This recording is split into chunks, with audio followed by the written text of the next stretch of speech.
My wife wants a baby with our other spicy partner. I'm not having it. Well, yeah, you're not having it. She's having it with the other guy. Oh, dear. Well, my wife, 34 female Lori, and I, 35 male, have been together for 16 years and married for 13. That is not a short relationship. That is a long, long haul. And our relationship has been open since the day we met in college. This might be a okay story time first. Now, about 8 years ago, we met another couple, Kyle, 34 male, and Andy, 33 female, who were also open and poly, and we hit it off right away. By the way, this comes from Poly on the r/OK Storytime subreddit. So in 2012, Andy got pregnant. And after a bit of math, we realized that I was probably the father. So wait, and so Andy is the other Andy, of the Andy other is couple. Yeah, other wife. You know, Yeah, we've why- got other husband and other wife. I like the sentence probably. And Vix Mix gifted 20 membership. Dang, off the bat. Probably. That's 20 of our babies, and guess what? We know who the parents are. 20 babies. All of us. Vix Mix is responsible for them. We are the collective birther. We're just a birthing platform. Yes. So, shooby-dooby-doop. After discussing our future, we had a commitment ceremony in July 2012 and have all been a family ever since. So I'm they kind sorry. of collectively raised the baby. A commitment ceremony to be a quadruple? I think so. Okay. Yes. Okay. Now, at that time, Andy already had one baby with Kyle, and Lori had two by me. On the periphery of all this was Joseph, 34 female. Joseph and Kyle have been friends since college, and I'll call friend Joseph. So friend Joseph, Kyle, and Andy, the other couple, have had an intermittent spicy related relationship ever since then. So we've got, just to draw, actually, is this whiteboard territory? I think we might be entering whiteboard territory. We rapidly entered Yes. whiteboard town. Joseph and Andy and their respective progeny. So here you are, sir. And do you need a? Is that one good? Yes. So while Dakota's getting that ready, let me break it down for you. So basically, we have OP and OP's wife, right? The OGs, and we have Kyle and Andy, other wife and other husband. So they are kind of like a poly quad lit unit altogether. Say again. Polycule. I like Polycool. I like polyquad. It sounds like almost like a It Pokemon. makes me think of dirt biking. But and then Kyle is the friend that is intimate with Kyle and Andy, other wife and other husband. Do we have a marker? This marker We have is other toast. marker. We need there this a- marker to marry another marker. Please help. Thank you. Yes. All right. It was Kyle and Andy. Indeed. So yeah, we have Kyle and Andy. That's the other husband and other wife. And then Joseph, who is the friend who sleeps with, has intimate, spicy relations with Kyle and Andy. And Yes, sir. But I'm going to get back into the story. So, there was never anything serious there, but he was a regular third man in their threesomes. After the commitment ceremony, Joseph occasionally joined all of us for some bedroom fun, but it was, again, an intermittent thing and nothing serious. So there are times when it's a party of five. I love Getting how it it's live. intermittent. Intermittently, though. Intermittently. So it wasn't a huge surprise when other wife Andy's baby turned out to be Joseph's, the friend, and not mine.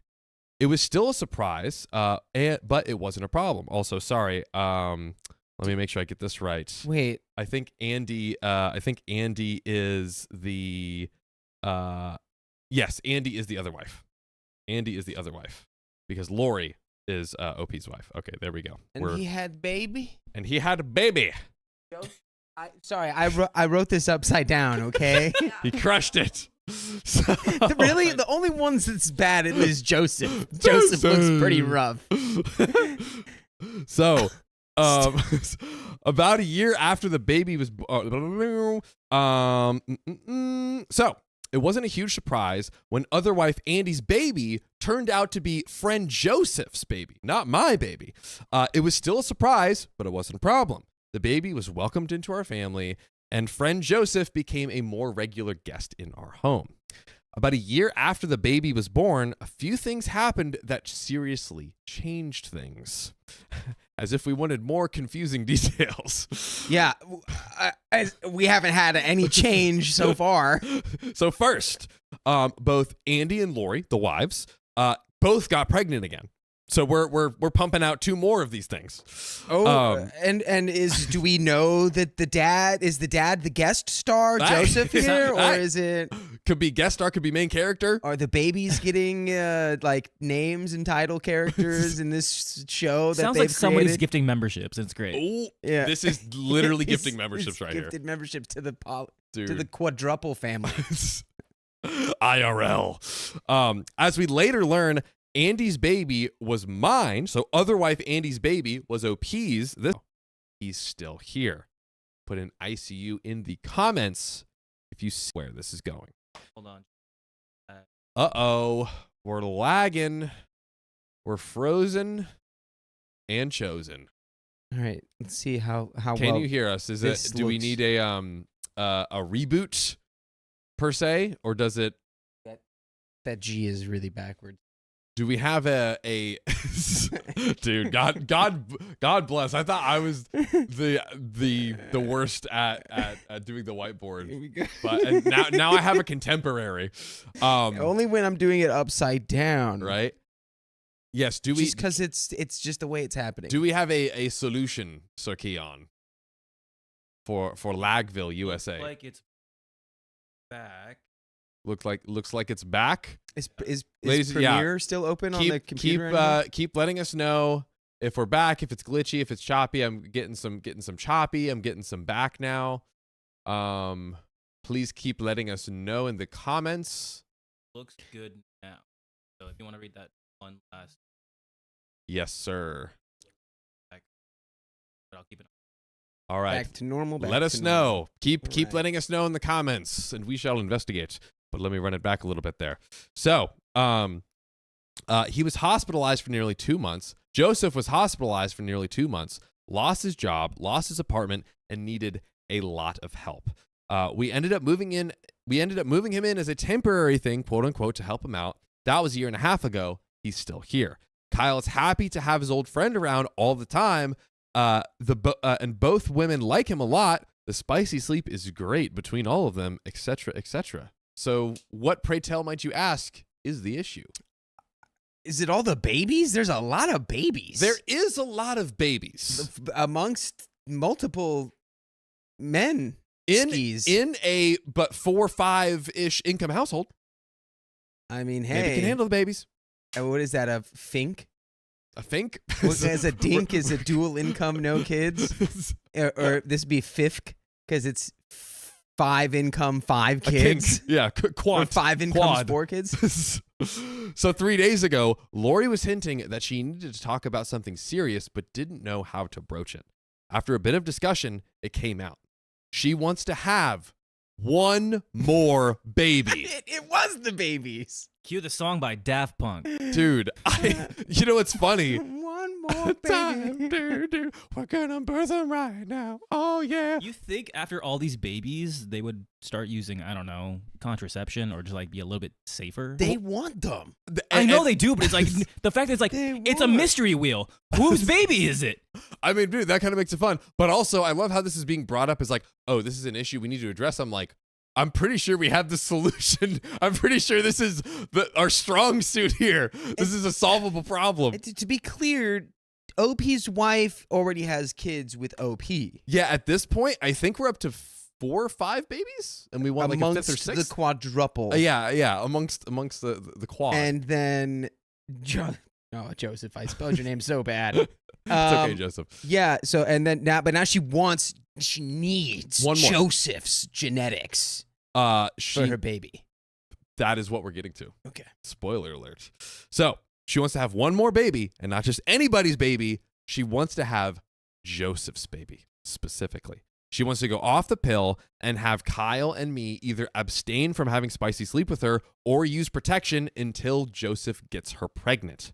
When I asked her why, she shrugged her shoulders. Oh, you can't. That's you can't shoulder shrug that one. Well, hey, she said that she loved him too and that it was only fair. Only fair. What do we talk? It's like, well, we have two. He needs one. Or it's going to be weird. We got to even it out. Let's even it out. Even it out. It's only fair. It's only fair. She explained that Andy had a child by each of the three of us, and she wanted to have a child by each of us too. After a bit more discussion, it came out that the idea was actually Joseph's. What would compel Joseph to say such a thing? Joseph was feeling left out because he didn't have a child with her. He got FOMO. Baby FOMO. Having a baby with OP's wife, FOMO. Listen, Dang. everyone's doing it. It's all the rage. That's what I don't understand. Like it's like some people when they eat like a meal, it's like they have to like finish like the burger and the fries at the same time. Yeah. I feel like this is almost the same way where it's like, well, if she's going to have a baby from each of us, I now have to have a baby from each man. You know? And it all evens itself out. Also, Crystal in chat says he must have some really good genetics. Maybe it's just like, I want to have a Joseph baby. Maybe she's just always wanted 6 babies, 3 husbands, and 2 wives. That might be it. Ever since I was a little boy, I knew exactly what I wanted. So, putting aside the childish notion that babies should be created solely to placate someone's sense of quote-unquote fairness, I have a few serious problems with this. First, we already have 6 kids in the house already, which is already a bit much at times. I thought we were all done having kids, and I'm not really sure that I want any more. Second, there is no commitment to Joseph.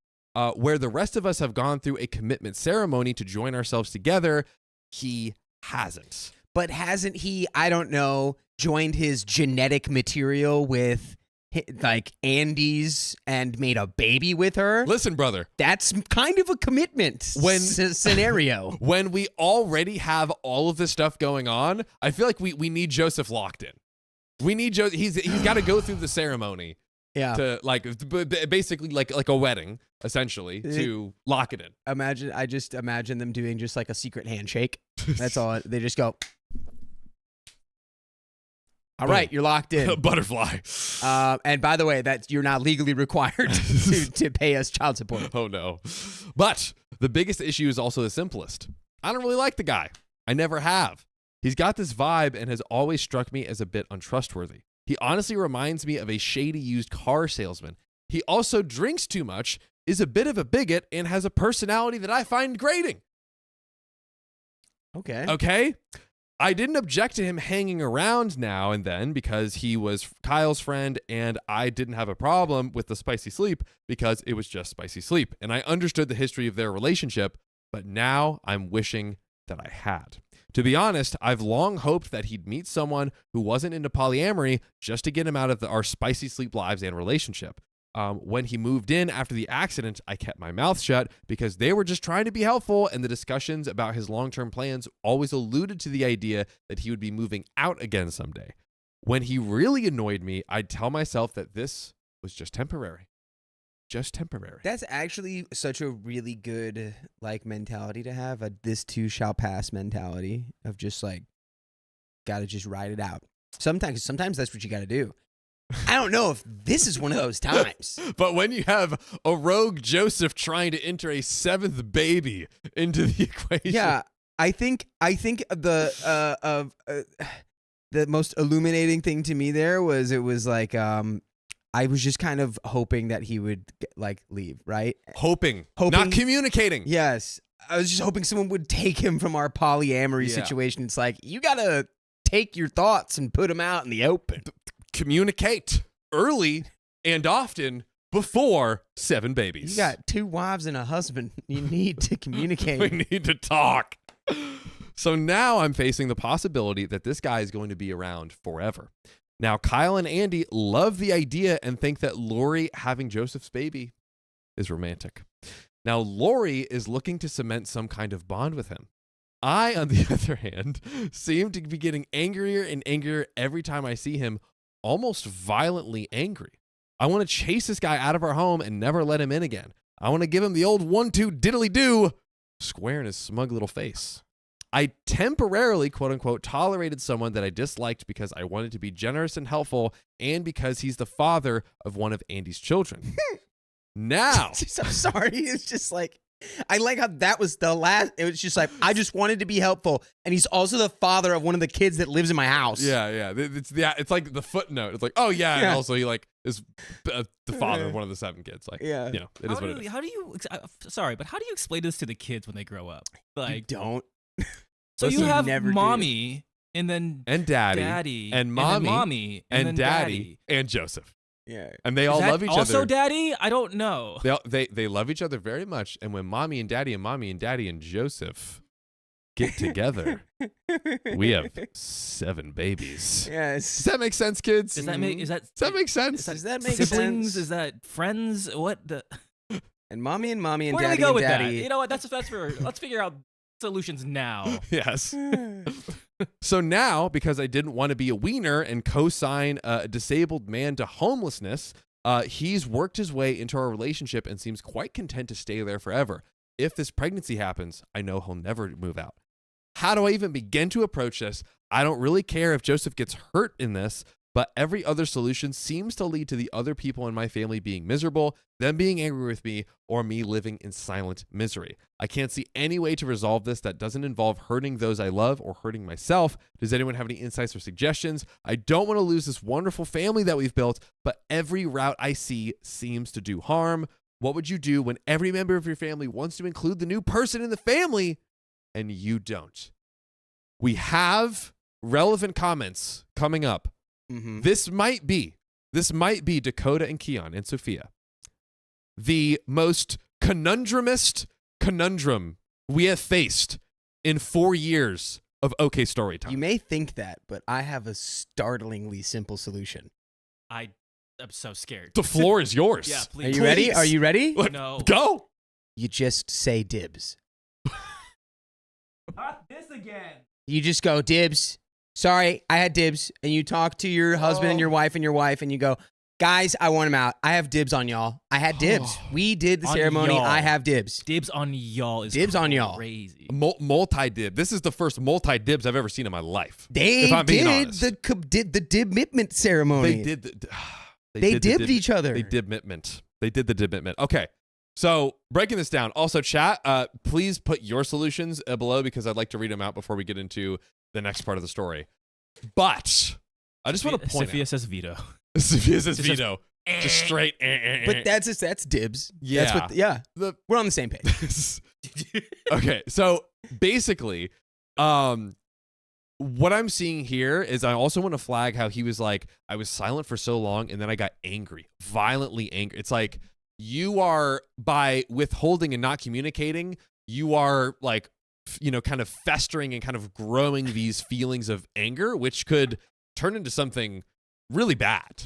You know what I mean? So it's like, it's just all the more to what we said earlier. You have to communicate. And, the best time was like, I guess before baby number 1 or whatever, 10 years ago, whatever it was. But the next best time is right now. And I think he needs to say, I'm not comfortable with this, y'all. Yeah. What do we think? What We do just we got feel? dibs done. You got to tell your wife, you got to be like, I really don't want Yeah. another kid. Maybe start with Lori. And I don't want it to come from Joseph, the motorcycle accident man. Yeah. Who's kind of maybe a bigot or something. There was just like, he sprinkled in there. So many things. Sprinkled some just information. He's like, yeah, he's like a What? scumbag and I hate him, but everyone else likes him. Yeah. Why is he in the mix? I don't know, but OP, you've seethed on it silently for too long. Yeah. You need to say it out loud. In the name of in the words of Ed Sheeran, I'm thinking out loud. Maybe I call dibs right where we are. We've just got to, he's just got to say, I don't want this to happen. And if Joseph, basically, if we do this, have the baby, he becomes a permanent member of the home. I don't know if I can Yeah. be a part of his household Yeah. any longer. You got to be like, Mirror him. Mirror Joseph. Boom. This is now just to mirror you. Me or you. I thought you were saying mirror. No. This is some It's new like kid slang that I don't know. I don't know, because Yeah. clearly you'd be miserable if this Joseph guy gets into the polycule situation. Yeah. So you can't have Joseph in the polycule. Yes. So the way to do that is you go to your wife and you say, I can't have this guy in the polycule. It'll drive me crazy. Dibs. Yeah. Or here, my pushback to Dibs is like, I don't know if I can like be a part of this like household anymore. Yeah. A part of this polycule anymore. Which means like, hey, like I would love to, but like, you know. But what I don't would think you he's like to going do to with do that that information? either. Do what? He's like, I don't want to lose the family. I don't want to. I've made this. He doesn't. So he's not going to back out. He's not going to back off. So what? He should. These are the. I think these are the only options. Chat. Let me know. Chat. Let me know, please. Caitlin Van Cam said, "Oh no, sending all the hubby good vibes and healing power. I can muster up." That might have been for something else, but Yes. OP. It's almost like when you have a wife and a husband and a Joseph.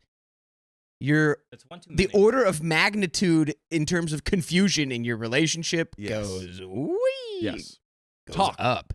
Let's talk. Right? Yeah, Let's you talk. gotta say it. Can Gotta we talk. talk for a minute?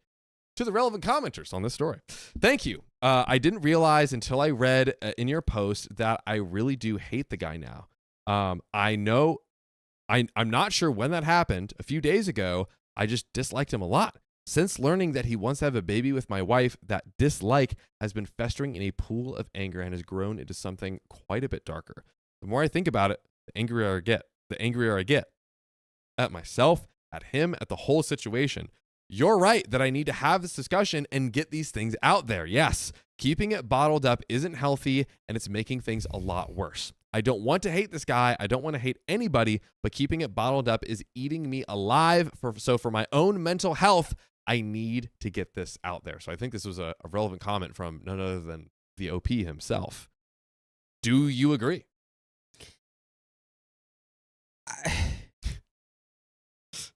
Ellie just had a comment right here. I don't know, man. Like, yeah, I agree, but it's like to some extent, I'm like, did you not expect maybe this to get complicated and messy at some point? I'm not like being like Pully, like never works, but it's like, yeah, get ready for the most mind-bending, like heart-wrenching, brain-melting conundrums. When you, so it's like, yeah, you got to get it out there. And yeah, it is eating you alive. And yeah, it is. And it's because you have two wives and a husband. And he's not like, honestly, just to give him some props, it kind of sounds like things were pretty decent pre-Joseph. I guess. Like, I mean, like they it's all been a did long the commitment time, ceremony. right? It's been like 16 years. Yes. So like, I think, Sophia said that's more than most marriages. Like, so I'm like, it kind of seems that their communication seems like it should be this healthy if they're 16 years this deep with 4 of them. Maybe they just got like not lazy, but they got used to. They were like, we've been crushing this. Yes, we've been crushing this quadramly for 15 years. But now, and in walks Motorcycle Joseph. Well, from the hospital with his gorgeous jeans, and he has he already has a baby with Andy. I'm confused. So I can only imagine how OP would feel. Listen, it's time to renew our vows. Yeah. Renew our dibs. Yes. That's we just have to communicate. Could you bring back Ellie's comment from Oilier? There it is. Ellie Donna Payne says, if you're setting an ultimatums for their polycule, your polycule is going downhill soon. You have to sit down and communicate with everyone, and that's where a poly-friendly therapist would be useful. Also, great call out by Ellie. We need a poly therapist ASAParino. Mandatory now. I would agree. Bring them in who's seen, maybe we've seen like larger 7, 9, I don't know, like I would get someone who's done like 16 people and like, all right, 5 is going to be a breeze. Yeah. That's what I'm going for. Or you buy Joseph a new, faster motorcycle. Oh God. And you just No. he gets wrapped up in the can't do this. motorcycling. We can't He do this. leaves the poly for his motorcycle. We can't do this. Sometimes We your can't do hobbies take over. Yeah? I don't know, man. Maybe a shop, a motorcycle shop in Canada. That's far away from Oh, where yeah, we're you at. buy him a whole business? Dude, whatever it takes. But Uh, we have another update. Thank you, everyone, for your responses. Your comments have been very helpful. Time for me to head home for the day, so I won't be responding any longer. I'll have to think through some of the suggestions and figure out how to proceed, but I will absolutely speak up and let everyone know of my feelings. It may be too late, and the damage may be unavoidable, but it has to happen. That leads into the next small update.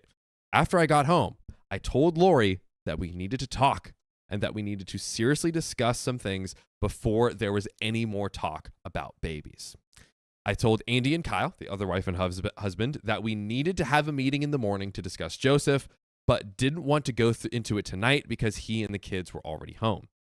They figured out really quickly that I'm not happy with things and will hash it out tomorrow after Joseph heads off to his morning rehab visit. Golly, and the other kids head off to school. So, OP has set the table. We're going to have the big discussion tomorrow morning. We have the update right in front of us. okay. What are we feeling, Dakota? I mean, you did it. Almost, kind of. You're there. You're on the way. You said something. And I like, I hope that the rage and anger boiling within you does not become summoned tomorrow morning. And you can stay cool, baby. Yeah. But, yeah, I mean, you're at a crossroads now. You're like either going to have a life with Joseph or a life without Joseph. And you've got to present it to the group in terms of why you think it's best for everybody. Keon, any pre-big update thoughts here?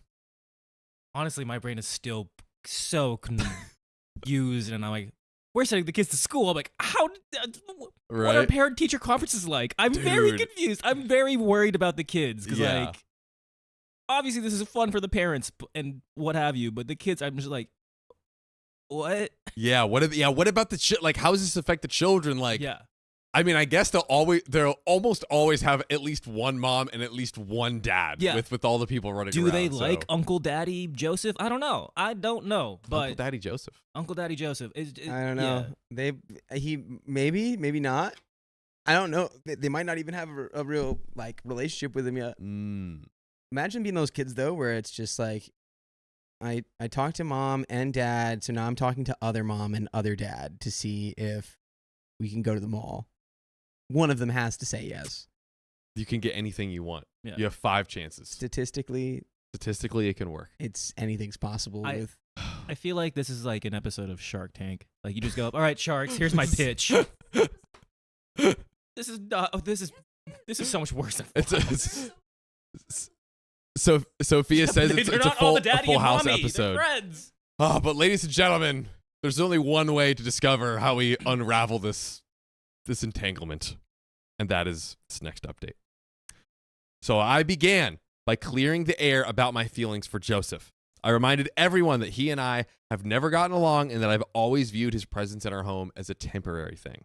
I told them all that I still view it as a temporary thing and that I can't support any moves to make his presence in our home more permanent. That's when Kyle and Andy, the other husband and other wife, dropped the bombshell. Oh, brother. Oh, brother. Oh, brother.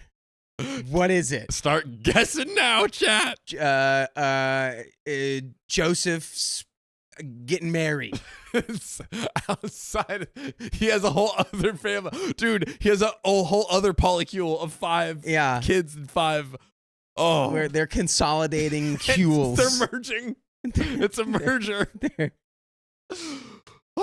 Well, following Lori's announcement a few days ago, they'd already been talking and asking Joseph to join our family formally through a commitment ceremony, making him a permanent part of her household, unbeknownst to OP. Wait, and they left you out? Oh, dude, you're trying to be replaced right now. Dude, they were apparently going to bring it up with me today. So that's when I reminded them that as part of our original commitment, we agreed that any additions to our family had to be done unanimously, and I made it very clear that I would never agree to that. My statement led to a huge argument, which included them calling me selfish and stating that the three of them could hold a commitment ceremony without me. You're out. You're out. You're booted off of the island. He's been voted off of the island. But it's like, it's true. You pulled out the contract and you were like, actually, you can see right here, we agreed that we all have to unanimous. And then they just ripped it in front of your face and they said, we don't even care. Wow. We're doing a commitment ceremony without you.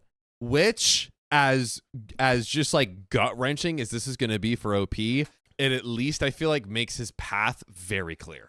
Yeah, I mean, if anyone's being selfish, it's them. I would say for going around you. Yes, because they probably already knew you don't like this guy. Yeah, why weren't you included in the initial conversation? Exactly. When all the rest of the three of them were already. Because they know that you'd say no, so they had the conversation ahead of time, so that then they could go to you and be like, "Hey, we've already all agreed. What do you think?" In hopes to like pressure you into just being like, "I mean, yeah, I guess," but that's not how that works. Dude, take this as your opportunity to run. Honestly, I know it's been a long time, but they're literally hostile takeovering your quadruple, double, couple situation. Cheryl Emerson says OP needs to get a shark of an attorney and file for a formal child custody agreement of his biological children. That's also probably accurate. Yeah. That is also very true. Double divorce and double divorce and take the kids. Dude, Jill being the turtle. Wow. That's crazy. Well, OP says, I didn't want to go there, but I shut that down by saying, understand that if you do that, you're not talking about adding someone new to the family. You're talking about replacing me with him. I can't stay in a family that would hurt and disrespect me that way. We're standing on business. And that's it. Hey. Well, that's good. I like that. That's like exactly what I wanted. We like it. Now that led to even more arguing, which didn't have any real conclusion. That's when I turned to Lori, the OG wife. I told her that I loved her and that it broke my heart that she wanted to have a child with someone I couldn't stand. I also told her that I found it offensive that he'd ask her to have a child to placate his own ego, but that I thought the request was fairly consistent with his lack of character. I reminded her that a child is not an object to be traded for affection or love, and that they should only be created as an expression of that love. Thanks, call me Brother G. I guess they suggested that. I told her without any hesitation that having a child with Joseph would irrevocably change our relationship and drive a wedge between us. She would be choosing his happiness over mine, and that's how the relationship would end. Wow. We're here. We have reached the thick of it. You're doing a great job in this moment. Yeah.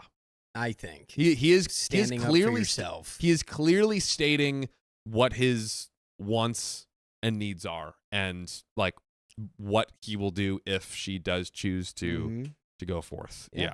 And they can call you selfish, but it sounds like you're just following the rules y'all set up 13 years ago. I would suggest purchasing a mirror and then looking into it. You're being selfish. Ooh. That's what I think. Now, she told me that she loved us both and she wouldn't choose between us. She flat out said that she wanted to have one more baby, that she'd already talked to Joseph about it, and that she wasn't going to go back on her word. But you're already doing that. Right now, you're doing that, according to OP. Yeah, they basically gave the commitment to each other. That's like, hey, we're going to be in this all together, all the four of us, and there was like a little addendum at the bottom of the commitment contract that was in fine print, and it says, and we're all committed to each other and no one else unless somebody with a name starting with the letter J comes along. unless a hot, sexy biker man named Joey the Joyride Joseph. Unless a hot, sexy biker man with a biblical name makes his way into our situation. In his multicolored rainbow bicycle jacket. Yes, indeed. Hey, yo. Now, she then offered to get rid of the exclusive part, saying $3. They're going to have little swords and bows and arrows. she took spin the wheel and took it literally. Oh, my God. This just tells you all you need to know. Run away. That is an unhinged thing to think. For real. Oh, man. Like, if you can just be like, yeah, sure. Like, we'll do like, we'll just do like a 50-50. Like, and it'll be like a fun game of roulette. Baby roulette. No. It's not fun. No. It's not fun. No. We are lagging a bit. We're gonna be right back and investigate this issue real quick. I think it's back. It's back? I think it's noted. Maybe we could hit our boy. Do we have anything on lag resets or anything? no. It's just like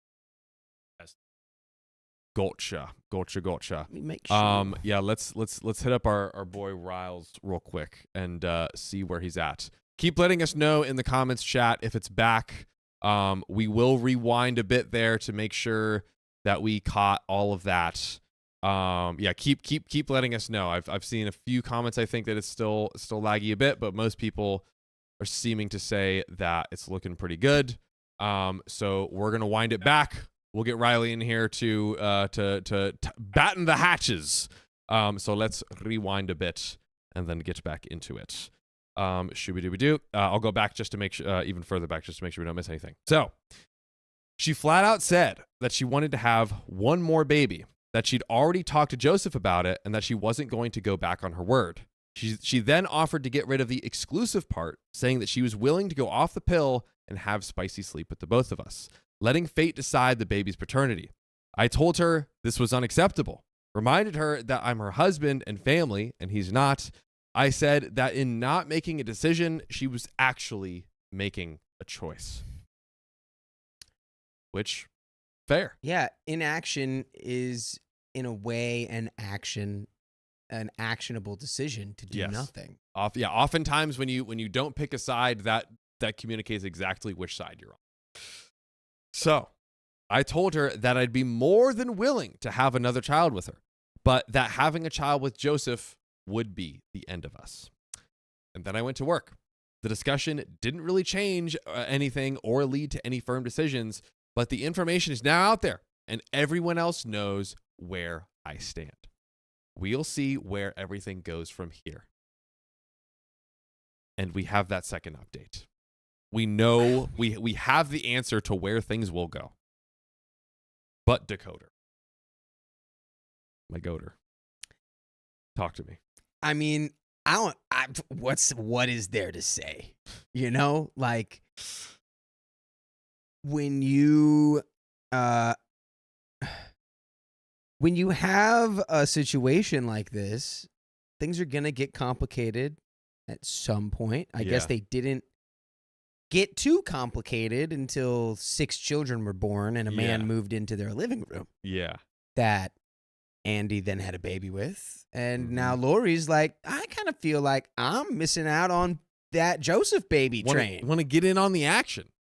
She's got 3 babies with 3 different daddies. I want 3 babies with 3 different daddies.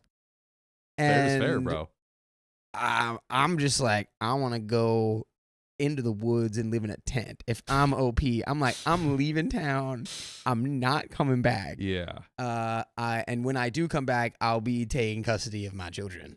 Yeah. I feel like at this point, everyone else in the polycule has made it very clear where they stand and that they are basically like, they want Joseph to be in. Yep. You don't want that?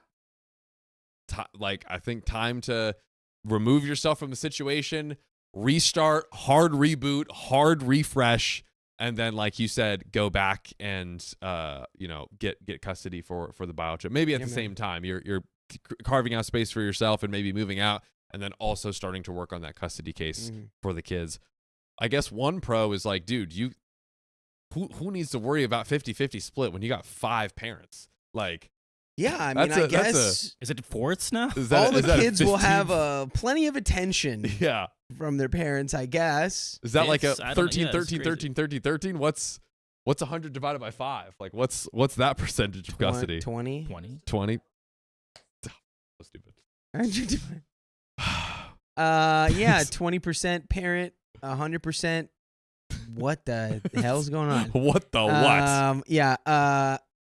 Yeah, they're trying to kick you out, dude. They're trying to make you the Terrence Howard of Iron Man 2, and Joseph, aka Don Cheadle, about to replace you. Oh God. And they don't want to talk about it. They just want to move forward. You're still stuck on that, huh? Iron Man 2. You know what I'm stuck on? Frank the Pug donated $100. Oh, Yeah, that's right. Holy Frank the- guacamole. Pug. 74 green pepperoni chihuahua winter fork dahlia chocolate SUV Sprite. What, you ask, does all of that mean? Nothing. Absolutely nothing. Or am I losing my mind? Happy chaos, y'all. Happy chaos from Frank the Pug.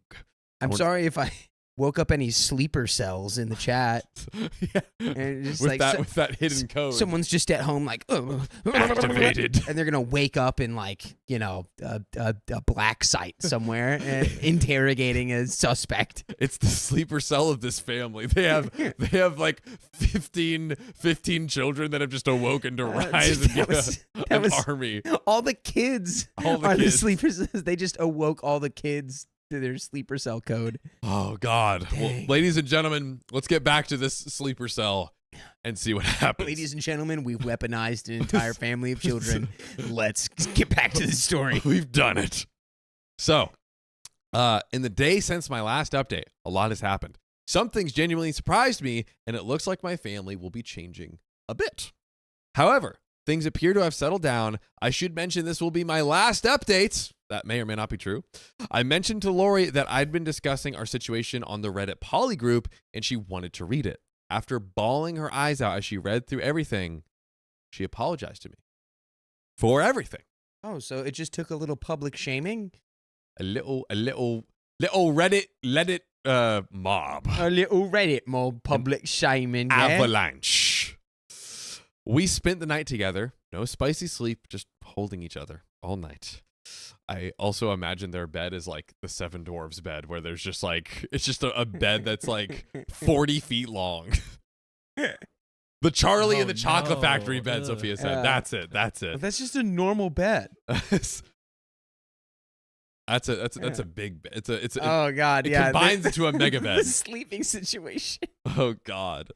Now, this morning, she asked me not to discuss this anymore until we get everything worked out, but she said that I could post one final update. So where to begin? First, Joseph is moving out. Okay. All right. We got there. We're in it. Might be gone. We did it. Yup, it's actually happened. And the shocking thing, it was his idea. Whoa. I just want to. Oh. Whoa. Okay. So Whoa. we've got a couple things. Couple things Awkward happening. Turtle donated $50. Oh. Chaos Turtle activated. Thank you, Awkward Turtle. And Cloud Wizard just dropped in and dropped $100. Wow. Hello there, gents. I'm perfecting my formulas to bring you chaos. And 30 more minutes. Yes. And we 30 have more minutes. 30 more minutes. And the other thing.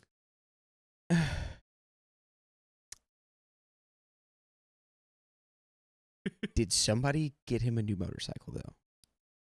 That's is that why he's like, I gotta leave? Somebody got me a nice sport cruiser. I'm going cross country. I'm going the entire continent of North and South America. Right off into the sunset? Yeah, he's going on his motorcycle journey. Well, you know who's going on their crawling journey towards more time is Awkward Turtle crawling at the speed of light towards 20 new members. Light speed. Turtle light speed? Turtle light speed. Turtle light speed would be like 20 miles an hour. That is kind of true, though. Or maybe, can you... Like a car. I wonder what... Maybe it would be even faster than that. It would be relative to turtle experience. speed of sound. Yeah, maybe, Yeah. perhaps. Sound barrier turtle action. Perhaps. I'm no Perhaps. scientist. We're no scientists. But that sounds extremely accurate. We are just people that give good advice goofily. That is what we are here to do. So back to the story. Joseph's moving out. It actually happened, and the shocking thing was it was his idea. He finally demonstrated some of that nice guy personality to me that I've never been able to connect with. I knew that Joseph would be home when I returned from work yesterday, and I was honestly expecting the worst. I was sure that someone would have clued him into our conversation and expected him to react with his usual a-hole persona. That didn't happen.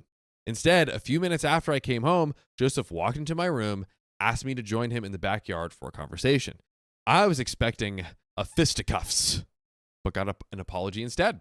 Okay, that's a nice surprise. We're making improvement here. That's a good, nice surprise. And we're making another 30 minutes? Another 30 Did we just minutes. get another 30 minutes? Yeah, Auntie Vix Mix, 20 gifted, and then Purple Trader, 100. Vix Mix donates 20 memberships, and Purple Trader drops $100 in the chat. Dice. What's going on? The chaos yeah. begins. It's Tuesday. It's getting too chaotic over here. Well, Tuesday. Tuesday. He admitted that we've never gotten along and that he's never liked me either. However, he said that he didn't feel right about coming in between me and Lori. He went on a talk about how happy his son is in our family and how he didn't want to destroy the family. At the same time, he admitted how much he loved living with his son and how he really didn't want to go back to only seeing him once a week.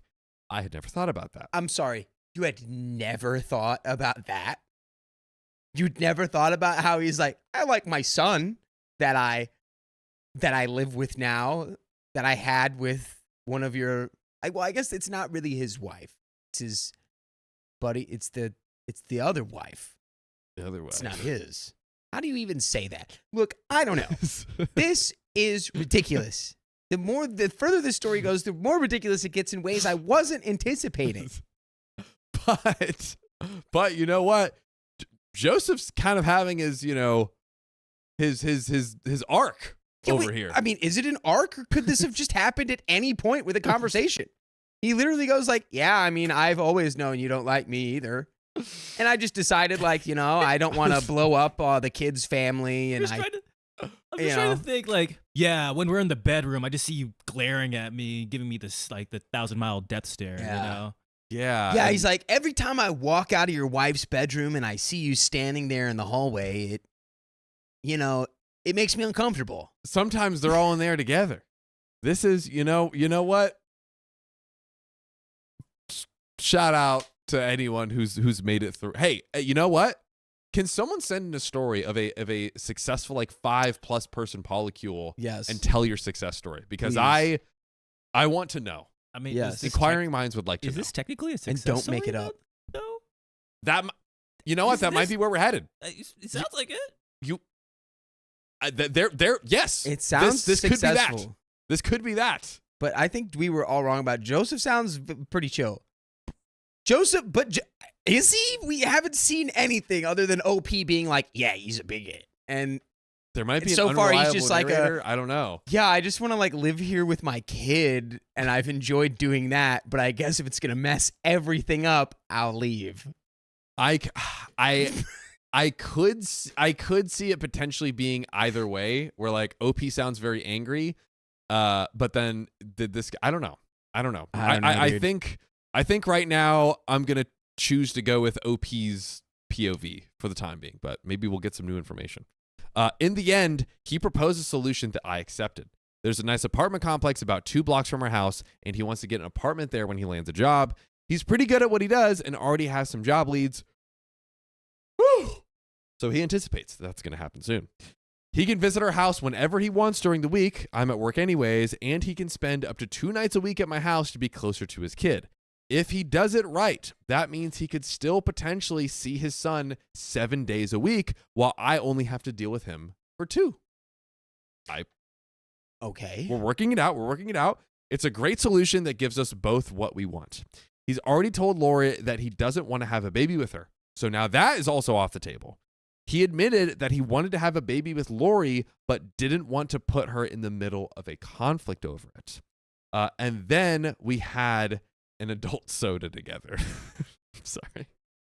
Hey, I'm I so mean, sorry. yeah, that's, sometimes you just got to sit down And just and crack a cold one. and have a little Bruschino with the guy that your wife wanted to have a baby with. indeed. And already had baby.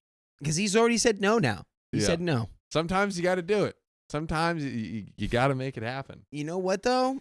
Mm. I don't think I'm enlightened enough to not have this still be a problem with my wife, my first wife, my one wife. This is true. We Not haven't my we two have wife. we haven't gone back and addressed that yet. We've just been working with Joseph.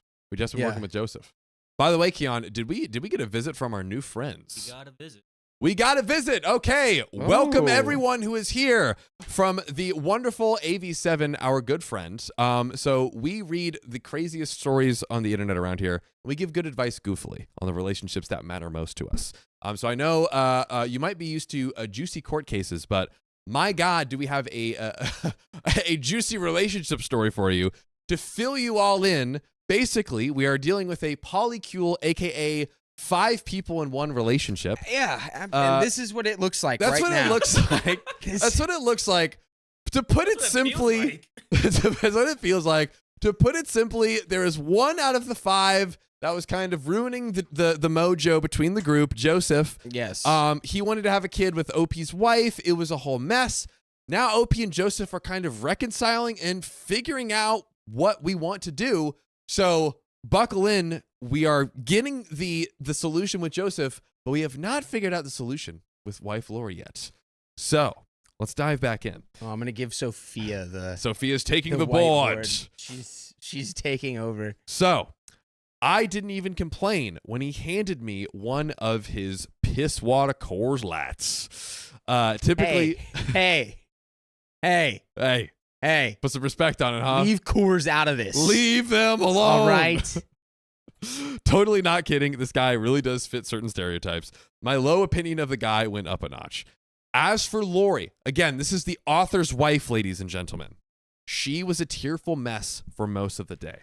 And Joseph taking the baby off the table was fairly devastating to her. After I got home and we talked a bit, she unloaded her soul and let me know just how much she wants another baby and how much it hurt that neither Kyle nor I want one with her. She even felt hurt that neither of us even clued her in on the level of pain over it. So again, for our new friends that just joined. Also, chat, can we give a warm welcome to our new friends that have just joined? First off, drop a hi and where you're from. Hi, I'm John from Los Angeles. And so that way our wonderful community can give you a warm welcome, a warm virtual hug, Yes. if you will. It will be very warm. It will be very warm, very cozy. Give us a little sound off if you just came through. A little Yes. sound off. And sound off if any of the new people who are coming through have been in a 5-person polycule. Please, we would love to hear from you. But again, just to catch us up to speed, we kind of dealt with the one of the 5, the Joseph, the problem child of the 5-person relationship. Now OP's talking with the wife, and she's sad that no one wants to have a baby with her now. Which, they've got 6. They do have 6. They've got 6. But maybe 6 is not enough. Not for Lori. That's right. That's right. John, did you say you're from Los Angeles? Yes, because I'm here right now. It's simple. Yeah, it's simple. We're from everywhere. It's simple. It's simple. We're from all over the place. I can't dive into my whole backstory right now. I can't give a whole. We're already in the middle of the craziest story we've ever seen. Okay, I just wanted to make sure. It's simple. Okay. Shout out to Florida. Yes, it's true. It's true. Okay. I've been exposed. It's all right. true. Hi, I'm John from Florida. He's a Floridian. There we go. I've been outed. So, the author says, she, the wife, felt even more hurt that neither of us even clued in on her level of pain over it. After several hours of talking to her, we came to an agreement. We are going to have one more baby, but we'll wait another year. And interestingly, she wants it to be mine, not Kyle's and not Joseph's. Kyle apparently doesn't have a problem with this at all. So, what about her relationship with Joseph? What are we You doing, might be Blake? asking. I would not be letting go of that. I'd be like, oh, so now somebody wants my baby? Oh no. Oh, now that Joseph said no, now someone wants my baby again? Well, here's where polyamory and open relationships could potentially get complicated. Oh, finally, we're getting to the complicated part. Yes. I can't wait. Now we've arrived there. Oh. So the commitment ceremony, basically the wedding between all of them, is off the table, but she still wants to date him and have some sort of relationship with him. No babies, no pregnancy, just some love and spicy sleep every now and again. She won't ever sleep with him when he's staying over at her house, but she'll still be going out on dates with him, visiting him at his place from time to time, and staying overnight on the occasion, maybe once a month. Well, I have to admit that I'm still not totally thrilled with that. It's really just going back to the relationship they had before he even moved in with us, which I will tolerate for her happiness. Andy, the other wife, on the other hand, is now a problem. So now Andy's entered the chat as a dude, not the twife, dude. The twife. She is still furious with me over all of this and isn't showing any signs of backing down. In a way, it's understandable. She's had a spicy related and emotional relationship with Joseph since she was 21 years old and is the mother of his child. She was really looking forward to him becoming a part of our family and deeply hurt by my rejection of it. Kyle, the other husband, told me last night that she had even talked about leaving the family over it and moving in with Joseph, but that was just quote unquote angry talk. Thank God. I mean, is it though? Yeah. Is it just angry talk? She's just bearing like her deepest, realist truths, and then she's going, well, I didn't mean that. That was just angry talk. It's like, no, I think you're obsessed with this guy and you wanted him in the polycule and now he's not in it and you're going to just continue to grow more bitter and upset about it. That sounds like it. Yeah. That sounds like it. No. But she was just talking angry. She's talking angry. She was just talking angry. Yeah. Oh. Yeah. Well, right now, all I get from her are cold stares and slammed doors. I really don't know how this is going to resolve itself, but for the sake of our daughter, I'll never stop trying. I forgot. I forgot they had a kid together. They have exactly. He has a kid with Andy and Lori. Yes. So Twife. Wow. Is actually like Twife is wife. My twives. Twife is wife, man. Twife is wife and mother of Dwife. baby of the wife. Duo wife. Oh. Is when you refer to both of them at once. Oh God. My wives. My Dwife. My wife.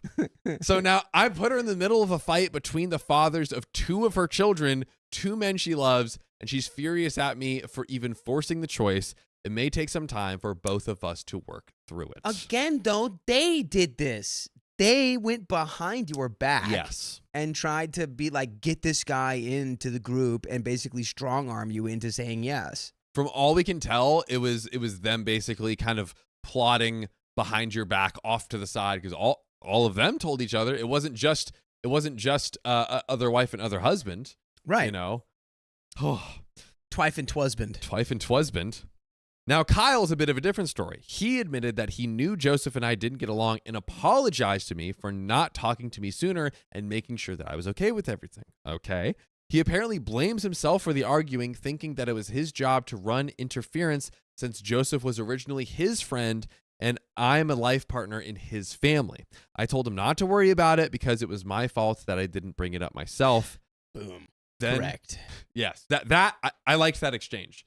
Like basically Kyle is like, hey man, I kind of like knew what was going on, but I really should have like brought it up and really checked in with you because like I brought in Joseph. We are like life partners.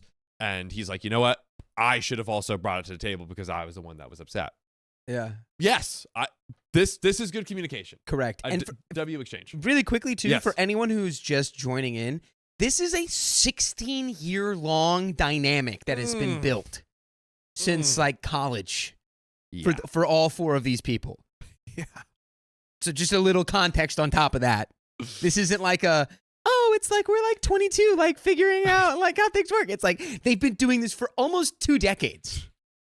Their experience, they have climbed the corporate ladder of polyamory. They have 6 kids. They are senior kid and people managers at this point. Yes. Kid and spouse managers at this point. Upper poly management. Upper poly management. So, we had this big talk. Then we had an adult soda, Sierra Nevada West Coast Porter. This time, Kyle has much better taste.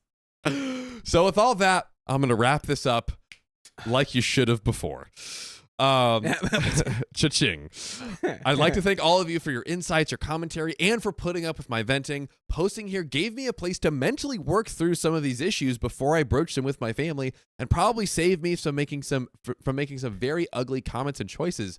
By the way, if you want to save yourself from making ugly choices and comments and having, the greatest show on earth give you good advice goofily to navigate the relationships that matter most, go to Spotify, Apple Podcasts, search OK Storytime, and listen to 2,000 episodes. That's right, our new friends, we have 2,000 episodes on podcasts. So and counting. It does not stop. Yeah, are you just wanting content? We've got 52 consecutive days. Oh yes, worth of listening materials. Oh yes. Before we actually have a bit of a beefy end for our usual end of stories here, but Dakota, as we're kind of on the motorcycle, rainbow flaps flapping in the wind, riding off into the sunset. What are we feeling right now? That this is a hot mess. You're in too deep, and finding a way for this to maybe dissolve into 2 families instead of what's going on right now. Because it's like you've got Andy who's like sparing her soul about how she really feels about Joseph, and then being like, psych, just kidding. I didn't really mean that. That was just angry talk. Yeah. No, it wasn't. You meant that. So that's going to be another, a corrosive element of the group collective here. And that wasn't her saying it. It was Kyle saying that for her. Was it really? Yes. Oh, okay. Yes.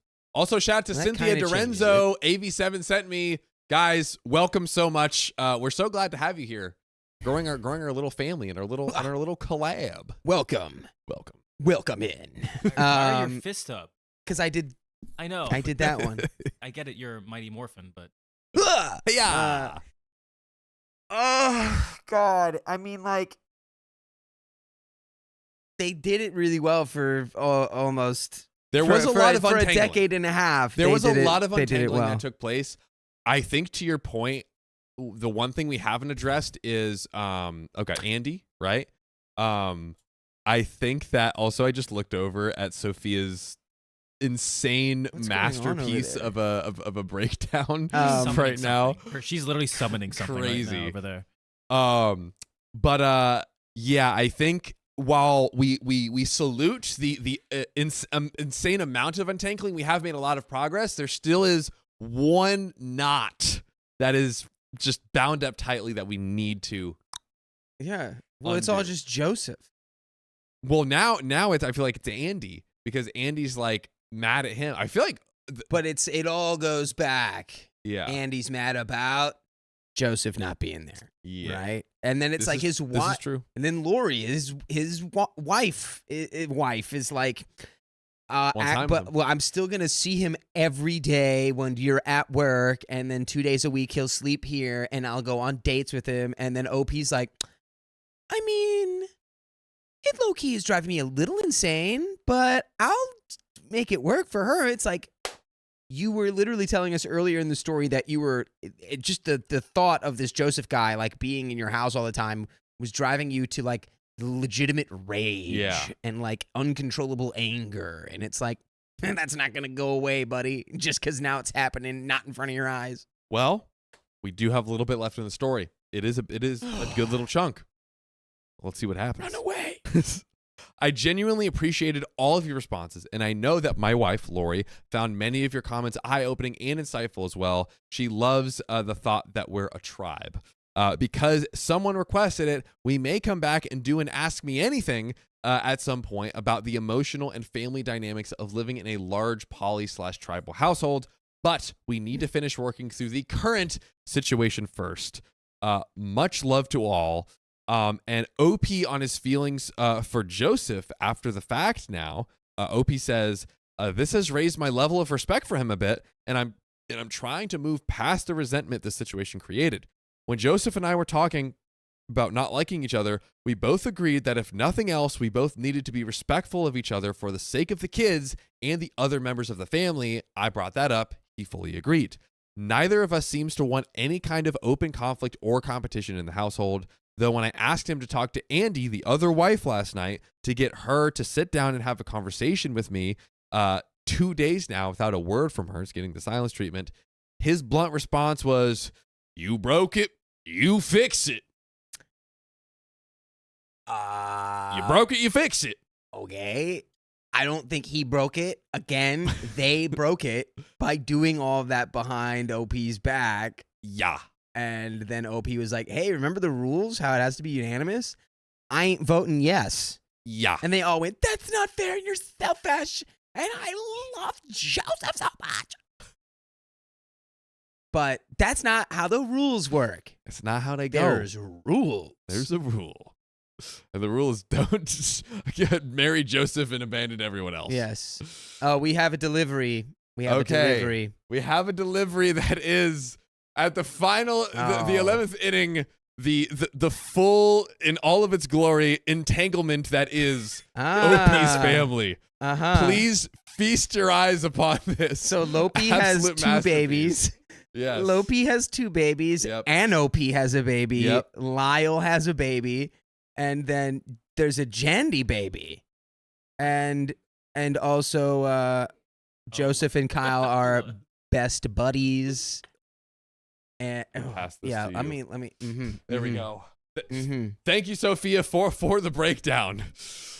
So, there's the Candy baby as well. The Candy baby? Yes, between Kyle and Andy. Kyle and Andy. They're Candy. They're their own marriage to losing terms, losing words. Anyways, OP, the author goes back to say, we've still got a long ways to go. There you go.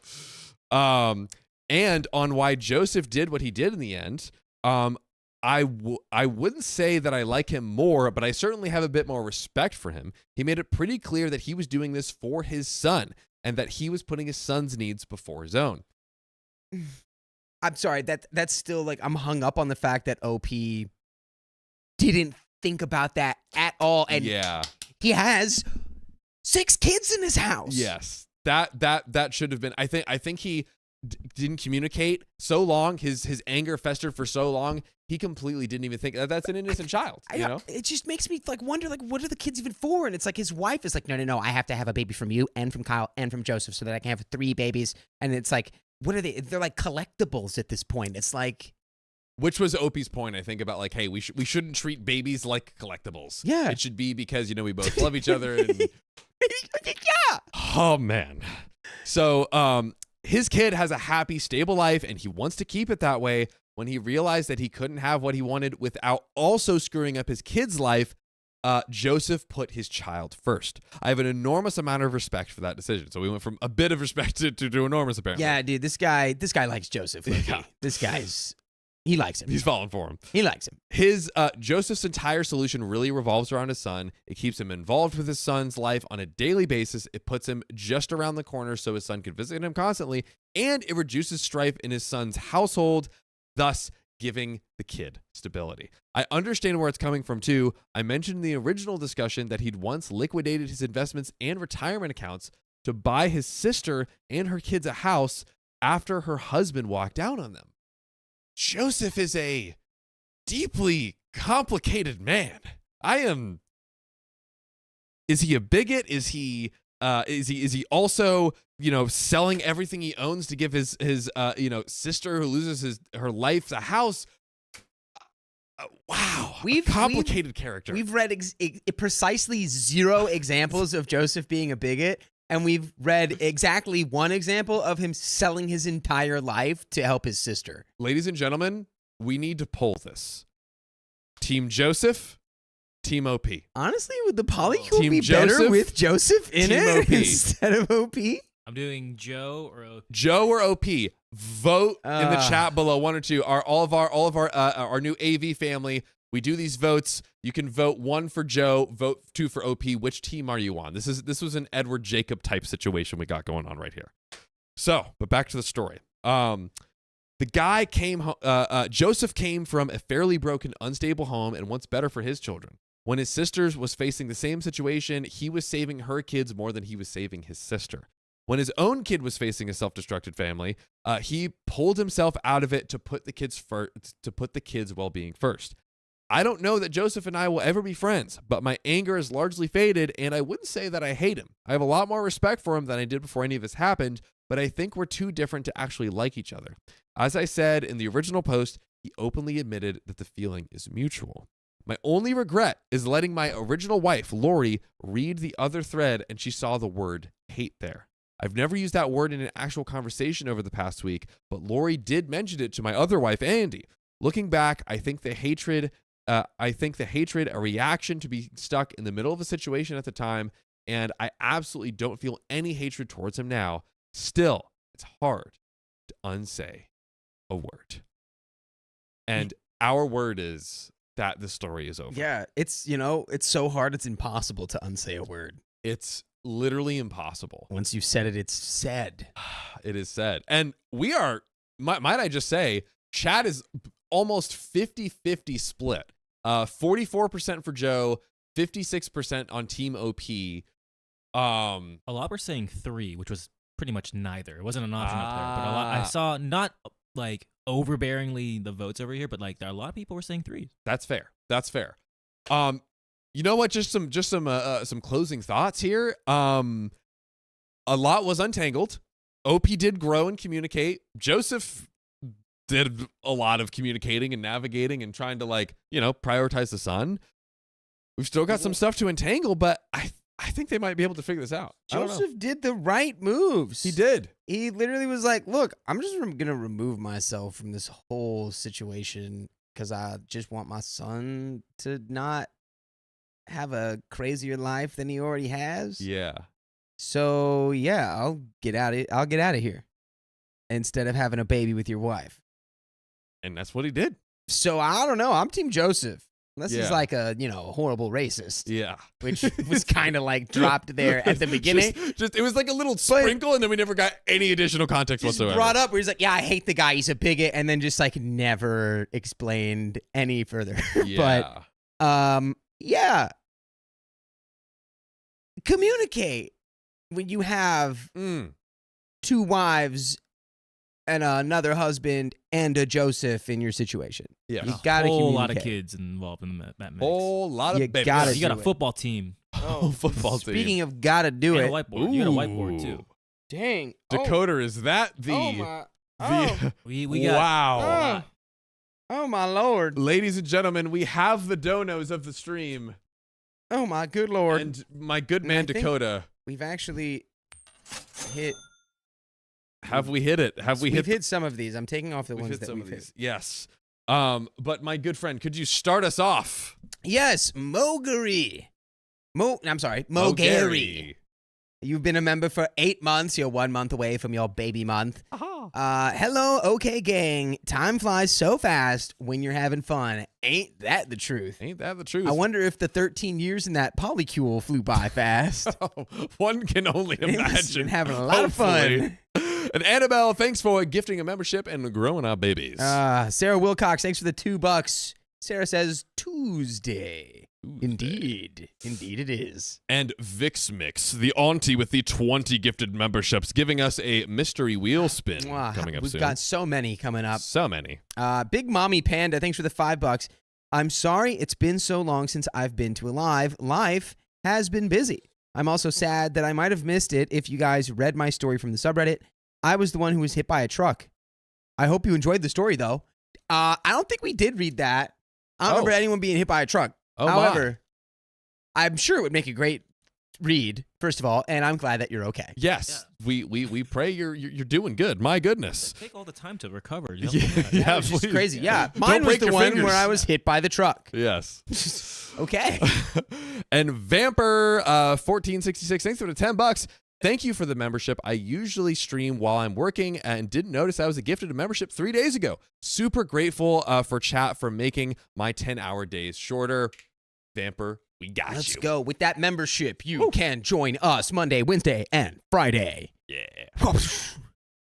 Amanda Dickens, thanks for the $5. Love you guys so much. My 30th birthday is today, so I'm so happy you guys streamed. Hey. Happy birthday, Amanda. Happy birthday. Do some cakes in the stream. The for Amanda. dirty 30. Uh-oh. And Jenny Nelson, thanks for being a member for 1 month. Let the chaos begin.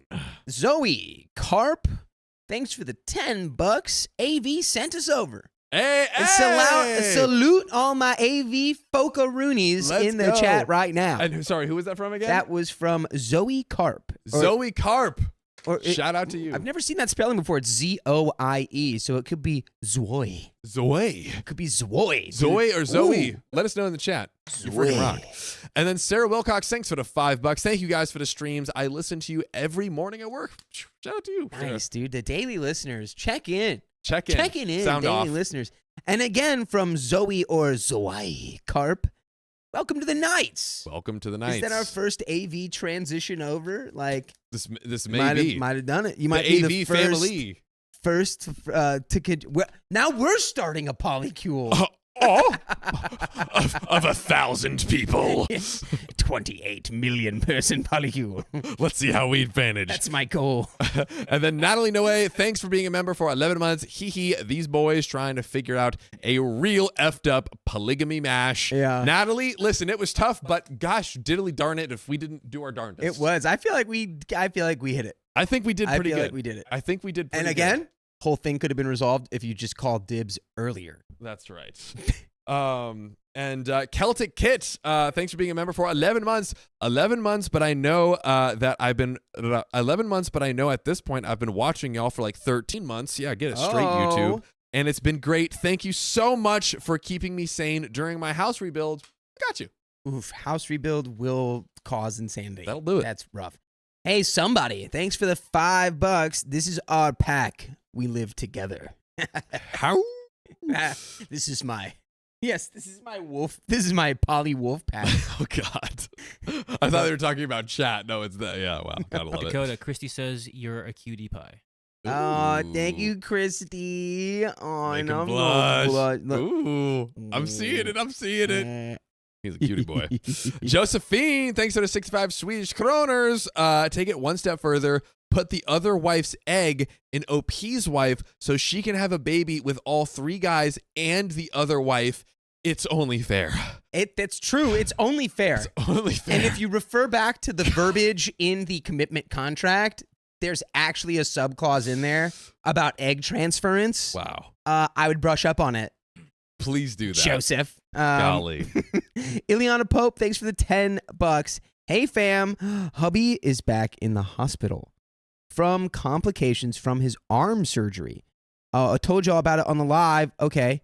Yeah, it was the one broken in the military vehicle door. He's gone septic post-op. Oh, my God. Wow. Who is that Hearts again? in the chat for Ileana Pope. Yes. And Ileana Hearts Pope's in the husband. chat. We are praying and thinking about your husband and wish for a very, very Dude. speedy recovery. And all of chat is here. Military Be with better you. be giving you either a huge payday or a fully bionic arm. All of that. You need an arm that can lift a Humvee by itself. Exactly. A whole building. And shout out to Sarah Chernaskis. I know I'm butchering that for gifting 5 memberships. Let's freaking go. Join into Bobus. Every gifted membership is a new baby. New baby. Biscuit33, thanks for the $5. Hey, y'all. I love everyone so much. Little heart. Currently watching the stream on my lunch break. Special hello to Dakota. He's the cutest ever. Sorry. What? That's right. What the heck? Oh my God. Stop. You're going to make all the blood rush into my face. Oh, yeah. And I'm going to be red. That's what I want to see. And Squiggy X Lotto Girl, thanks for gifting 1 membership to the Nights. Shout out to you. Brown Eyes. What was that song? Oh yeah, Brown Eyed Girl. Thanks for the $5. I've been binge watching for 3 weeks now, and I love every minute. Oh, Let's go. but do you love some minutes more than others?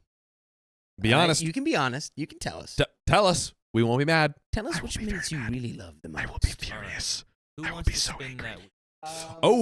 that? Very soon. Very soon. Yes. We've got 6 more, I think. Yes, we're so close. Let's go. Vix Mix, thanks for the $5. Where's Jerry Springer when you need him? R.I.P. Right.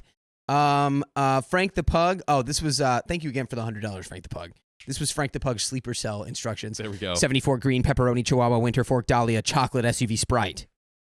And now, I wish whoever was activated the best of luck. And Purple Trader, thanks for the $3 and the para character with the thumbs up. Sammy, thanks for the $5. I'm supposed to be taking a test, but I'm here instead. Help? I can't help but procrastinate. It's due at midnight. Sammy, Take a test. take your test. Take a test. Take your test. Do come it. But do Or your test first. put all the questions in chat and let chat collectively help you answer Yeah, it. yeah. Make a public Google document and have That's how I passed my driver's test in Florida. a public Google document. It's Yahoo Answers, basically. Oh, okay. It worked. Awkward Turtle, thanks again for the $50. Chaos Turtle activated. And Cloud Wizard, thank you again for the $100. Now we're gonna spin. We're gonna spin that frickin' wheel. Who's Dakota, would you me, do I've the got the honors? arms. Could you also open the vaults, the gate, to bring us that cool air? Are you toasty too, Keon? Are you a toasty boy right now? Yeah, I'm toasty. I'm a toasty. I'm just toasty always boy. hot. It's hot in Topeka. It's hot. Like a New York slide. Mystery Wheel. Okay, ladies and gentlemen, our AV family that has joined us. So we have a very special friend we like to call the Mystery Wheel. Every time we got the $100 dono, we earn ourselves a big fat spin on the big fat Mystery Wheel with all kinds of fun prizes. Mr. Decoder, and then Purple Trader just donated another one. Okay, and that's more time, and that's chaos. But Dakota, can you spin that wheel, brother? Yes. Yes. And Auntie it's Vix gonna Mix, this is sound for good. you. Give gonna- me sound. You're gonna hear the sound of the wheel. Give it to me. Hiya! Ooh, great spin. Dude, it's fanning me off from over here. Yes. Oh, yes, God. Yes. Yes. Oh, Woo. 10 plus minutes. I almost thought I said members. That was so close. One more time. Frank the Pug. Pug. Here we go. I'm gonna rip this one. Auga. Hiya. Oh, baby. That is the just. wind that's coming off of this wheel. Yeah, I can actually feel it now. Here we go. Spin again. Yeah. Oh God. That sounded like a whole arm of it just fell off. Guys, we are spinning this wheel to the max for you. Another 10 10, plus okay. minutes. That is double 10 minutes, ladies and gentlemen. And then one more time. Cloud Wizard. One Cloud more for Wizard. Cloud Wizard. Closing us out for this round. Oh, Here we that was go. Weak. That one was weak. More time, I ran says out of Lulu. strength. 1.5. Uh-oh. And now it's a 1.5. 1.5.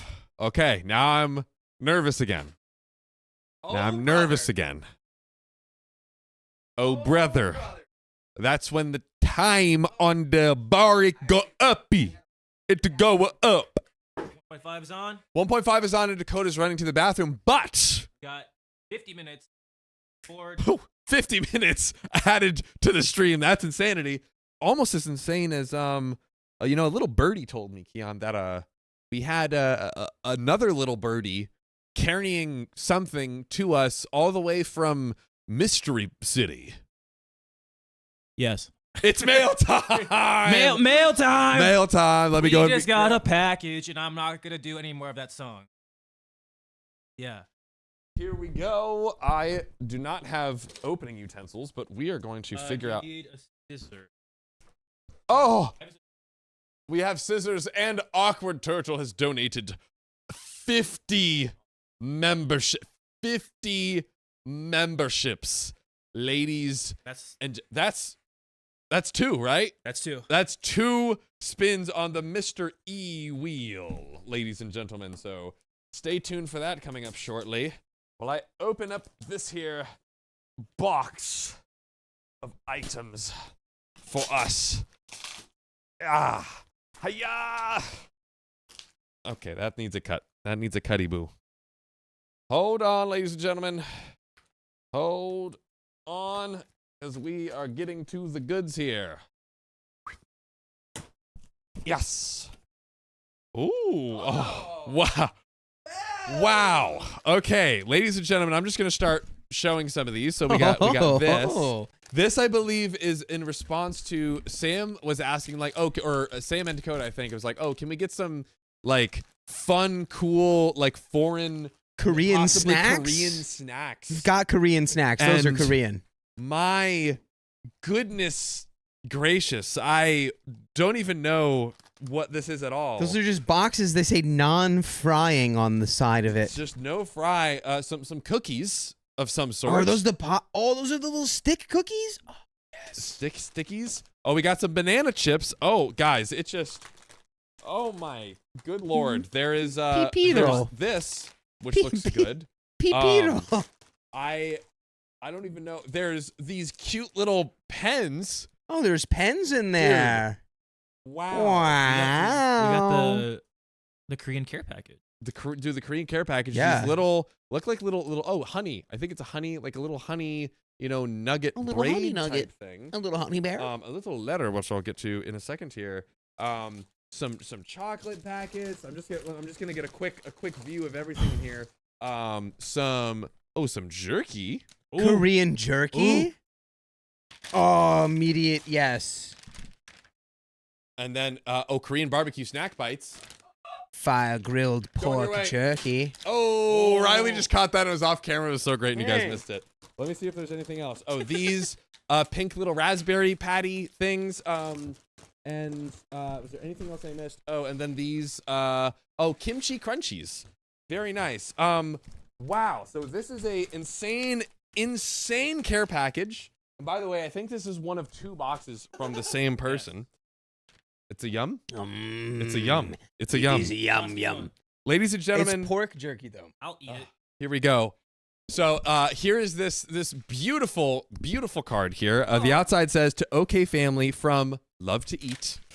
And I'm opening it now. This very beautiful card here. Absolutely gorgeous. It's got a little hangy thing. Ooh, and on it's got a little it's got a protective cover on the a tassel. protective cover. Wow. To the OK family, you will always be the awesome people you all are. Here are some of my favorite snacks and gifts to you all from Love to Eat.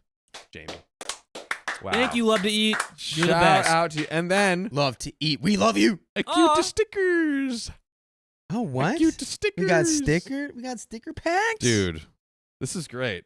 And there's a whole other box over there this too. is amazing. There's a whole other box we're getting into in the next break. Yeah, I think they're from the.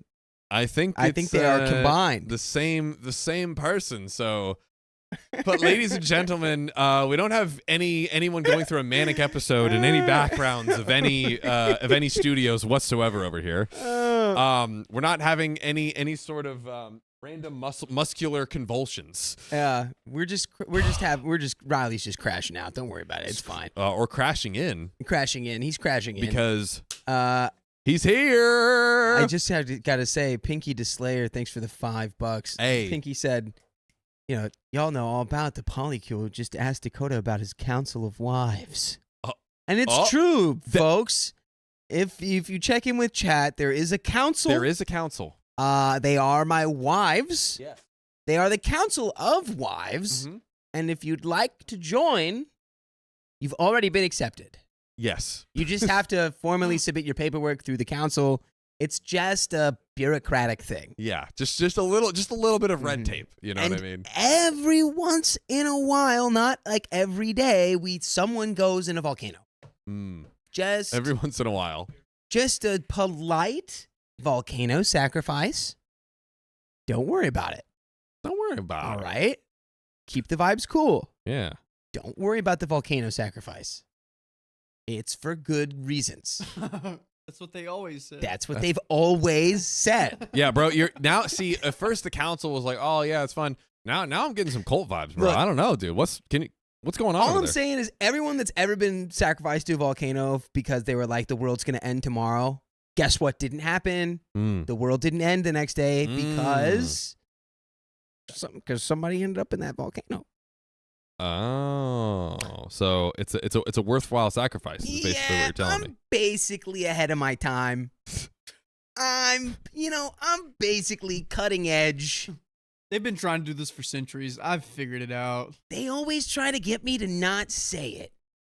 They're all around me trying to stop me from spreading the truth about the volcanoes. They as in the government. Yeah. Activating your sleeper cells of wives. Exactly right. You know. And hey, you know you what? know what? I've said too much.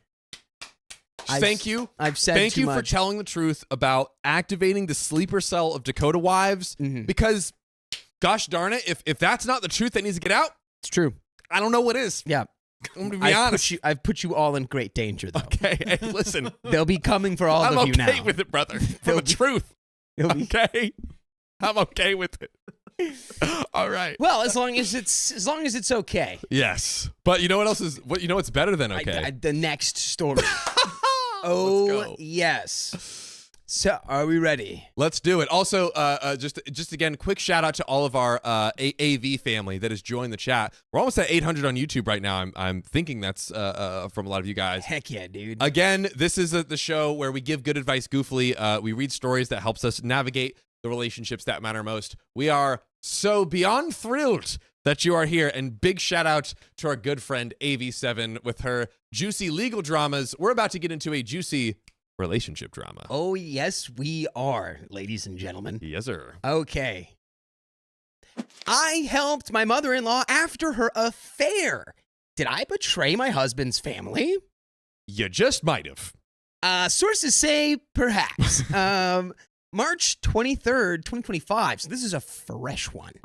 I'm 28 male, and I've been with my husband, 29 male, for 7 years, married for almost 1. This has been a genuinely good relationship. I love him deeply, and we've built something I'm proud of. He fits in great with my family, and I've always felt at home with his. I'm close with his younger brother and his girlfriend, but the person I've always felt the strongest connection with is his mom. How strong of a connection? A mother from another brother. Who's your husband? Or another But not legal. I mean, wait, scratch that. Delete it. the mother of my husband brother. Is that what There you we meant to go. say? That somehow sounds better. So much better. Yeah, but this comes from user Reasonable While 966 and user Throwaway 13141. And if you want to submit your stories, go to the r/OK Storytime subreddit and submit them there. So, a few years back, I went through a rough depressive episode, and his mother was the only one who truly showed up for me. She didn't treat me like her son's partner. She treated me like family. I've always loved her for that. I'm close with my father-in-law too, but with my mother-in-law, it always felt like more of a friendship. And then everything flipped.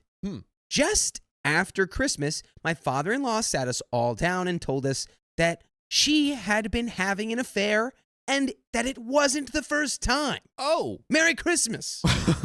Oh, my. Oh, my God. He said that he tried to make things work, but he couldn't do it anymore. He was heartbroken, and it shattered the whole family. My husband and his brothers were crushed, and they all cut contact with her, and she moved out soon after. I get it. Cheating is a betrayal, especially after decades, plural, of marriage. I'm not trying to excuse what she did, but I also couldn't ignore the fact that during one of the worst times in my life, she showed me care and kindness when I felt like I had no one. That stayed with me. Just really quick, that's a great example of like people will always remember how you made them feel. Not necessarily what you've said, not necessarily how you've... They'll always remember how you made them feel. That is so true. And and then they might help you after you have an affair with your husband. This is a little tit for tat. But I think it's kind of fair so far. Let's continue on. Oh, a few weeks ago, she reached out to me directly. She said she was running low on rent and didn't know who else to ask. She sounded anxious and desperate, and I helped her. Man. It wasn't a huge amount, and she was incredibly grateful. She asked if I'd be willing to meet her for coffee. I said yes. When we met, she broke down and told me that she's tried reaching out to her sons, but none of them responded. So I listened. I didn't try to defend her or fix anything. I just tried to be there for her the way that she once was for me. Later that evening, I told my husband about it, and he completely lost it. He said I betrayed him and went behind his back, and he left the house. The next day, I tried to explain where I was coming from. I told him I wasn't trying to choose sides. I just reacted to someone I care about being in a tough spot. He didn't say much and just told me to not do it again. When his brothers found out, they were disappointed in me as well. They said I crossed a line and should have respected their decision to cut contact. Now I feel stuck. I understand why they're upset. I didn't mean to hurt anyone. I just couldn't turn my back on someone who once didn't turn her back on mine. I wasn't trying to undermine their pain. I was trying to act with compassion. I'm not here to justify what was done, and I understand why my husband feels hurt. I acted on instinct and compassion in a tough moment, but now I feel like I've damaged something really important. I'd really appreciate any advice as to what to do further. How do I navigate this? We have some comments here, but before we give them up to the comments, my dear Florida man, John. That is me, the Florida man with the plan. What are your thoughts on the situation? Because I've got a handful. Yes. So basically breaking it down, you have OP and OP's mother-in-law, who he's had a great relationship with in the past, but turns out she was a cheater, and this was not the first time. He helped her out in a pinch, gave her a little bit of rent money, and now OP's husband is mad at him, like, hey, what are you doing? Why are you helping her? This is really tough. I mean, I think maybe the first thing I'll call out, and curious what your response is on, like, obviously you know, I get being angry, but like essentially making them homeless kind of in a way. Right. It doesn't, there is a little bit of hypocrisy going on here in the way where the brothers and I think the husband as well were like, well, why aren't you respecting our decision that we cut off my mom? Yeah. It's like, well, she's not my mom.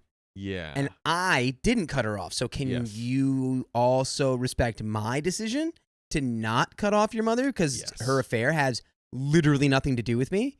Like, I'm your husband, but like, she's not my mom. Yeah. Y'all can be mad at her in that way, in a way that I cannot. Yeah. Because didn't raise me. Yeah. You know what I mean? I think you're totally, I think it like, it would be a different story if OP was bringing mother-in-law to like a family get together or something, and they're like, hey, now you're encroaching on our space, you're bringing her here when we don't want her here. Sure. Yeah, he's just completely outside.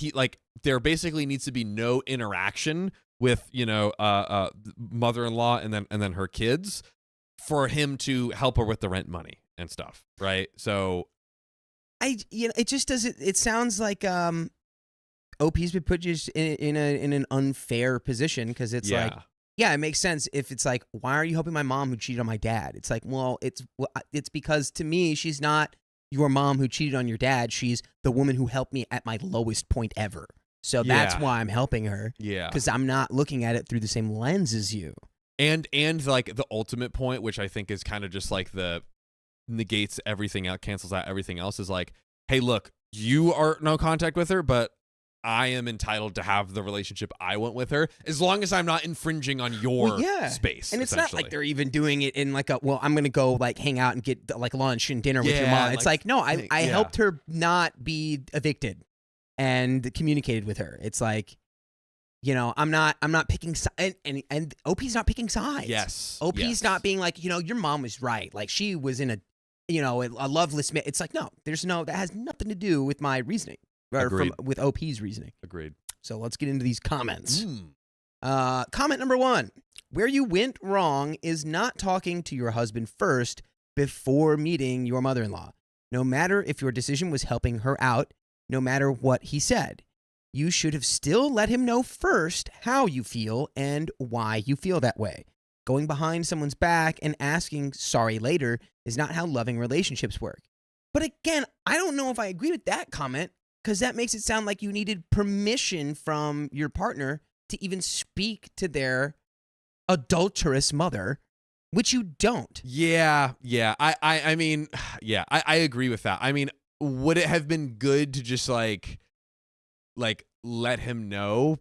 Yes, but also to your point, there shouldn't be this like kind of weird permission structure built into it. It's like you're kind of forcing OP to be roped in to the family debacle instead of just like letting them be an outside. Yeah.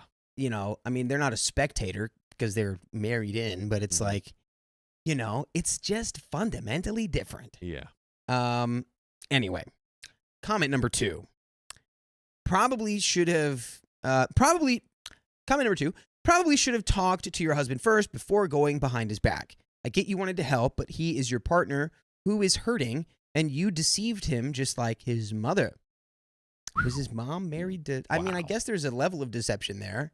But like the deception is, you went behind everyone's back and gave her rent money so she's not evicted. I don't know if that's the same level as cheating repeatedly on some... It's just...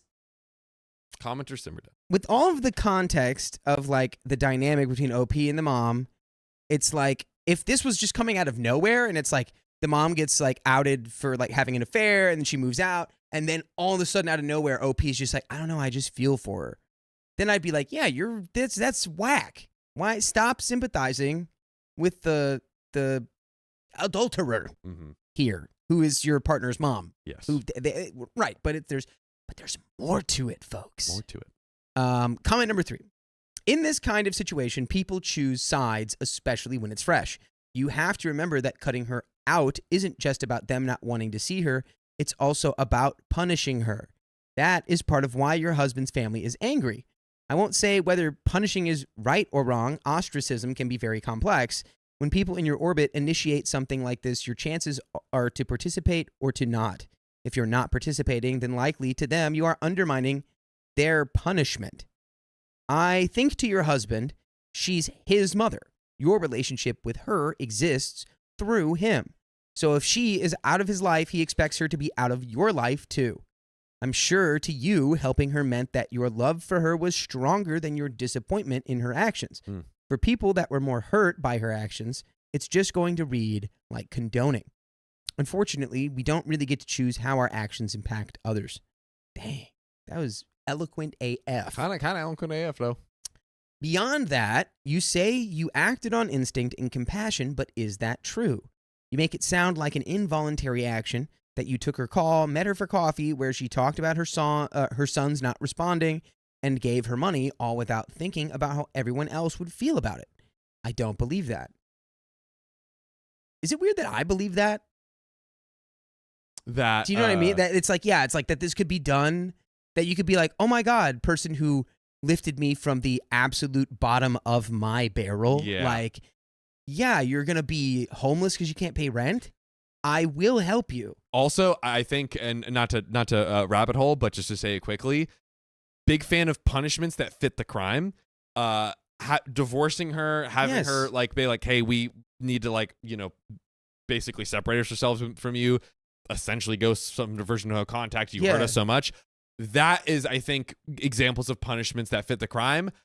Having her go homeless, the mother of your children, all this, I don't know if that's a punishment that fits the crime. Yeah, I don't know. I can't be on team make my mom homeless. Yeah, I can't. That's that not is my kind team. of a tough one to be on. That is not. That's Yes. It's rough. Yeah. So I think the first step here is owning your actions. You either own them as a choice you made that you deeply regret and wish you could change, or you own them as a choice you would make again in a heartbeat. That means telling your husband either I regret meeting with your mother, I should have cared more about how it would impact you, or your mother means too much to me and I'm not willing to cut her out of my life. Then I guess you go from there. Fair enough. That's perfect. There's no way to get out of this without hurting someone, but do remember who created this situation. It wasn't your husband or his brothers. Fair enough. Comment number 4. The difference between your tough time and her tough time is that yours was brought on by mental illness, depression, and hers is the consequence of her own actions, cheating. I get that you wanted to return the compassion she showed you, but you should let sleeping dogs lie. Talk to me. Give it to me. Really quick. It's kind of like a okay story time. There's a man. Me and my buddy were skiing in Taos, right? Yeah. We get stuck up there on the mountain. We've lost his keys. His car is parked in the lot. We have no way. We are 3 hours from civilization. We have no way to get back home. A guy working in the parking lot ended up literally giving us his truck at the end of the day. We drove it 3 hours back to where we lived, got his spare key, drove the truck back, and gave it back to that guy. And his name was Kurt. And I will never, ever, ever forget how Kurt had our back so hard.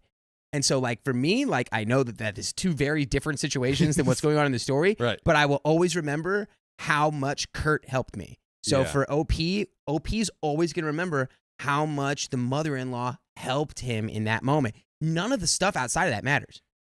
Like, Kurt could have an affair with his wife. I would still help Kurt because he helped, because you have no idea how screwed me and my friend were. Okay. But where's the line for Kurt? Like, you know, there's a line for sure. What is it there's then? not. How many there's not does he have to put in the ground before you're like, I'm not going to help Kurt anymore? one. One? Okay. But One- Kurt helped you out in a tough One time. body in the ground is all it takes. But, like, you know. I don't believe that. But see, and the point of all that is that I am outside of Kurt's relationship turmoil. That has nothing to do with me. But I will. What does have to do with me is that Kurt helped me at a very, very critical moment. Yeah. And it's like I feel like OP is outside of the affair and outside of the dynamic with the mom and the dad and the brothers. And they're just like, this is someone who literally had me at my worst moment. I'm going to be honest. I think it's a gray zone. And I think that, like, I do understand, especially in other cases. Again, we talked about the scenario of, like, oh, what if OP kept inviting mother-in-law to, like, family functions, and they're like, hey, we don't want to see this woman who, like, broke all of our hearts, broke our father's heart. Like, that's a completely different story where OP's, like, kind of interrupting their kind of, like, siloed experience, like you said, Right.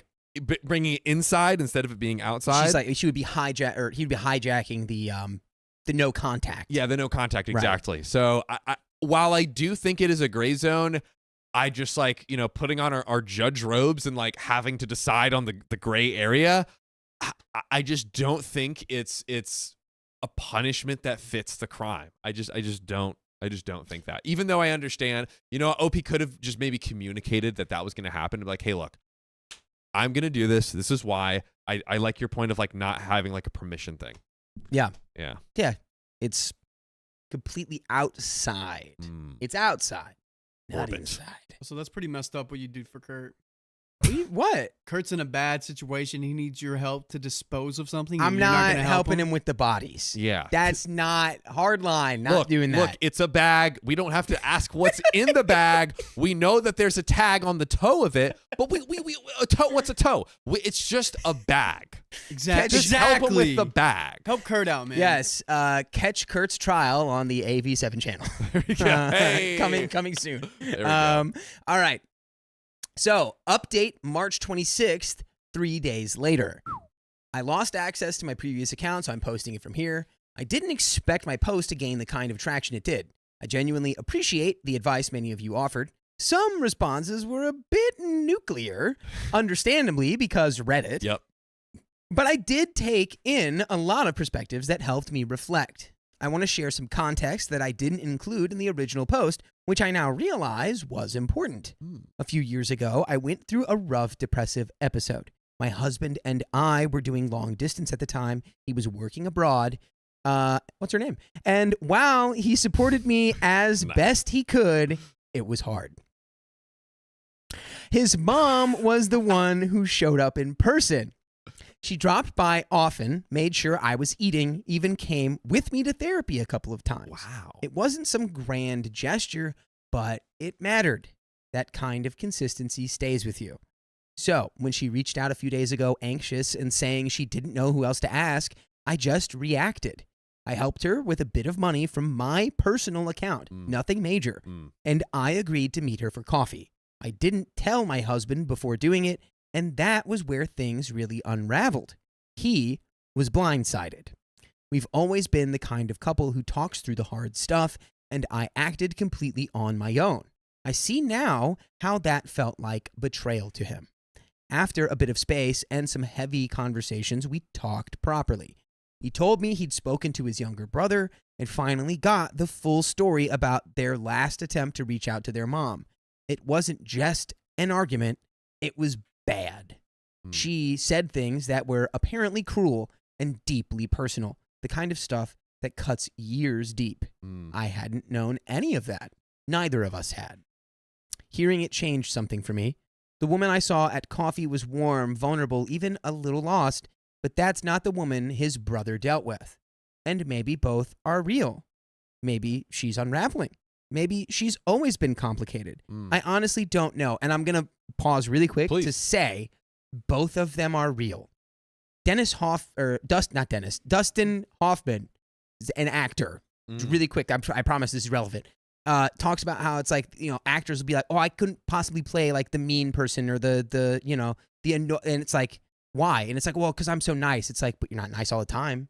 Like that there's a mean version of you inside of you that you could bring out. You just don't want to because you've been told that it's like wrong or whatever. So there's a version of her that is that person talking to her youngest son. And then there's the version of her that you spoke to that is the warm, empathetic, confused woman. They both exist. Yeah, I like how OP's basically painting the whole portrait of like, it is complicated. She is a whole person with these multiple sides, and like she's hurting, her son's over here, and she gave me life-changing help over here. Yes. Both are true at the same time. Yes. Yeah. Okay. What I do know here is that my husband's boundaries are valid. Which is true. Talk about it. He told me clearly that he's not ready to reconnect with her and that he's not comfortable with me being in touch with her either. And after hearing what I've heard, I understand that. I've told him I'm stepping back. If she does reach out again, I'll tell her that I can't be the person in the middle, not unless something genuinely shifts between them first. We both apologized. He for shutting down so quickly, and me for making a decision without him when I shouldn't have. We're okay now. Good. Look at that. That brings a smile to my face. W freaking communication over here. We walked through the fire. We got there. We got there. Let's now we got a go. nice tan.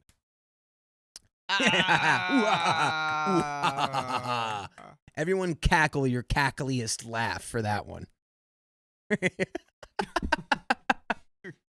That's my sleep paralysis demon right there. Yeah. Okay. I still think there's something more going on with her emotionally, maybe even mentally. She's been a stay-at-home mom most of her life, and her siblings live abroad, and from what I've heard, she's already asked her friends for help before coming to me.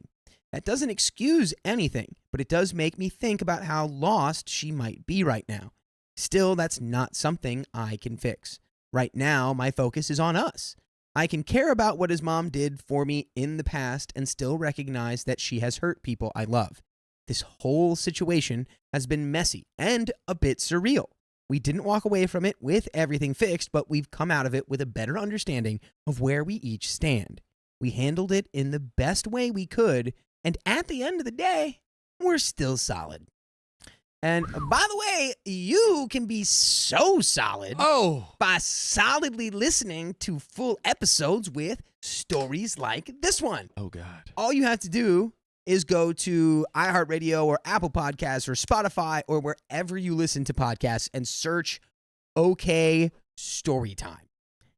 That will take you to the archive of stories. The archives. It's 52 days long. 24 times 52. Pretty good. That's like 1,250 hours. Many hours. Many. Now get cracking later soon. Because we have more story. Oh, baby. But, you know, before we finish it, I mean, like, we're in a good place. I am just in awe and love this communication and just the realness of it, Yes. the rawness of it. Hey, look, it was messy. We learned the mom is a complicated person with multiple things, but you know what? We sat down, we talked about it, we looked at ourselves, we looked at our partners, we looked at the whole scenario, and we came out better for it. That's right. What more can you ask? Really not much. Like a big bag of money. Yes. Like, I they mean, could ask that'd for be that. great. Like, and then a big bag of money fell out of the sky, crashed through our living room ceiling. Woo! We- Then we won the lottery. Yeah, like- we're like, okay, like, yeah. But for you know what we're looking at here. No, then my partner was like, and you can't use any of this miraculous ceiling money for my mom's rent. There we You go. can't. And that's where it comes back around. But it didn't happen. And we're That looking did good. happen. That's an alternate timeline. We're looking good. Let's finish off the real story here. Yes. So, still, I can't lie. There's a part of me that feels pulled toward who she was for me during that rough time. Letting go emotionally feels messier than I expected. How do you emotionally let go of someone who was once there for you when the situation clearly calls for distance? We have some comments providing some insight here. Couples resolving issues like adults, talking them out and listening to each other is always nice to see in an update. Yes, yeah. I agree. Love to see it. Comment 2, I think your comment about maybe she's always been complicated is probably spot on. Most people are complex and you only see the side that they allow you to. Number 3, tough situation for sure. In the end, you only knew the part of her she was willing to show you. Her compassion when you needed a friend was undeniable. However, there seems to be a lot more about her that you truly don't know and probably never will. You tried to support her in a similar way that she supported you. That part is now done. And while you may not think of it as being in the same meaningful way, it definitely was for her. Let it go now and feel good about being compassionate to her, but let your husband and his family dictate any further involvement. Best wishes. I love that comment. Dude, I love it. OP and the commenters just locked in. We're crushing it. Locked in right now. Yeah. Holy moly. Whew. Comment number 4. Mm. This is a healthy update and brave of you to recognize that the person you knew who helped you and the person who caused a lot of hurt are not mutually exclusive. That is brave. They are both capable of existing at the same time, and they both come with their own type of grief in a situation like this. Reconciling the love and esteem you have for someone who fundamentally supported you through darkness is so challenging in light of them creating that darkness for someone else. Many someones, really. Do you think maybe some therapy might help you short-term in processing these feelings? Yes. Just again, we just keep going with the great advice all around, the great relationship management, all the great communication all around. This is All amazing. around. I'm happy, This is an all-star comment dude. section right now. The freaking the Michael Jordan who is in the All Stars, Riley? It's Michael Jordan. It's Scottie Michael Pippen. Jordan. Yep. It's Scottie Dennis Pippen. Rodman. Yep. It's Shaquille O'Neal. Yep. Oh, I was Kobe just Bryant. just Steph going to do the Curry, Bulls. LeBron James. Oh, my God. This is crazy. Ray Allen. Debatable, but No, not really. Ray Allen's GOAT. All right. Anyways, quick basketball shortcut there. Sorry, I got a game tonight. Okay. Fired up. I commend you and your husband both for communicating and giving each other grace during this time. It's easy to lose sight of things when we're fraught and emotionally charged. You both came together, created space and acknowledgement for one another, and came to the resolution you have now. However fragile it feels, it is still progress. Things will become easier with time and a little bit of distance from it. Good job. And ladies and gentlemen, that is the end of that story. What notes do I have? None. That was I a have great, none. perfect ending. Just what a great analysis, what great self-awareness, what great empathy, what great communication. You can't ask for more. Yeah. And you know what? Life can be complicated. Yeah. These people can be complicated, but we acknowledge it and we just work. We are just primates with very complicated brains. And it causes us to do complicated things. That's true. But you know what's not complicated at all? What is that? The fact that that was the end of that episode, and we're going on to the next one. We've got more stories to read, Oh my but god. I don't think we're gonna be the ones reading them. Wait. Yeah. What's? I feel a change coming. I feel the Donner Stampede. We've been invaded.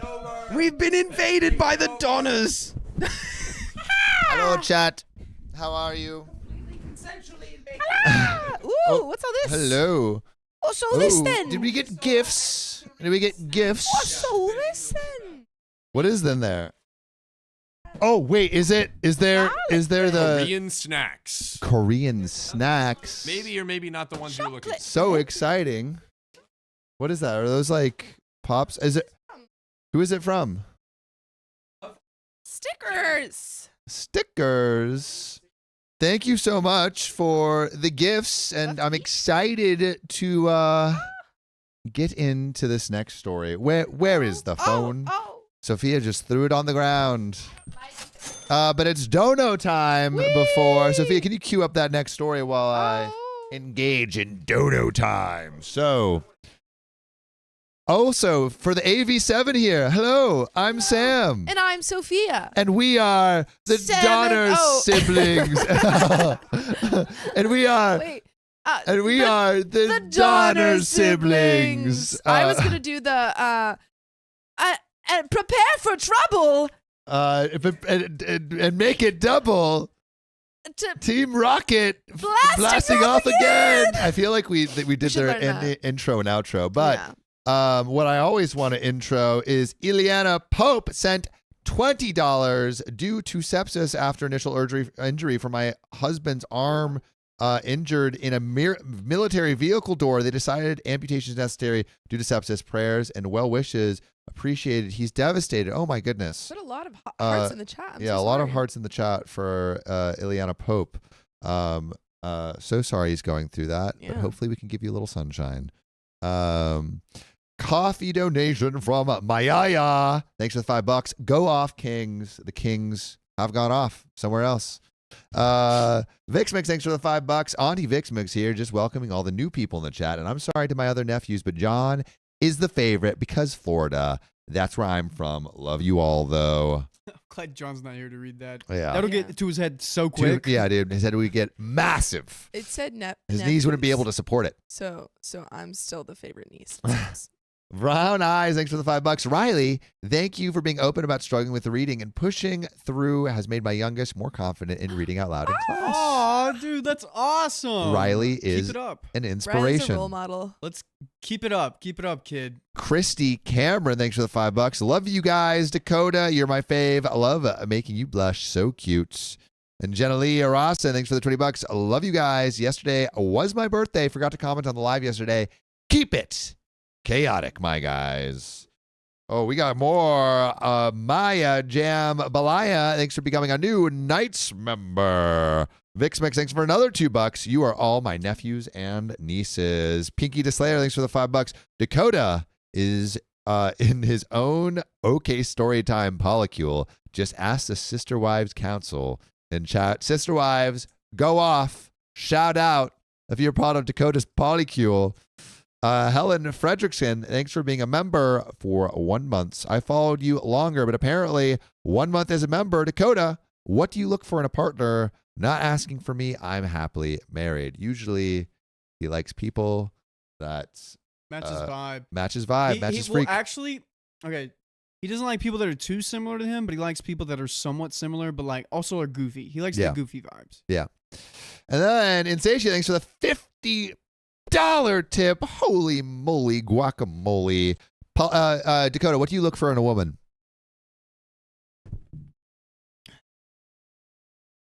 Committing to the bit. Nice. All right. So if you can commit to the bit, maybe Dakota can commit to you. Polycules can be very tricky dynamics. I am part of one that involves a child and the intention to have at least one more.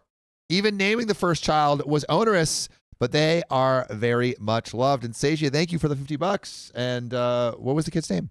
Awkward Turtle. 50 gifted memberships. A lot of new babies coming in to the stream. You're on the list. We love to see it. Also, again, give some AV7 peeps some love and some support and some well wishes. Lils, thanks for being a member for 2 months. I have to organize my daughter's dresser. Fingers crossed for a long stream. Love you all. Ridge Haven, Suze, thanks for the $25. Thank you for putting me to sleep every night. That's what we do. We are the lullaby of an adult generation. Purple Trader, $100. We probably already read it, but yeah, I think we need more time and more chaos.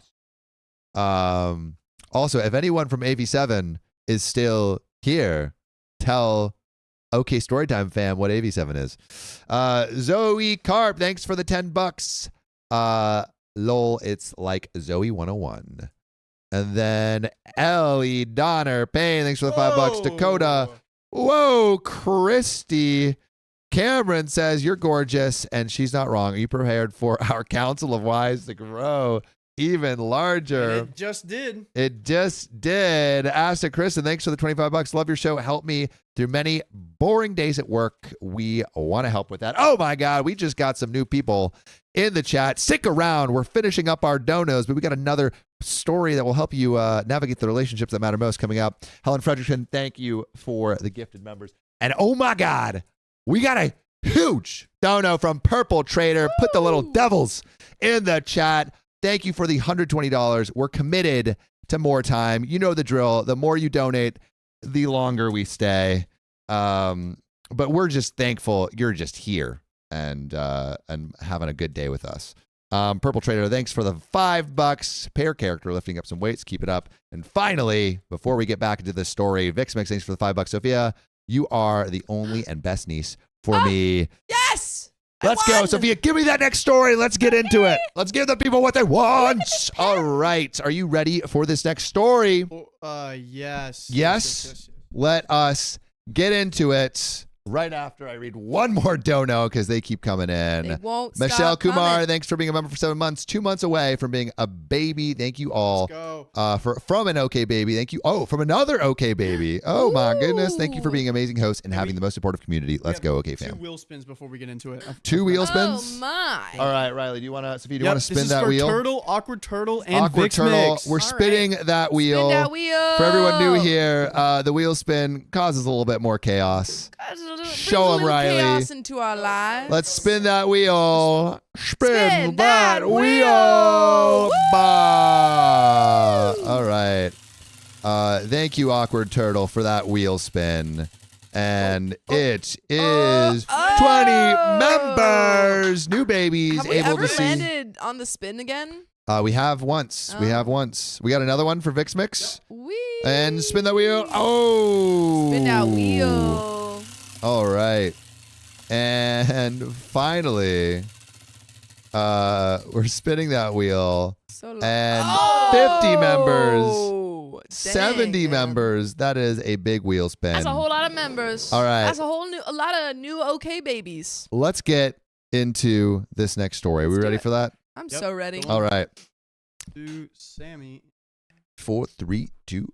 I told my fiance that his family is being way too nice, and he didn't take it very well. They're just too nice. I, 27 female, recently met my fiance's 31 male family for the first time. We've been together for 4 years, but we spent 2 of those years in my home country and then moved to his country after I finished my graduate program. By the way, this comes from Late Tart 320. And if you want to submit your own stories, go to r/OK Storytime subreddit. So we didn't settle in his home state, but I kept asking to meet his parents because he's met mine multiple times. And he always said that they're just very private people and kind of old-fashioned. Does that mean they don't know about you? And they're racist. I don't know. Or they're just old-fashioned, you know. They don't like certain people. Yeah, the old-fashioned way, you know. So we should wait until we're engaged. Weird, but some people are just weird, so I didn't push it. Well, we're engaged now. So last weekend, we finally made the trip. And I don't know how else to describe it, but something felt really off about the whole thing. Mm-hmm. They weren't rude. I want to preface by saying that. It's on the contrary. They were nice, to a degree that felt contrived and honestly a little scary. Oh, Like maybe in like a little that movie Uncanny Get Out. Valley. Yeah. I was about to say Get Out. Yeah, I Get haven't Out. seen Get Out, Uncanny but Valley of niceness. if I were to have seen it, I feel like assume. you would have seen that. I've seen Nope, Yeah. and I loved it. Get Out, I think, is just as good, if not better. I also haven't seen Nope, so I don't know.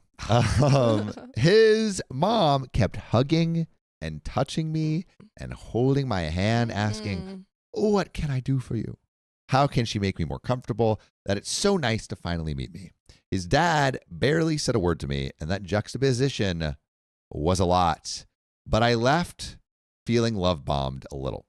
Love bombed by family members is a new one for us. Suspicious. Suspicious. I think they're skinwalkers. Well, she made all of my favorite foods and kept anxiously asking if anything was wrong.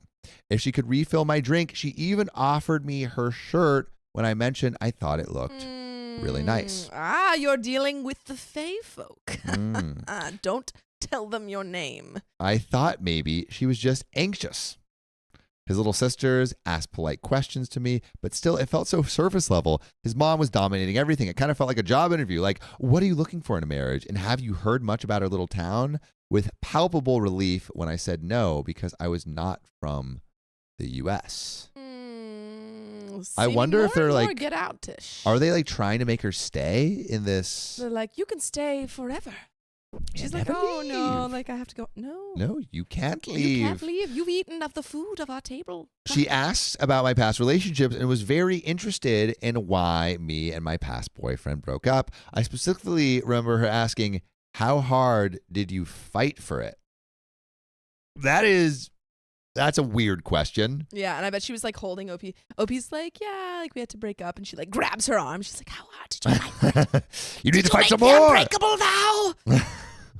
I love the Harry Potter references. So I just felt oddly interrogated and coddled at the same time. I'm not explaining myself well, but my gut told me, get out of the house. Ooh. All right. Yeah. Sam Chan says, this sounds like a horror story. It kind of does. Does indeed. Maybe even a horror comedy. Like Get Out. Like Nope. Well, my fiance barely spoke all night, and anytime I looked to him for reassurance, he just smiled and looked down at his hands, which is not like him at all. I feel like there's something that OP doesn't know. Couple of nights in, I told him I was feeling kind of weird and wanted to go home. He asked me why, and I told him that maybe I'm not used to American socializing, that I just feel a little tired and overwhelmed, and that his family is really, really nice, and I'm not sure how to handle it. I was trying not to be rude, but we've always emphasized honesty in our relationship.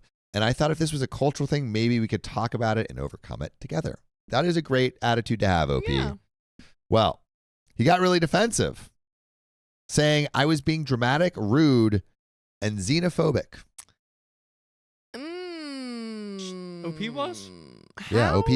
How? How? Is this? I don't understand it yet, but let's keep going.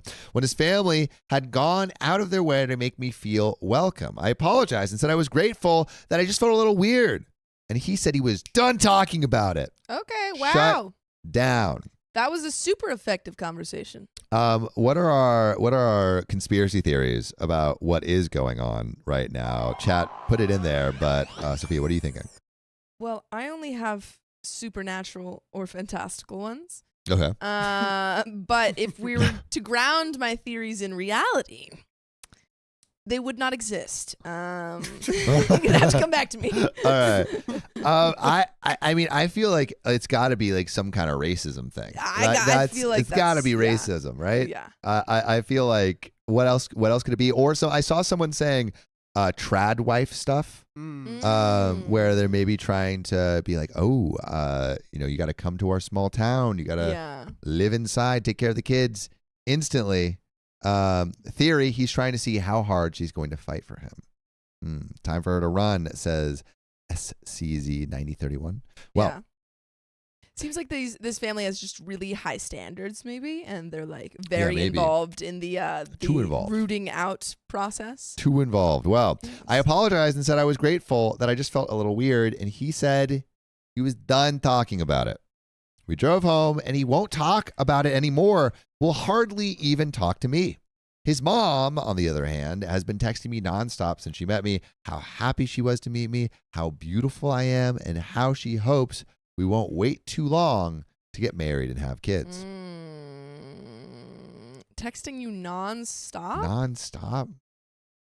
Also, like, I don't like this. I don't like this speed run to marriage and kids. Truly. I mean, well, they were already engaged. I know, but just like, I mean, it's stressful enough having to plan a wedding and do the whole fiance stuff. Like, just like, Not to say that it's Sure. okay, but I think that is a more common thing for What, family to members speed- to be like, oh, I can't wait for you to have a baby now that you're getting married. And it's like, I think that line of thinking is True. pretty common. Not saying it's okay. true. I guess it's just in the context of Yeah. everything else. Yeah. It feels More abnormal.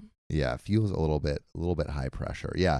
Flocka Reyes says rushing the relationship. It feels a little bit rushed. But again, I agreed with Sophia. It's not like out of. Yeah. It's not completely out of bounds, but Mhm. it is a little bit much. Your hair looks very nice. Thank you. I put your conditioner in it this My morning. conditioner? Yes, I stole your Yeah. conditioner. Yeah, I also stole some of your conditioner. What? Yeah. You're out of conditioner, actually.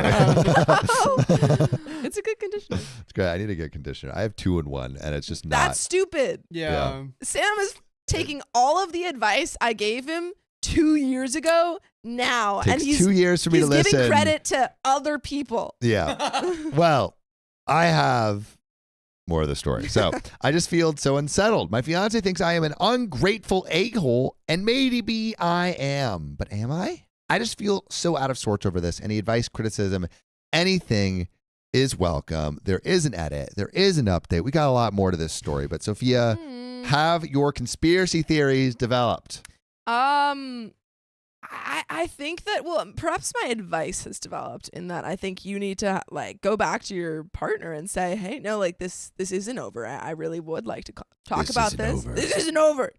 And I want to get your reasoning behind why you're offended by what I said. Yeah. 'Cause, I'm just trying to get to know your family, but also it's a little overwhelming because this is a bunch of new people. That I just don't understand how like in what world is what she's saying xenophobic? I feel It's not. I feel like he's being. he's doing like a little reverse or like Uno reverse card. He's like, Yeah. my family's xenophobic. I'm gonna blame I you think first. he's hiding something.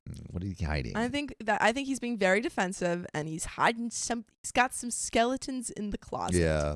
Queen Procrastination says he won't talk, and that is the main issue. Mm-hmm. That is an issue for sure. Well, edits. My fiance still is not talking to me at all. He shut himself in our room and said he needed space. Seriously, am I missing something here? What the F do I do? I feel like I'm going crazy. That's what he And we're- wants. Gaslighting. But we're going to go straight into this update. So I finally got my fiance to talk to me. And it was not a good conversation. No. I apologized again for coming across as ungrateful. And he said that the way I reacted to his family told him everything he needed to know about why he was so reluctant to let me meet them in the first place. Whoa, projecting. Hardcore projecting. I'm so, what do you mean you knew how she would react? Also, so he was reluctant. Yeah, He totally, he lied. lied. he's a liar. He's a double liar. He's a Mm. two-time liar. He said I should be grateful they welcomed me with such open arms and that I needed to remember that the only reason I am doing so well in this country is because I am dependent on him to be here. That is a sentence I don't know if you can come back from, my man. You cannot. You That cannot. is big yikes. Not the you should be grateful I let you come. Ooh, I mean, like even if he was the only reason, like, You don't like even gotta if it was say like a it. green card marriage, Yeah. that's just something like that you say that is only hurtful Yeah, it's an inside thought. and is just gonna make that person resentful of that situation and want to leave it. It's like He's like, oh, you think, you should be grateful. Well, now I definitely don't want to be grateful. yeah, and now I'm gonna leave. Yeah. I'm gonna leave. Well, Wait. Yeah. You should be grateful for everything I've given you. Is that maybe leaning into the trad wife area? well, Or maybe that's what he wants. That's what he wants. He Yeah. wants her to be dependent. Well, that had me so angry. Yes, as it should. I literally can't stand being talked down to. I said I felt like this way I felt like this was way out of proportion. And then he accused me of cheating on him. Projecting. He demanded to see my phone because apparently, according to him, I am intentionally trying to sabotage our relationship by saying his family is too nice and that he'll call off the engagement. I can call him an a-hole, and I get to go off with my so-called fling. I am not a cheater, so I said, go ahead. Look through my phone.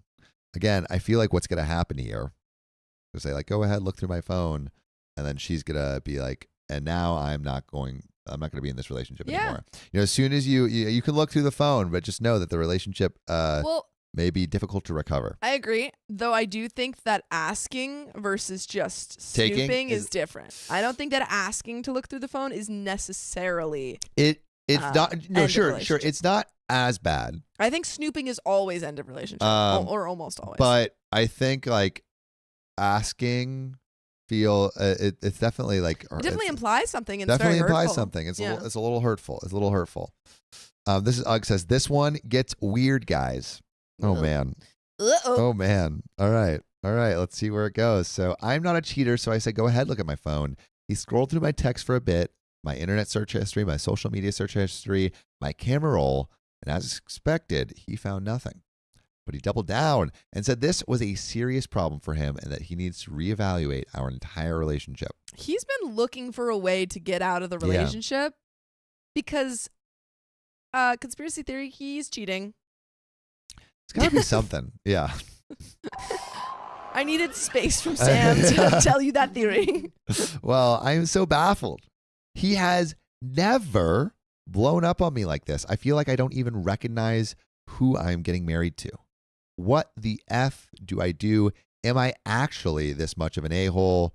An edit for clarity. I didn't articulate myself well in the first post, so here's a more extensive rundown of what has happened at his home. Yay. All right, so we're getting the weirdness.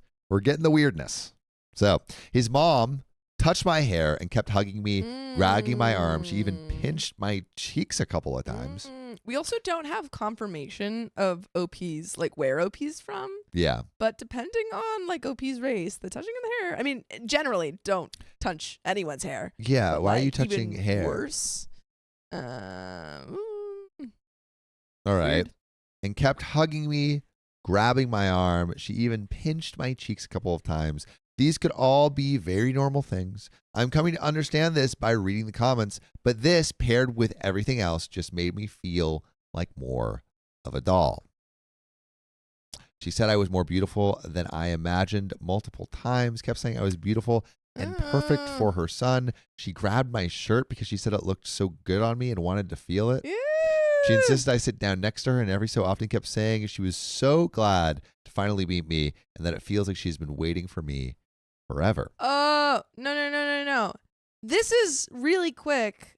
I feel like, for example, you have a man who is complimenting a woman and they're being very nice, but you have that like, I'm incredibly uncomfortable. And that's what this feels like. Like it feels like she's flirting with OP almost. Well, it just feels like there is a type of complimenting that just makes, I mean, like in situations when I've been, it just makes me like feel incredibly like. Yeah, I mean, it's just if it's overdone. Yeah. You know? And there's touching involved. It's yeah. like, stop. Why are you? I don't know you. All right. Well, she served my plate for me and kept filling it with food. Even when I said thank you, it was so yummy, but I'm full. She kept bringing me drinks. Even when I said I wasn't thirsty. I don't handle booze well, so I try not to drink. I would try to decline, but she kept insisting. So then I felt like I couldn't. She was asking me what I was looking for in a relationship, what kind of wife I wanted to be, what my past relationships were like, why I left my exes, what my thought process and reasoning was. And since we left, she has been texting me almost this whole time, asking me to promise I'll come back and visit, asking when the wedding is, asking me to not put it off for so long, asking when we're going to have kids, asking if we're trying to have kids. Right now? Onion says she sounds like she bought a doll for her son. Yeah. She's like, you're coming back, right? Are you coming I have back a little tomorrow? box for you Tomorrow? to put you on the shelf. You'll I stay hope there this forever. provides more clarity for why I felt the way I did. even if I shouldn't have said it to my fiance because I was a guest in their home and a receiver of their hospitality. We got some comments. Yeah. We And got this some one, comments. I think will be relevant. And also, we're not even halfway done with this story. Yeah, So there's a lot of room for weirdness to Mhm. occur. I agree. But comments, are you a different ethnicity than your fiance and family? Because I'm wondering if his mom's behavior is racially motivated. That's what we were wondering. It's so weirdly creepy and over the top, fetishizing in a way. Him saying this is why he was so reluctant to meet you smells like some gaslighting BS. His unwillingness to talk is red flag. Saying the only reason you were doing well in a country is because you depend on him is threatening and manipulative. Agreed.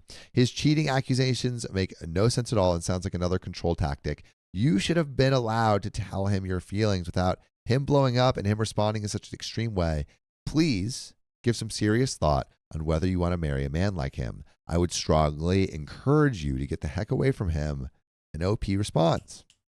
Yes, I am Asian and they are white. All of the comments felt very like fetishizing of Asian people. Very like, oh, you're like you're so pretty, like a doll. Like that felt. Who called it? I mean, a lot of people, I think, in the comments did. Yeah. Well, maybe it is something like that. I just didn't want to assume that. I've been pretty lucky in encountering minimal racism here and back home. I didn't even encounter it. So maybe I just have trouble identifying it. Having to think about this now is really hard. I really love him and uprooted my life for him. We've been together for years. I feel like this came on so suddenly. I feel paralyzed. We got an update. We got another update. Yeah. Yeah. No, this is definitely like a large amount of fetishizing and going on in this family. Kimberly Fine says probably sniffed her while she slept. Ugh. Kimberly, Oh, Kimberly, gross. Yeah. No, this is, I mean, and your partner is not putting a stop to any of this. So I think your safety is really at risk here. Yeah. I mean, I don't know. I can't really say whether or not you're going to end the relationship. Definitely postpone that marriage. Yeah. But we got another update. Mm-hmm. So I want to start this out by saying thank you so much for all of the comments. I want to start by saying thank you so much to all the commenters and people who messaged me private words of support and comfort. I've been slow to catch up what's happening to me. And though a lot of comments scared me, I started coming to the natural conclusions that they were right. I felt more and more unsettled as the hours went on. Fiance's mother kept texting me, and he didn't text me from work like he usually does. He got back late. His job is labor intensive and requires long hours. Why is he getting back so late? When he got back, I was waiting and told him I wanted to talk right now because the way events are unfolding is unacceptable to me. The effort I put into our relationship and is leaving too many questions unanswered and creating more. OP is putting their foot down. You gotta set boundaries right now. Yeah. You gotta have that conversation. Don't let him avoid it. Because, I mean, right now it doesn't feel like OP's ready to get out of this relationship because I think she has so many questions. So get those answers. It has so many feelings. You know, there's a lot of feeling feelings, you know?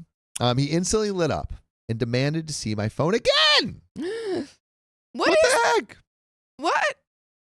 I said I would not give him my phone unless he gave me his. Whoa, Uno reverse card. And he vehemently denied. Suspicious. Saying I was the one causing problems. So it was his right to look through my phone, not his. He's like, you're on trial, not me. That is a red flag. Huge I know red flag. we're getting red flag after red flag, but yeah, we swap phones. Why not? Yeah. I think you should. If someone asks for your phone, if you have should ask nothing for to theirs. hide, yeah, I think you got to do a little trade. Yeah. Yeah. But I mean, again, asking for the phone is damaging to the Yeah. relationship at the very least. But if you are gonna ask for the phone, swap phones. I feel like the going through the pictures thing would take a long time. Maybe I have too many pictures. I on have my so phone. many pictures. Does everyone not have just like a ton of pictures like, everywhere? Like I have pictures going I have back tens from of thousands of pictures. middle school. Yeah, But it's like where you Or look no, for the I pictures. guess high school. that's true. You could like look at the last Yeah. month too. But I have so many pictures from like- the last month. But like if someone's trying to hide it, they might put in like That's an true. album or like a secret Oh, album. Or a hidden yeah, folder. get the hidden Or folder. change the date. Yeah. You could do Yeah. that. At this point, I was starting to feel really scared of him. I am physically much smaller than him, and this has never felt more apparent to me than in that moment. He was speaking really loudly, really closely to me, telling me that his family and him were willing to give me a second chance if I behaved better this time. That he knew I had it in me to be polite because I always acted that way back in my home country, and that no one else in America would put up with this BS. So I should consider myself lucky he didn't do more to expose my cheating. That's a threat. I Get asked out if of he there. was threatening me. Yes. And he again demanded to see my phone. Oh my God, you just saw it. I said no, though not as firmly as the first time. He stormed off to the bathroom and turned the shower on. I was really, really scared. So many of you told me to look him and his family up, and I didn't because I thought it was silly. Oh no. Was he like jail or something? This is so weird. MJ Weird. Gross his passport, bro. Miss Woozy says, behaved with the F. She needs to run fast. This Okay. is a man who went to Asia and thought he could get a wife to control. Well, There are people. Passport Bros. We did a video on it. Yes. So many of you told me to look him and his family up, and I didn't because honestly, I thought it was silly. But then I did. Right there in our living room. Turns out, he did have a past girlfriend, though he's always maintained he has only had short flings and never a serious relationship. She disappeared 8 years ago, and he was considered a suspect for a while. I couldn't find much in the articles because I honestly didn't know how to dig further. I don't know if anything ever happened with it. He still is a suspect, though I guess he couldn't be to teach English in another country. I don't know how it works. I know he was never convicted, but whether or not he did it is irrelevant to the fact that he lied. And he buried that information. You He need didn't tell you to that. Maybe he buried her, too. RUNNOFT. Yep. Runt off. Oh my God! You gotta book it. Whether or not he did, it was irrelevant. The fact was he lied. He lied so colossally about something so huge. I was genuinely so scared that I started shaking. I couldn't think or do anything. It was in the middle of the night and he was in the shower and I was just so scared. I really miss my mom and home so much more than I have since I left. I locked myself in her bedroom and called her. She answered despite it being in the middle of the night and I tried to explain what was happening as best as I could. My parents told me to leave all my things except for family photos, heirlooms, and my work things and go to a hotel. Not to say a word to him and just to do it as quickly as possible. I told him he was in the shower, so they thought I would have enough time to do it without him noticing. I got all my stuff together as quickly as I could. I think I forgot some jewelry, but it's okay. My dad sent me money for a hotel, and that's where I am right now. Ah! We do have about a quarter left of this story, Dude. but is it the right move to just get out of there ASAP? Yes, absolutely. Yeah. I'm sorry, if I was in a relationship and saw that like my partner was, a suspect in a criminal case, Yep. I'd be like, See ya. I'm gonna ask questions after I get out of here. Yeah. Also, long shot. Did this woman that disappeared look similar to you? That's what I was thinking. Ooh, usually most stabby stabbers have a type. Serial stabby stabbers. Serial stabby stabbers. Also, If I've learned anything from Criminal Minds. Yep. Ugh. yeah, and Ugh. get rid of your phone if you can.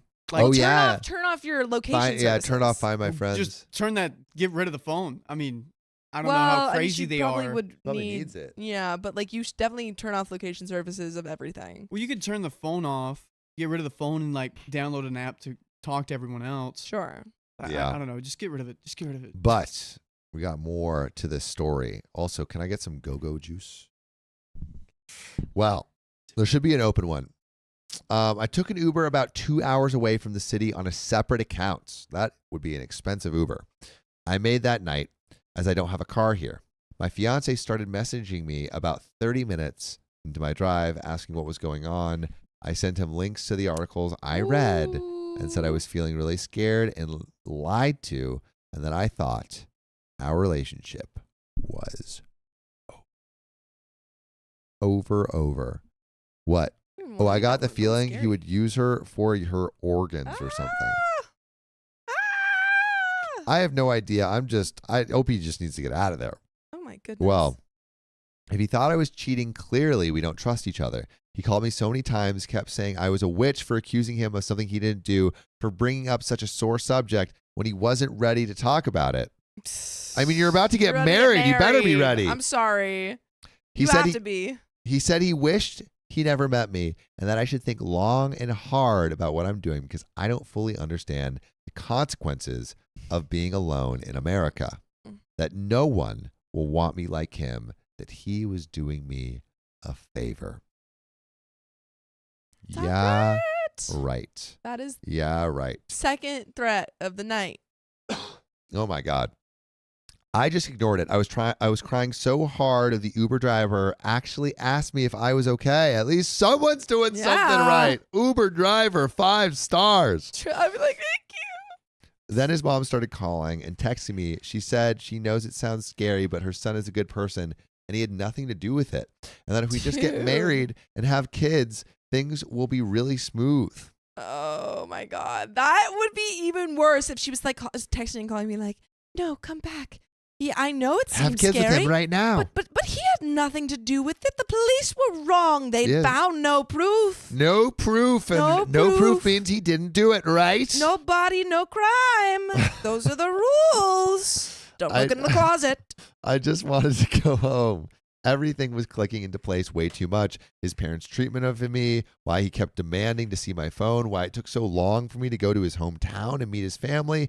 My friend walked me through everything, and it all made sense. My body was so overcome by the stress and fear that I couldn't stand to be there for one more second. I am in a hotel now. All location services on my phone are disabled. Good move. My dad bought me a plane ticket home. I emailed my job and told them a family emergency came up and I would no longer be able to offer my services to them. Most of my clothes are still at home. I shared it with my fiance, and I don't think I'll ever get them back because I don't want to go back. And it's not like I can ask my friends to get it for me. I have some friends here, but they're not close, and it's too hard to ship them. By the way, you want something that is easy as eating pie. You can listen to full episodes with stories just like this. Just go to Spotify, Apple Podcasts, or your favorite podcast app and search OK Storytime. There's another relevant update, Sophia. But before we get into that update, I feel like OP's making all the right moves. I absolutely think so. Yeah. It's get out of there as quick as you can.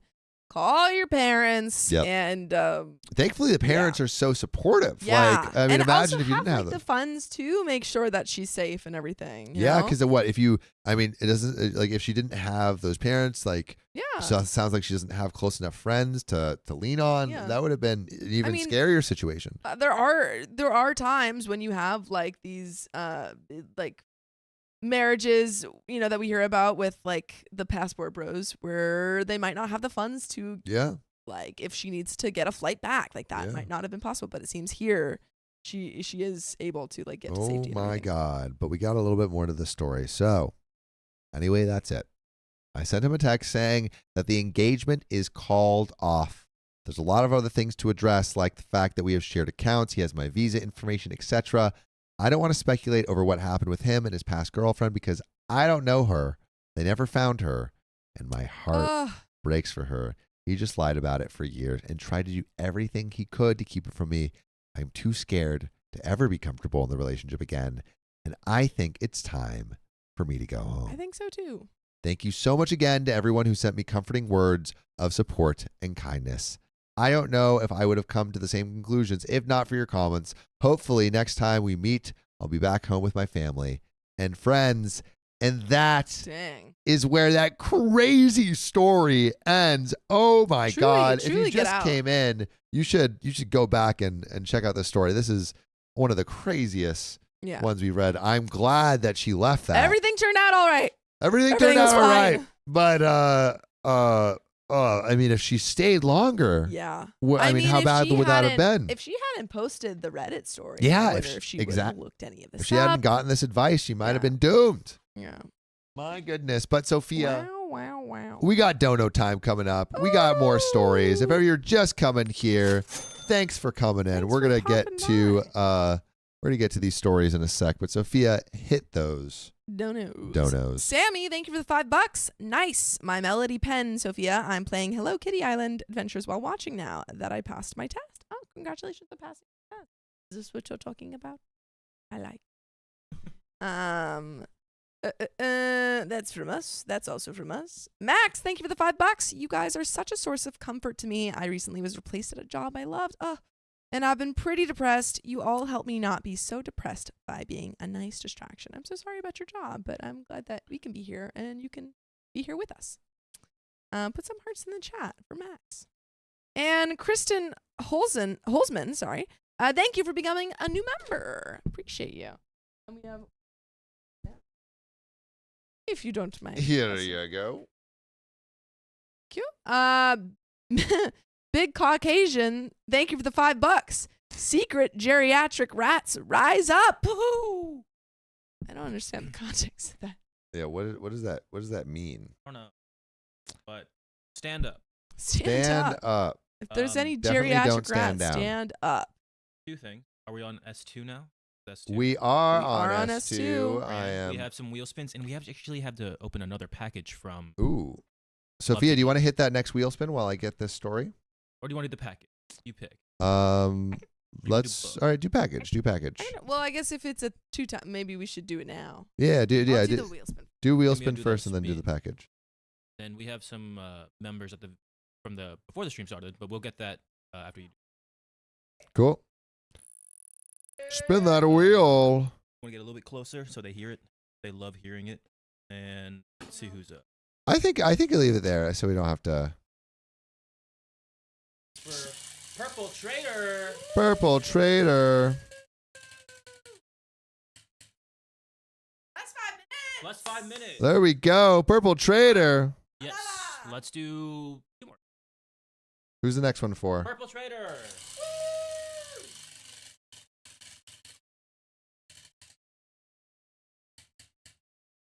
Plus 15 minutes.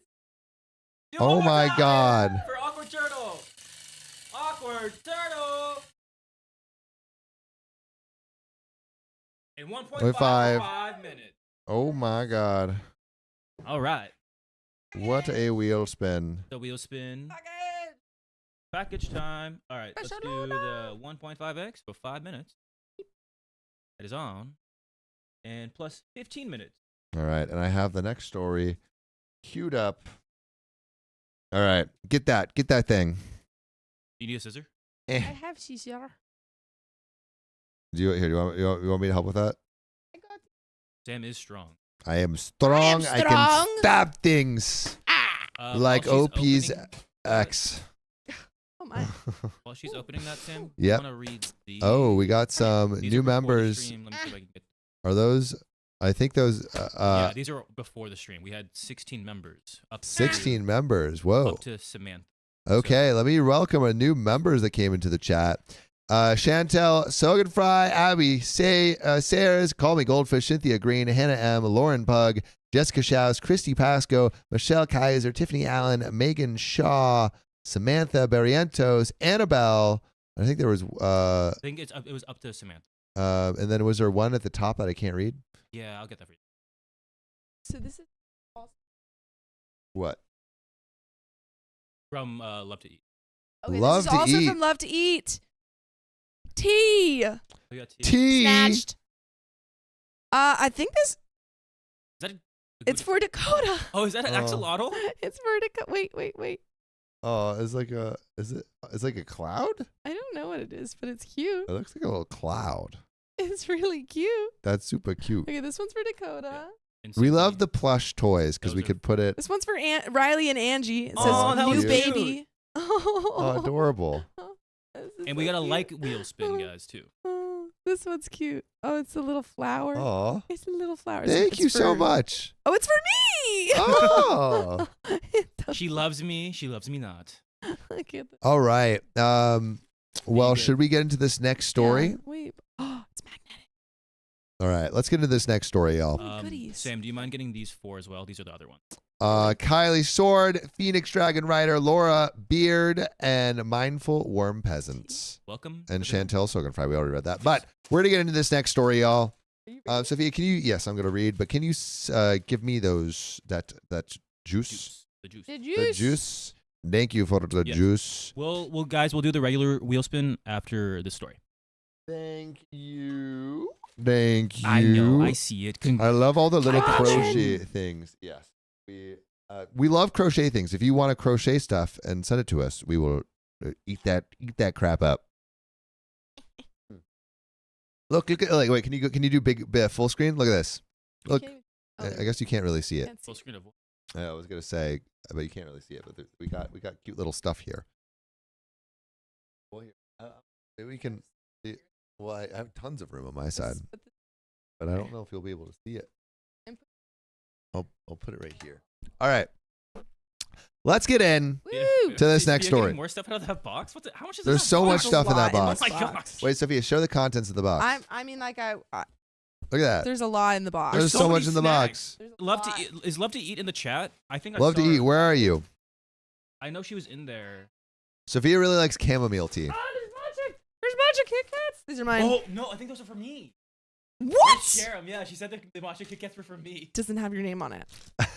Doesn't swear. have your name on I it. swear. We can share. I'll share. But I swear. Sophia won't share though. That's the problem. I.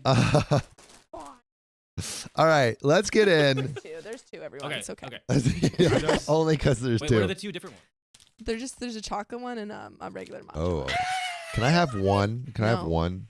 She said Love to Eat. Love to Eat says yes. She is here. Oh, love to eat. Hello. Thank you so much. Hearts to you too. That one That's has awesome. sake. Oh, Wait, there's sake in there? There's a sake. There's a sake. Kit Where? Kat. The sake Kit Kat. I'm just taking all the Where's the tea sake out. Kit Kat? Show me. Well, I was trying to go through it all. Show me. Start that. Is that the sake? Is that the one? No. I don't know. I don't don't know. read. All right. I don't read Korean. I love Kit Kats. All right, but let's get into sake this ones are for next me? story. Are we ready for this? Oh, thank you, Love to Eat. Dono time All is right. almost over. The 1.5 is almost over. Let's get in to this next story. Sophia, you ready? Yeah, I'm I ready. think she's Sophia is not overwhelmed. ready. Sophia's so overwhelmed right now. Sorry, there's a lot in the box. All right, we're getting into this next story. So, 3, 2. my husband wants to care for his orphan siblings, but I'm not ready. Well, Let's do that again. I'm gonna. Your. Fix my face. Fix my face. Fix my face, Sam. Your Gives me a hair is chance looking to. good. Carrie, Kasumi, thank you so much. I love watching them open gifts. Their enthusiasm is always heartwarming. Well, it's easy to be Okay, enthusiastic when you guys give such great gifts. Yes. It's amazing. All right. Ready? Yes. All right. My husband wants to care for his orphan siblings, but I'm not ready. well, they're not ready either. Well, I am 24 female and my husband is 24. We met at our university when we were both 18 and got married at the age of 21. I run a bridal store and he runs a hardware shop. Sophia, no. Sophia, put it back. Put it back. No Kit Kats. Okay. I run a bridal store and he runs a hardware shop. My husband has 2 siblings who are 12 and 10, and his parents struggled with fertility issues for a decade before having 2 children later. His parents passed away 2 months ago. Oh my God. Oh my God. His parents passed away 2 months ago in an accident and left a house but not much money due to bad investments. By the way, this comes from Deleted and Sadwife1233. Does that mean it is a double Reddit post from both sides of the It relationship? might be. I think we might be getting a double Reddit post. I think you're right. Oh my God. And if you want to submit your own stories, go to r/OK Storytime subreddit. So my husband took his siblings in, and I respect him for that. But it isn't something I signed up for at such a young age. Our whole budget has gone to toss, and he will be responsible for their education and other things in the future. Yes, we both earn well, but still expensive foreign trips, my high-end lifestyle, and other things need money. Our original plan was to have 5 years of marriage and plan for a child around the age of 27. I realize it won't be something I want at this point. With too much household work and 2 kids to care for, I asked for a divorce and have moved out. Wow. Okay, Sophia went. That was quick. Sophia, that went super quick. I mean, honestly, I was gonna say like, oh well, he has to do what is best for his siblings, and you have to do what's best for you because neither of you signed up for this arrangement. I guess you solved it. I like OP's my bad or oops my bad says, wow, she's cold-hearted. I kind of disagree. I think it's a lot to Yeah. shoulder on a 24-year-old to have this. Yes, what would be the angel thing to do? To stay. But not Yeah. everyone's built for that. And No. also, like, I mean, to be in a marriage where you expected to have kids, maybe like when you were 30 or even late mid 30s, she's so young. and then to really, really suddenly be kind of thrust into parenthood. Yeah.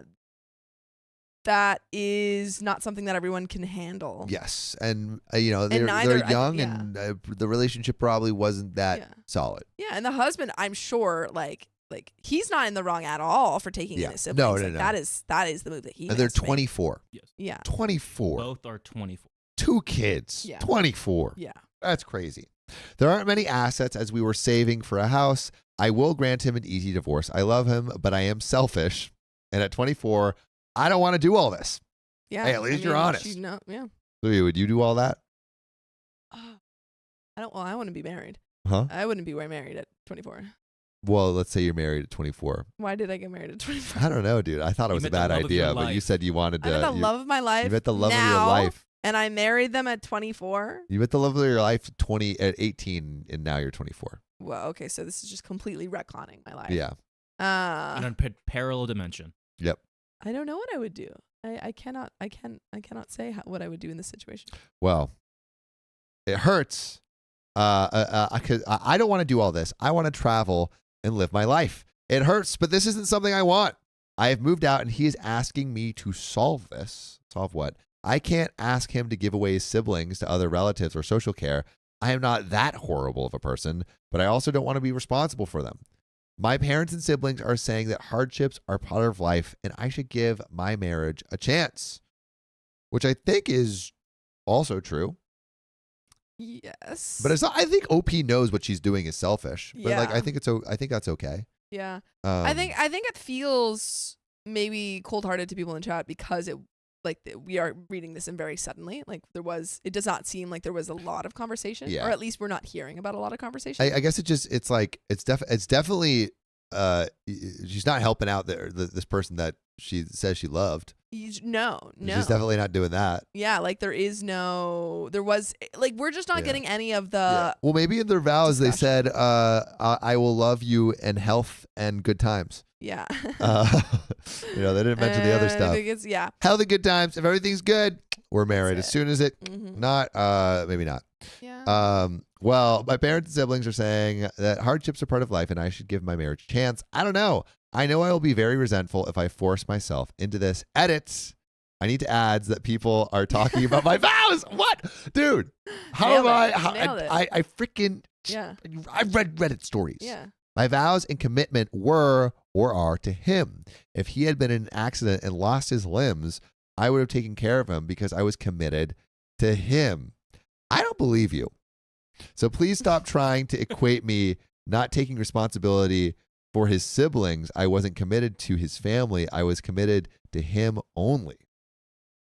I mean, I think Will Nemo says, Yeah. is it selfish? Yes. Is it reasonable? I say I also agree. yes. I mean, also, like, she's not asking him to, like, we've read other stories where people have been in the same situation and they've been like, no, you have to give up your siblings. Like, no, I refuse. Like, you have to get rid of them. She has not asked him to do that at Yeah, seemingly which would be an a-hole move. would be an a-hole move. This is She's not doing that. I don't know if this is a-hole. I don't think it's a-hole, but I think it's- perhaps It's definitely he's not Angel. knowingly selfish, but I Yeah. don't think selfish is necessarily A-hole-ish. I think she's 24, and I mean, like, what about in a relationship? I don't know if we learned this from them, but what about in a relationship where you have two people who say, we don't want to have kids? And Like, then, yeah. they both got, the husband got a vasectomy or something. Yep. They tie the tubes, whatever. They're like, we're not having kids. And then this happens. Yeah. What would be like she like that person wouldn't have signed up for it in that situation. And we've had stories, I think, Yeah. where we said, and like that it was a case where they wanted to be child free, and then the husband inherited his parents' like younger kids. It was like a Yeah. similar situation, and I think the person they left. split. Yeah, Yeah. they split. Nicole H says she wouldn't be caring for him if he had no limbs. She'd be there pulling the plug while he is in the hospital. I don't think that's entirely fair for this person. I feel like it's I feel like Oh my God. I hope she would be there for him. Dang. Yeah, we'll see. So I was Yeah. committed to him only. I am 24, not ready to role play a mother role at this age. Edit. I'm depressed with all the you're the a-holes, but it's okay. That's your opinion. I come from a third world country where I am expected to take care of children. Men barely contribute to child rearing. Indeed, I am not mature enough to raise preteens at this age. Am I the a-hole? And there are some comments, and there are some updates. But actually, can we poll? Can we hit a poll right now? Yeah. Do we think OP is the a-hole? I feel like we're gonna be a little split. I think so. Because I think right now I'm on no. I think what it sounds like, and I Beaker, I'm stealing this from you. I'll give you credit right now. Beaker357 says, but she gave it zero chance. She's the a-hole. She said this is going to be such a downer and bounce. I wish she tried a little bit. I wish we heard more of the discussion. Yeah. I mean, we don't know if there was any because she didn't tell us about it. Yeah. So there might have been discussion. There might have been, but it didn't sound Yeah, like it. because I feel like that is a quick jump to go right to divorce. Yeah. But like again, is maybe selfish, but also an adoption agency is not going to make a person adopt a child if they don't want the child. Yeah, exactly. So like in that, like it sounds like she would be a bad mother. Yeah, she doesn't want. She doesn't want it. kids. She would just be a bad mother. Yeah. And it's like, And like for her desire to not raise kids right now is higher than her love for her partner. yeah. Damn. Which is what sounds harsh, but like that's just That's true. That's true. That is a good way of putting it. yeah. She signed up for the partner, not for the partner and his Yeah, kids. that I mean, it his is. siblings. And, we're not like split down the middle, but this is a pretty good split. So 66% of you are saying not the a-hole, and 33% are saying a-hole, 34%. So OP says no a-holes. She left with putting him without on putting him on the spot. So it seems like, everyone's selecting 2, not the a-hole. But if you disagree, let us know. Let us know why. Josh, she knows she's not going to be happy with kids, so there's no reason to stay. Why would you put the kids to that with being someone who doesn't want them? Exactly. Cheryl Emerson says, better to step away now than to raise children resentful. Ashley Elazar says she lives in a third world country and knows her quality of life will likely go downhill. Someone else said the kids deserve someone who will go 110%. Who's saying she's an a-hole? I want to know. Here we go. Miss Woozy says only the a-hole because she didn't give it a try. I think that is a little fair. I wish she would have been less the a-hole if she got, or she would have been even more not the a-hole if she gave it a try. Sure. And it was like, hey, like I can't do this. Maybe she already knew in her mind that. But yeah, I'm like, Yeah. so she's the a-hole no. for like knowing herself. Yeah. No, you're right. You're right. You're right. Yeah. You're right. You're right. Yeah. Nina Nelson says a-hole, but she made the right decision. Ooh, I like that. And one more, I'll read one more. Connie Downey says she could have said she needed to take a step back for a minute just to wrap her head around what she's really wanted to do before jumping ship. But then Fräulein Flaudermaus says she is just self-aware. Yeah. Yeah. Well, We got some comments, and I think these comments are going to be like eviscerating. OP. I mean, we got a lot. Like, she said she was voted you're the a-hole. So, Yeah. which I mean, not unsurprised that Reddit said that, but Yeah. I do disagree with. Yeah, I do feel like people in our YouTube comments might be like more a-hole than not a-hole. Mm-hmm. But let's see. So comments. Be calm and kind says, bottom line is that this is your, be calm and kind, cute, says, bottom line, this is your life and your choice to make. Whether or not you're an a-hole for making it, it doesn't matter. You will need to live with your decision, whichever way you go, and whatever anyone else thinks of your decision. And Throwaway says, it is none of their fault. It's just life. She didn't sign up for this, and neither did he. The kids are innocent, and so are the adults. It is actually brave for OP to move out now rather than leave later. Someone pretend they are okay and stay. And Rough Cucumber 8285 says, yep, and I don't judge her for wanting to remove herself from this situation.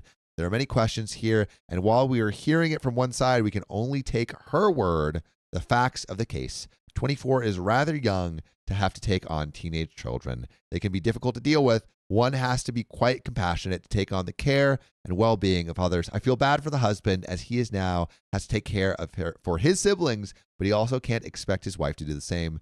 He did the right thing, though, and distribution due 4862 says, not the a-hole. You're being honest about what you want and forcing yourself into a life you don't want will only lead to resentment, which is kind of what OP said. Your husband didn't choose the situation either, but he's stepping up for his siblings because they need him. It's heartbreaking, but it's better to leave now than to stay and make everyone miserable. That said, your timing might feel incredibly cold to your husband. He just lost his parents, and now his wife is leaving too. While you have every right to prioritize your happiness, don't expect him to see you as anything but selfish in this moment. It's okay to admit this isn't the life you want, but be prepared for people to judge you for it. And OP responds, but I didn't know how long I could have delayed the inevitable. Delaying it made no sense to me because it's better not to give fake hope for a year and pull the plug later. And we have an update I think 5 days later. Yeah, I think OP just sounds like very practical. Yeah. Like very much like, well, it doesn't make sense to do this. Well, I think this, so let's go forward.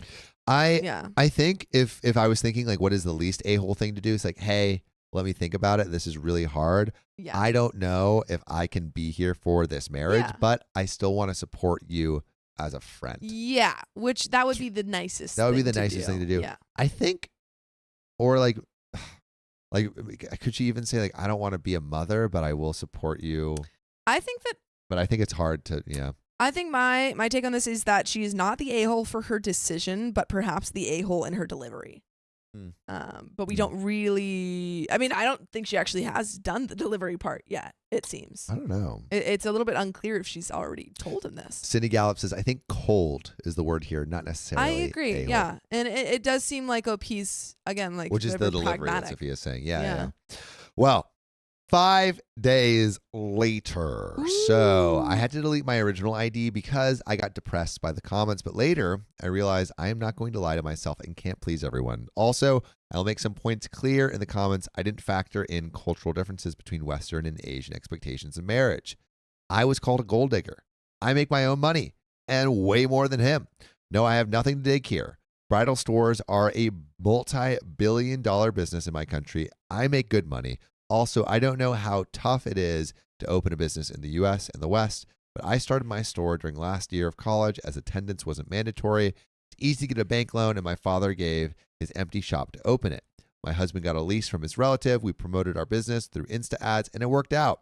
Third world countries also have upper middle class people, who can afford foreign vacations. So please say your facts. And really quick, Serenity Horse Ranch says, but English isn't her first language, which could contribute to the more kind of like straightforwardness, or like we might some of that emotion. Maybe, certain cultures are a little bit more straightforward. Yeah, or maybe like lost in translation. Too. Yeah, and there could be like I feel like Americans are very but much it seems like she has like a politeness, pretty good handle. No, at least in the not story. saying that she doesn't have an understanding of English, but that sometimes culturally she could be just forward. Yeah.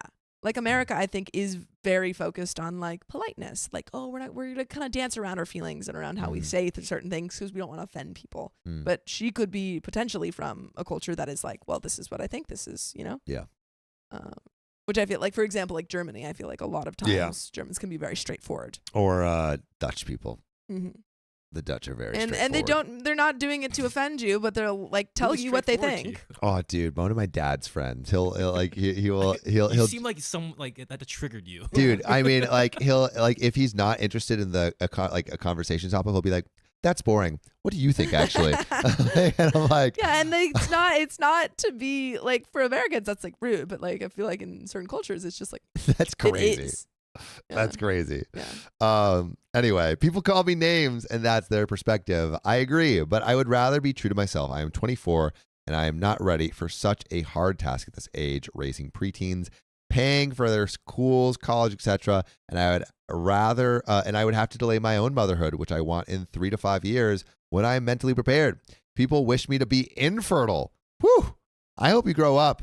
Having a kid when I am mentally prepared is different from raising preteens. Yeah, I failed at my vows, I guess. But staying in a resentful marriage is going to harm us more in the long run. Note that when I start motherhood, I will still be doing most child caring because of cultural expectations from women. So I don't want to lose my years raising kids all the time. I want to be in a position mentally to be a mother, which isn't now. People said I am selfish for not raising kids. Here, know the fact that my husband would barely help with any household tasks. He already does it rarely, and I am not ready to be a servant for the next decade. Yeah, it seems like a lot of the childcare would fall on her, and she knows this. And she's like, I saw some comments earlier saying like some of her reasoning was she didn't want to lose her lavish lifestyle. Yeah. I still don't think that makes her an a-hole. I think that just means she knows herself.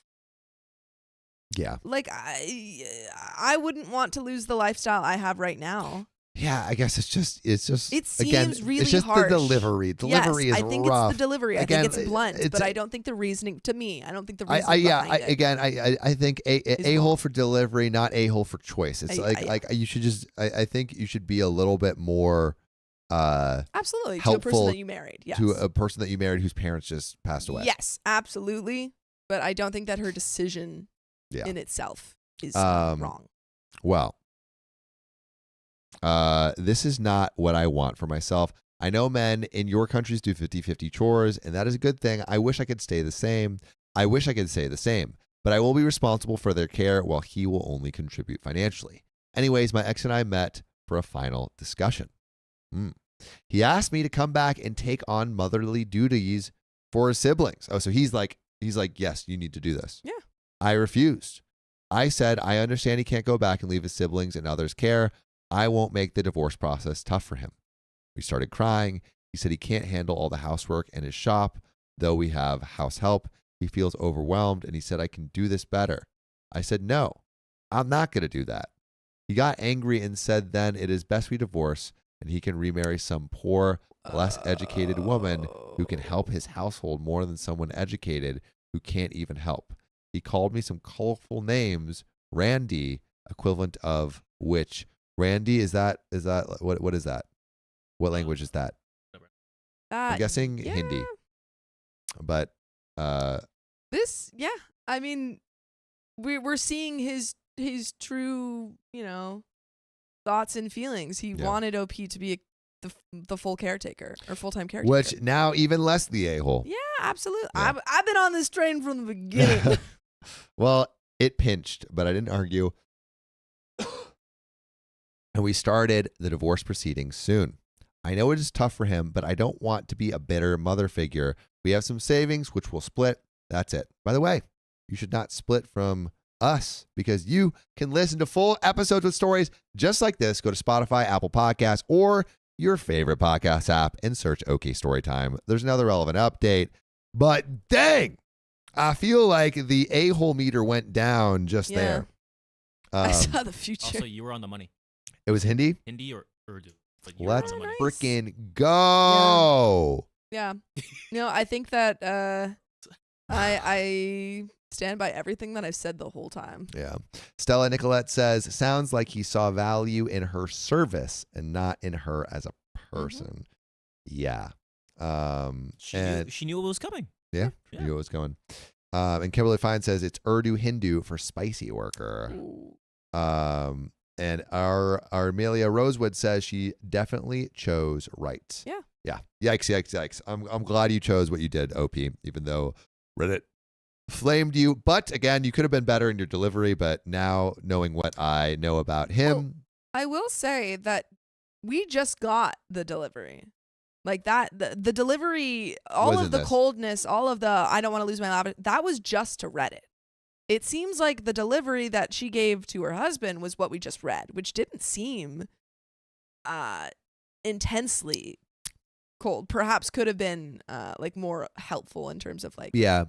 I mean, if like, they were I'll be both there for crying, his maybe friend. maybe it was a little bit. It seems like we got all of the harsh stuff in the Reddit post, which is often what people do when they're expressing feelings. They're like, here, this is exactly what's going on in my head right now. Yeah.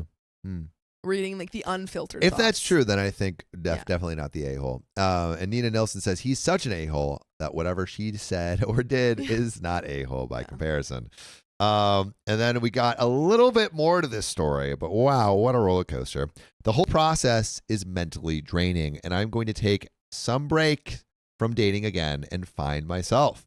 I got married too young because of puppy love during college days. I wasn't ready for all this, and I want to be mentally mature enough next time I marry. Yes, I want kids, and I will take care of motherly duties when the time comes. But at this point in life, that isn't going to happen. I want to enjoy the fruits of my labor for some years to come before I give up my life for my children. The sacrifice it requires, I'm just not up for it. And some comments say, yep, that comment from him about marrying a less educated woman, you escaped a life he planned for you. That was going to happen whenever kids came along. I would suggest finding someone less traditional before you remarry. Marriage and children shouldn't be a death sentence to your life, and prenuptial agreements are good ideas. And OP responds, we don't have prenups here. And Look Not with Eyes says, I think you're smart for getting out early. You knew exactly what was coming. So I think it's great that you're prioritizing your life, future children, and happiness. It may have gone differently if you knew their care wouldn't solely be your responsibility. It's crazy he reinforced that while simultaneously begging for you back. Yep. And that is where that story ends. Wow. Mm-hmm. Wow. She dodged a bullet. Truly. She dodged a freaking bullet. Yeah. I feel bad for those kids. I know. Yeah. I Yeah. know. I mean, that's going to be a huge adjustment. I'm just like the loss For like, everyone. He seems like an a-hole, but I do also sympathize. Yeah, with I mean, his he's going through a lot, too. parents. He's also 24. He's taking care of, two young teens. That is a lot. And that is scary. And the loss of his parents, too. And to also, like obviously a whole move to be like, you need to take care of the kids, but like scary young person, you don't know what you're doing. So some sympathy I do offer to him. Yeah. Yeah. So young. So young. But y'all, I'm going to find this next story. Sophia, do you want to read some I would of the love next to. things? I don't know. 1795. All right. Here we go. Take it. Take it. Alyssa Mundy, thank you for the $2. One of the stories you read, they had the rats. Not the rat.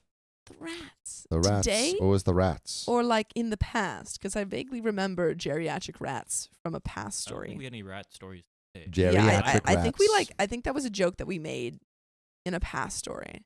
Those aren't coming out, but are those I think they donations were that we already haven't out read? already. Okay. But if you want to. Okay. I already Insatia, read thank that. you. Oh, Read it. okay. Yep. Thank you again then.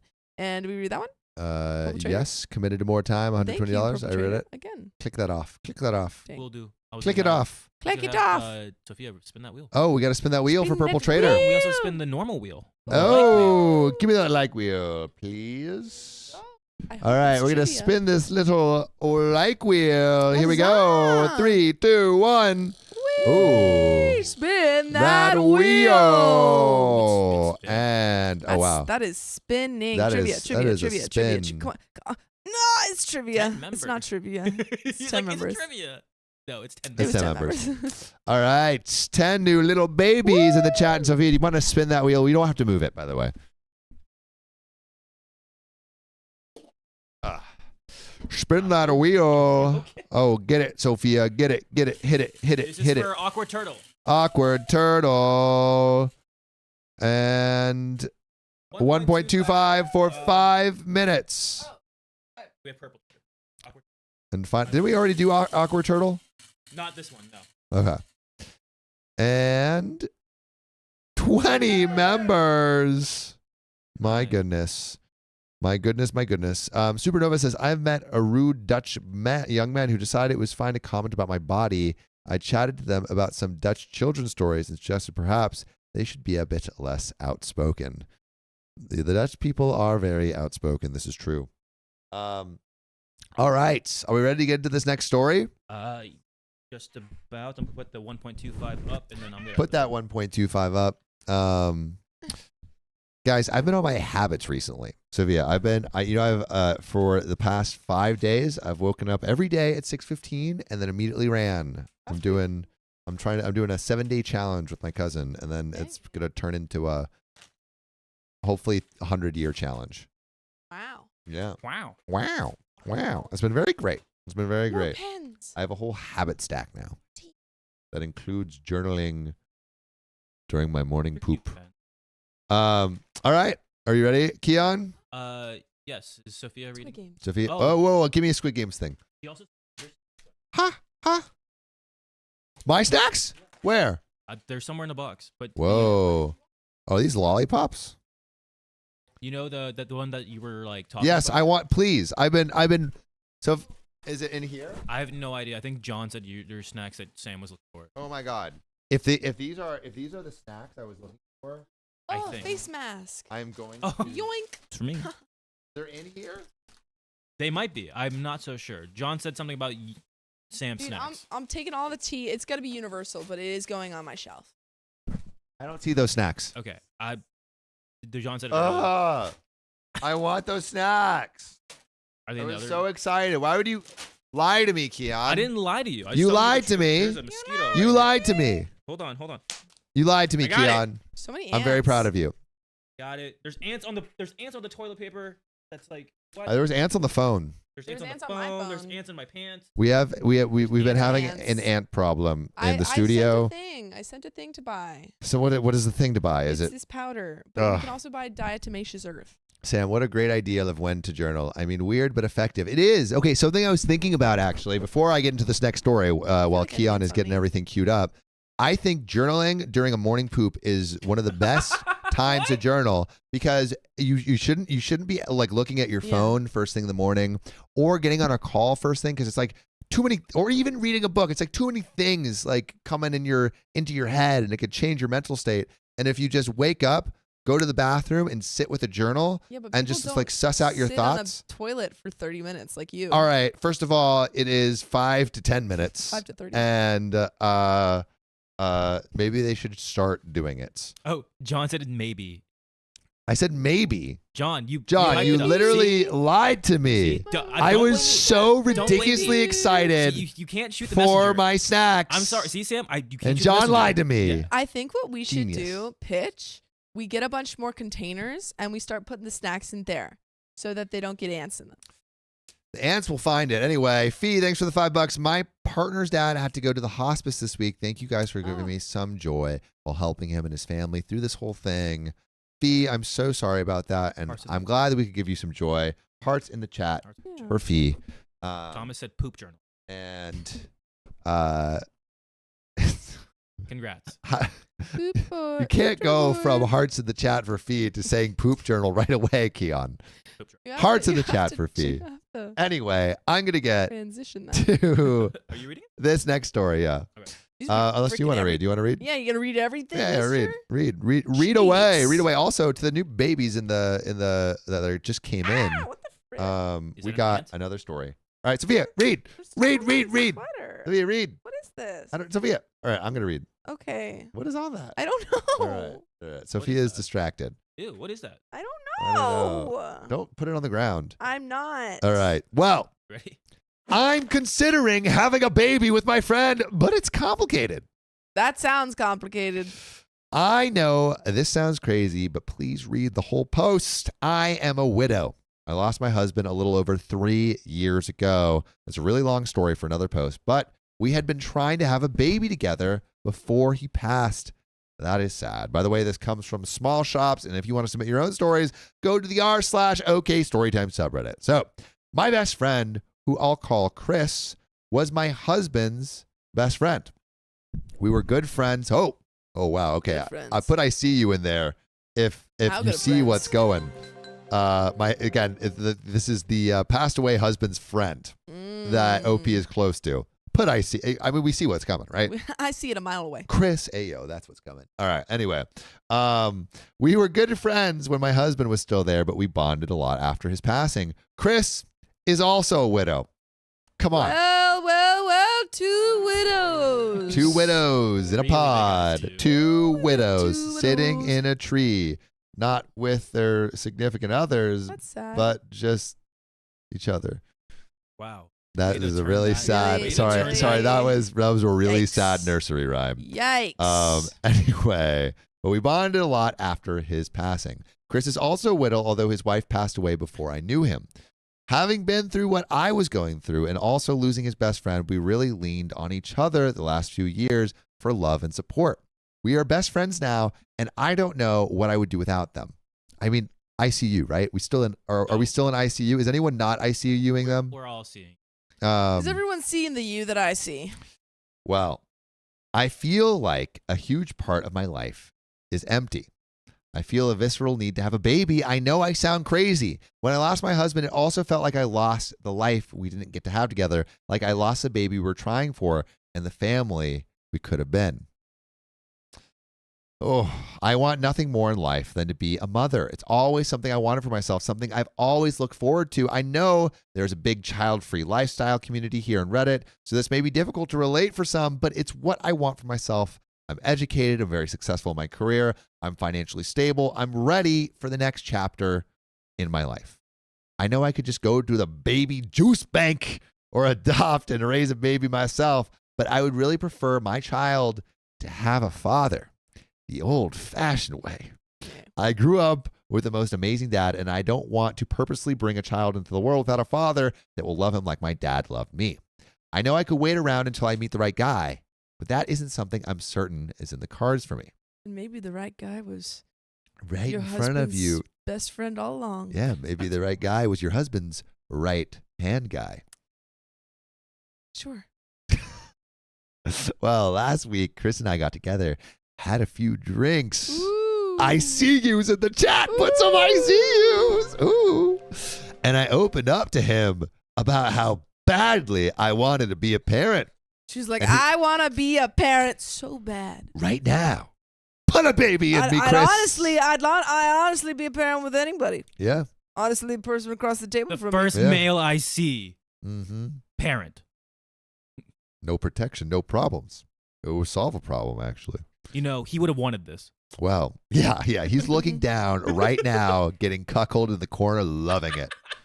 Loving it. That's Dang. wild. Well, yeah, I'm sorry. I'm on the dark Whoa! jokes today. Speaking of wild. Oh, Purple Trader with the $100 tip. Teehee for chaos for one done millennial Twitch. Thank you. Wendell. Whoa. And then Oh you my perpetrated it. goodness. Thank We're you. gonna address that momentarily, but oh my god. All right, so he shared the same feelings with me.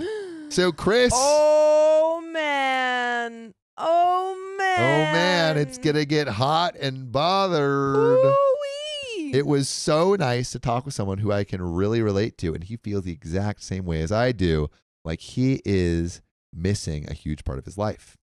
He said, we should have a baby together. Okay. Wow. How do you say it though? Wow. Do you kinda like, We should have a baby Let's together. get it on. Or was it like, we should have a baby together? Here's step 1 through 5. You know, which Step one was it? insertion. Step 2, a little bit out. Was it all very Step clinical or 3, was it a little bit a flirty? little bit in. Step 4, a little bit out. Did you just explain the birds and the bees like that? I did. We're Amazing. buzzing. Well, he said we should have a baby together. He said in a half jokingly way at first, but it grew from there. Nah. We're not- Just like a baby. Again, we're not talking about the No. baby. We're talking about something Yeah. else that grew from there. Oh. And now we're seriously considering it. No, you both were seriously considering it. You just were like, wouldn't it be be crazy so if we had a crazy. baby together? Right? I mean, like, It's- I mean, And then it he wouldn't be was that like- crazy. I mean, He's like, yeah, that would be so it would be so crazy. But like, unless- we've been such good friends. Like, you know, we could do it, but like, we shouldn't because you're so it's crazy. It's crazy. I mean, but people do it all the time. Yeah, People do it all the like. I know Sally that just did it. I mean, they're crazy. They're crazy, but like not that much crazier than us. Like, I mean, like we could be crazy. we could be crazy. I mean, we have been crazy before. Like, I mean, do you want to be crazy? Let's do it. Well, oh man, I know Chris would be an amazing dad. I am trying to look at it objectively, but obviously it's a very emotionally charged topic. As I see it, the worst case scenario is that we share custody of the child, but the child has two parents who love him or her. It's no different than a divorced couple with a kid. We're both well off, and we can afford a great lawyer to write a rock solid parenting agreement for us. The best case scenario is we raise the child together as a team. We all practically live together, have the same parenting views and the same morals in general. I could go on forever why we think it's a good idea. What is your opinion? Am I completely crazy for considering this? I don't think so. We have some relevant comments. We got an update, but chat. People have children for worse reasons. So many reasons, but just to summarize, we got a little TLDR. Can we put the TLDR in the chat, Keon? But the TLDR of this right now is basically OP's passed away husband has a best friend that OP really connected with, and she wants to be a parent. And now that her hubby passed away, next best thing is his best friend. And they're like, maybe we should have a baby together. Yeah. Two widowed best friends support each other through loss, considering having a baby together due to a mutual desire for parenthood and a longing to share that with a co-parent. Yeah. What do you think? I think that Is this going to turn romantic? I think so. It has I to. think How could so. it not? It has How to. could it not? I think it's on that way. I think the fact that they even are considering, they both had the same idea. They're baby Mhm. crazy. They yeah. both had the same idea, and they're not even a little bit into each other. Miss Woozy says, I'm sure he has a rock solid proposition for her. Oh. Well, we got some relevant comments. Not bad advice says, OP, to me, it's clear you were asking for permission to love Chris romantically. The baby is a pretext. You have it. There is nothing your husband would have wanted more for you to be happy. And what better way than loving someone who was also so important to him? Put your guilt aside and start a true relationship with Chris. Not only will you not regret it, it will ensure you honor your husband's memory together forever. Every time that you and Chris embrace in loving, Don't. in a loving embrace Go. under the sheets together, I want you to call out your passed away husband's name just to make sure he feels included.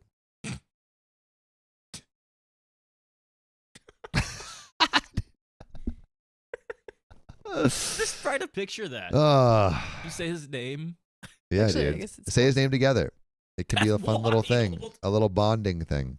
Anyway, Curie Girl says, OP, look at how many people have upvoted this post and agree with the statement. You and Chris want the same things. You like each other enough to have supported and loved each other through very difficult things. You've done things that married couples sometimes don't make it through. That speaks huge of your relationship. Get together, make beautiful babies, and create a wonderful life together.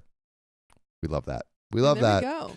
We love that. That is so cute. That is so Gotta love cute. love. And Drew Mighty says, why not date and try making a baby together? Are your feelings non-romantic? I mean, you want to raise a baby with him. That says something right there. Why did you feel guilty? And OP responds, all right, well, it's not that I haven't considered it, but it would just feel wrong. We actually kissed once, but I felt so guilty about it. When did you kiss? Did you kiss when he was alive? No. This is post for sure. I hope so. This is I hope post so. for sure, but she felt guilty because of her husband's deceasement. Kimberly Fine says it gets worse. No. Oh, no. Why would We're only What do you halfway through. mean? What do We're you only mean it halfway gets through. worse? Kimberly Fine says it gets worse. What do you mean? I'm happy. Oh, no. Oh, no. We kissed once. When? When did you kiss once? No, after. When did you kiss once? No. Oh, man. It just doesn't feel right. I felt like I was betraying my husband. Yeah. Post. This was after he passed. Update. After reading everyone's comments, I was feeling really conflicted. So I told Chris, What? what? All the comments were saying, "Go for it, girl." I didn't think we could move forward with having a baby together until I knew whether or not we'd ever be together as a couple. Read the next sentence. Read the next sentence. He told me he was just waiting for me to be ready. And then we had spicy sleep. So I'm ready. There we go. He was like, literally whatever you want, girl. She was like, sow I that want a seed, baby. Chris. He was like, yes. I know I said that I felt guilty when we kissed, but I didn't mention that that was 2 years ago. I expected to still feel guilty, but I don't. I just feel really happy. We both have been off work the last couple of days, so we've been spending 100% of our time together. It's so nice being with him. Been a long time coming. Oh, gee, even with the I like Oh, OP. yeah. OP's funny. Oh, yeah. Opie's got jokes. Opie's got jokes, and she's got that seed inside her. Oh. Both jokes and seed. What am I gonna do with you? As for having a You're baby together, wild. speaking of seed, we both still really want to do that. But now we have to figure out how that fits into us having a romantic relationship. The responsible thing would probably be to wait. I don't know, a few years. It's been really hard to actively prevent against something that we want to happen. So we're not really being as careful as we should be. They're doing it raw. Any advice? I'm feeling like I can't think straight about it. I can already tell it's going to be hard to take it slow. We live together. We both own our own homes, but he is renting his out now. I work from home. He only works a couple of days a week, so we spend a ton of time together. We were already living like a couple that just didn't have spicy sleep, and now we are. There was you're so much boinking. tension. You have no Oh, idea man. how the tension. I need a book about this Yeah. ASAP. Well, so I'm not sure how to take it slow or if we should even bother. Also, I don't know how to tell my parents what's going on or if I should tell them at all. They don't like that I'm friends with Chris. Ooh, why don't your parents like it? Athena Usagi says, spray Sam, make him wet. Ew, why did you read that? Too late. They don't like that I'm friends with Grr. Chris or any of my husband's other friends and would be even more upset to know that we're together now. They want me to distance myself as much as possible from my old life, as they call it, and express their disappointment about my failure to do so every time I speak to them. By the way, you should never fail to listen to full episodes with stories just like this. Go to Spotify, Apple Podcasts, or your favorite podcast app and search OK Storytime. There's another relevant update. Ooh-wee. But let's discuss. What do we think, Sophia? Do you think this is a good move for them to get together? I think so. I think they're all doing the right thing. I think also that it seems like they've known each other for a very long time. They've at least had some sort of feelings for about 2 years. So it doesn't feel necessarily like intensely rushed. They've been living together. Yeah. Wait. Also, yeah. When did the husband pass away? Can you look at that, Keon? I don't know. Because the kiss was 2 years ago. I don't know when. Miss Shaver says, why would she distance herself from her old life? I know, that's silly. That's weird. That's weird. And Athena Usagi says, don't hate me, Worm Queen. And SCZ 9031 says, please let this have a happy ending. Angela Connolly says 3 years ago. 3 years ago. So 3 years. Okay, so a year after the passing. Okay, that's okay. I think it's fine. I think that's okay. Like one That's fine. kiss and she felt super guilty and didn't do anything after that. That's fine. When my husband passed away, my mom went behind my back and told my in-laws that I requested they keep their distance from me, and it makes me depressed to talk to them. Not true, by the way. I felt more depressed not talking to them. And although I found out the truth much later, we barely talk now because we weren't there for each other when we needed to. That's messed up. Wow. Relevant comments. Moonlighter says, first off, congrats. Second, as far as your mom goes, you might need to do some serious reflection. Is she the kind of person you want in your child's life at all? We obviously don't know the full story, but she is not supportive and has done some bad things in the past. Thirdly, I know you said it's hard to take it slow, but I still think you should. Maybe you don't wait a few years, but I don't know about rushing into this. There really isn't any rush at all. You're hopefully going to be together for a long time. You aren't that old, so you're not pushing the age aspect of pregnancy yet. I just think it would be a good idea to get some birth control and revisit the issues in a few months after things have settled down. Nope responds, I can't imagine not having her in my life, but she has been really, really crap to me in the past. Our family is pretty close, though, so if I stopped talking to her, it would be hard on everyone. And Deleted says, Are you sure that there isn't a knee knucklehead reaction to the onslaught of people in the last post telling you not to have a baby? Because in the last post, you kept saying he was just a friend. You weren't interested in him romantically. And now suddenly, bam, we are a couple. If this is real romance, great, congratulations. But I really can't stress enough that you should get into counseling to talk through this, because you seem to be allowing yourself to be guided by strong emotions and speak a lot of not being able to go slow. About being confused, about feeling like you can't think straight, that's not the mindset of someone who should be making huge life decisions. Please get into counseling. What do you think about that, Fia? Boring. I want love. Boring. I want You sound like baby. you hate love. Give me baby. Or give me death. Oh, wow. No, just I kidding. think you should explore the thing romantically for sure. Yeah. I don't know if you should go straight to baby. I do agree with that. Yeah. But jump into that relationship, man. Jump in that relationship. Yeah.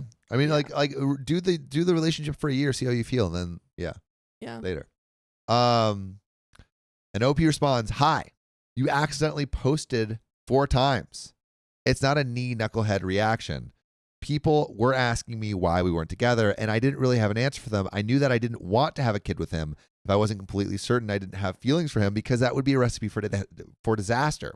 And when I told him that, he told me that he's just been waiting for me to be ready for the last 2 years, my initial thought was, why did it take so long to tell him this? Because we could have been together a long time ago, and I am seeing a therapist," and that's where that ends. Woo! Woo! Go get that baby. Go get that baby. Baby. It seems like it kind of went okay. I think everything's fine. Everything kind of went I think fine. everything's okay. Oh my goodness. Shell Bell says Ooh. this song says she already got Death Sophia. Sad. That's Ah. messed up. This is give me baby or give me death. Ah. Oh man. Shell Bell says, I agree. They both support each other during a hard time. They need individual therapy and couples therapy. They need to know what the foundation of the relationship Yeah, is I agree with besides grief. That's probably right. Boring. It sounds like No. a lot of You know, it is right. It is right. minutia, but it's probably correct. And pretty sick, we got a happy ending. yeah. But, it doesn't always happen with these stories. They're But both going to get a happy end. yeah. Damn it. Oh, I my knew God. someone was going to make that joke. And I went, oh, please don't do Yeah. it. It was going to be either him or Please me. don't. You know I'm a what? virgin. Please don't do it. What? No. What? Anyone seen that video? No. Anyway, it's dono time. Give me, Take that, that you one can read too. that one. Take that one. No, I need to queue up the next story. How long does that take you? Purple Trader, thank you for the $1. Smiling face with horn. Purple Trader, thank you for the $100. Again, we appreciate you. And that's it. Oh, and Purple Trader, thank you for the $10. 10 Woo! buckaroonies. We got a wheel spin. A wheel spin. Sophia, spin that wheel. Spin that wheel.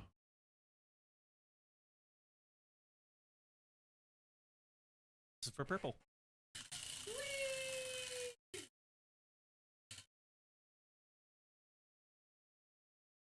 How much you got?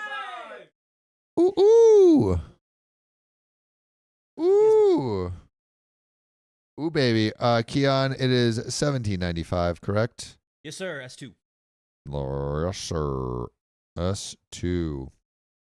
S2, what you gonna do? What you gonna do with that little S2? All right. But all these buttons are so small. Did I keep swear? making a mistake. Who swore? I said, I didn't swear. I don't swear, but perhaps All others right. do. Are Said you ready? D-A-M-N. Did I swear shit? I said D-A-M-N, This but I don't. Oh wait, but they're saying you swore, No, I think it was for you. but I don't consider that this story does not have a title, What? but Is it in the but maybe- version?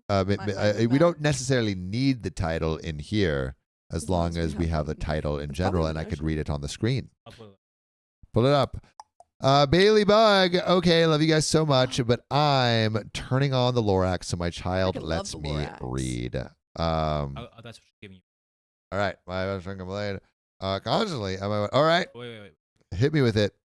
Hit me with it. I Hit don't me, think that's the one. Hit me, baby. guys. There's so much tea. Yep. Yeah. Cool. Are you ready?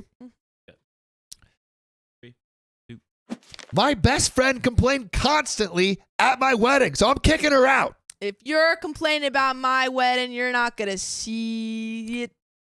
At all. So my husband, 33 male, we'll call him Nathan, and I, 32 male, got married in November. We decided on a very small and intimate elopement in Colorado with my son, 6 male. Nathan's pastor, his 2 best friends, the groomsmen, a few of the church friends that took care of the instrumentals, lighting, and video, and my ex-best friend, drama, Spoilers. who we'll call Karen, my maid of honor.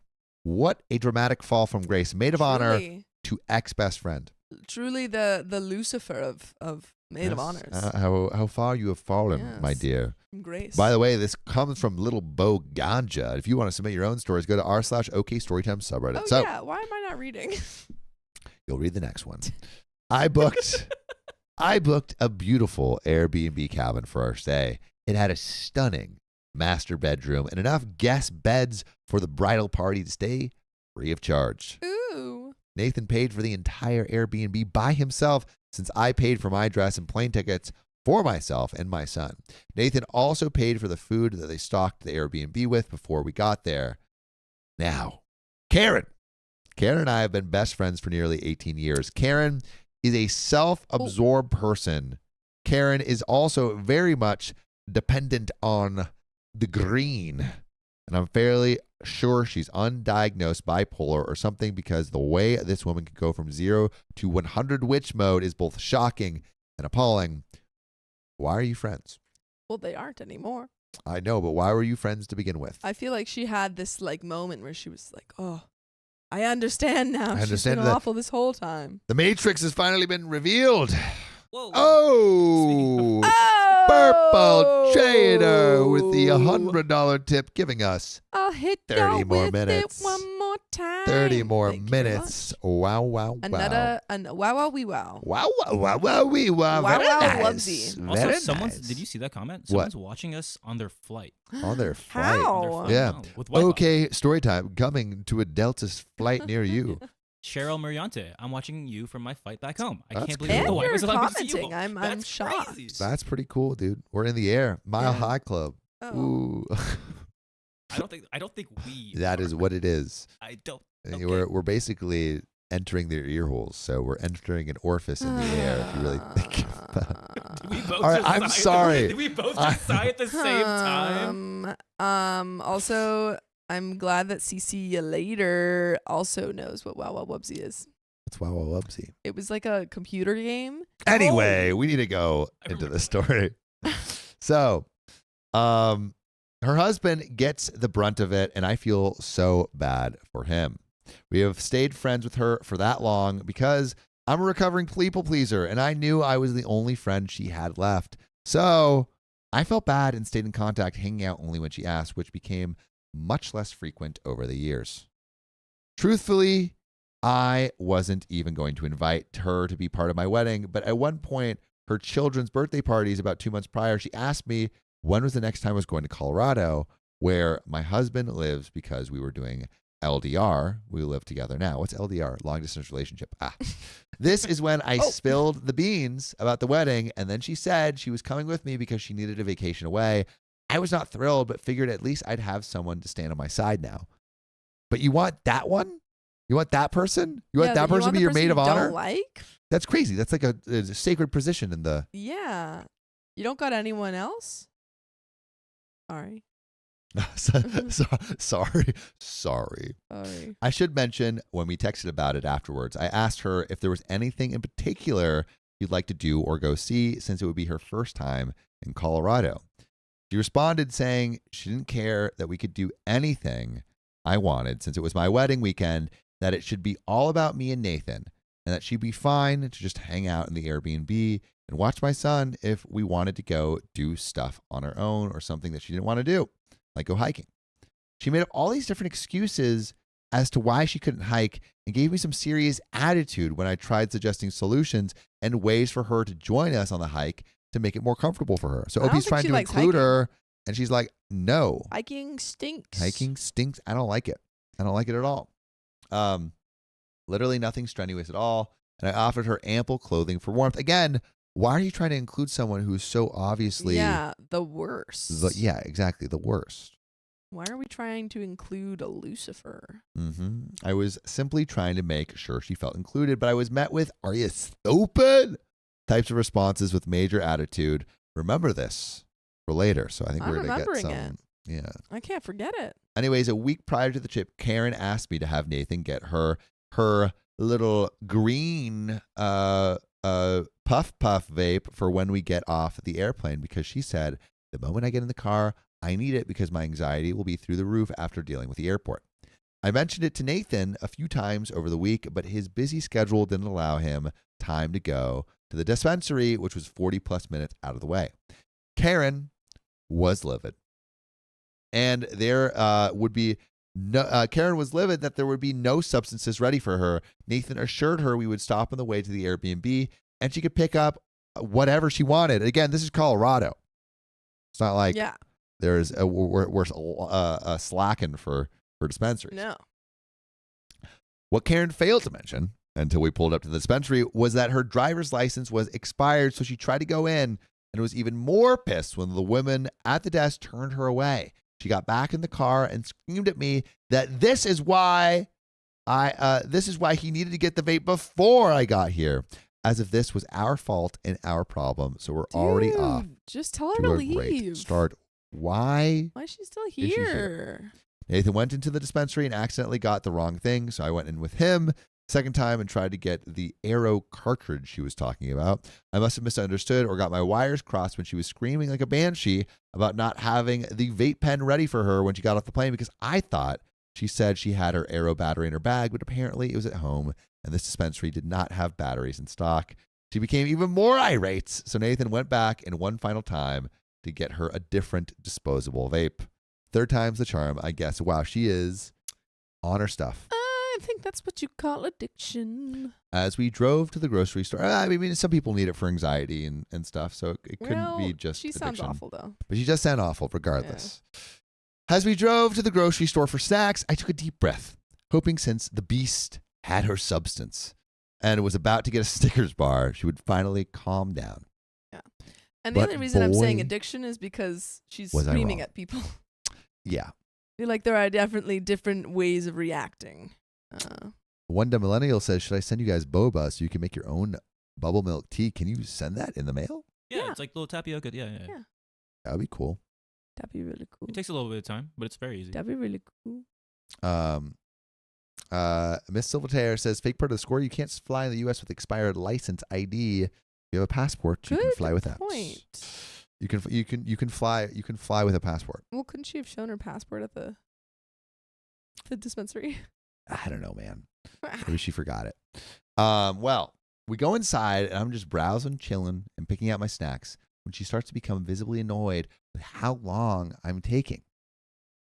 We weren't in the store for more than 10 minutes at this point, so I had to check out. So I head to the checkout line and pay while Nathan goes to use the bathroom, since it's a 45-minute drive to the Airbnb. And can you guess who was pissed off to wait for him? So now we get to the Airbnb. The good old boys, the groomsmen, are cooking dinner and waiting to help us get inside, since it had snowed at least a foot that day. The steep driveway wasn't plowed for Nathan's vegan car to drive up. His words, not mine. The boys grabbed our bags and drove us up the driveway in one of their trucks. More context, both the groomsmen are military friends of Nathan, who is an 8-year Army veteran for himself. And Friend A is happy, cheery sweetheart, who I adore as my son's new uncle. Watching him and my son play warmed my heart so much that I could have burst from joy. Friend B, we'll call him Cal, is much more reserved and quiet, a darker personality. He's been through a lot and struggles with depression, but he's a good guy at heart, and we love him no matter what. I made sure Karen knew and thought she understood that if Cal doesn't talk to her or respond or show much interest in things, not take it personally, and said, please don't get offended. It's not you, it's a him thing. Cal was actually the one making us dinner that night. Cal also helped shovel the porch area so we could get inside the cabin, and it was Cal who drove his truck to help us get up the hill. Friend A also helped, of course, but Cal did a lot, so thank yous were in order. Karen became offended the very first night when Cal didn't say, you're welcome, after she said thank you for dinner. Eddie. She's like, I said thank you, and he didn't even say you're welcome. How dare you? You should say thank you for my you're welcome. Yeah, she probably like sneezed and someone forgot to say. Yeah. Bless you, and she's like, After she said that, thank you for dinner, I assured her Cal didn't acknowledge anyone's thank you, even mine. It's just how he is. I reminded her not to take offense because it's personal. Because it's not personal. She didn't accept this. The next day was our rehearsal at church, but Karen said she needed to get a pair of warm boots since all she bought was a pair of boat shoes and her dress shoes. She knew there would be snow, so I don't understand why she didn't pack for the weather we'd be in. But we made the adjustment. Originally, she said, I don't care where we go. We could go to Walmart and I'll just find any pair of boots because my feet are freezing and my shoes are wet. Then at some point, she started asking what place sells Uggs. Nathan didn't know off the top of his head, so I did my best to search on my phone. As we started driving, I saw at Walmart and told Nathan to pull in, so he parks. We get out of the car, start walking towards the door, and suddenly, Karen no longer just wants some cheap pair of Walmart boots. No, they must be Uggs. Karen needs Uggs. Yeah, no free sponsors. Uggs. She made sure I knew how stupid I must be to think she would wear poor people knockoff Uggs from Walmart. Annoyed and biting my tongue, we set off for one of the locations that my phone says sells Uggs. We get there, they don't have them, so she's mad. We end up going to the mall that's much further away because they would 100% have them. And I just wanted her to stop with the attitude. But even though she got her Uggs, she still found things to complain about before even leaving the mall. So now we get to the church for rehearsal and everything seemed fine until again, I don't know what's up with this because this person sucks. Yeah. Sorry, that's this behavior sucks. This is behavior that you don't invite to one of your most momentous moments. This type of behavior should catch a flight back to wherever it came from. This behavior should be uninvited from the wedding. This behavior is not the type of behavior you want as in your maid of honor. 100%. Get this behavior out of here. Yeah. So now we get to the church rehearsal and everything seemed fine until Karen walked up to me and starts complaining about Cal again, telling me she thanked him when he held the door open for her. So the least he could do is effing respond. She went on to say, it's not my fault. He's so effed in the head. Well, don't make him more effed in the head by complaining and being annoying. At this point, I was livid, practically biting through my tongue, and I knew our friendship was over after this weekend. That was the moment? Yeah. Not anything else? I told myself to just be nice, get through the weekend, and never speak to her again after she goes home. I have dealt with her behavior much like this for the full 18 years we've been friends. 18 years you put up with this behavior? You are a saint or incredibly unobservant. Yeah. Or incredibly people-pleasing. Yeah.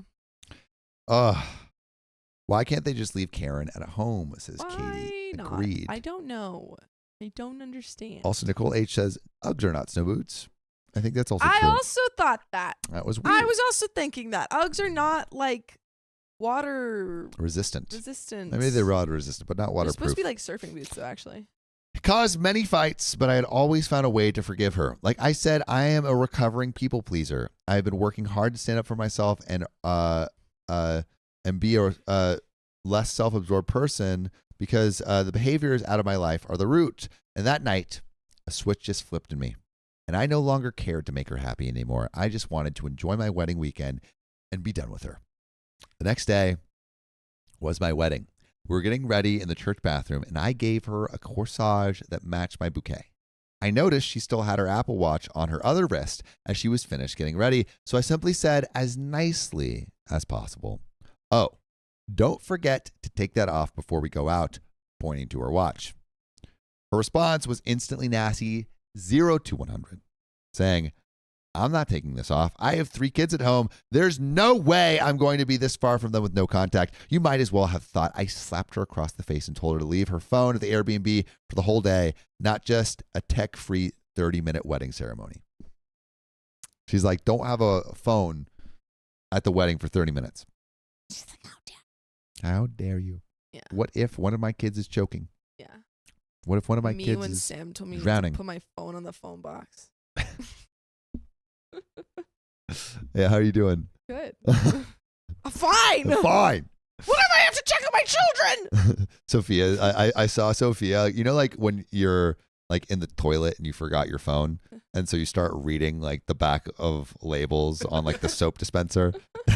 that was Sophia. Me with my She- box. she was like, I need stimulation. Well, after angrily texting her husband, she ends up switching the watch to her other wrist and tucking it under the corsage. I'm sure he mentioned this to her since he was a good head on his shoulders. Like, why did this have to be so dramatic? The ceremony goes beautifully, and we all stand around talking for a bit before getting ready to go to the brewery we reserved for our dinner and the cake cutting.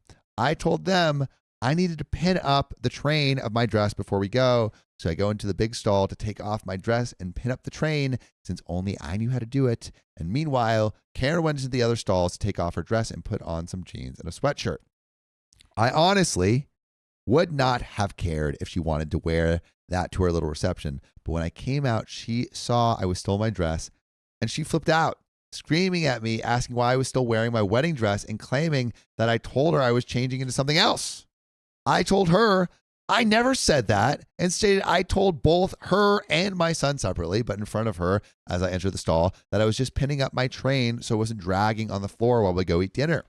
I was very specific in my wording, especially as I explained it to my son while she was standing 4 feet away. Karen storms back into the stall, slams things, putting her maid of honor dress back on. Again, why is this person here? I don't understand how you didn't see how this behavior is just not worthy of your life. It's a Make-A-Wish. A Make-A-Wish kid. She's a Make-A-Wish kid. Yeah, but for Her like final wish. I don't Yeah, know, but for anxiety. friends. Oh yeah. Yeah. Well, your last wish as my friend of 18 years and soon to be ex-friend. It's like whenever you're about to like get rid of a friend, you have to do like a Make-A-Wish for them. Yeah, it's like like your dog's last day before Yeah. you put him down. It's like, we're gonna give you the best food. Best weekend ever. Yeah, we're gonna go on a big walk, Yeah. and then boom. She's like, I done. want to go walk, and they're like, okay. Karen storms back into the stall, slamming things and putting her maid of honor dress back on. It was a dress that she picked and paid for herself. I just requested the color to be either mauve or wine. And it was definitely not an expensive dress by any means, about $50. And she complained about feeling insecure that her chest was out, but she picked it. Girl. After she put it back on, she stormed past everyone to a room by herself where she proceeded to call her husband and complain about how he was treating her, our brief argument in the bathroom. And she refused to look or speak to me, so I decided to be dazed and happily married without a care in the world that she was present. I enjoyed the rest of my night at the brewery, smiling and being genuinely happy with my true best friend, my husband. I can only imagine how pissed she was every time people throughout the brewery clinked their silverware against their glasses for us to kiss. It was beautiful. I'm glad that you were able to have a nice wedding Good time regardless. in the face of that's not easy to do when someone's actively being a poopy head. Karen stayed silent the rest of the night while I enjoyed spending time with my husband and our son. The next morning, I made breakfast, but Karen didn't come upstairs until 1 p.m. She was probably being annoying. We had agreed to head out as a group and enjoy the day and talked about getting Korean barbecue.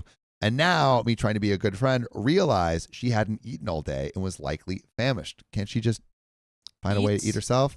The Airbnb was far from civilization and even further from the Korean barbecue place. Okay, that makes sense. Maybe it was hard to go drive or whatever.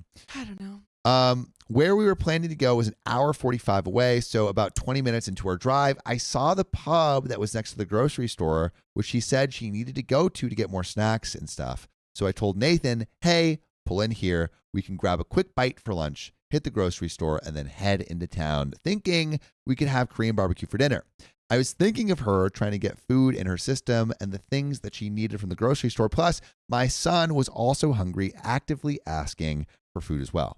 She gets out of the car and starts going off about how she's been treated like a child all weekend, how she has to sit in the backseat like a child, how she isn't asked where she wants to go or what she wants to do or what she wants to eat. She can't even listen to the kind of music she likes. We mostly listen to lo-fi on the drives because it's calming.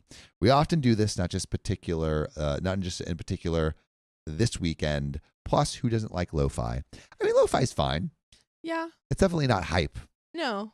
but it's relaxing. It's lo-fi. It's like good music to study to. Yeah. Lo-fi beats to study to. Yeah. I lost it. I broke and became an unhinged version of myself that I just shouted everything I felt with zero filter in front of the pub. Again, not a good move to do, but understandable with how much she was putting you through. Yeah.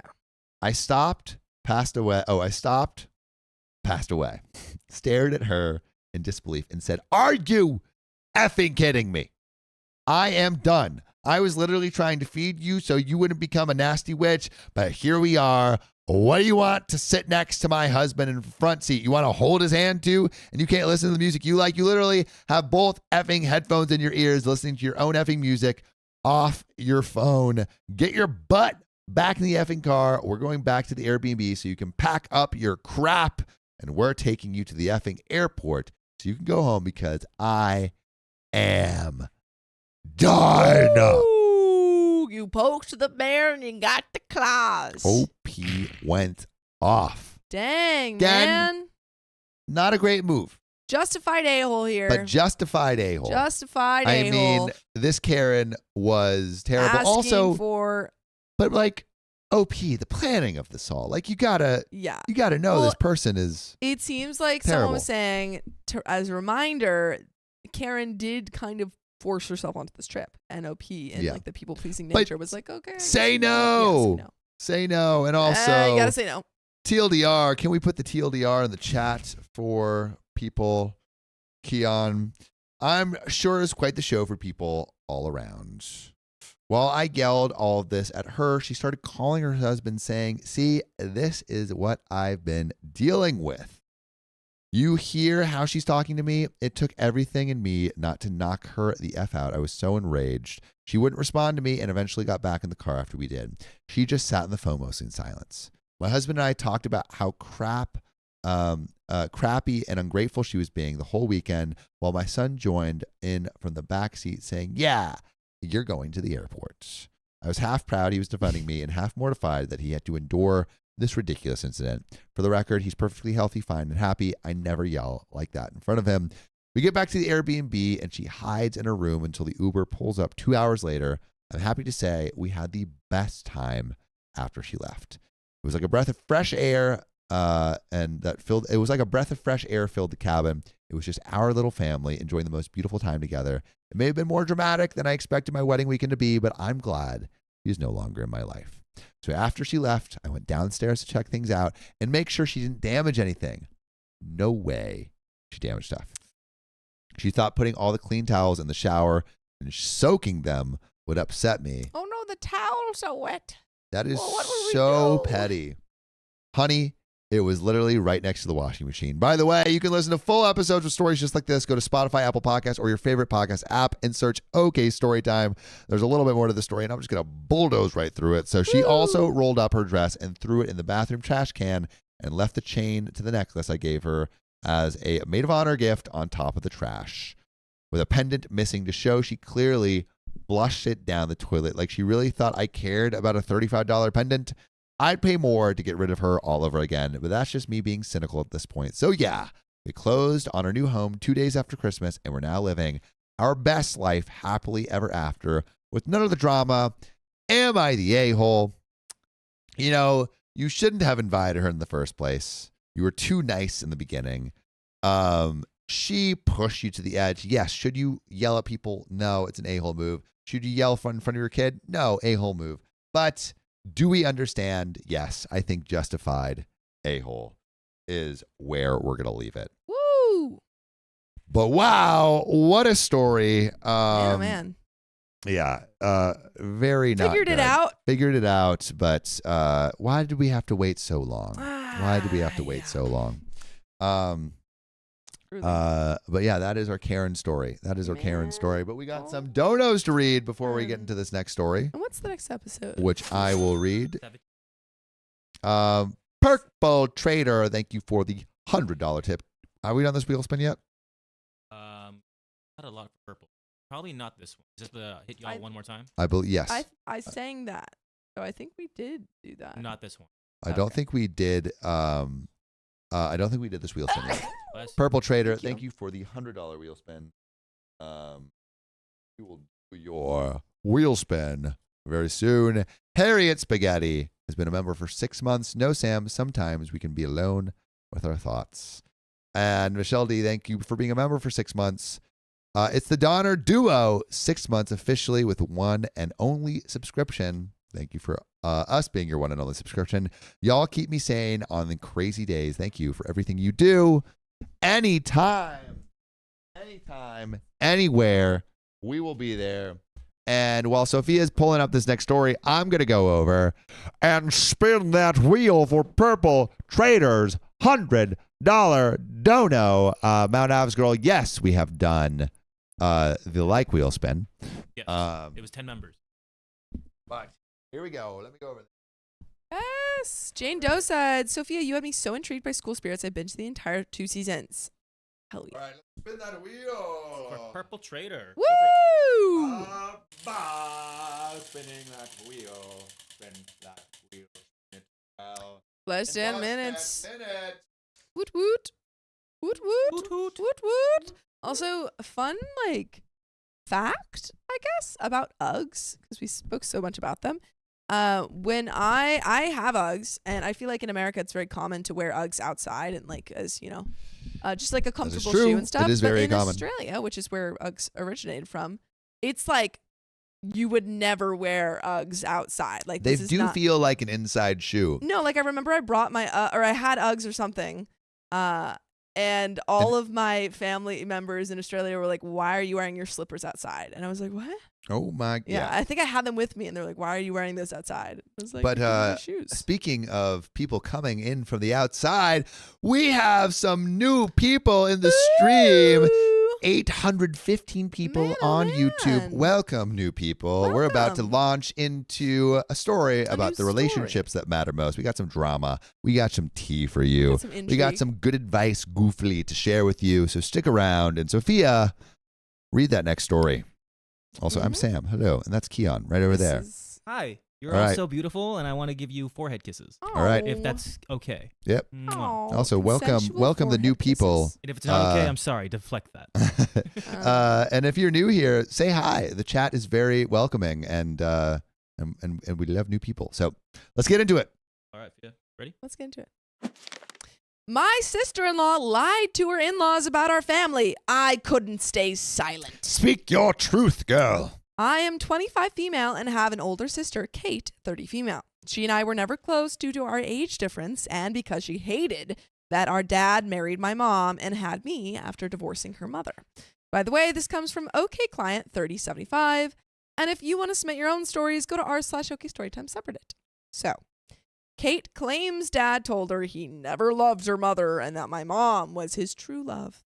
She also claims that our dad always compared the two of us, asking her why she had to be a difficult child and that overall, he loved me more. Whoa. Ouch. That's Say rough. it like it is. Oh. On the other hand, dad claims nothing she says is true, that she was very problematic and insolent. And these claims are backed up by my mother and dad's parents, so I assume Kate was never 100% honest. Anyways, these are their problems that do not concern me. Some time ago, Kate reached out to me and told me she got engaged. Congrats, Kate. I said, congrats, and everything. She told me she had a favor to ask. She explained that her future mother-in-law is very family-oriented, and it does not sit well with her that Kate is estranged from her family. Hmm. In her words, future mother-in-law considered something to be wrong with Kate. But is there something wrong with Kate? The whole family is being like, I don't like Kate that Yeah. much. And she is to blame for being no contact with her family, fearing Kate will also influence her son to do the same thing, which Will Kate do that? it seems like OP's family is kind of implying that. Yeah. Hmm. What Kate wanted from me was for me to meet her in-laws so they could see she does not hate her family. She's like, can you just See, pose here's as-" proof. Here's one person that doesn't Yeah. hate me. Oh. Uh-oh. I joked that her future mother-in-law sounds a little insane, but I agreed to help her because at the end of the day, I never hated her, and I don't think she hated me either. Do we think Kate is going to be a little whack? I think so. This I seems think like Kate a might be whack. little whack of a Little whack of a proposition. request. It's like it feels like you're like her token family member that She's doesn't like, hate her. see, look, I have family members. Yeah, The fact we are not close does not mean we hate each other or want bad things to happen to the other one. Anyways, I went to meet Kate, her future husband, and her mother-in-law and father-in-law at a restaurant. They are very nice people and very warm. At some point, mother-in-law said something along the lines of being happy to see that the abuse we suffered did not affect our sisterly bond. I was confused and asked what abuse she was talking about while Kate tried to change the subject. There's a little lie I'm sensing. What lie? That Kate was abused. Well, no, I know, but what was the abuse? What did she say happened? Let's find out. Mother-in-law says it's okay that I have nothing to be ashamed of, and that she knows from Kate that our parents mistreated us while growing up. I clarified that that's not true. We were never mistreated by our parents or anyone in our family. We were raised in a very loving family. We were never hit or spanked, no matter what we did. Our parents are well off, so we always had everything that we wanted: clothes, phones, laptops, cars, etc. Mother-in-law got very, very angry. She apologized to me and started insulting my sister. She called her a liar, accused her of being manipulative and trying to insert herself into their family by being dishonest. Yikes. What happens is that Kate accused our parents of many things that are not true. Now Kate is accusing me of ruining her life. She says her engagement is over, the in-laws hate her, and her fiance does not trust her anymore. I mean, because you She lied. You lied about your whole family. Who would trust you after that? Don't lie. And this seems to be a pattern in Kate's life. Yeah. Luckily, they found out. Truly. The thing is, I don't think I did anything wrong. I cannot sit and hear people blasting my parents for her lies and for things that never happened. But still, am I the a-hole for telling the truth? And there is an update. I don't think you're the a-hole. I don't think so. I don't think also, so at you all. weren't prepped for the lie. You know, you were just kind of thrown into it, and you're like, "What? No." Yeah, no. I think I think OP helped this fiance dodge a bullet. Yeah. It also feels somewhat like Kate is possibly the type of person that needs to have her life be more traumatic and more interesting than it is. She is trying to get trauma karma. Yeah, she's like, I Trauma need points. something to write about for my college essay. Yeah. You know? I was so misunderstood. No one understands me. It's so hard. Yeah, we had 3 cars and no one bought a car for me. What is this? The third world? There is an update.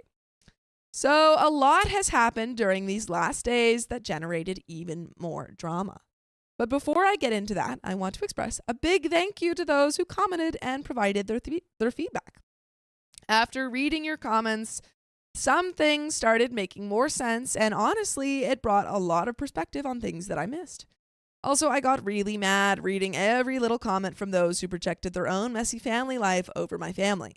And I realized the magnitude of her words and claims. People called my parents abusive, invented things that never happened, and started projecting on what her life was. Some of them even claimed my mom ruined her life when my family did not even meet my father before his divorce.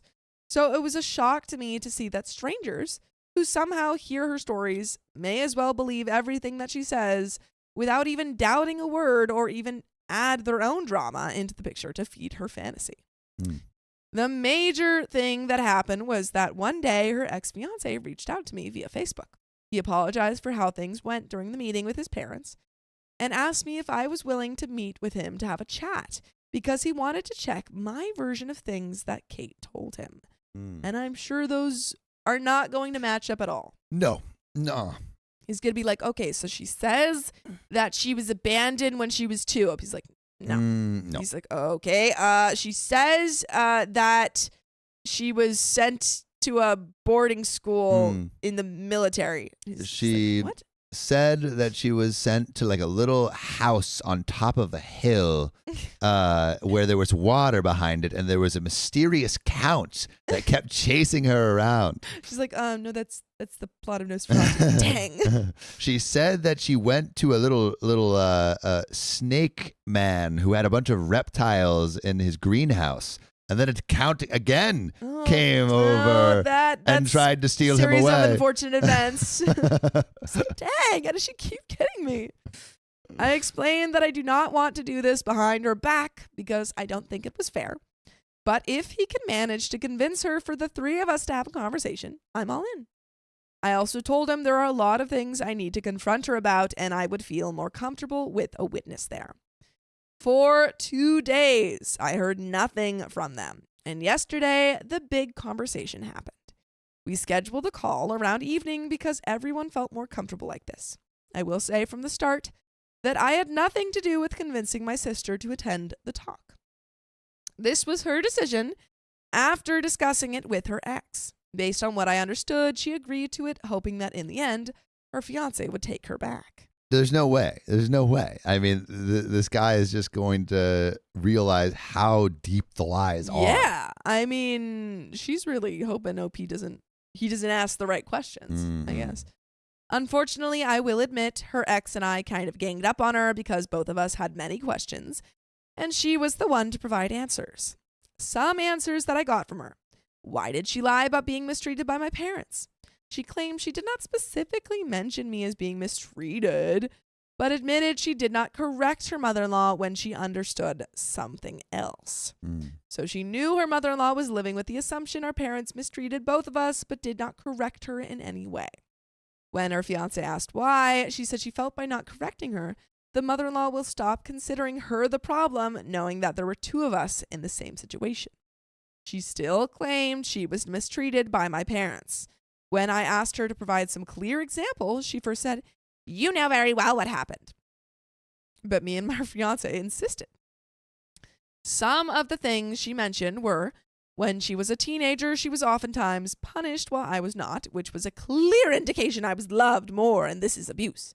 But I feel Or like, maybe you wasn't just- she acting out way maybe more? you just were a worse child. Yeah, maybe you were just like sneaking out and doing all gosh knows what. Keep in mind, when she was 14 to 15, I was only 9 or 10, and she was doing bad things like getting suspended for smoking during one of her classes, skipping school, etc. How was I supposed to be punished along with her? She said I was also doing bad things, but was never punished while she was. Her fiancé asked her verbatim, "So you claim you were mistreated because you were punished for smoking in class, while the bad things your younger sister did were maybe drawing on walls?" I love how the fiance is like, He's like, "Let and me so get let the this record straight." show. And let the record show the defendant is claiming that smoking and drawing on walls are a one-to-one comparison. Your Honor, I rest my case. She was not able to answer. She claimed she was financially mistreated by her parents because they would not give her money for fun activities, school trips, or events when she misbehaved. This was an example of punishments she would often receive. Her fiancé asked her if our parents provided her with basic things like food, clothes, and school supplies, and she said, yes. He mentioned parents are not obligated to financially support trips and fun activities, so how was she financially mistreated? I asked her if she ever thinks about everything she did wrong towards our family. She claimed she knows she wasn't a saint, but she was a child. I pointed out that at 17, you're not a child, and you know better than to swear at your grandmother. Her fiancé had no idea about anything, so I explained some very nasty things she did and said. One time, we were getting ready to go to our cousin's baptism, and she wanted to wear a black t-shirt with a pentagram on it. Oh my God. The grandma asked her to change because her outfit was not appropriate for a baptism. Kate called her an old, outdated effing hag. Yo, what? Wow. I mean, I guess the grandma just doesn't understand style. She just doesn't get it. She just doesn't get it. I'm being edgy. It's This a is statement. it's not a phase, Grandma. Down with the institutions, Grandma. Her fiancé mentioned a story Kate told him and his parents with an incident where my parents mistreated her and confiscated her car, leaving her to walk to school during wintertime. I walked barefoot 5 miles. uphill both ways. The dadism. What she failed to mention was that my parents confiscated her car because of a DUI that she treated like it was not a big deal. She's like, they confiscated my car because legally I wasn't allowed to drive it. And secondly, she never had to walk to school during winter because she could have gone by bus. But in reality, even with no car, she carpooled with one of her colleagues. Oh, so it wasn't even bad at all. This triggered her ex a lot because, unfortunately, he lost his grandfather because of a wasted driver. So this gets worse and worse. Even knowing that Kate lied, even knowing this, Kate lied and turned her story into a soap opera just for her to look like a victim. Mm. I asked her ex if she had ever said negative things about me, and he said no. She only mentioned some instances where our parents treated us differently, but always pointed out that that they were doing it to turn us against each other. But based on the story she told, she apparently never blamed me for anything or said anything negative about me. Mm. That's something. You know? I gotta mean, take the say wins. what you will about Kate. She's But at least loyal she is- to OP. Yeah, loyal to the sisters. The entire ordeal lasted for around 3 hours. That's a lot of lies being Dude, uncovered. that man pulled out a scroll Yeah. that was just like, it kept rolling, Mhm. kept rolling. I was exhausted. I told her that even if we were never close as sisters, I have always loved her and considered her my sister, period. Not half, just my only sister. Mm. I told her I understood that our parents could have handled things differently and maybe she did not receive all the help she needed to adjust to a stepmother and a new family dynamic. But I am now judging her as an adult who should know not to lie and pose as a victim and who should assume responsibility for her part. As people pointed out in my last post, I advised her to get therapy and solve all her issues. But until that happens, I cannot continue to have a relationship with her. She accused me of favoring our parents over her. I mean, she seems radioactive. Yeah. Like a person that lies that much about something so, I don't know, so important in a relationship, you can't trust. You can't be around. No, It's I'd be just- like, it's gonna be what drama. is the Mhm. truth? Have you ever met a serial liar before? Yes, I dated one. Whoa. Mm, Whoa. Dang. That's crazy. yeah. We broke up. Actually, yes. Yeah. I hope. I thank live goodness. with one. I would hope so. Not right now.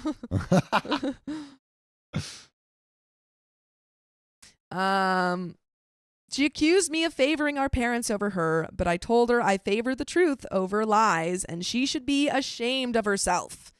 By the way, you should be ashamed of yourself.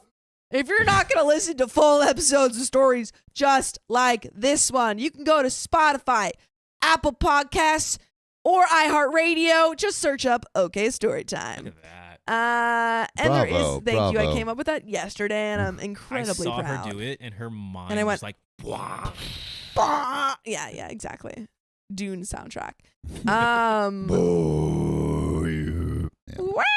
Okay, Yeah. sorry. But there is a little bit more to the story. Do you have any final thoughts? I mean, I think OP is doing the right thing in cutting this person out again Until they better they themselves. but also, how are you gonna know Yeah, she might lie to you. exactly?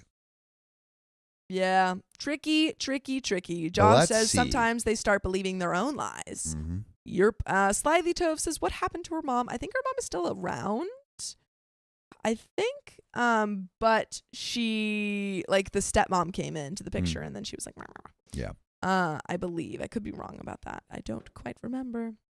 But, We get a little bit more to this Little story. so that's what happened between me and Kate. I have no idea what happened or what will happen with her ex, but based on how things turn out, I really doubt he'll give her another chance. He made it clear that she cannot be trusted and pointed out something his mother told him. If she is capable of lying in such a way about her own parents, what will she be capable of saying about him? He said he is not doubting she can start saying he was also harmful, since this seems to be her narrative. But that's her own problem. She made this bed for herself. And we've tucked you into that bed because that's the end of the story. Wow. Well, OP, I think you did the right thing. Great. But wow, I mean, what a thick, What? juicy amount of lies. I'm glad the Truly. fiance found out before it Yeah. was too late. Before it was too late. I know. No, that was a lot. This of like says lies. it's pathological. This lying. That Yeah, it is. truly. That it is. I mean, the fact that she's convinced herself that her parents were awful and like this, this terrible family that was mistreating her when it doesn't seem like that was the case. Mm-mm. Yeah. Well, what is the case? Is this the case? The case. The case is that my time has come to an end. Yes, but another man's time For the dawn of a new age. is just beginning. The dawn of a new age. A man like no other. A man with luscious locks. Better than a Viking's. That was my Is Viking horn. coming in to the stream. Hello, ladies and gentlemen. Johnny Bahami, welcome chat. in. How are you doing? I'm doing good. I wanted to super quickly clear the air because as I was exiting. Oh, about the your stream- lies? Speaking Okay, of pathological, this is literally not lies speaking of at all. pathological Okay. lying, I was so excited because of a lie John So here's said what and happened. was crushed. My I got spirit caught in the crosshairs. I got was caught in the crushed. crosshairs. What had happened was I was getting up to leave and I was like, oh yeah, we had this box of great stuff over here and there's another one. One of Sam's snacks might be in one of these boxes potentially. Why would you say that? Because I was like, oh, it's all the like You wanted to get my Korean hopes up. snacks and you had talked about that. And then I like poke in because I'm like, oh, there's all these like new members of the OK fam. This is amazing. Shout out to the AV7 and everyone that's here from that. And then I hear this slander about my name. And I'm like, all I said was there might be those snacks in there, but it was a game of telephone. It was a game of telephone. Pure and simple. John, there might be $100 bill under your booty right now. No. Go look at it. That is Go that look. is- Go but look. that is based Get on excited zero first, pretenses. and then go look. there is no causation to your words. What do you mean? Sure. There's no There evidence. might be. Sophia to was just support there. this. She's rolling in it. There's nothing to suggest a mere wisp of truth to that. Whereas I guess had you'll a never know. plethora I guess of you'll never wisps. know. You just gotta I had check. a plethora of wisps. That's Right, all I'm put trying to some say. in there. Wingle says the couples fight again. Sam will disappear from the stream for weeks again. Yep, yeah. As you know, Yeah, the dude. rumors are true. John and I have been fighting. You know what I want to bring back? I want to bring back the one that they're not in the same room. That was a great one. That was so basically for all of our new people here. I think it was maybe when we did the upstairs one or something like that, and people were like, "Oh, they're clearly beefing. They're not in the same room," and then we'd just be like, Yeah, and we're like, here, look, this is the fake arm. It's a fake arm. "Fake arm, Hired arm. They hired an arm dupe, Yeah. an arm stunt double to shake hands for the cross. To be fair, we did find a gray arm stunt double. I mean, that was indistinguishable from John's actual arm. That was the bracelet and everything. It was just pure match to match. Harriet Spaghetti says, I love when people start rumors in the chat. Don't we love it? We love. I mean, what rumors are going around in the Discord in the chat? Let us know. We It can, always spirals. yeah, beautifully. yeah. Q&A. If you guys have anything you want to know, I know Riley started one about me. what was the Uh-oh. rumor? Someone asked like what scents I like, and it came back to me that I like. Booty hole. I do. Oh. That's not a rumor. That's fact. My boy eats. Boy eats. That's groceries. Right First there. date too. He said the scent I like is match, like lit. I was A like, little what? match. Well, I was like, what does match smell like? Fire? I do know what match smells like. It's a nice smell. It's like the kissing cousin of the candle. I don't know if I'd say that, but it's not a bad smell, but it's also not a nice smell. Dakota does. I think it is a nice smell. But you know what I smell? What is that? I smell a new story coming up my nostrils. Gosh Johnny Bahami, you want to darn hit it. this one? Yes, sir. John, you're reading S. I don't know if Sophia got it. It's gonna be S. S1 of I hope 1762. it doesn't get worse Yes, than a sore throat. Match smells like sulfur. It doesn't smell like sulfur. Sam, that was loud in my earphones. I'm sorry to enter your earphones with such gusto. Oh God, But not the gusto. I You're gotta supposed get to say some you're gusto. welcome. Linda says, gross. Keanu has enough cake to survive the fight. Haha. And Kean Dakota can fondle.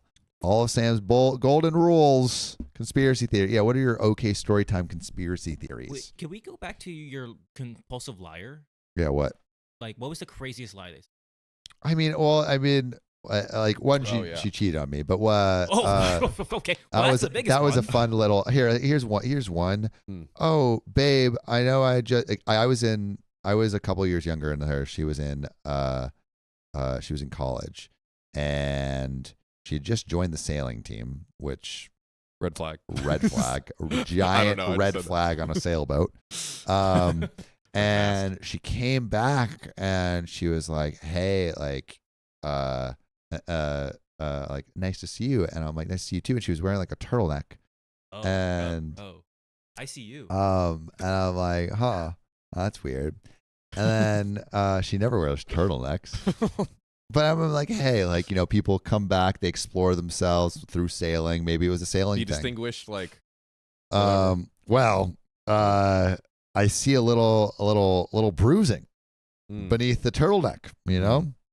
And I'm like, what's that? And she's like, oh, nothing. And I'm like, what is that? Wait, like, can you show me your neck? Are you okay? She takes it down, and there are bruises all over her neck, and they're about yay big. And I'm like, what is that? Like, this is my first girlfriend. I'm like, I'm a little wet behind the ears, Green. a little green. And she says, oh, like, you would not believe the spiders they have over on the East Coast. Oh my god. The spiders are crazy. And I'm like, holy crap. I don't want to go over there. Those spiders sound crazy. Dude, neck and spiders. I hate bugs. Yeah, they go specifically for the blood flow in your Yeah. neck. Like, it's a whole thing. It's insane. And they have like lips the size of humans. That's what you really gotta worry about. So Crazy. yeah. Learned later those were not bug bites. Oh. Oh, sorry, buddy. But hey, you know what? You live and you learn. He ne'er saw a turtleneck again. Yeah. And now I hate turtleneck. F Steve Jobs, you know? Yeah. F Steve Jobs. Oh, goodness. Mr. Jobs. Mm. I feel like that might be a little bit too little headroom. Sam Yeah, likes right, a lot of head. Right. Sam needs like that is true. a lot of head. This is like says, oh, Sam's first girlfriend cheated. That's why he turned into a red flag. I become the things I saw. I become the thing I saw. Stop it, Chad is just Chad, mean to that's me. so Dude. It's okay. Chad does It's do be okay. just picking on you, dude. Well, it's because I tell them everything. They have so much That's true. ammo. You have so They much have so much ammo. ammo to choose from. That is on I am you. not someone that hides my flags. Oh, I man. fly 'em high, It's much like my ex did with all of her. When she was on the boat with her gaggle of men. oh, no. God. Guys, why are we making Now Sam he's relive right. his Now traumas? look at him. He's tunneling. Stop. Guys, what are Guys. we doing? We And can't do this to the him. hickeys weren't just from one person. What? Oh, I never knew that. Did she tell you that? No, but I'm guessing because there were others. Which doesn't make it worse or better. That makes it worse. I'm so Sorry, buddy, that sorry. makes it a I'm lot so worse. A sorry. lot You know what? All is forgiven. College relationships are hard. No, Long don't say it distance, out. tough. Yeah. You know, Look at you. whatever. Look at you now. Yeah, look at me now. Look at me now. Guys, put some hearts in the chat for Let's our boy. read the Stop. story. I'm ready. I asked my mother-in-law. Yes. Ready? Yes, sir. 3, 2. I asked my mother-in-law to help me after birth because my mother is making everything even worse. Get out of there, Mom. This is some Dr. Seuss, Who's the Goose, Mhm. in a bad way. So I want to preface this by saying that my husband is currently deployed and will most likely not be able to come home for the birth of the baby. Knowing this, my husband and I had originally planned for my own mother to fly into town and help me before and after giving birth. Keep in mind, we were going to play for the plane tickets. I am sensing heavy foreshadowing right here. Whew. By the way, this comes from Chronically Anxious, and if you want to submit your own stories, go to the r/OK Storytime subreddit. So for the past few months, I've had this gut feeling that my mom wouldn't be able to help me in the ways that I needed help. So I discussed this with my therapist. There we go. And we decided that I should have a conversation with my mom, letting her know what I might need help with. The following days, I finally gathered up the courage to talk to my mom and let her know how I expect this day to go. I told her I would probably need help with cooking and chores that require bending over in the event I get a C-section. Okay. The thought of doing anything after any childbirth, let alone a C-section, Yeah. is mind-numbing. I mean, even just lying down or sitting. Oh. Just like getting up. Oh. It's crazy. Anyways, shout out to women. Shout out to women. How do you do it? How do you do it? I also told her that during this time, her role is to be my mom and not grandma. So, take care of mom, don't just focus on the baby. She laughed at that comment, and the whole conversation just made me feel uneasy.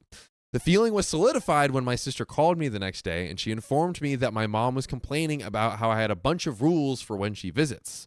Then, 3 days later, she calls me. I had an inclination that it was because she was upset with what I was asking for so shortly after I answered the call. And I said, my husband is leaving for deployment tomorrow. We are doing XYZ one last time, to hint at her that now is not a good time to discuss these things. Is that what they're calling it these ways? XYZ? Yeah. Oh, doing you're XYZ one last time. Yeah. Oh, you're doing XYZ. Too busy for your mom. Squeeze that in somewhere else. Pun intended. Put me on speaker. Oh, God. Unfortunately, my mom doesn't exactly care about others' needs or emotions, so she kept pressing. That's a bold statement. She asked me even if I wanted her to visit, and she also made a snide comment about me wanting a live-in maid when I Bro, she's just asking for help after birth. Yeah, and also, like, you've given birth to her. So, like, is there... I just... These moms or mother-in-laws and grandmas that do you seem not to lose understand? sight, like, Yeah. you've been through this. Yeah. I don't get it. I mean, time makes you forget. Oh, dude. You know, whether it be this like birth or, a long lost love that broke your heart. Why are you doing this to yourself? Heal yourself, brother. We have other topics. Time heals all wounds. We need to get you out and about. I'm out. Oh, dude. I don't know. My boy's been out. I've been a little out. I've been a little out. And speaking of out, Yeah. she was in last night and this morning. Or were you? I know. Hey, okay. Oh, that's where we draw the line. Oh, I know. No further comment. Your room is directly below mine. I said no further comment. I wasn't going to comment any further. I'm just saying. I'm here to protect my boy. Anyways, we're getting back to the story. So, Opie says, when I tell you I lost my crap at her saying I want a live-in maid, I am not even kidding. And I'm not proud of this, but I yelled at her and I said, I'm sorry you expected to come here and be catered to, have me cook and clean for you with my vajayjay bleeding and my nips chapped and bleeding while my husband is deployed. That's wow. Yep. Yep. Yep. We're not finished. Yep. Oh, okay. That you thought that you would get to play grandma the entire time? Her response was, well, you didn't say you wanted that. So I'm having my mother-in-law come instead of my mother. My mom doesn't know this. I lied by omission when I called her the following week to let her know that she can visit when my husband returns from deployment instead. So she thinks that I'm just going to have some local friends assist me. I told my sister I may have mother-in-law come out instead, and she was skeptical, but mostly because of our own mother's reaction. Like, I am making the wrong choice because if our mom were to find out, it would be immense drama. So am I the a-hole for this? And we've got edits, relevant comments, and a lot of juice left in this story. This is a long one, but let's pause right here.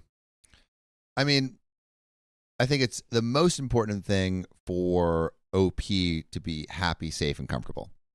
Correct. So, I mean, choosing the right person to help you with that, I think, is like that's above all else. Yeah, you're basically prioritizing someone else's feelings, and maybe not the most best placed feelings over your physical health and well-being. Yeah, exactly. Which is not great. Yeah. Your health and well-being comes first, OP. That's correct. Is there more to this story? There is more. But do you think OP's the a-hole? I don't think so. Not the a-hole, but maybe the best thing to do is to just fully communicate and say, hey, look, we had this conversation. I'm just going to have mother-in-law come over and help. Because now she has if you're like being so difficult, like why, like let me just have someone who's gonna be easy. It also makes OP. She's having to sneak around, just like get it out there. Mm-hmm. Yeah. Well, there is more, ladies and gentlemen. Edit The only people who know that my mother-in-law is coming to help are my mother-in-law, myself, and my husband. Mm-hmm. I mentioned the idea of my mother-in-law coming to my sister because for a brief period, my sister was going in my mother's place. However, due to my sister being a L&D nurse, Life and death nurse. that sounds Lung and dirt. life and death sounds lung and dirt. Wow, that would be a crazy combination. Is that's some new age thing where they just shove dirt in your lungs and just like revives them? Grounding.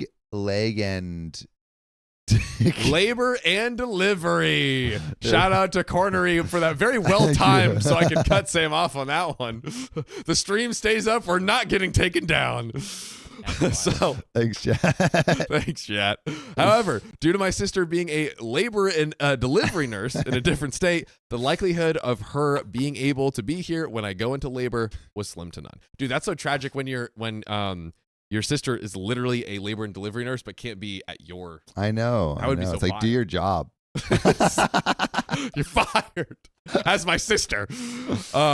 So I casually mentioned to my sister that my mother-in-law canceled her cruise and will be available when I'm due to feel out her reaction to me no longer needing her help around that time. Anyways, that's why my sister knows that there's a possibility of my mother-in-law coming. I purposely haven't told her my mother-in-law is coming to prevent her from slipping up and telling my mom. I know it's all messy and it's mostly because everything unfolded so quickly. And we do have some relevant comments as well. Commenter number 1, not the a-hole. You and your sister ought to think about how much worrying about your mom's reaction to things affects your own choices. To which OP replies, that's something I'm working on in therapy. There we go. Okay. I feel pretty confident in my decision until my sister was like, oh, but it'll be so bad, blah, blah, blah, blah.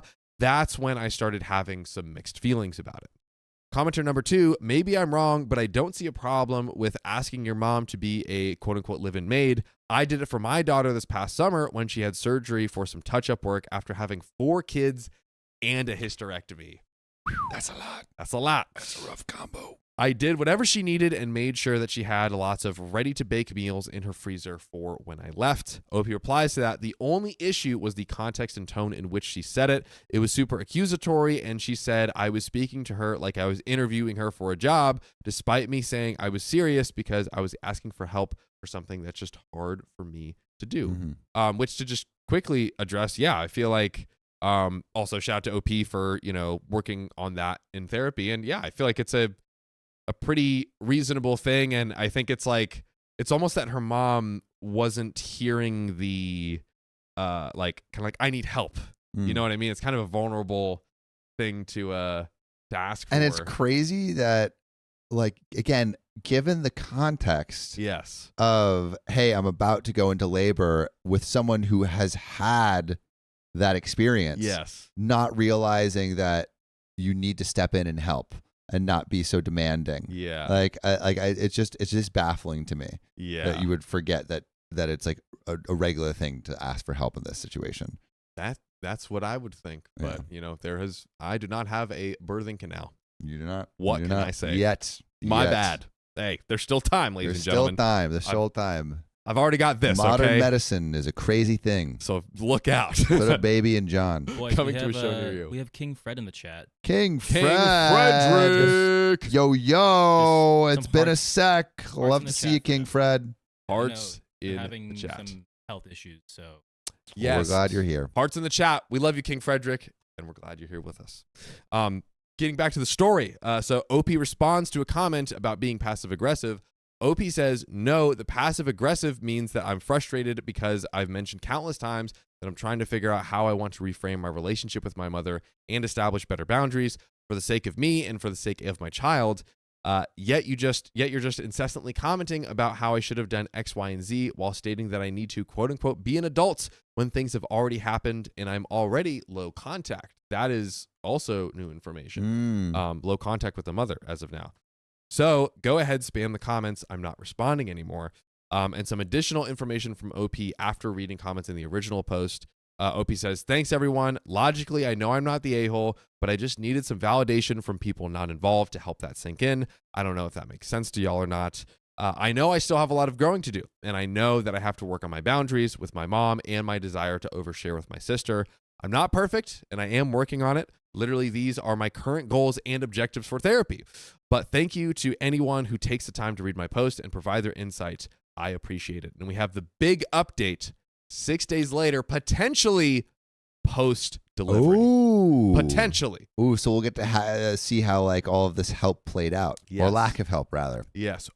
How does the mom, like, the truth is going to get out that the mother-in-law is coming instead of the mom. Yeah. And from the context clues we've gathered, it sounds like mom won't like that. Yep. Doesn't sound like she knows how to take things well and Yes. with grace. Yes. Mm-mm. But also just quick shout out to OP for, like, I think a lot of times in these situations is just like being self-aware and learning to navigate. She's like, yeah, I should have probably communicated more and, not done this whole, sneaky thing where I suggested to the sister and like do all of this. Like, it seems like OP is aware of, what she's working on and trying to improve, and wants to establish better boundaries with the mom. Yeah. It's even like I'm already low contact shows that it still wants to maintain some level of contact, but True. but yeah. And wants to have some relationship, but is now I guess working on those boundaries. Yes. Also, you're updating. I was just gonna ask for the updated TLDR. We got him. Well, ladies and gentlemen, let's get into the big update. So, after 2 weeks of no contact, I finally spoke with my mom today, and I revealed that I had been distant due to having to process my feelings. I told her that I found it very hurtful that me asking for help was spun into her requiring to be my live-in maid during my postpartum period. I had also explained that I had not been updating her or my dad on the pregnancy due to their lack of interest/support. During this conversation, I learned that when I had first asked for help, she, for some reason, interpreted this as me saying I did not want her to be there. She kept repeating over and over, well, you had made up your mind that you didn't want me there when you were talking to me about the things you needed. So I stopped her and I was like, make this make sense. Why the heck would I have it in my mind that I'm paying for your ticket to come over here, come up with a list of ways that I want/can be helped, work up the courage to have a conversation with you and have that talk? Why would I go through all of that? I'm 26 years old. I have no interest in playing mind games. She didn't have a real response to that other than, okay. I feel like Okay. she knows that she did wrong. Yeah, she knows. Mystery solved as to where all of that stemmed from. As a lack of interest/support that quite literally stemmed from their reactions or lack thereof to the news of me being pregnant and any updates regarding the pregnancy, such as the name, gender, appointment updates, etc., any information that was revealed to both my mom or dad, I would get a very mild, cool. They're the masters of the one short, word replies. Yeah, dude. Dude, that's like K in real life. Mm-hmm. K in real life Cool. is insane. Cool. Okay. Nice. Sure. Rad. Amazing. Yes. Nifty. Meh. God. That's where it always ends. It's like a YouTube click hole. You just keep going until it's terrible. So when I addressed this today, my mom asked, well, how do you want us to react? I responded with, I shouldn't have to tell my parents how to show interest or excitement over a new grandchild. While it might seem like this conversation didn't go well because there was no real promise of a solution or change, it was extremely healing for me. I preface the talk with, I am not expecting anything to change. I am just letting you know the reasons that I've been distant. I have already thought about this and I've already processed these feelings. I need to put this out there. That way it doesn't build and I don't end up resentful. I like it. I feel like that is that's clear communication with a boundary, and also it exposes the potential for a relationship in the future too. It's kind of like it kind of has all of the necessary parts. It's like I'm giving you full the chance. context. Yeah. I'm giving you full context, and also I don't want to build undue resentment and then put that back on you. Like that's unfair to you. So it's like I'm going to say all this. I have no expectations from you. Yeah. But here it is. Grade A. I like it, chat. Also, I felt so proud because I was able to have that conversation, be very matter of fact, focus on actions, not character, and remain calm throughout the whole talk despite jabs and unnecessary remarks. But yeah, thanks for all the people who provided input on my initial post. There's a lot more layers, childhood trauma that feeds into the dynamic that I have with her. So just know that this update and initial post is kind of like a little scratch on the surface. And guys, we are not even halfway done with the story. This is a fatty 4K word. Wow. Oh, 4K. Yes, sir. That is Yes, a sir. long story. 4,000 That's words. high definition right there. Oh yes. HD details for your brain holes, ladies and gentlemen. So speaking of which, we've got some relevant comments.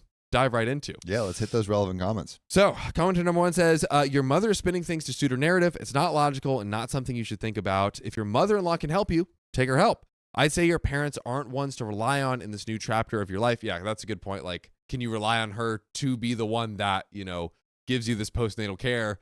Maybe not. No. Especially if And also, you don't want to rely on someone who doesn't really want to, like, help, too. Yeah. It's like that, it's just going to make things more stressful and annoying for you. 100%.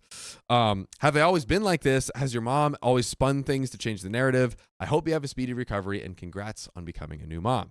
Opie says, this talk definitely opened my eyes that she creates the narrative to help preserve her ego and play the victim, something I already knew, but this helps solidify it even more. In the past, she would reframe things to make it seem like she was some great mother figure, or she would place herself in an imaginary competition with my own mother-in-law and my sister's mother-in-law, so that's always been a constant. However, this was the first time that she revealed the false narrative that way, and as for my dad, he's quite aloof, for lack of a better word. He tends to follow my mom's lead. And thank you. As I enter the 3rd trimester, it's sinking in more and becoming more and more exciting. That's so good. we haven't popped it out yet, but we're ready to pop. we're right there. Ready to pop. Just right at the brink. Also, Kean, I still think the TLDR might be wrong. It updated and then it actually out. Okay. I just updated. Aha. There it is. Commenter number 2 says, I know these words are used a lot on Reddit, but your mother sounds manipulative and toxic. Manipulative because she tries to spin it where she's the victim. This behavior has been present since as long as you can remember. It's clear as day from your post, and it's like she's trying to make you feel like you're crazy.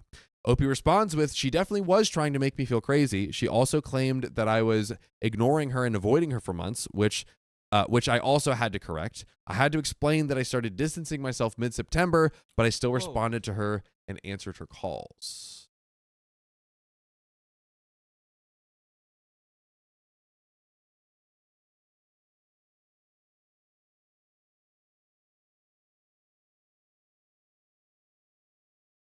Whoa. Awkward turtle. Awkward turtle. Awkward turtle. Awkward turtle King Freddy collab right there. Wow. Oh my god. Oh my god. That was that's 5 wheel spins. That's 5 wheel spins. That is 15 more minutes. absolutely more time. 30 more minutes. 30 more minutes. I really thought we were gonna, finish early. We really we thought. thought like it We was really it was thought. counting down there. It was counting Like, down. We thought, hey, we'll go just watch something. I don't know. Yeah. Kick back. I have to pee at some point. Dude, I don't know if we can do that anymore. I think I'll have to pee in a bottle. Dude, that Pee off might be stream. where we're at. Stream off stream. It's a stream off stream. Ladies and gentlemen, shout out to the absolute turtle god, Awkward Turtle, for the 500 donation in honor of Frederick Lochnick. And shout out to Frederick. Hearts in the chat for Hearts Frederick. in the chat. Our OG OK fam. Frederick has been rocking with us for Frederick many has moons. been. Yeah. many moons. Oh, wow. Awkward Turtle. That was 5 wheel spins. 5 wheel spins. 5 wheel spins coming up after this story. That's right. Holy moly. Get ready. That's a lot of wheel spins. Get ready, ladies and gentlemen. That And is a lot of wheel keep spins. flooding that chat with turtles and hearts. That's what I want to see. And crowns. Frederick. And crowns. Also, just because we got one more. Fate, thanks for the $5. Haven't heard anyone say this is a fatty since I last saw my leg. and Dick Doctor. What? Because I said leg and dick for L&D. That's so funny. Haven't heard anyone say this is a fatty since I last saw my leg and dick doctor. That is hilarious. All right. I thought a doctor actually said that to them. I was like, what? I mean, maybe they About did. their leg. I mean, Drew the leg saying and that dick is doctors, Drew's like, they're known for being dang. pretty upfront. they do be trying to have that what is it called, like tableside talk or whatever, but then they be talking too much, What is it called? Tableside manner. Bedside manner. Gets a little emphasis on the bedside, Why is it called bedside manner? I guess because they're next to your Bed or whatever. as you're dying? I don't know, man. I don't know. I don't know either. But anywho, let's get back to the story, ladies and gentlemen, after a insane bomb drop on the channel. So, shooby-dooby-doo. So I responded to my mom and answered calls up until 2 weeks ago. I told her the only reason that I feel like this, that it feels so much worse than what was actually happening was because for once, it was not me doing the heavy lifting of the relationship. In the past, I was the main one constantly reaching out, texting first and calling. And to be frank, within those 2 weeks, she only made 3 attempts to contact me. She called me 2 times when I couldn't answer those. She finally texted me this past Saturday, and I responded to it saying I was very busy, which is true, and that I loved her. By the way, she retold it. She had it in her head that she was constantly calling me and texting me, but I was just straight up ignoring her.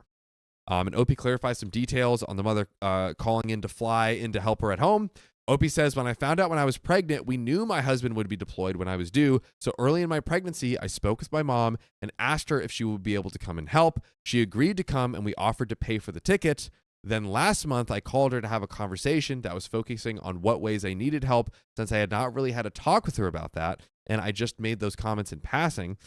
And I'm just going to super quickly check where our next update is. Okay, cool. Shooby-dooby-doop. And we'll get this last one and then get into the update. All right. Let's hit that update. Let's do it. Boom. Okay.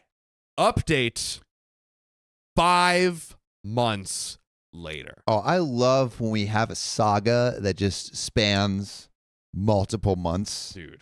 And this is post-pop. This is post-pop. Baby's out. If this baby hasn't been born yet, then they are me. They are you. Because they were baking in there for 12, 13, 14, 15 months. That's literally the only way this baby's not out yet. And for the new people coming in chat, should we give them a quick TLDR? Absolutely. So basically, OP was very pregnant, called the mom saying, hey, could you come help me? Maybe clean a little bit. Won't be able to do it after I give birth.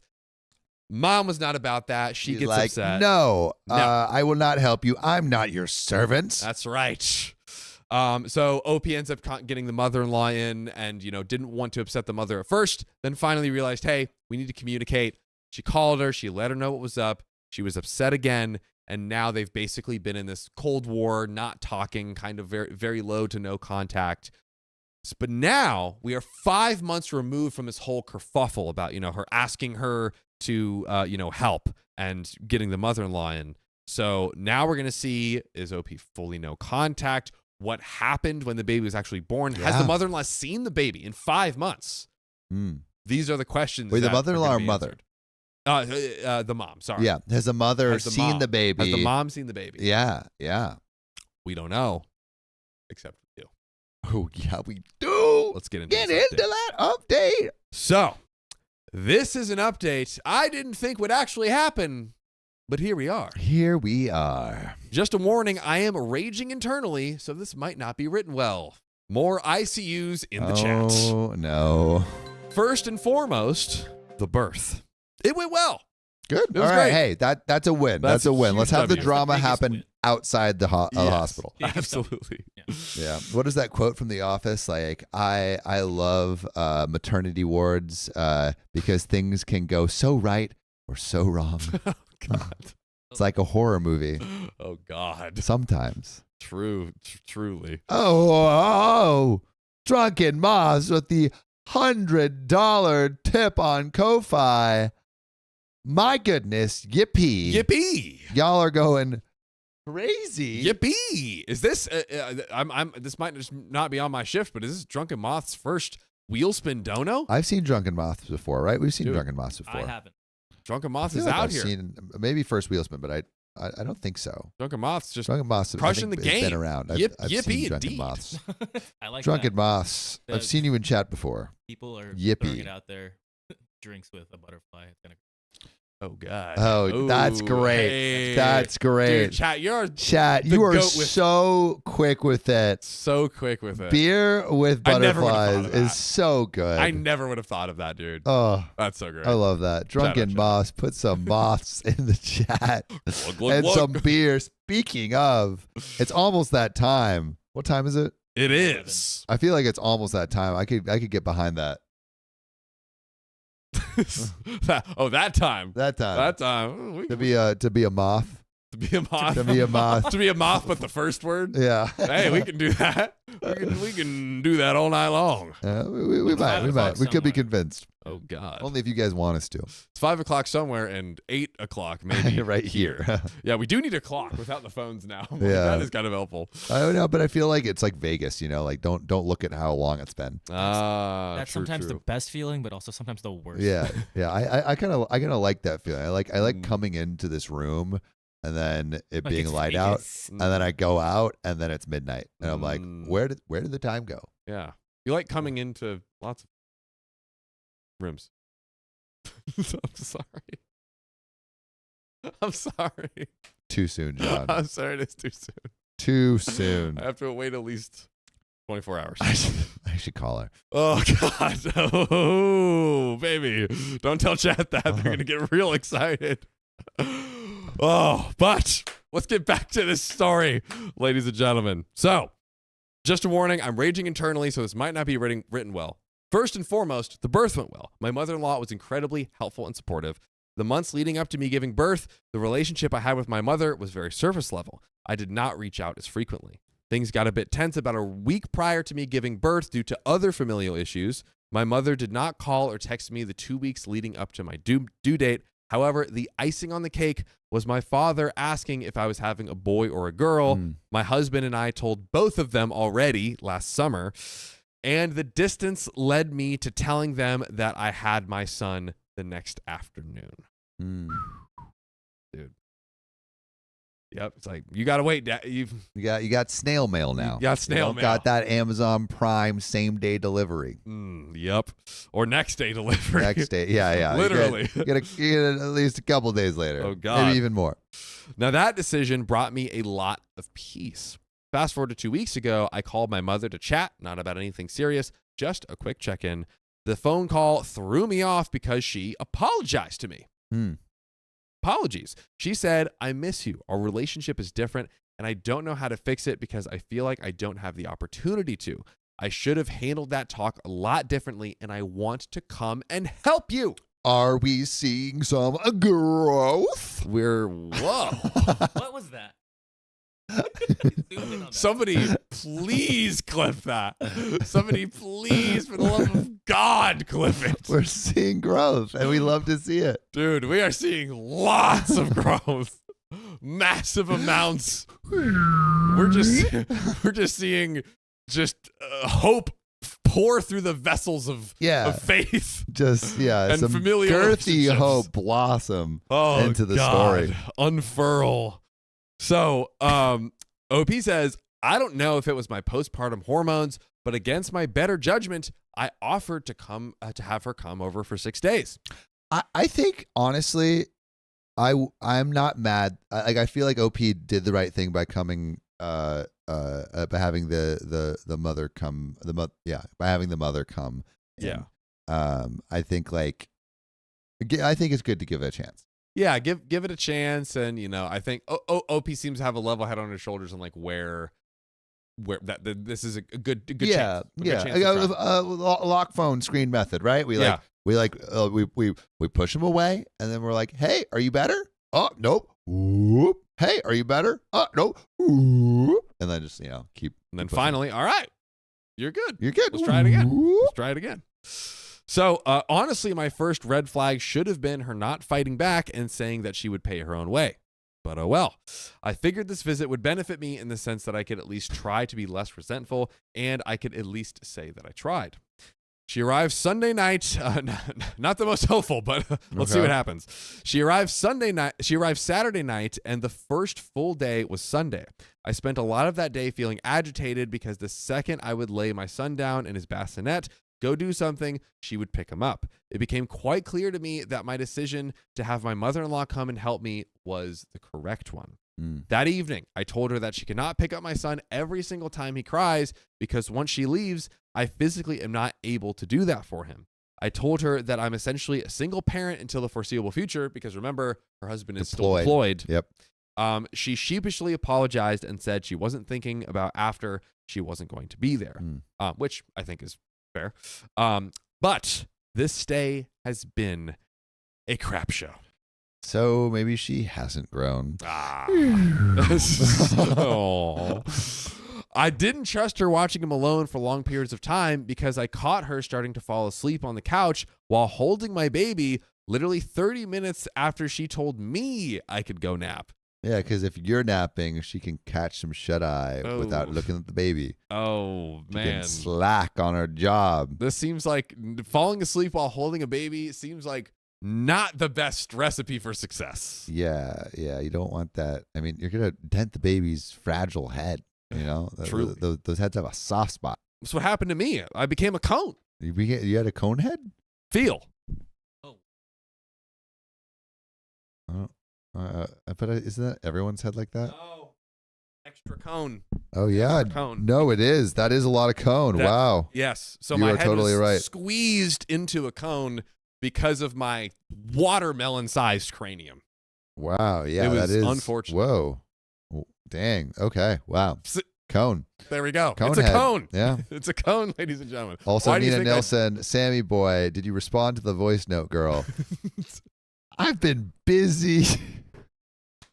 Dude, chat never forgets. I've been busy. Also, never forgets. I've been seeing someone more regularly. Oh, dude, don't tell them that. So, we went to the beach the other day. Oh, that's very nice. Yep, made pancakes on the beach. Oh, dude, how is that possible? We brought a little stove and Fire. surfed and made pancakes and played some spike ball. That is so It was fire. Fire. I love that. Dang. Taking notes. Taking notes. Mhm. So, shoo-ba-doo-ba-doo.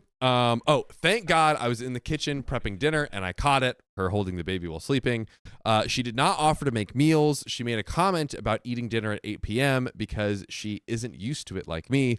I had to tell her that eating dinner at 8 p.m. is not a choice. I told her that she didn't offer to step in and start dinner while I was doing laundry, FaceTiming my husband in between his watches, or nursing my son. What was she doing? Basking in the Florida sun on my patio with the dogs while scrolling on her dang phone. Stop scrolling TikToks, Mom. It's baby time. No, she's learning. She's on baby talk. She's learning how do you hold a baby without falling asleep? Yeah, while falling asleep. Gotta love it. The real reason I'm rage typing all of this isn't even because of her lack of help. It is her lack of emotional support. Today, I was told that my husband's deployment has been extended. I was sobbing. What did Mother do? She said, I'm sorry. I haven't gotten a single hug from her. I got this news 4 hours ago. What I did get was her telling me to go take a shower, which was really code for go shower so I can cuddle with the baby because you won't be able to. I feel so angry, disappointed, and ashamed that I spent that money on her coming out here. I guess it's not a total loss because this stay has helped me not put on rose-colored glasses like I normally do when it comes to her. Which is good. I mean, take off those rose-colored glasses, see her for who she actually is, and then treat her accordingly. Like, you don't want your baby to be around someone that has baby butter hands when they fall asleep and you drop your baby on their little baby head. Say baby butter. Baby butter Baby hands. butter. Baby butter hands. Baby butter. Baby butter. So I drop her off in a few hours as planned. Thank goodness. For those saying to never pay her way again, I absolutely 1000% No, that's not going to happen. I did it because she was always making comments about being single income and having to pinch money. I felt bad despite my husband and I also being a single income family. However, I feel tricked because while she was here, it was revealed that my parents are going to Vegas next weekend. The haven for babies. Oh, yeah. Take the baby with you. Take it to the club. Yeah, right? Dude. I heard babies need a little tequila on their teeth to help with teething. Oh. And I want to make sure the baby's good for the whole night, so I just give it a little tequila bottle. Yeah, listen, why would I only give it to him once to make sure that's going to last, a few minutes, an hour? Exactly. I want him to be good for the whole night. You know what? For the whole month. Yeah, Okay? give a baby a drop of tequila, feed it for a minute, give a baby a tequila bottle, feed it for a lifetime. Give babies tequila. Give baby tequila, or at least the rest of its life. Yeah. I don't know if a full human lifetime, but Go ahead and clip it. A short lifetime. Go ahead. Have fun with that one. Baby-sized lifetime. So, the whole stay has left me feeling like a big idiot who was tricked. I'm so glad she is gone first thing in the morning. And there are some relevant comments. Commenter number 1 says, I'm so sorry that your husband's deployment was extended, and I'm sending you hugs. Do you know any of the other spouses of your husband's unit or local military? I've heard that can be a great support system. Very smart, especially if they've been through having kids while their spouse was deployed. I wish I could give you more than more words to help. You're being hit with so many struggles and emotions while your body just went through major trauma. Even a good birth is trauma for your body. True. I can imagine. Yeah, dude. Oh, wow. Just fitting something through. Ugh. Just journaling in the morning, yeah, is enough to cause a man to wince in pain. Oh man, I saw that part. It's okay to be an emotional mess. To anyone telling you different is lying. Take support wherever you can get it, and don't be afraid to ask. Because at worst you'll get a no, and at best you'll get that support. Reach out to your mother-in-law whenever you can, and consider sending your mom home early if she's still there. OP responds, she leaves tomorrow morning, thankfully. Then my mother-in-law flies in Sunday, so I'll get a real break soon. And then commenter number 1 replies to that, I'm so relieved for you. I don't know if you have considered it, but individual counseling could help you process, just vent all of this, and maybe help you establish boundaries that benefit you while minimizing the guilt you feel, especially regarding your mom. She gave birth to you, but that doesn't mean that you owe her peace. Yeah, I think something we've seen in Reddit a lot. It's like just a family member earns their place in your life just like anyone else. Yes. And if they continually are disrupting your peace, then you can put a little distance there. Like just because they're a family doesn't give them an infinite pass to just like bulldoze your boundaries. Exactly. Just because they're a family doesn't mean they have the right to roast you in chat constantly. Sophia Callan. Just because their name is the same name as people. Yeah, just the same name as my family doesn't mean you can roast me in chat 24/7. Jesus. I have feelings, Sophia. Feelings. I am but a man. He's but a man. Anyway, back to the story. A lot of crossfires. A lot of crossfire going There's on. a lot of it's going over my head. Isn't bystander over here. So OP responds, I have a follow-up appointment in 2 weeks. I go bike weekly, but sprinkle in extra sessions as needed since TRICARE thankfully doesn't have a limit and will pay for as many sessions as needed. And OP responds to a comment about her being resentful towards her mother because OP wasn't getting any support as she was wasn't getting any of the support she was hoping for. OP says, yes, I am resentful towards her. I'm trying to work through it. It's hard. She's not a bit selfish. She is selfish. It's not just this. It's a mountain of things from childhood as well as this period of my life. I wasn't passive aggressive regarding that dinner. I spoke with her about her not helping or offering to help at the end of the night after she made three passive aggressive comments about eating so late when she never vocalized that she was hungry sooner. Time tends to go by very quickly when you're judging a household and a newborn alone, and unfortunately that means eating later than I would like to. However, she's perfectly able-bodied, and she could have told me she was hungry, and I would have either sent her the recipe I was using or managed my time a bit better. Or, I mean, this is seemingly a, 50, 60, 70-year-old woman, does she not possess the tools To make her own food? to procure something to eat? I don't know if those teeth work. I mean, blending stuff is hard. Apparently, dude, pressing a button on a blender. Dude, couldn't possibly. Ordering from a food app? I mean, couldn't possibly. These kids and their apps. Speaking of, I do have food ordered. Yes. That I got before the stream. Us. Great. I have 2 things. Amazing. Udon, some might say. Very nice. But we don't have to eat that now. But I'm just letting you know that it exists, unless Gremlins already ate it in there. You never know. But you never know with the Gremlins. You know, there's some people running around in there. There's some people running around eating anything they might see. Oh God. But back to OP. OP says she rarely calls and texts me. I do most of the reaching out for our relationship. If she does reach out first, it's maybe once every few weeks. She did not go out of her way to call me or apologize. Also, she is a hugger. She hugs people all the time. I just can't fathom my child sobbing on the couch while I laughing at a movie that is playing in the background while they get awful news pretending that everything is okay. Yeah, that's not a great sight to imagine. This trip has made me accept that while she'll never be able to fulfill the emotional wants and needs I wish she could give me. And that is the end of the story. Oh, it's hard to distance yourself from a parent. Like you know, you could like we saw these red flags from the beginning, but it's just like it takes a while. It takes years potentially of someone being terrible to you for you to real, like, because it's like we talk about the reality distortion field of relationships, romantic relationships a lot. And usually, those are later in life. Yes. And you also have reality distortion fields of your family.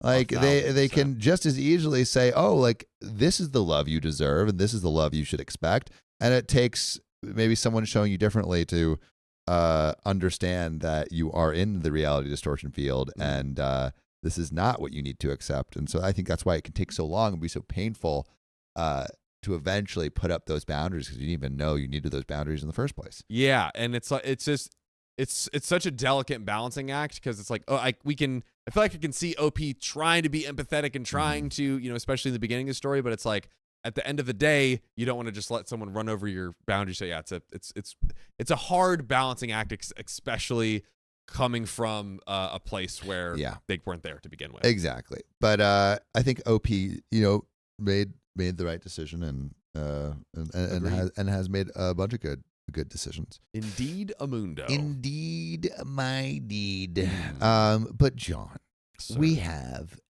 hecka wheel spins. Oh God. We have hecka wheel spins. You're so right. Drunken Moss wheel spins. Awkward Turtles wheel spins. I have a quick $5 donation from Blondest Brunette. All I can say is, sorry, boys. From forever ago, when you thought it would be an early night, we really did. We again. Well, because we've had some earlier nights, like we got out at like 10. It's happened, I guess it's an early night in OK Storytime land. But man, oh man, we got some wheel spins to do. John, do you want to do the honors? Oh, I would love to. And for all of you saying, "Oh, Sam, weren't you just dating someone?" I haven't dated someone since October. I've been on dates. The way you delivered that, I'm like, it's not that long. It's been months. Okay. That's like 6 months. That's a long time. Don't do the comedic zoom on that. Don't do the comedic zoom. I mean, that zoom is a lethal weapon right there. Yeah. And the Crow Queen, thanks for being a member for 13 months.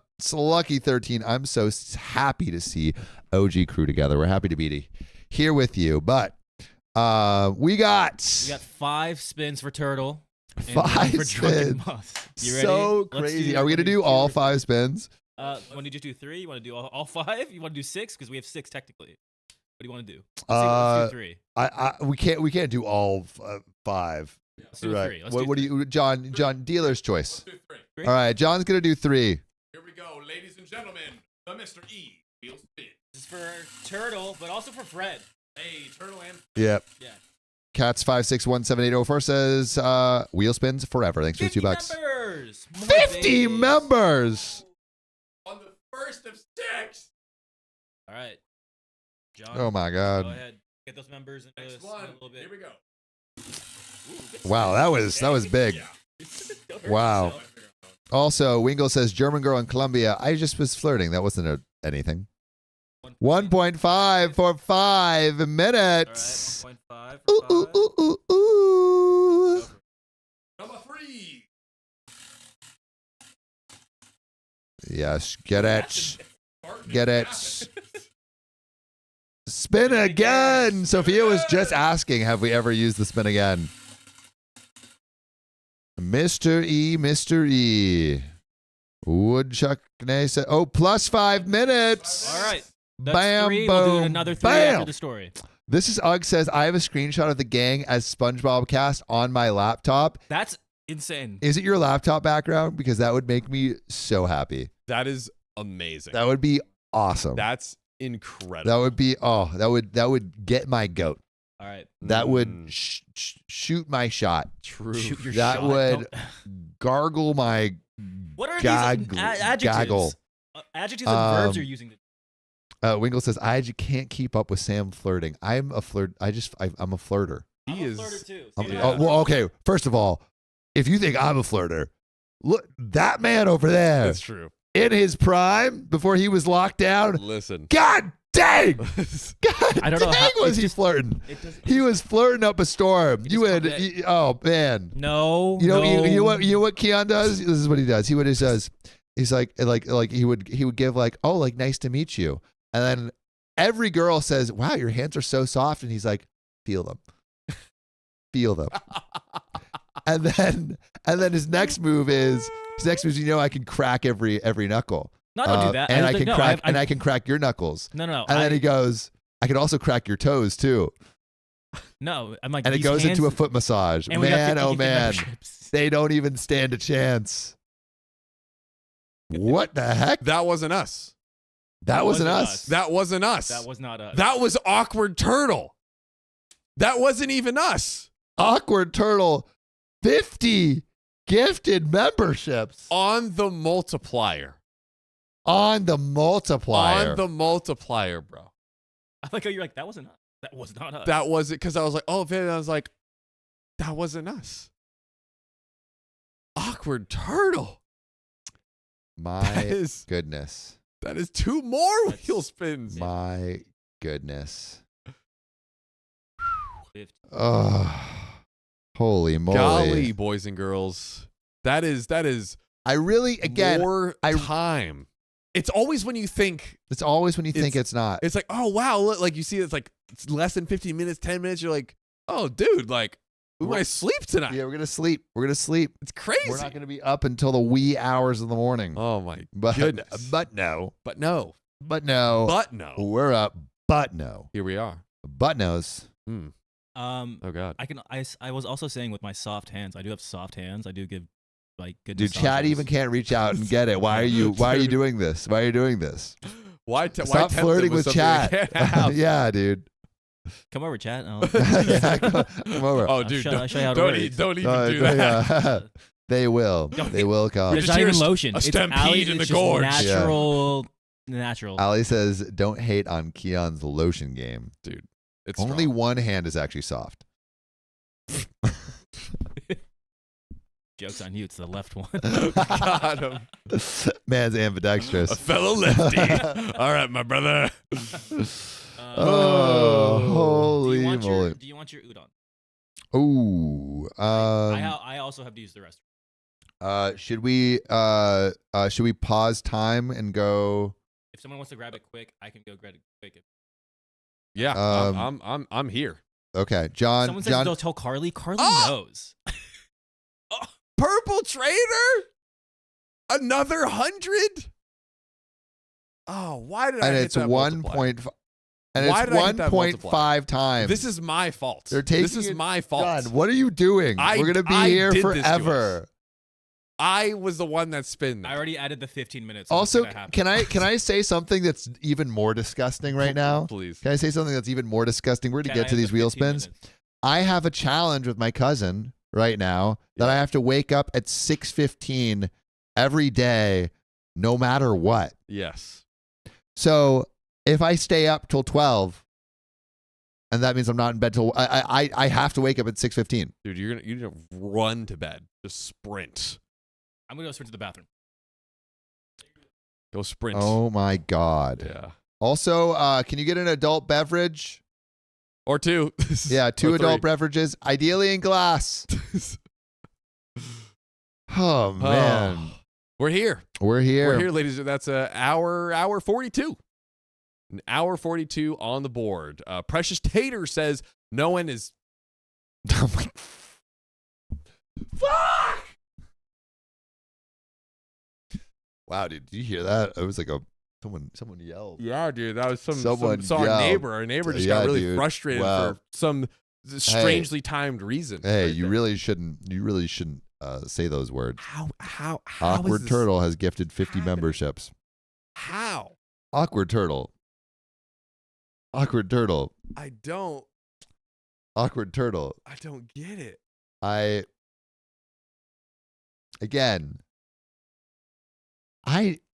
We do need to sleep. We are but men. We are but mere mortals. And we have to we're recording tomorrow too at That's like right. That's a You know, full that's a day. full members recording know. day. There's a lot of Yeah, members in yeah, here. You can't say no, Members you know. know. You're in there. You're in there like swimwear. Ooh, I like that one. Oh God. In there like swimwear. Slant rhymes. Oh God. Well, we're here, ladies and gentlemen. We're locked in. We're locked in. I legitimately thought I was looking at like the 58 minutes. I'm like, Yeah. all right, I'm gonna have my little like nighttime routine. Mhm. You know, my nighttime routine has gotten really, really good. Talk to me. So sometimes it's Wii Spa, which what a relaxing, Yep. what a That's relaxing that's a time. good one. We've actually met some of the OK fam at Wii Spa, which has been lovely. Oh, wow. But yeah, go to a little Wii Spa. Ellie Donner paying. Thanks for the $2. Oh my God. We have trauma. Yeah, oh my God. Yeah. And then I read a book, I journal, and then before bed I listen to Harry Potter. Just Solid. so good. And then I put out my running clothes. I think I've been on my habits for the last like. It's a beautiful thing to see. It's awesome. Yeah. I feel so in line.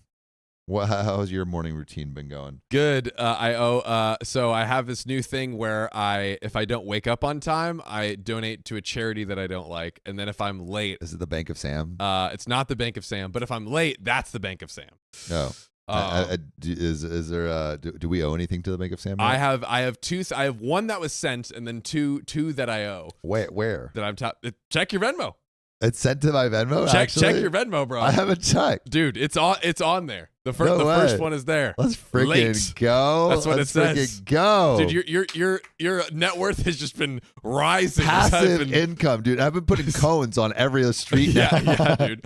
I actually used to do that with my old roommate Matt. I'd be like, okay, I'll like give you $5 and bro, he was so on top of it. He was literally like, he would have a clock watch seeing if I left my room on time. Dude, God bless you. God bless Keon, you're just- everyone. You're just the greatest person ever, and I just love you. I just love you, Keon. He's so beautiful and so great. Also, like for more Keon doting, like Keon's just got the swag, bro. He does like got the Keon's, swag. Me and Naima were talking about this, and we're like, bro, Keon just got the sauce, bro. He does have sauce. Just came back and He does He's have just- sauce. I just guys, I fucking, didn't know I was taking a shower. oh God. These compliments. Oh God. Also- I came back and what's going? Oh my gosh. Yeah, Dude. I know. Dude. What I know, else? dude. Yes. Look at it. Look at it. Open it. Look at that. No, that's from before. Purple Trader. We'll Go get to the the gifted gifted. memberships. I Yes. see. 50. Yes. Crazy. Another. Crazy. I'm assuming that was with the 1.5 as well. Yes. Yep. Yes. Yes, it was. They take advantage of that crap, Okay. bro. They Oh, take yeah. advantage of that Oh, it's crap. Awkward Turtle 2. They Okay. know. They know. I also think we should maybe like wait a little bit to do the wheel spins so Yes, that's fine. they don't. I don't know. So we can so nothing can happen. We're afraid Hey, now. let's wait. Congratulations, you've genuinely terrified Yeah. us. Like, Let's see. We got 1, 2, 3, 4, 5, 6, 7, 8 more. spins. In my 8 bank wheel account. spins. Yeah. In my Atta bank boy. account. 8 more spins. Oh, 8 baby. wheel And I'm spins. I already did 8? 15 minutes. Or 8 8. There we go. 8. and another 15 minutes. It's on the I way. taste that sauce. What's going on, guys? I just came back and now everyone's like, I don't know. I have no idea. we're not even one. I think fun it's when you drink yet. walk away. They love to see that thing They don't move. even Oh, see it. God. You guys see it. But they can. Hey, that inspires feel it. us. They can feel it. can They hear can it. feel us feeling it. They can hear it clapping in the Yeah. wind. No sleep for the wicked. Is this hot? This is probably not. I don't know. That's I the just grabbed questions. it. It's probably not. That's Could the we? questions. Could we? Do you want to? Could we maybe ask like Sophia or someone to heat it up or something? What about people's One of the people. Is there anyone here? Sophia is Oh. preoccupied. indisposed? Wait, is she? She's with. Oh. No. Like, No. They're there. Nothing like that. Oh. Oh, right. That's today. Right. Oh, we're gonna be so late. We're gonna be so late. It's that person's thing. I think I know. Yeah. Yes. Oh no! I forgot to. I forgot I too. forgot to. Oh, we're screwed. We're screwed. We did say. We did say. And We did say. it is chat. It is stream day. And we told them. We told them. And so they can't get mad at us. Yes. They can't get mad at us. You wanna go up? Yeah, maybe we could just go on Johnny Bahami, Easy. and Johnny can read this next story. Oh, yeah. While we get going. Let's do that. Easy and, sauce. and they can just hear me in the background. Oh yeah. Have someone. If someone is about, but if no one's about, you could just go and just have it on John reading. Never have plans on Tuesday. I that's what I told this friend. I said, like, move your birthday somewhere else. Update that. Yeah, you need to update that. Like, it falls on a Tuesday. That's like the Sabbath. Dude. Yeah. It's a Tuesday. This is You not don't our day do of rest. Tuesday. Yeah. Yeah, this is not a day. Tuesdays and Thursdays not day of Is rest. this not like a religious like Is group there- right here? This is a religious group. Every day that is religious. That is religious. Come This on is- now. This is our We're This is our preaching. temple. We're Yeah, just we are preaching. preaching. We are modern And day those are the- preachers. Yeah, we're the preachers. Sam, Truly, think you are staying up to at least the end of your 6:15 run. That's crazy. That's crazy. Please, for the love Don't of say God. that. Don't Please, say that. I'm gonna chat. be a mess. I'm gonna be a mess, dude. And when I don't sleep, I just get so delirious. Like, I was playing Dune game the other night, Yeah. which great game, by the way. An old one or a new one? Is there a new Dune game? Oh, the newest one. Okay, yeah. No. This is a board game. Oh, Yeah, and it's like Catan, but more complicated, and it's awesome. That's cool. Interesting. Sophia and I were playing it, and it's like, oh, so good. because there's an actual Dune video. I don't know if it's out. I haven't played that. I know nothing of this, but yeah, maybe just put it on Johnny Poo, and Yeah. then we'll I'm just saying. Did we get? we'll read it after the next episode. Next Yes, sir. next story. Yes, sir. John, you pulled. Is it 1789? It's the Yep. Yeah. Oh, are we out of stories? 5. Yeah, we're at 5. But do we need more stories? No, we have more stories. We can get more. We just don't have that. Okay, that's okay. Noted. That's okay. Yes, sir. Sophia Callan, he is very sweet, charismatic, personal, intelligent. Oh, are you talking about me? Oh. Yeah, dude. I'm gonna read. Finally, someone said something nice about me in chat. Sophia Callan has been like giving you the love, man. Hmm. Oh, I forgot I had one of those. That's so nice. Oh, there we go. Cheers to my boys. brethren. Crack him open, boy. Don't put it on the screen. Yeah, just crack it. Yeah. This is water. Cheers. Cheers. Unnamed liquid, niche liquid. Ah, I sure enjoy liquid. niche Please insert- liquid. whatever liquid that was, and I say that was tasty. That was mighty. That was mighty fine. Mm. All right, here we go. I love when Keon is a model citizen. Never, Oh, ever, yeah. never. Oh ever. yeah. I'm not a model for anything. Oh, you're a model for me, big dog. Wait, you're a model? Oh, Oh God. Actually, I was a model when I was a kid. you were a model? I was a hand model. Oh, That's amazing, dude. were you actually a hand model? No, you weren't. That's Get the frick out of here, bro. Yeah. I literally love how like I can literally call my dad right now and be like, "You remember when I was a hand model?" And he's like, "Yeah, Show me pictures. I want to see those hands. Hands. I need hands." Uh-oh.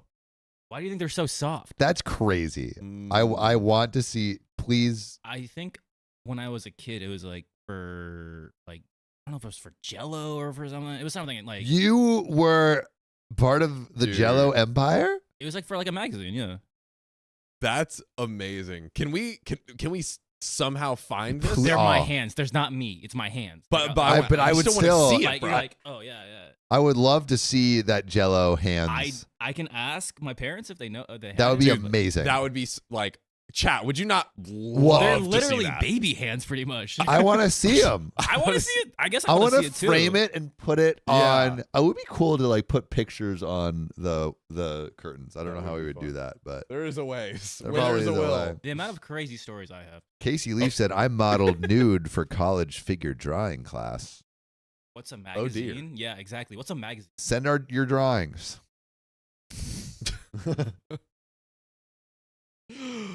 Oh man, it's All getting rambunctious over here. It's getting real handsy. Oh my goodness.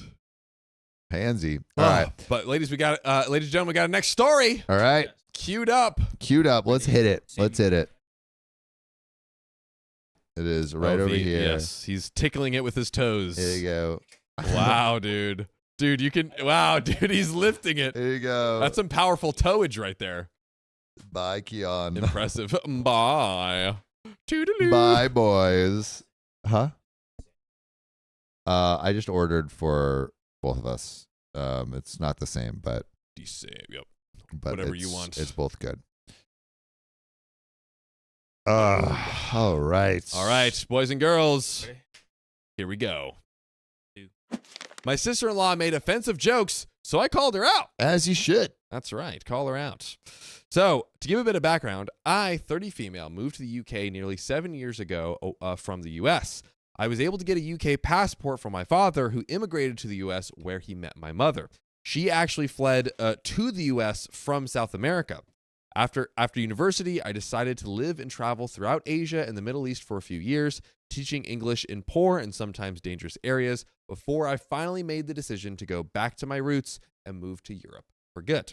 That sounds like a cool life. Sounds like a cool life. Mhm. And all of this is important for later. So put your ICUs in the chat if you see what's going to happen. By the way, this comes from History Metalhead 13. And if you want to submit your own stories, rock on over to r/OK Storytime and send them in. Now, 4 years in, I met the love of my life and we got married. We decided to buy a house in the countryside. And as we were getting things ready with the mortgage, his family was kind enough to let us move into their home for the time being. This was a massive change for me, but I didn't care as I grew to be a part of his family, including his only brother, Matt, who I consider to be the brother I never had. Nice. Aw, adorable. Cute. My husband and I were there whenever Matt went through breakups and gave him dating advice whenever he was seeing someone until he finally met Vicky. Is Vicky good or bad? Maybe it could be until he finally It- met Vicky. Feels evil, like Feels icky evil. Vicky. Icky Vicky. Icky Vicky is the vibes. Oh man. I'm receiving. Sorry to any Vickies out there. I'm not. Just kidding. And no one understands. Mm. Mom and Dad and Vicky always giving me commands. Hey, twerp! Wow, dude, guys, that was I am blown away right now. I thought that Sam had to survive on lions mating on Nat Geo all his life, and dude, he crushed that. I mean, every once in a while, it comes back to me, like the nights of staying over at a friend's house. Yes, And being able to watch cartoons. Oh, what a great cartoon. That was one of my favorites. it was a good one, man. Cartoon. Mom and Dad and Vicky always giving him commands. Hey, twerp! Got him. Free goose, apple juice. Oh, yeah, yeah. Mama juice. Mom Mom snakes steaks, better than better than chocolate chocolate cake. cake. Odd parents, fairly odd parents, wants and things, really crowdy things. Odd parents, fairly odd parents. We already said that part. Where does it go from there? Dude, I think it's like ba-da-ba, bam, like the end or something. And then it goes to like some weird title where like Timmy's finding out that he's not real. Yeah. Yeah. Timmy's not real today. Timmy. Yeah. Oh, Dinkelberg. Anyways, we're getting back. We're getting back. We're reeling it in. John Dimmadong. So, Doug Dimmadong. Doug Dimmadong. Doug Dimmadong. Oh, dude, that was dangerous what you just said right there. Oh, that's irresistible. Okay, so we're back to Vicky. Okay, we're back we to got a Vicky. Vicky. Now you know where it came from. Yeah. Now you know. Segue. It is relevant. So Vicky. when we met her, we thought she was sweet, down to earth, and didn't take herself too seriously, which is what Matt needed. But over time, she started to display questionable behavioral traits. Once at the dinner table, I said something about being Latina, and she said, "Well, at least you're not a dirty Indian." It's a Questionable? That's just racist. Oh my god, that is bro. crazy. OP called that questionable. Wow. Holy crap. Golly. Oh my god. Oh, that is. Golly. She should not babysit. Yeah. Yeah. That's That's a job that I don't want her to have. maybe not destroy my child's complete self-esteem and sense of identity. Yeah, that would be great. She is to not terrible. happen. So, mind you, my husband Matt and I are all for some dark humor, but that comment almost knocked me off of my chair. Is that humor? That is no. That is no. That's just that. Like that's not even veiled in a joke. Yeah. Like a lot of times people give me an example of a veiled joke. oh yeah, like you think I'm an idiot? You think I'm a freaking schmuck? No, I'm not. Not today, Satan. Gotcha. So, in fact, I don't think we all think she said what she said because it was so out of the blue. Like they were almost like, did she even just say that? She was obviously trying to be funny, so we all laughed. Ooh. But it was obvious that it made us uncomfortable. Yeah. Okay. Well, another time, I took my husband to Turkey for his birthday, and I sent a video to our family group chat of him sunbathing by our hotel's pool with the sound of a call to prayer echoing from the Blue Mosque in Hagia Sophia. I see you. This is going to be so bad. This is going to be... I see you the exact thing that's going to be said because I'm not racist, but I know there's racism coming. It is tragically just about to happen. So as a response, she texted, "That sound would freak me out," clearly suggesting like it was a self-harm bomber. No, OP, no. I can see how that would fly over people's heads, but I knew what she was talking about.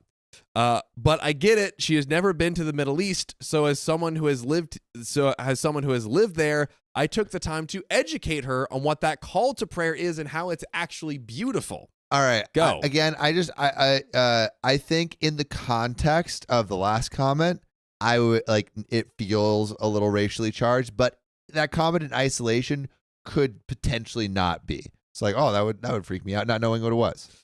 Yeah, like I feel like the self-harm bomber thing is like I wouldn't necessarily make the connection to that. Mm-hmm. Yeah. Or would you? I don't know. Like out of context, I don't know if I would. I don't know. Yeah, I guess we don't know what I don't know if the other texts is what would make it make more sense. I feel like it feels racist in the context of what she said last, but not in like I wouldn't necessarily. I feel like this is way less aggressive than the last one. It's but way I would love less to know aggressive. What you think, chat. Like, yeah. I don't know if I would be like, oh, that's what she's talking about. It is saying, I would be like, yeah, it is saying the sound of a prayer would freak me out. Yeah, but it is, yes, it's maybe less insanely blatant and direct. Yeah, than like maybe it's one. like, oh, you know, when they do wedding bells. That freaks me out because it's loud. Maybe it's that. Maybe it's that. Potentially. Give benefit of the doubt. This is, Benefit yeah, of the we're doubt. giving Let's hope. Let's some hope. big benefits. Big benefits of big doubts over here. So, shooby-dooby-doo. So I educated her on that was a call to prayer and how it's actually beautiful. Which is great. I think that's exactly what you should do. Absolutely. However, it wasn't until yesterday when I had had enough of her closed-minded remarks that she clearly is trying to pass off as lighthearted jokes.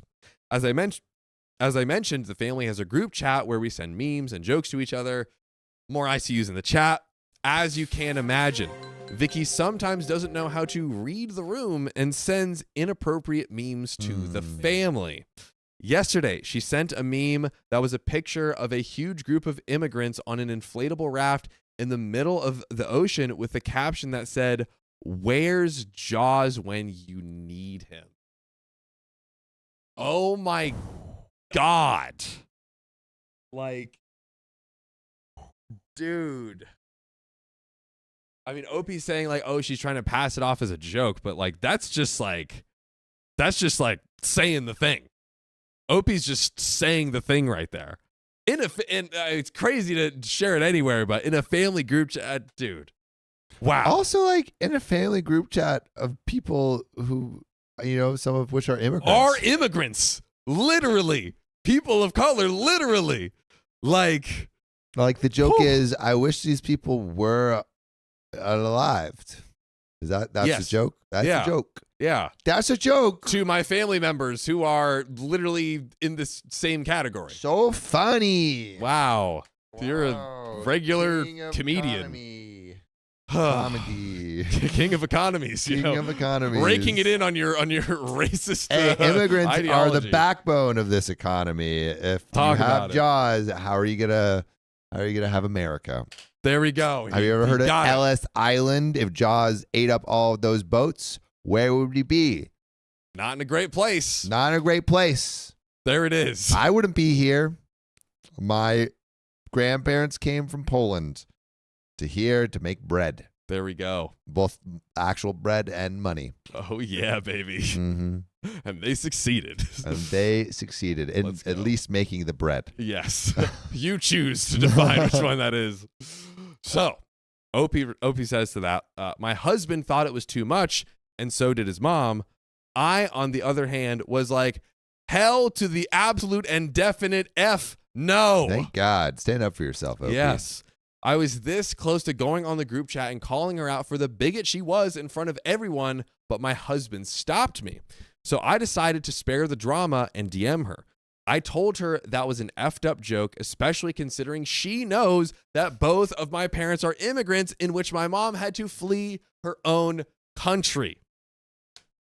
She immediately started apologizing and saying she didn't know, which I found hard to believe. We've known each other for a year, and we've discussed this before, so she's either stupid or lying.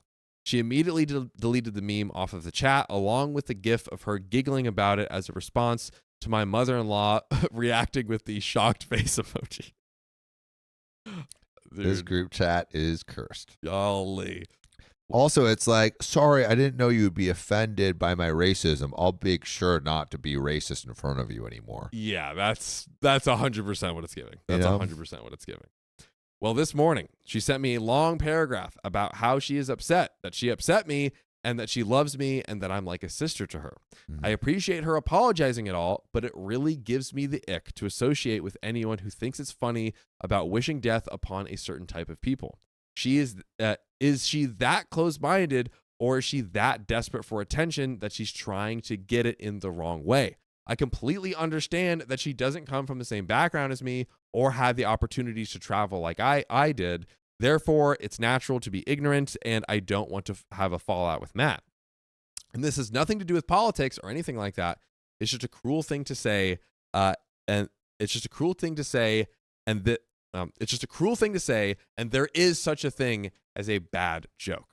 So, would I be the a-hole if I flat out call her a discriminatory, flat out call her out for being discriminatory / a bigot the next time I see her and distance myself from her, or should I just accept her apology and drop it? I guess it's like, do you want peace? Do you want justice? Or do you want education? Right? Like, it's like, it depends on what you want. And because you're the one affected by it, I think you can choose what you want, right? 10 trillion%. If you want peace, then I probably just ignore and distance. Yeah. If you think she can re-enter your life because she's in your family, you might want a little 1-2 combo of admonishment and education. But I think you could just create distance, and that would be okay too.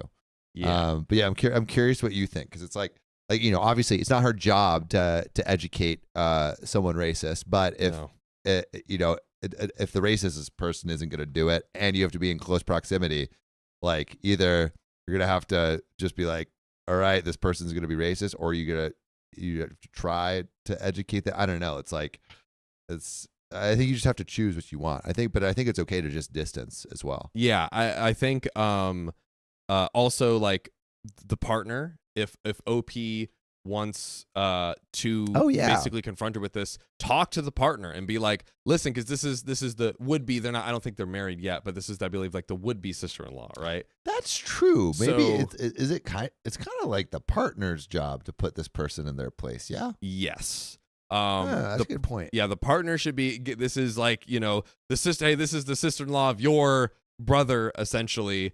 She's saying all these crazy things. Like, I think definitely going to, again, if she just says like, hey, I want to have distance, but that's also a thing I think she should also bring up with the partner, where it's like, hey, I want some distance, and like, I'm gonna need your help, because it's distance from someone in your family. So yeah, either way, doing that, ultimately it's completely whatever you decide. But yeah, I mean, like Sam said, it's like, it's not her job to educate her if that's not what she wants to do, and she's completely entitled to distance herself from her, because that's just not something that she needs to deal with. 100%. So it's sucks though. Sucks. Yeah. Heart goes out to you, OP. 100%. Jenny Pearl Gardner says low contact for peace of mind, and it is possible. It's just not going to work out. Yeah. And two, like, okay. I almost just had a heart attack right there. That's from Yeah. What was I gonna say? Like, she was like, oh, I appreciated her apology, but I just like don't want to be around her. Yeah. Yes, 1,000%. And I think it's a very fair thing to say. Hey, it's like, yes, I appreciate that you acknowledge what you did was wrong, but that doesn't mean that I'm now just gonna be like hanging around you all the time and still potentially subject myself to that. No. But No. we have an update. We have an update, ladies and gentlemen. Is it thick? Oh, it's thick. Is it juicy? It's juicy, and it reveals all of the rest of the story. Amazing. Let's see it. So, last I left it, I said that Vicky sent a long paragraph with a dramatic apology saying that I am like a sister to her. But after reading a few comments, I realized a few points. First off, how can she consider me like a sister when she clearly doesn't know me and never even cared to know me? Secondly, Vicky is only apologizing because she got called out, not because she realizes that the meme she sent was out of line. I could probably forgive her if this was an isolated incident, but it wasn't. As I mentioned, she made discriminatory comments twice before, but never got called out for it. And now that she has, she's all of a sudden apologetic. If no one had ever said anything, I guarantee she would still think these kinds of jokes are okay. I ignored her apology at first, but when Sunday came around and she and Matt were planning to come out for the family dinner, she texted me again asking if, quote unquote, we are okay. The only reply I could give her was, I accept your apology. Let's put it that way. It didn't take long for her to cry to Matt about it, who then called his mother to complain about how mean I was for being... Wait, let me make sure I'm getting that right. So it didn't take long for her to cry to Matt about it, like the brother-in-law basically, who then called his mother to complain about how mean I was being and how they are scared to come to dinner for fear of what I might say or stir up a bad atmosphere. Matt, Punishing the wrong person. Matt, that is punishing the wrong person. How about the person that's saying racist stuff? Dude, Point blank. she's literally like saying, you know, her that's her family. Yeah. That's it. That was in that. I that mean, was it in that basically picture. it's like, hey, I hope everyone that looks like you just like unalives himself. Goes and then be like that person being like, hey, why, like that's like really effed up that you said that, you shouldn't say that, and then be like, hey, don't overreact, you should get out of this party. I don't know what you're gonna say or we're gonna do. How about you? All I said was I accept your apology. Yeah. That's literally all she said. So I told my husband to try and explain to his mother that I am not one to cause a scene, especially in her house, which they were so gracious to let us stay in while we were moving houses. I have accepted Vicky's apology and will be civil. This means that if she wants to speak to me, I will listen and answer, but I will not go out of my way to speak to her. Totally fair. My husband and I were out for a bit seeing a friend before we had our family dinner. When we came back, there was Matt and Vicky sitting on the couch. The moment I walked in, Matt had this uncomfortable smirk on his face. It was the kind of smirk you make when someone you hate walks into the room and makes eye contact with you, and you have to be nice about it. What is that smirk? Can you give me that smirk? What is it like?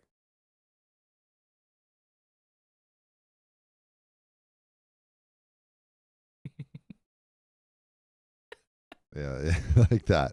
I love it how we don't know how to really smirk. Yeah, what is like that smirk? We don't know, guys. Educate us.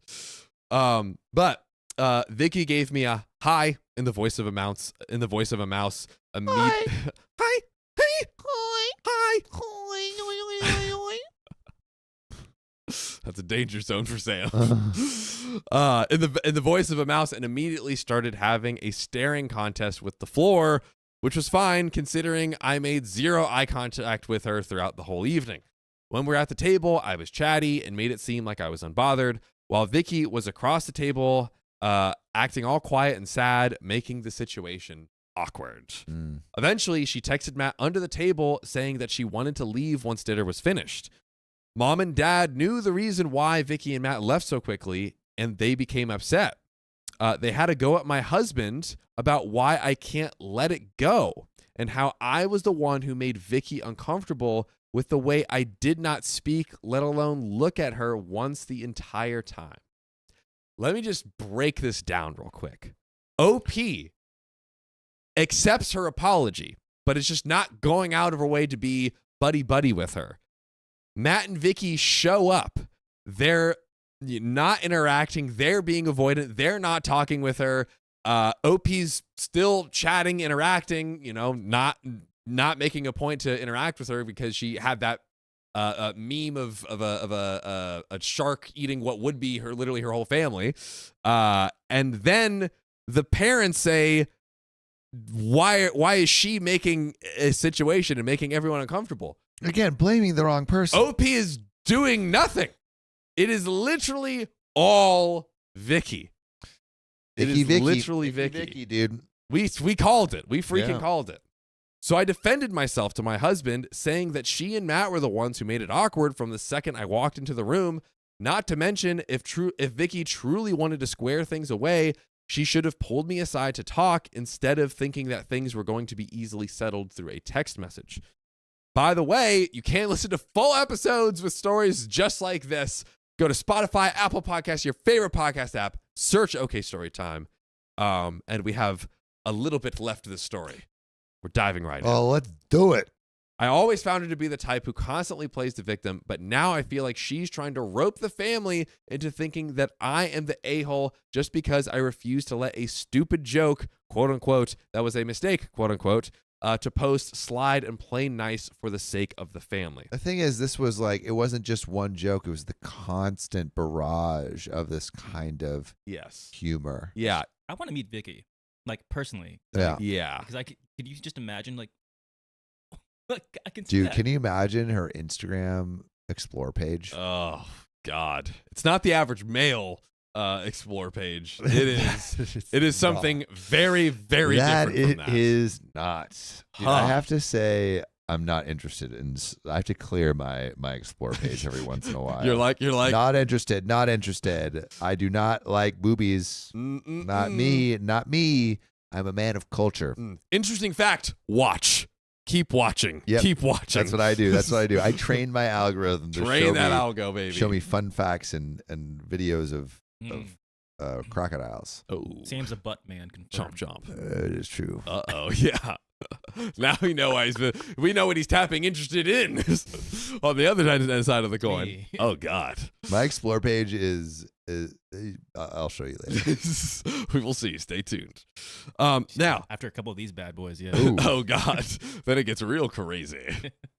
Now, I don't know what to do, as everyone in the family is thinking that it's up to me to fix this, even though I wasn't the one that stupidly posted a crappy, stupid joke on the family group chat just to close things out. This is not OP's responsibility. Nope. And OP It's is not definitely OP's fault. not the a-hole for sure. OP is not the a-hole in the slightest. The family is pinning all of this on OP, and that is exactly not what it should be. And as Amen, Sis brother. says, it wasn't a stupid joke. This It was is not. this is true feelings being expressed Yeah. by Vicky, and that is why it's But hopefully an it leads issue. to some education or at least some distance. Absolutely. But Johnny Absolutely. Bahami, we got another story. We Oh, got God. hecka more wheel spins. Oh We got God. Hecka Yeah, that's true. donos. Forgot about the wheels. Maybe I can read some of those donos if we pull up the next story. Yes, sir. And then you could do a wheel spin if Yes, sir. we haven't finished. Riley Wilson, 50 gift memberships. Thank you. You're welcome. Christy, Cameron, thanks for the $5. Love you guys. I lost my niece, brother, and mother in a 9-month period while suffering depression and looking after my teen twins who suffer it too. You make me smile. My mom passed away 3 days before my birthday. Oh. Well, we're happy we could make you smile. And sorry for everything you're going through, but just know this community is the most supportive community That's on right. the internet. We love you, and everyone here does too. Purple Trader, thanks for the $10. All hail the Turtle Queen. Angie, thanks for being on for 12 months. Y'all have come so far. I'm grateful for you as you kept me company after my mom was unalive. I spent many voices with your voices, and I spent many nights with your voices and laughter. It's really cool, like, being able to be there for you guys in sickness and in health, and in good times and bad. It's a true marriage pact. It is a marriage pact. We got our polycule out here. And yeah, we're glad we could be there for you because you guys are definitely there for us. Cats 5617804. Thanks for the $5. I'm fighting a cold, and my cold medicine is making me kind of sleepy, so I'm gonna have to turn in tonight. Good luck, guys. And Ellie Donner Payne, thanks for the $2. Is that what the pigeons say? Or more like. But we got some wheel spin. Who's this wheel spin for? It's still gonna be awkward turtle. How many do we have left for Awkward Turtle? 1, 2, 3, 4, 5, 6. Oh my God. 6. So we're gonna do. What are you gonna do? 3 now? 3 or 4? 3. Oh, let's do 3. 3. All right, Johnny. This is for Awkward Turtle. Johnny Tsunami. Also, Curl Love, thanks for the $25. I love you all at OK Storytime. We appreciate you. Numbers. 20 members. Let's do another spin. Hey, yo, give it that. Oh, yeah. He gave it that rip. And 1.25 for 5 minutes. All right. Now we're on to Drunken Moth. Wait, was that? No, that wasn't all of. That wasn't turtles, but in order that we're going. Ah, So, okay. Drunken. Moss, we got a wheel spin for you. Yippee, said Drunken Moss. Those beers and butterflies. Cheers to you, Drunken Moss. And another 20 members. My goodness. All right. Wow. We have 5 more wheels. We did. So it's like, because Awkward Turtle gave 50 gifted memberships, another 50 gifted memberships, and another 500. That's crazy. Yeah. So we did the 500 already. So now we're on to the 50. We did the 500 already. Yeah. All right. That covered the 500. Drunken Moss, and then Turtle 2, Purple 1, Turtle. All right. Purple. Purple. Wow. Purple the turtle. But John, I could read this while you get some soup. I'm pretty good. If you want to get some soup, I already ate. You already Well, I ate. already ate. Well, I would love some soup. Dude, chomp away. All my right, friend. then. Get to chomping. All right, ladies and gentlemen, is this my sister-in-law made a secret plan?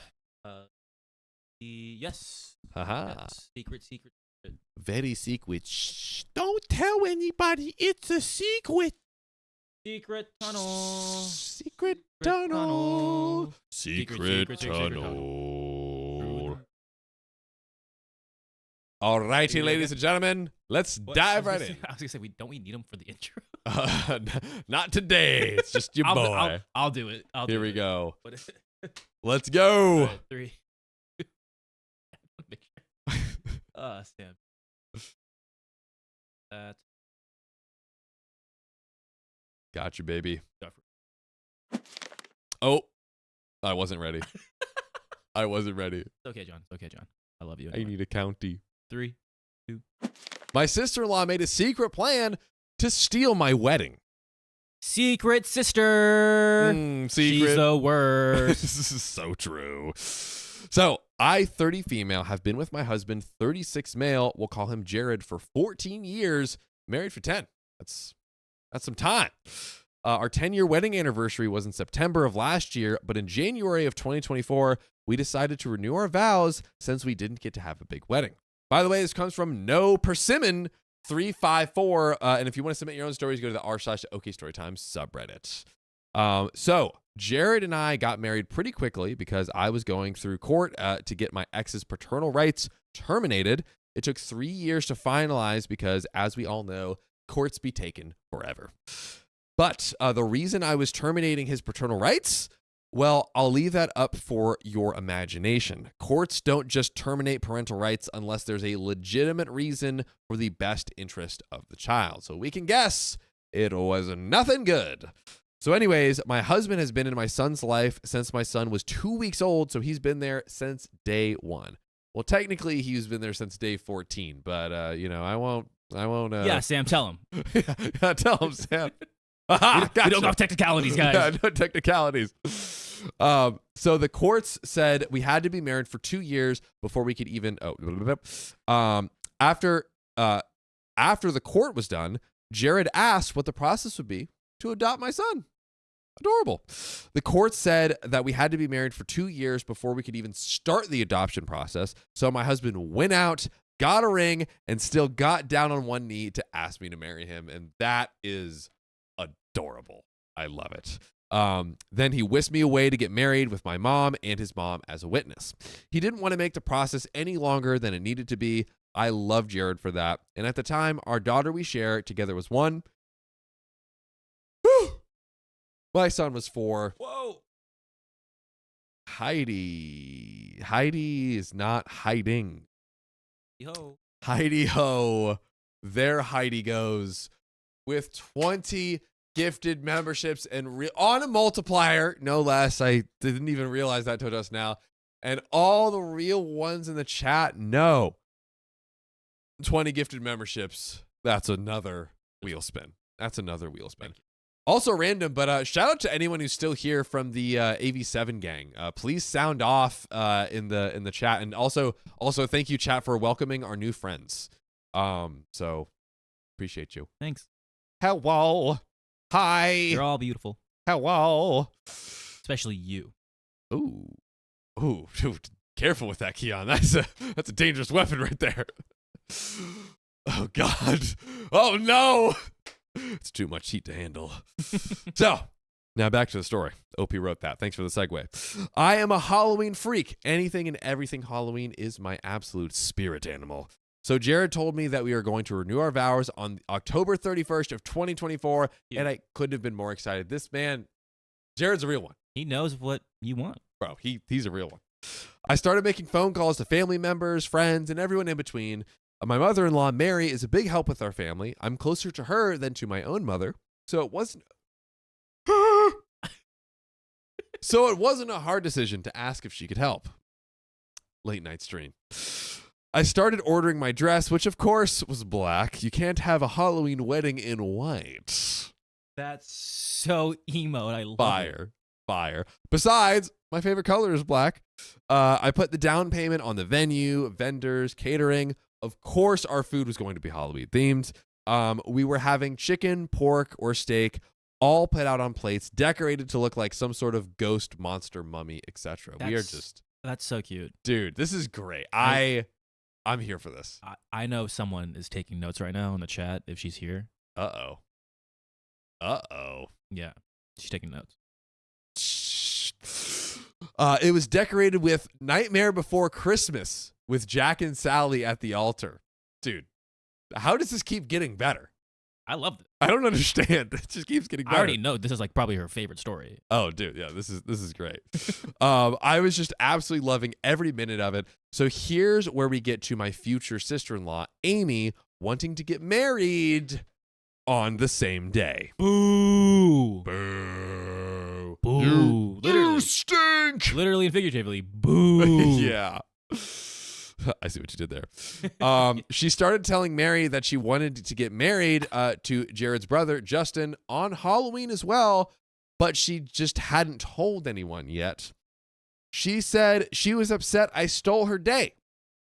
Like, what? So you're telling me, oh, she stole your day, but you've not even announced, let alone done any of the bookings to get it. But OP has already done all the bookings. Where's the logic, Keon? I lost it. Help me find it. They're on Christmas. They're on Christmas. They're on Thanksgiving. We're on Halloween. And We're you on want to take that from Halloween. us? No. I already got the black dress. Ooh. We're going to be playing Helena, Ooh. MCR, Ooh. Green Day, Oh. and then the Monster Mash. Too perfectly themed. Oh. So she said she was upset I stole her day. Like, what? You didn't tell anyone. So how was I supposed to even know? But even if Amy wanted to get married on Halloween, I still would have gotten married on Halloween as well. But I would have pushed it out until October 31st, 2025, which that is already a huge, I mean, you're going to delay your wedding a year for someone else? I mean, that is beyond kind. That's beyond kind already. I wouldn't have minded, but I already put deposits down, so I can't just change the date on the venue. For one, somebody has already booked it for October 31st, 2025, and I didn't want to cancel and lose out on the deposit, of course. So I just apologized and told her that she could do it next Halloween at a different venue. She was not happy. She didn't like that. She wanted to steal her wedding day. Oh, booty. Don't get snooty. So, and quick TLDR for everyone just joining, including some fine male specimens in this room. Hello, I am that specimen. So basically, Opie's having a wedding, very cute backstory with her husband, who basically got married to her immediately in order to adopt her kid. Very cute. They're having their wedding on Halloween. Out of nowhere, her future sister-in-law is saying that she wants to start having her wedding on Halloween, the same Halloween OP is having hers on, and is angry that she's not basically just canceling her entire wedding, you know, eating the deposits and everything. So that is where we are, ladies and gentlemen. Maybe she's trying to partake in the trick part of trick or treat. Oh, but we will not be tricked or treated to not good things. So I spoke to Mary about what to do. She said there's nothing we can do since I announced it before Amy did that we are doing it on Halloween. If Amy had an issue with it, then she should have brought it up when Jared and I told everyone. I would have been more than happy to wait a year. However, it is too late. Mary spoke to Amy about this without me asking her to. She was just trying to help, but this made things worse. I then started getting text messages from Amy saying that I was being unfair since I was already married and she wasn't yet, so I should just transfer everything over to her and she would pay me back. Amy is crazy. This is crazy, Amy. She is crazy. but she probably has good taste because OP got all those sick-ass wedding venues. And she's like, I want that. Transfer everything over to me. I mean, OP's wedding, it's literally a Nightmare Before Christmas themed. It's a brilliant, like... It's brilliant. Just it's brilliant. amazing. And she wants it.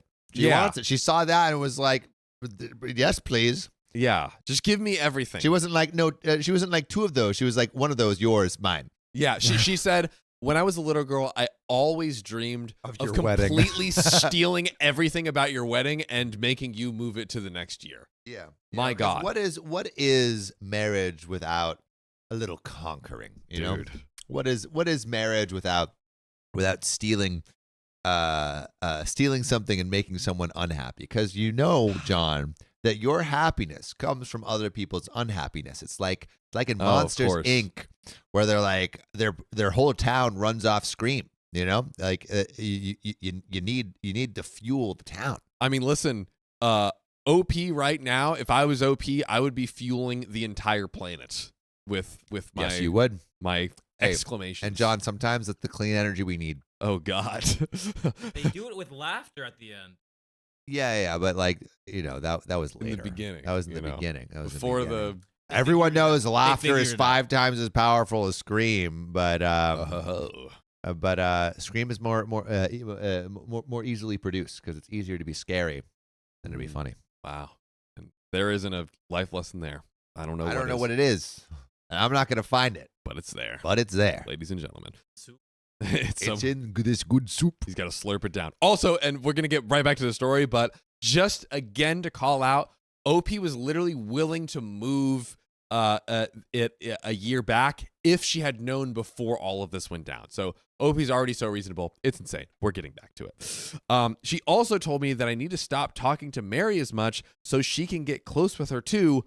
I was baffled. Did she really just ask me to do those things? So I asked her, so you want me to stop talking to Mary as much and give you everything I was planning for my wedding?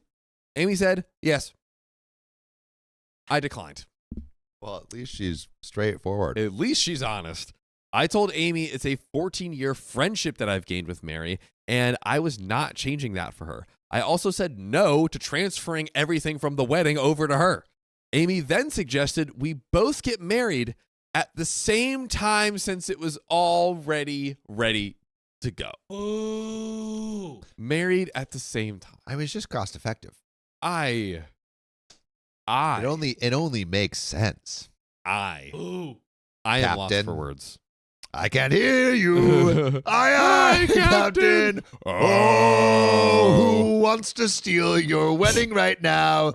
Amy, she sucks. Really going down the And she yells a lot and acts like a cow. Amy, she sucks. Yeah, If it's a Stealing a wedding is something you wish. Amy sucks. She sucks.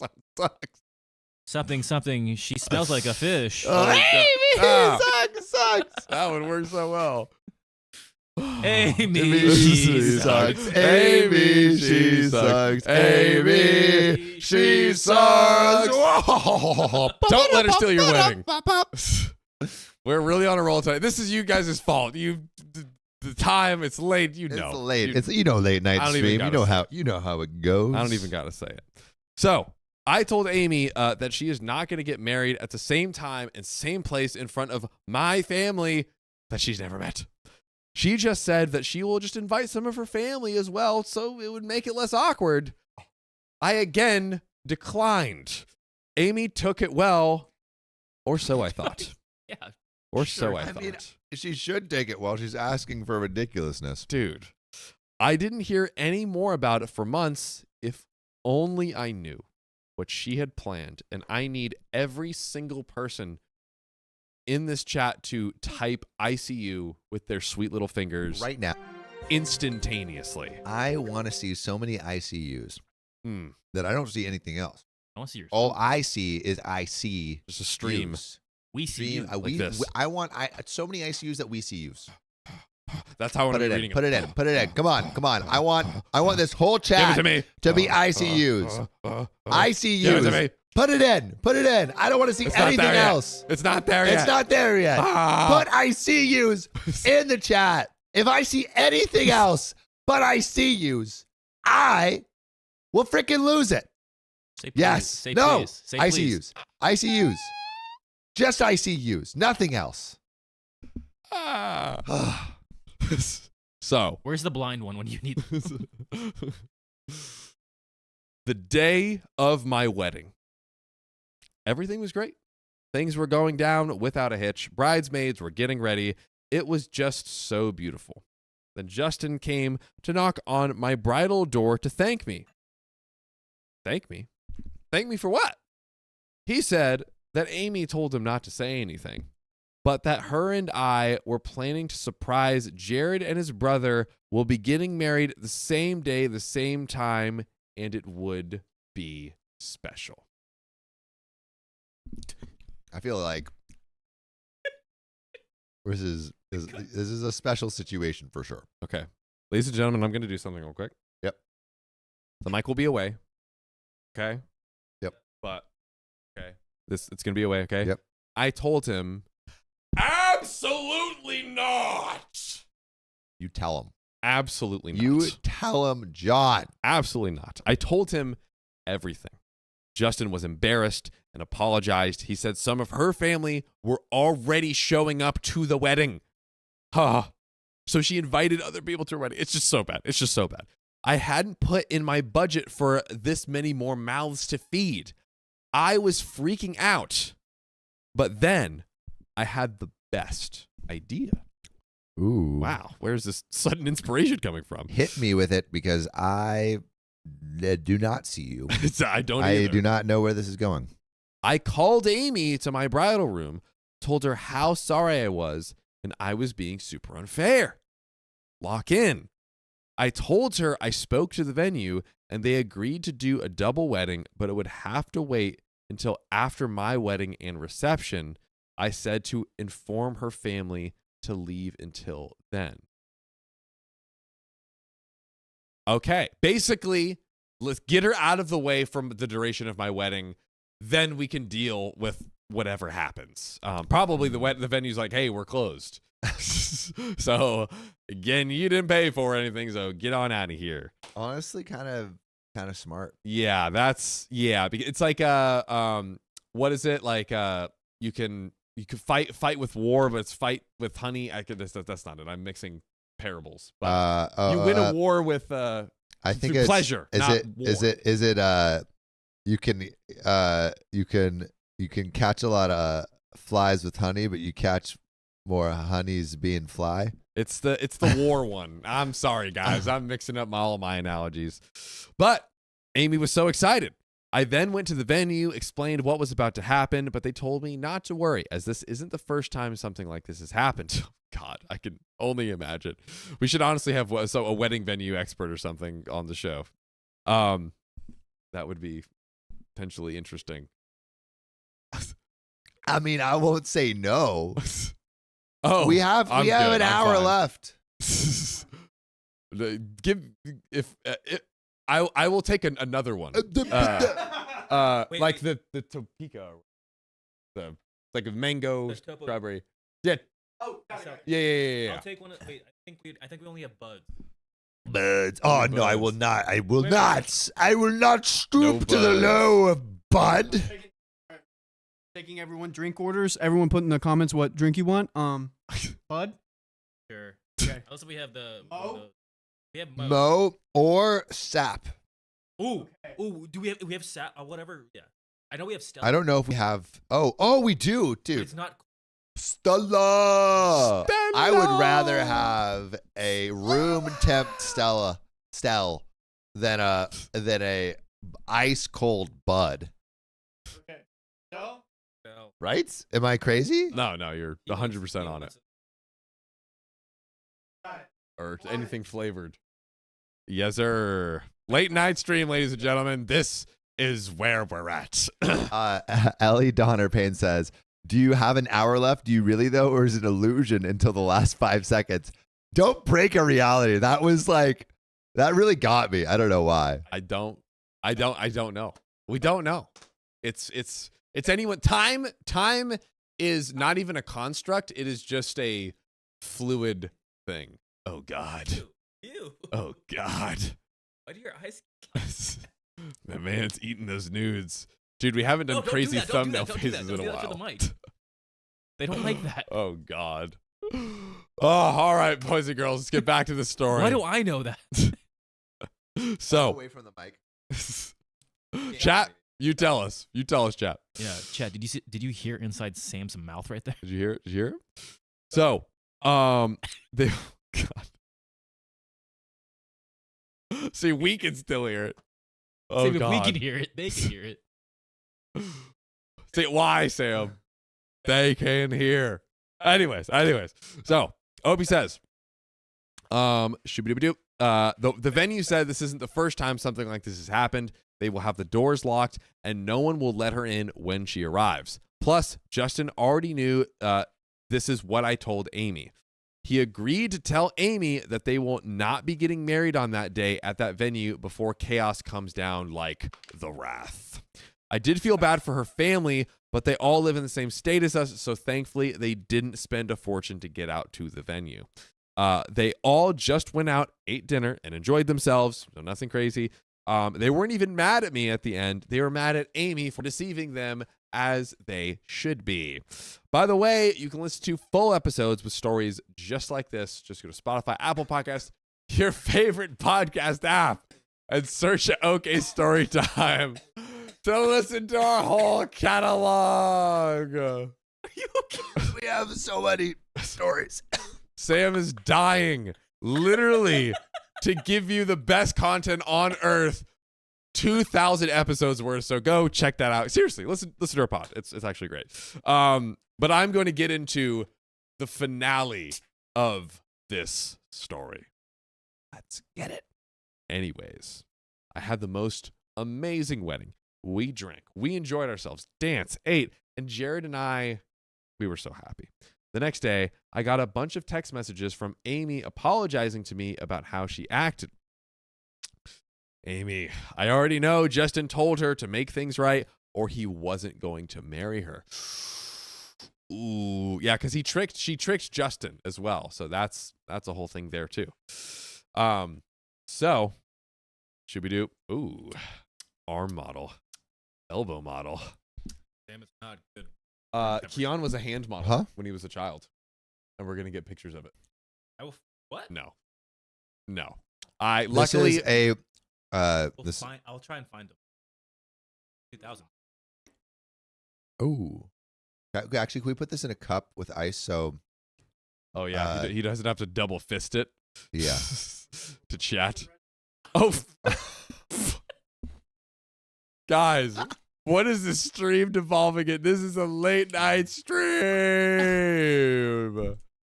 A late night stream. Oh my God. Oh my man. God. Wow. Sophia says LA activities. Oh baby. We're here. You guys, you did this. You did this to us. So what my mom thinks happens when I go to West Hollywood. Which way though? Are you good? Okay. What? Yeah. We're going to go check. All right. Ladies and gentlemen, I am not sure. Our boy is checking in on our other boy. We're not exactly sure what's going on. I'm very.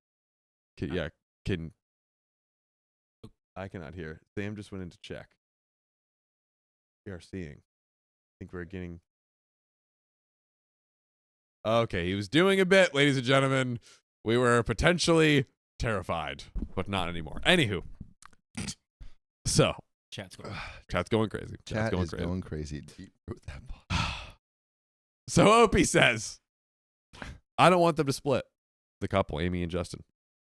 They have a child together, and other than this, I didn't have huge issues with her. I mean, I wasn't friends with her, but I didn't hate her either.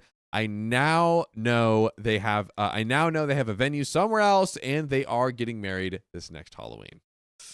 And we've got some relevant comments and a hunky shoulder. Comment number 1. Next Halloween, be sure to thank her for allowing you to have an anniversary party at her wedding. That's wild. That is fire. She'll be fine with it, right? She's just not going to have double standards, right? Commenter number 2 says, well, the biggest lesson from this is that Amy is untrustworthy and also jealous of your relationship with your mother-in-law, Mary. Keep an eye on her so she doesn't try to cause a rift between you and mother-in-law. You know she's sneaky. Commenter number 3 says, what is scary is that the venue has had this happen before, 100%. And that is the end of that twisted tale, ladies and gentlemen. Oh, I need to cool after that. I need Wow. cool off. You need a cool I need a- niche beverage to take the tension off. I do Just love cool down a little my bit. water. Oh, God. Sam has been to West Hollywood instantaneously, and we didn't even recognize it. He must be the Flash. Wow. Wow, wow, wow.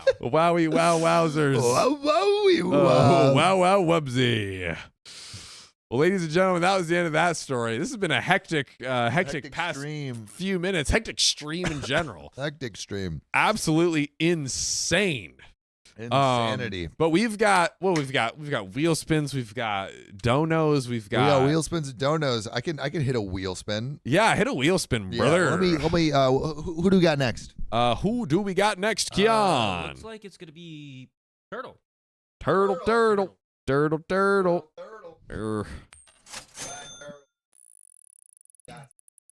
Ready? Let's go. Hit Yippee! Here we go. What's it gonna be? Oh, I don't like that. I am afraid. I am afraid. Who's Turtle? There you go. This is for you, big turtle. Turtle. Plus 10 minutes. Plus 10 minutes. You know, just what we needed. More time. We needed more time. One more. For purple. For purple. Oh, yeah. Let's see what the spin reveals. 20 members. 20 babies. Give them to me, baby. The 20 babies. All right, ladies and gentlemen. And that's 3 wheel spins. And Keon, how many do we have left? Trace. 3 more. Trace. 3 from Tres más. Who are the last 3? Turtle, Heidi. Turtle, Heidi. Did we already do purple traders? We just did. We do purple traders. Boom. All right, we got purple. 2 more turtles. 2 more turtles. 2 more turtle. And Should we read some of these donos? let's read the donos. Have we pulled up the yeah, I'm almost there. Yeah, once you Cool. hit those. Heidi? Thank you for the 20 gifted memberships, and we just did this one, or we have purple Heidi left. We have Turtle, Heidi. Sorry, turtle Heidi. Riley gifted memberships. Anna Moon, thanks for being a member for 4 months, or Anna Moon. Howdy doodle noodles. I'm a vampire spooky. Oh, I'm having a vampire spooky inspired wedding with my car skeleton, Mr. Skelly, with the guest book, lol. It isn't a phase. Wow, that's so cool. Dude, Halloween wedding, kind of Do your dream weddings, man. fire. It is Pearl, amazing. thanks for being a member 5 months. Love watching your live streams. Missing John's vibrant shirts today. Keep up the great work. Yeah, John, where's your vibrant shirt? Oh, that's vibrant. That's vibrant. whoa. Arch He that arched it. bag. He arched it. Arch that bag. Crazy. Arch that- that's crazy. That is crazy. And Zoe Carp, thank you for the 5 You ready? gifted You immediately arched it. It's memberships. crazy. Yeah, the arch was crazy. Arch was crazy. Late night stream. Oh my God, late night stream. Late night stream. The stream cream queens. Wow. Wow. That was. Oh my God. He went back to West Hollywood. Oh, we're all there, brother. Elani says, how are we doing? How we going? Lol, I'm back. We're going crazy. We're going We're absolutely going crazy. nuts. But we got another story for y'all. Oh, yes, we do. We're getting over to it. Are you ready? You reading this one, Sam? Huh? You reading this one, Sam? I'm reading this one. John, are you gonna go? You need to go do something? Commentating. Commentating. He's Oh, commentating. okay. All right. Ready? 3, Yep. 2. My brother-in-law is overstaying his welcome. It ruined my marriage. Kick him out. So, Kick him out. first post, bear with me. About a year ago, my 28 female and my husband, 30 male, allowed my brother-in-law, 19 male, to move in with us to get him out of a rough situation and help him start adulting. Mm. This was about May of last year. I agreed to have him move in with the promise from brother-in-law and husband that it was only going to be a couple of months until brother-in-law found a roommate to move out with. Put ICUs in the chat. It's not going to be a couple months. Throw him in there. No. By the way, this comes from Cold Bowl of Nothing. Speaking of not being a cold bowl of nothing, We've got a full, very, very full bowl. we of have something. another dono from Awkward Turtle. Thank you for the $100. I really like the idea of a Halloween wedding, but I have too much going on at that time. I couldn't resist. June 9th, 69. Plus, it was the reverse of our engagement date. That is hilarious. I'm sorry. I love that. Awkward Turtle might just be the awesomest person on planet Earth. Yeah. dude. Awkward Turtle's just great, man. Awkward Turtle, just You're- fire, just doing straight fire, You're just- straight heat. You're just amazing. Straight heat. Shout out Also, another 15 minutes. to you. There it Y'all, I want you to know is. Mm. just how dedicated I am to this stream. I was supposed to go to a birthday. We were supposed to go We were to a supposed to birthday. go. We were supposed to go to a birthday. I said, hey, it's Tuesday. I won't be able to go. I'll make it up to you elsewhere. But I'm like, oh, maybe I could go. No. No. No. See, chat read your mind. Chat, They're like, chat knew. oh, he has a birthday to go to. I feel like chat Canceled. subconsciously just knows when I have plans. They can feel it. They can feel it, they and they're see like, it. oh, no. You stay. By the way, this comes from Cold Bowl of Nothing. If you want to submit your own stories, go to r/OKStorytime subreddit. So he is also to pay some rent monthly as he has a full-time job now, keep his area clean, and keep up around the house. Keep in mind, I have 2 children under the age of 5 and also work, and I'm still the housekeeper, cleaning, cooking, food, etc. While my husband also works 60 hours a week. A lot of hours. Fast forward those couple months, no luck on finding a roommate. Brother-in-law still living with us. Okay, he's young. I'm not just gonna give him I'm just gonna give him some more time to figure this out. I'm trying to be understanding and gracious, as I also had some help getting on my feet at this age, and I've confronted brother-in-law a few times asking, so how's the roommate search going? Yep. You found an apartment yet? Only to be answered with shrugs like, I don't know. I will say at this point, I'm starting to feel in the dark with what is actually going on. As in, is there even a plan of him moving out? Maybe I think you should sit him down and say, present me with a plan.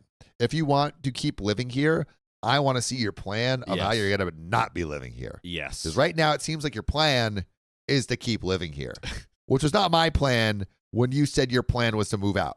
Not the plan. Not the plan. Not the plan. Murr, that's crazy. I'm sorry, gang, but y'all make me happy, so I appreciate the extra time. Murr, We we love you. appreciate you, We love you. but chill. Daddy, chill. Daddy, chill. We appreciate you, Oh, man. but Daddy, chill. Murr, we appreciate We you. love you, Mur. We love you, Murr. As in there, is he blah, blah, blah. Is he even looking for a roommate or an apartment? Husband says just give him more time and that he's working on it. Frustrated, it's Christmas time now, and he's requested to have his girlfriend of 2 years who lives out of state to move in too, with the promise that she has a job and they will move out in 1 month. No. If you can move out in 1 month, do that. Just do it. Do that and live with your girlfriend. Just do it. She's got dual a job. income now. Come on. You can afford it. I tell my husband that I'm not comfortable with it, as brother-in-law was not supposed to be here at this time in the first place. Husband says I'm overreacting and starts making comments of making me sound like I don't care about his family. It's not that I don't care about your family. It's that I care about people telling the truth. Yeah. And not lying to my face directly into my eyes and saying I'm moving out while you're just moving in. You're moving more people in fact. So complete disregard of OP's wants, for what this is her house too. A pattern of disrespect, as Jan would say. Pattern in season 4 of The Office. Pattern. Can someone quote me on that? Anyway, angry, I just shut down and keep my mouth shut to avoid the arguments. My next mistake. Girlfriend moves in. Oh no! What? How did this happen? And surprise, surprise, doesn't have a job. Claims she's been looking for one.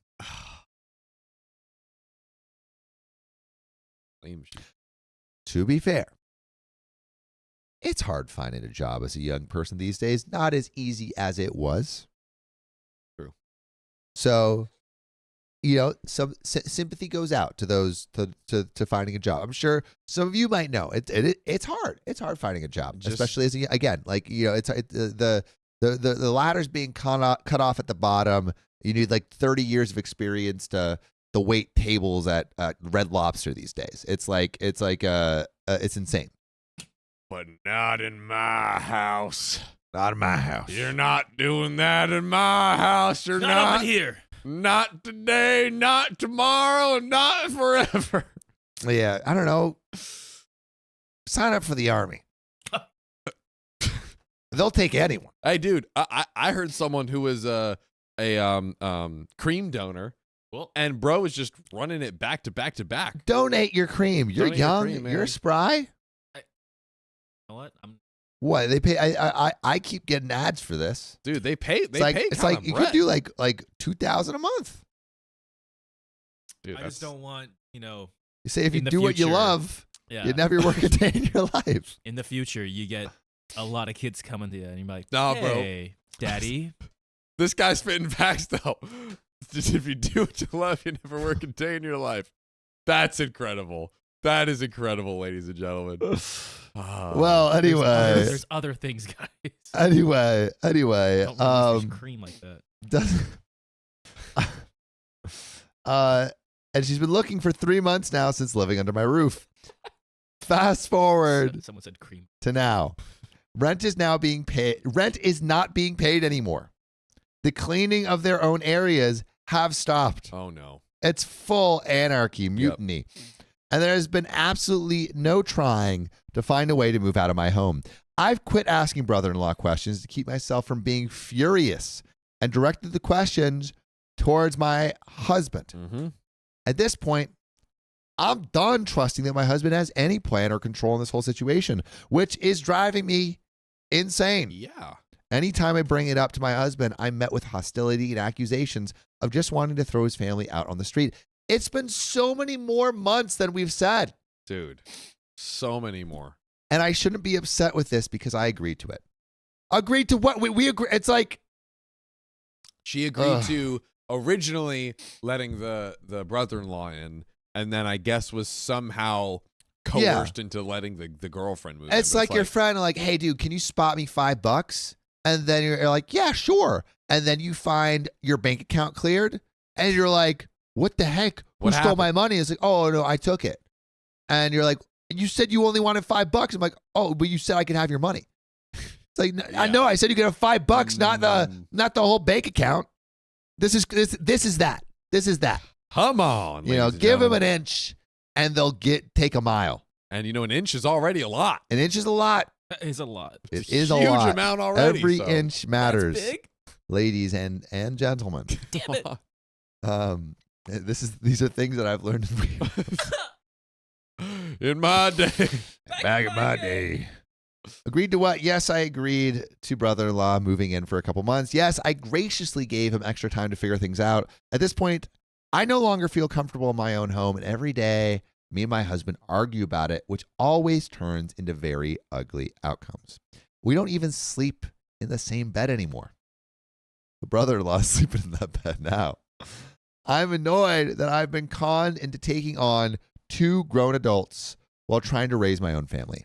I'm angry that I'm being made out to be the bad guy when all I wanted to do was be helpful. I don't know what to do anymore. I guess my main question to the Reddit world is, am I the a-hole because I let all this happen in the first place? No. Nope. You are not the a-hole. Your husband kind of is an a-hole. Dude. The brother-in-law and the girlfriend are definitely a-holes. You are a victim of circumstance, OP, and I am sorry. What is ultimately? This is like super on husband.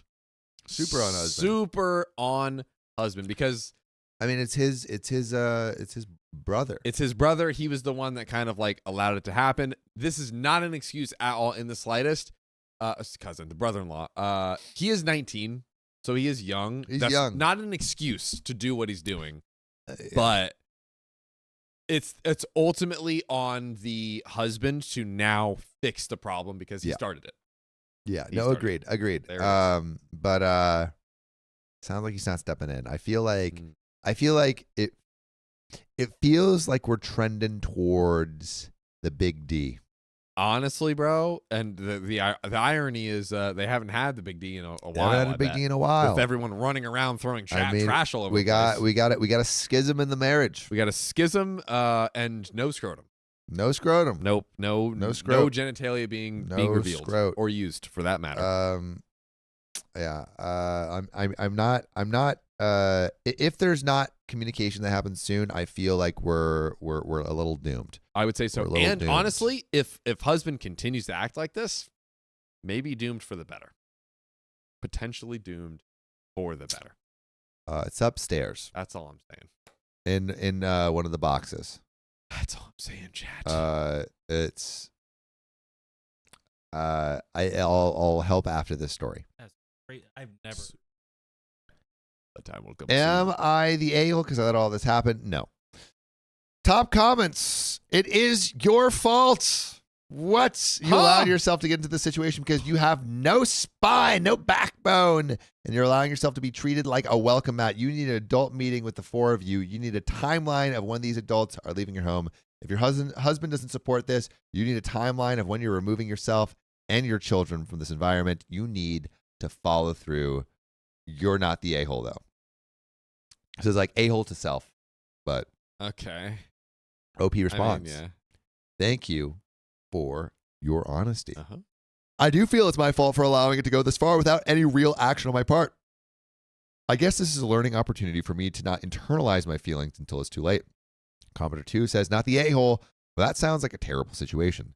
Something you may not have considered is if girlfriend and brother-in-law go the legal route because they have been there that long, they could actually fight being evicted. So right. Squatters' Right. rights. So true. Your husband is the a-hole in this case. Tell him he has to clean up their area, make their dinner, etc.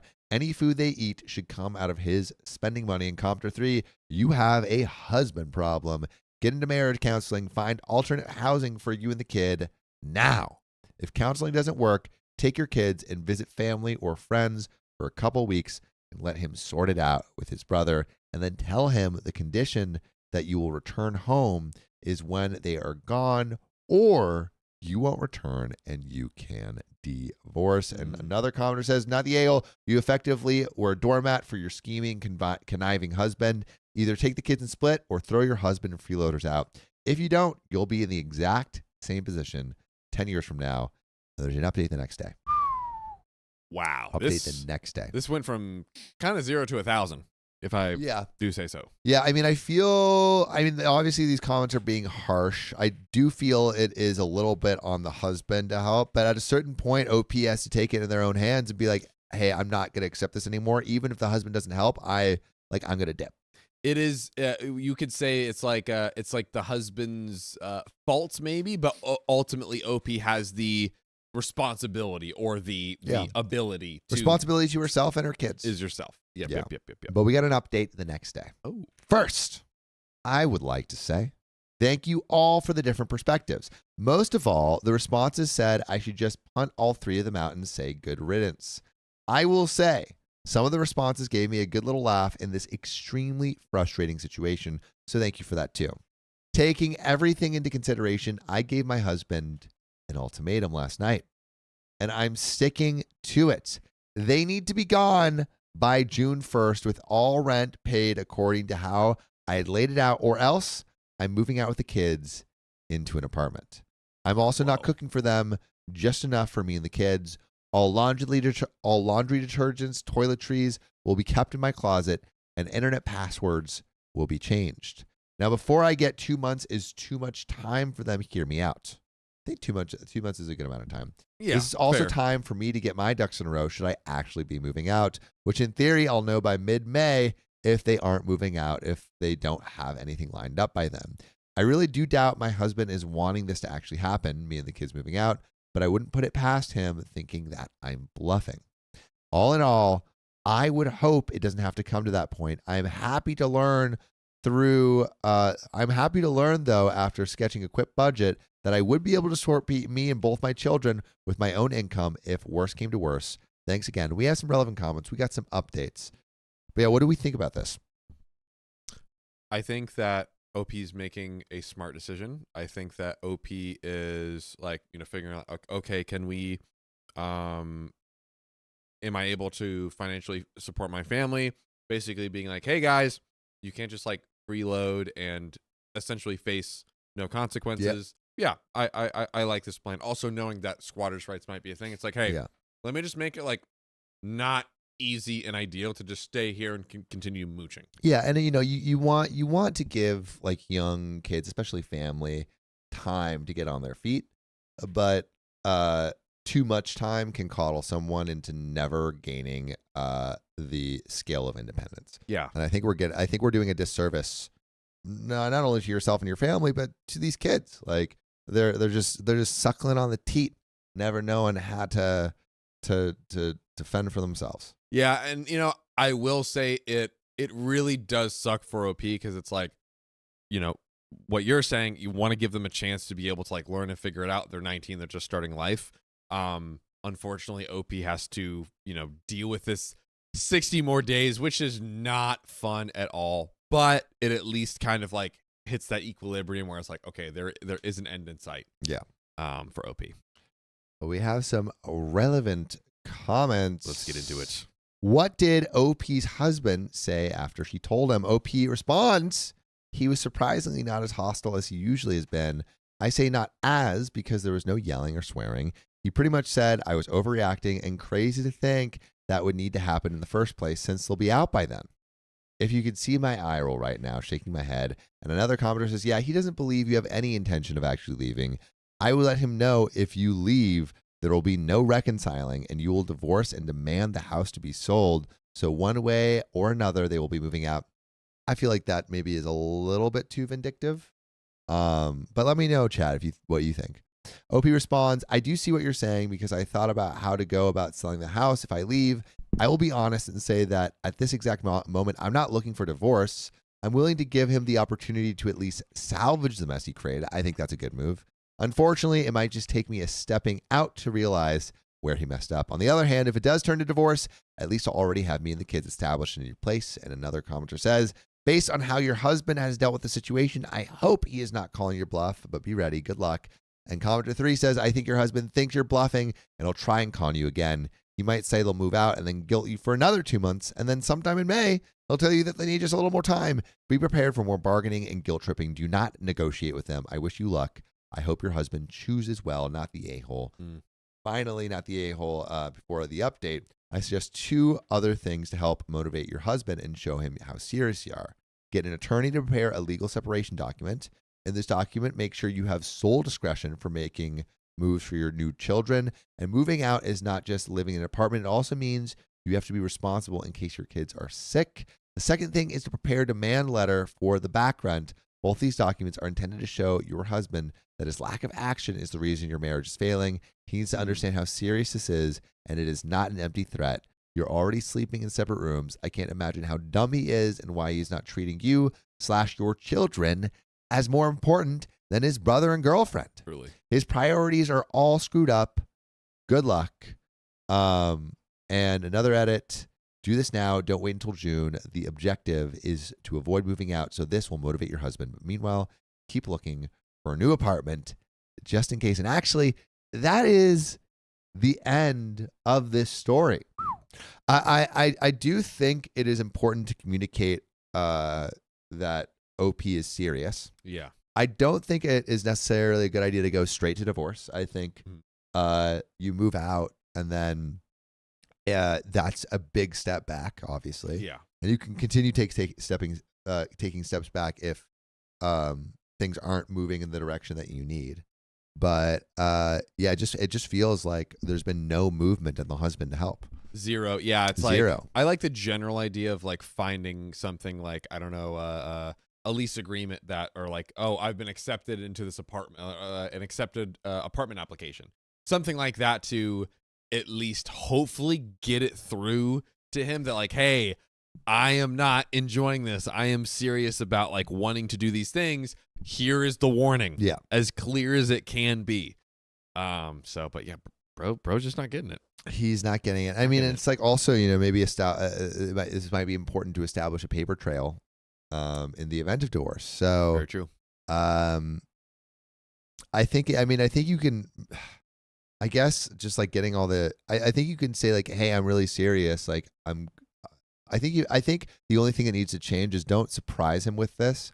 Tell him you're doing this. Yeah. Yeah. Because my understanding is the whole point of it is to communicate the seriousness. Yeah. Of And it. say like, hey, like, I think it's like, hey, this needs to change.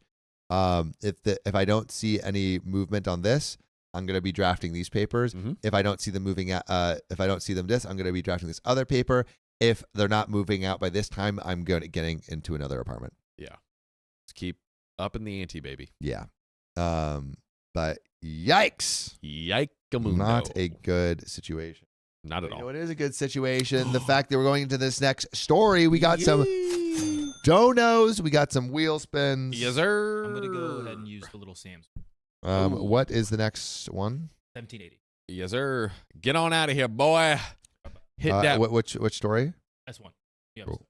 Yes, sir. 6. And we have Jenna Lee Rosenby, who's donated $10. Having surgery tomorrow, and I'm nervous AF. Glad y'all are here to entertain me and all the other chat babies. Hey, hearts in the chat for Jenna. And Jenna, hope your surgery goes well, and update us in chat tomorrow. Look forward to hearing from you. And Creamy has donated $5. Streamy. And their message is, of course, more streamy. Creamy says more streamy. Murr donated $50. Again, shout out to Murr. I'm sorry, gang, but y'all make me so happy. I appreciate the extra time. Murr, we appreciate you. You freaking rock, Murr. Shout out to you. And shout out to us for the 20 gifted memberships. Let's go. Thank you to Mr. E. Wheel. And Amber Sparks with the $2. You're keeping me company for chores, so thank you, Amber Sparks. Thank yourself. And Purple Trader with the $20 and the Shiba dog in a samurai armor holding a golden trophy, because Purple Trader, you are a winner. And that is the end of the donos thus far. However, we do have some more wheel spins. We do have some more wheel spins and some more stories. And some more stories for you, ladies and gentlemen. Supernova says, my oldest has been working for 2 years, saved for a modest deposit because he's super careful with his money, loves his home. That's the kind of values I want to instill. I love the side conversations that you guys be having on stream. Sometimes I never know, like I'll be reading something thinking it's from a story, and it's like there's this whole conversation that someone's been having for an hour with someone. Yeah. We love that. It's like the side quests. Side quests in a video game. Side quests of which the stream. often can be more fun than the actual game. Very true. Also, something I just remembered is, do we send those things for the chat? Yes. Because I did see those come in. I could go do that really quick. Yes. Let us do that. Cool. And maybe you hit this next story while Yes, I go sir. take care of that. The things that we recorded today. Yeah. Yes. You want to do some wheels? Oh yes. Let's do some wheel spins. Let's run back around. All right. Who do we got? It's going to be Turtle. Do you want to do a 4 or you want to do The 3 for. Right. 3 for Turtle.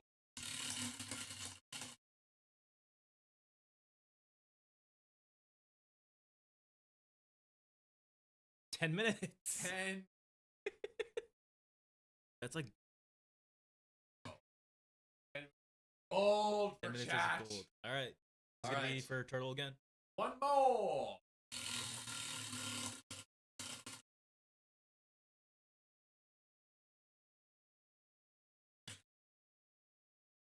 Spin again.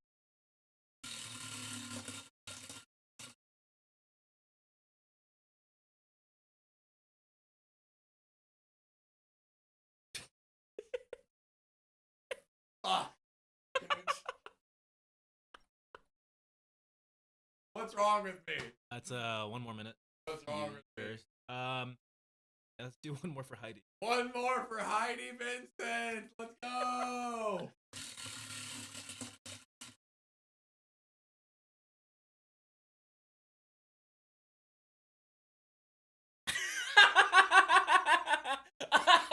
Oh my god.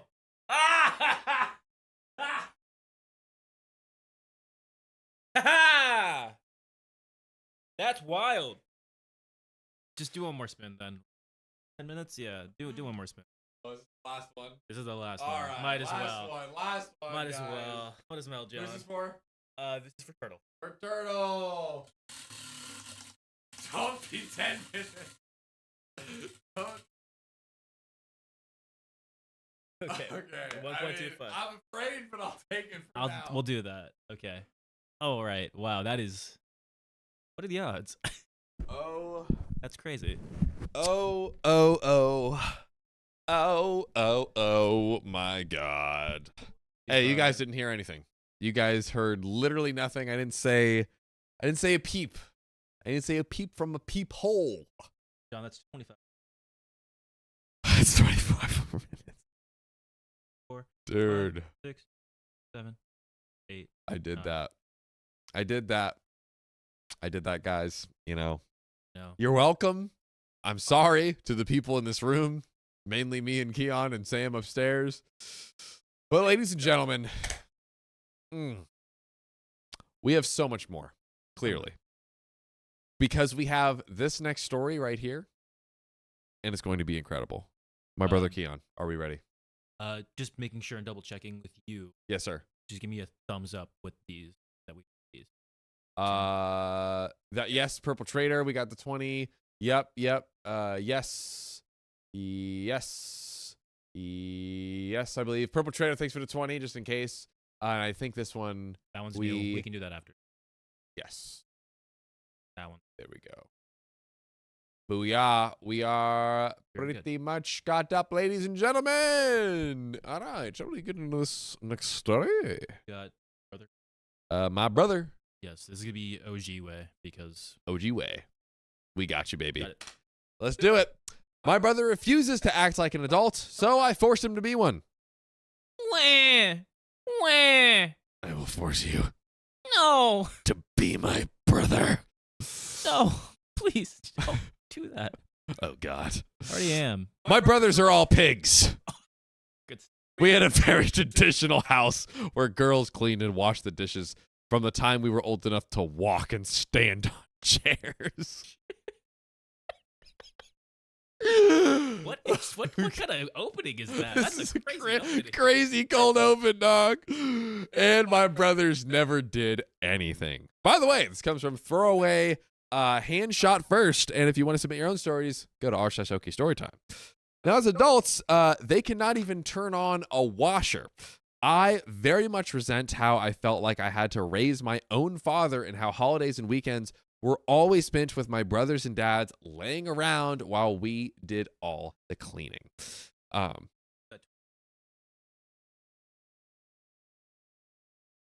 Dude. Wow.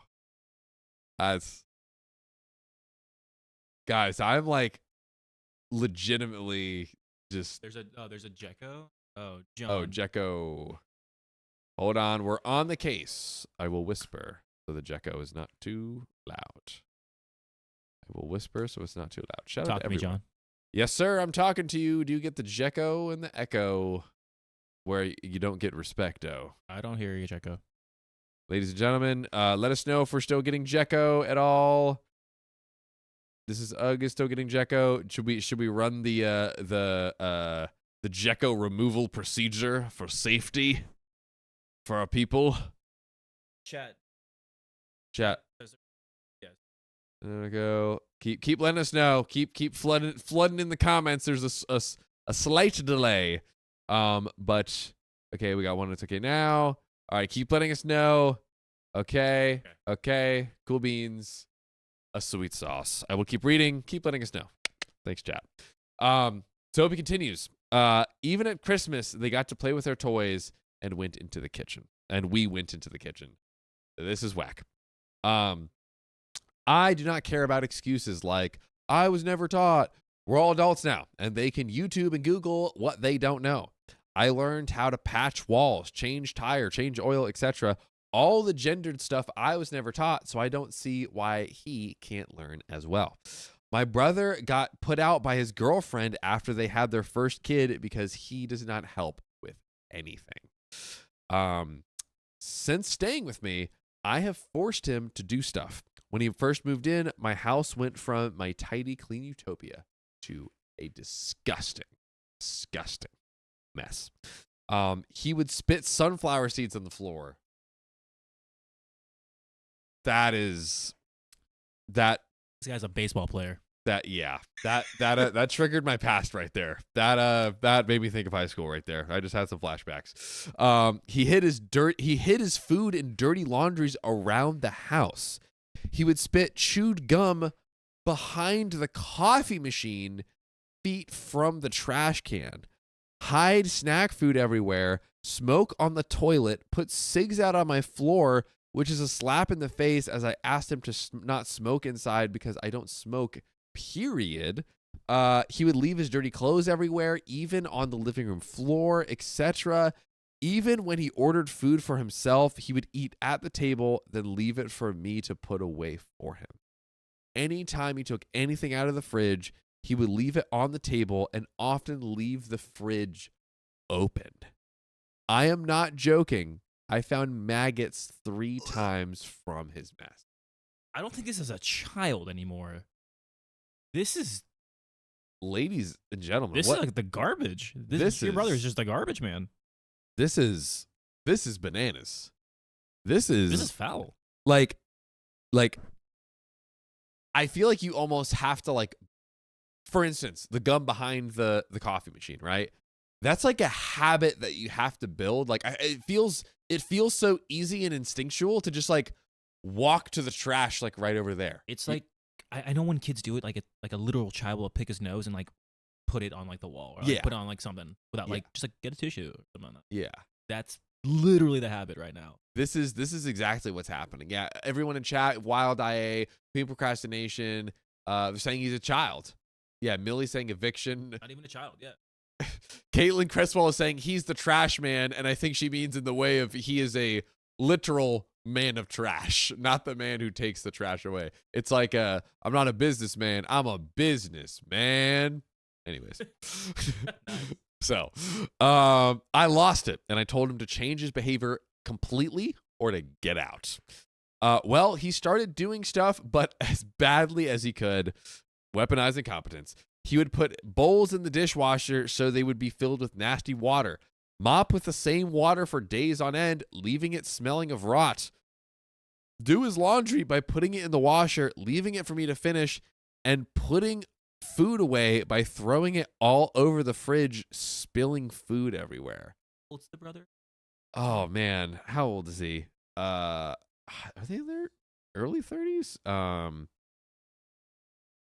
Yeah. Let us know if we got an age chat, but dude.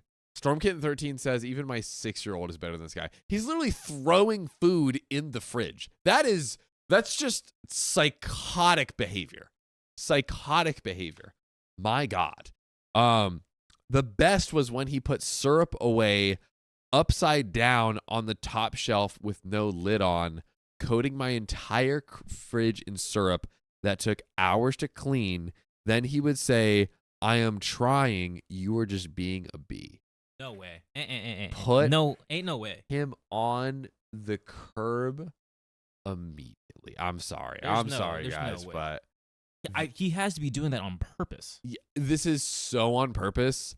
It's not. And then to have the gall to say, "Oh, I'm trying to just be to be." Oh, I don't know. Like, dude.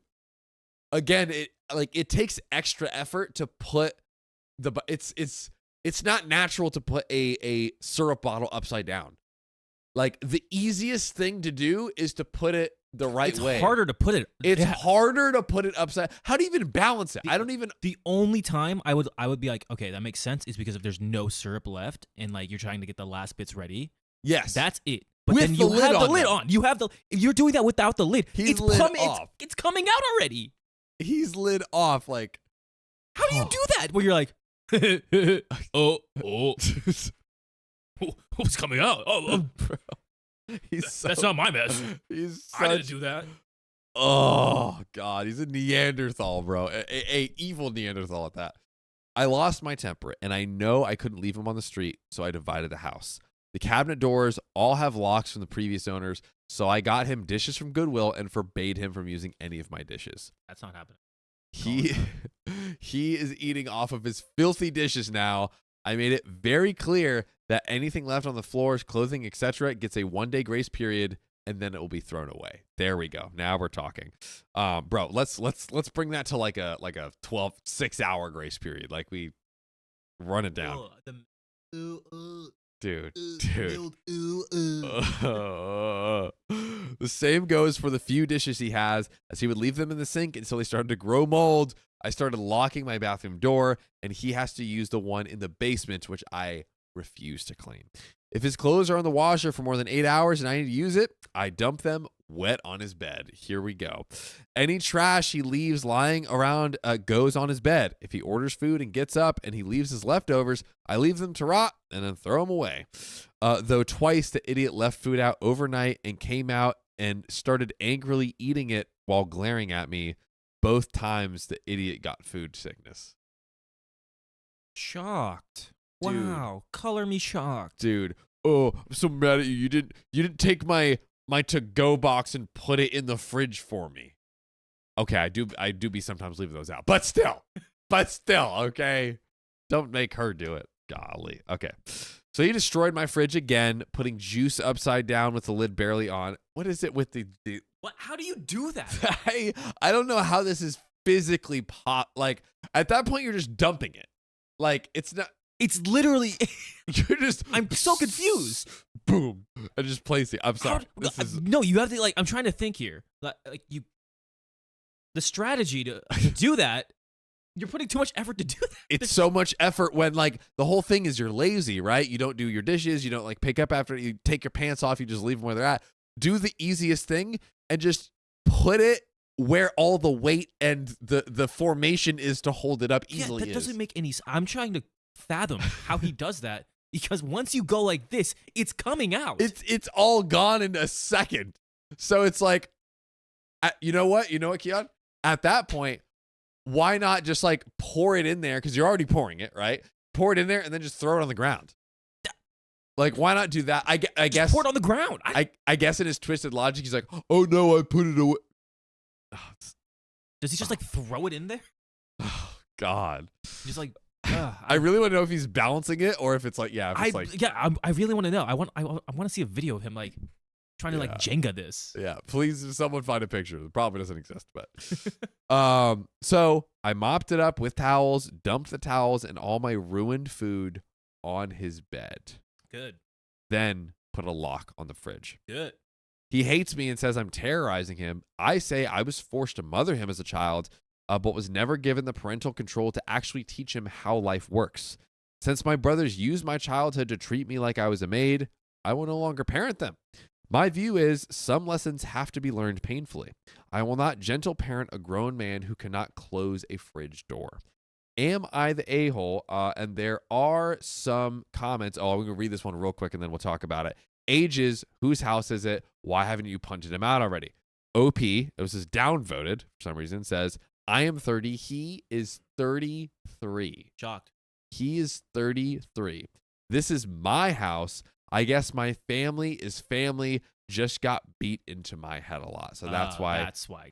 Yeah, I mean, honestly, like, we just need to get this. I think if we are going to give, like, just get him evicted as fast as possible to then where you don't have to take his clothes. You have your own space back. You know what I mean? Like, I get why she's teaching the lesson, but like, there's a path where she gets her peace back sooner, I guess, you know? But yeah, until you can do that, you know, I think, yeah, keep upping the ante until he gets, it's crazy he hasn't learned the lesson yet. Yeah. No, I'm just trying to, you're putting more obstacles in your way. Like, oh, now I have to unlock the fridge. Now I have to unlock the cabinets. Yeah. I have to unlock the bathroom. What's the point? Yeah. You He's winning. Your clothes are not done. Your crap is lying everywhere. Like, And yeah, you're picking up his mess still. At the end of Yeah. the day, you're picking up his mess and just throwing it in his room. yeah, man. Get him out. Get him. Golly, just evict him. Just evict him as fast as you possibly can. So another commenter said, suggestion, put a time limit on his time with you. Either he starts actually working towards a solution and away from weaponized incompetence that he's engaged with the juice and syrup, or he gets moved out. Just move him out anyways. I'm sorry.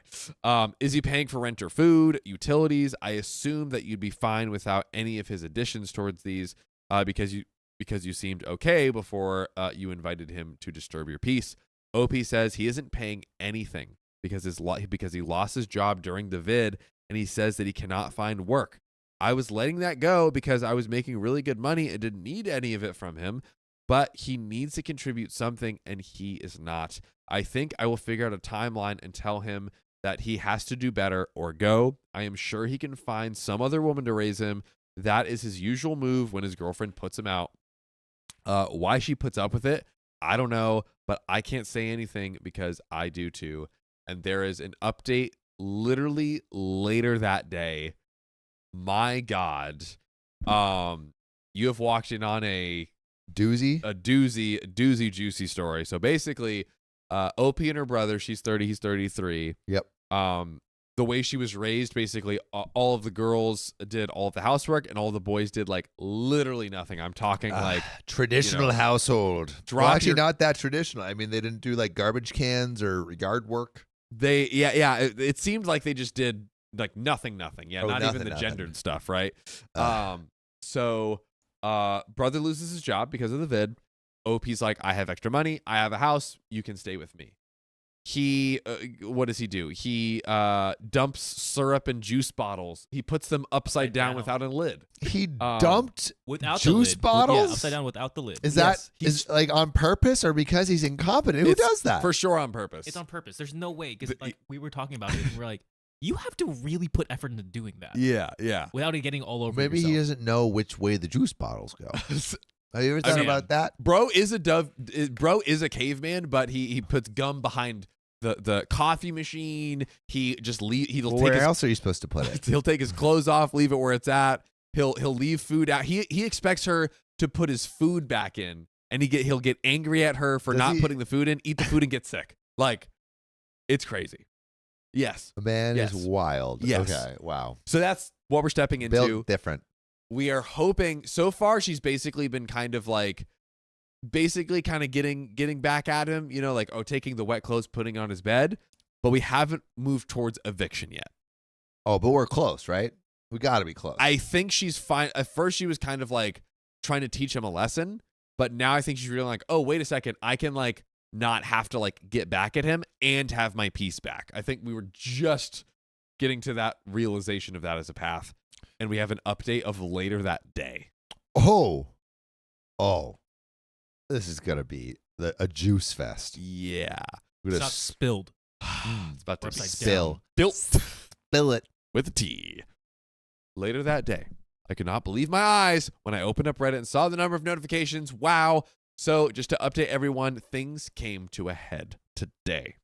I had to work the early shift and had a session with my table tonight at 6. I was DMing a few DMD gamers. I begged my brother to keep the living room clean. I came home and the house was more trashed. I mean, it looked like a bomb went off. He even dropped a cup of milk on the floor and left it. Oh, that's like the most rancid smell ever, dude. He left it. Left milk is gross. Yeah. So I flung the whole milk jug at his head and screamed at him to GTFO. Oh my God. Got milk? Oh, God. He tried to bulk up on me, and I lost it, screaming, "Get out," over and over and over. What does bulk up mean? I Like- was he like, What you trying to do? Huh? yeah, that's what I'm reading it as, which is like, Throw a milk at the bull, get the horns. I cleaned up the milk, then jumped online to message everyone to cancel and saw these 700 plus notifications. Y'all gave me some really good advice, and I knew reading those replies last night that this was over. Thank you. Thank God. Finally. I was going to give him a few weeks, but seeing that milk all across my new floor was the last straw. I don't know where he's going. I don't care. Thank you all. I love Reddit people. End of update.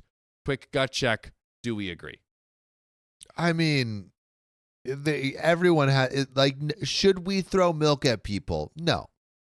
Even when we're mad, even when we're crying over said milk that is spilt. But there is a breaking point for every man, woman, and child. Yes. And I think this milk spiller definitely pushed OP past the breaking point. We've had this a couple times this stream. I think justified a whole, like, you're pushed, and also, like, it is a completely reasonable thing to want someone out of your place. Yeah, I think specifically on kicking him out like that day. Yeah. I think, like, she offered her home, didn't have to. He terrorized her in her own home with his messiness, and it's like, once you do something like that, your repercussions have actions. Hey, if you want to literally destroy my house, you've destroyed your chances of staying here. Yeah. It's as simple as that. Yeah. Yeah, she doesn't have to do that. But we got some other comments from OP. Okay. A commenter says, "Really, why are you doing this? I absolutely do not have sympathy for you. You really can't be that dumb." OP says, "Joke's on you. I really can be. Lol. No, I think growing up how I did, my family was just pushed into my head. I think just growing up how I did, my family was just pushed into my head, and all the old ladies used to say that men couldn't help it. In my church, if you yelled at a man for any of this, you would be viewed as insane." Again, reality distortion field. Like we've talked about in the relationships, it exists in families too. Sometimes Reddit is what gets you out of that distortion. Yeah, this is a huge, like, ingrained from childhood, home, church, like, culture. Everywhere. Yep. It sounds like complete culture 360. Regardless, check my update. He is gone now.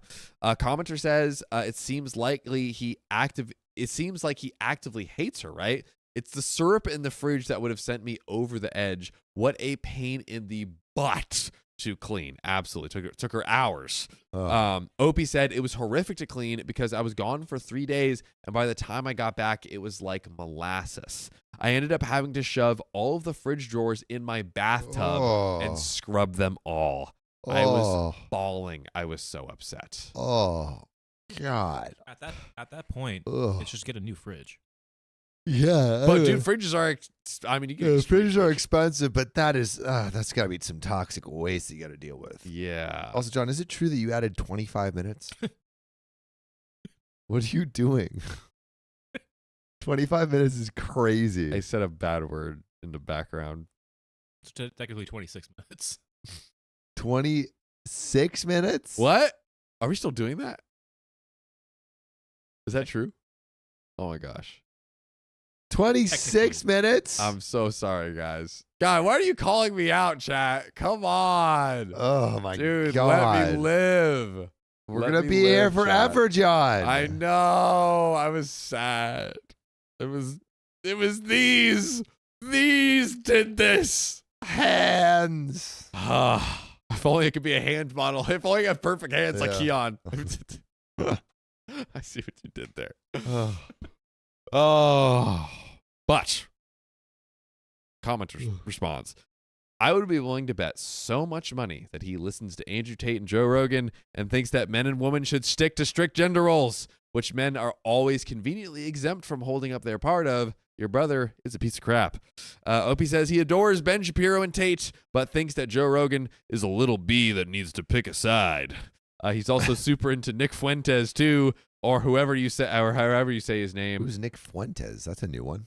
I think he was actually like a content guy that like almost think like a kind of like Team 10 type like guy that just turned like right wing like guy. That's a new one. Something like I that. guess I have some light reading to do today.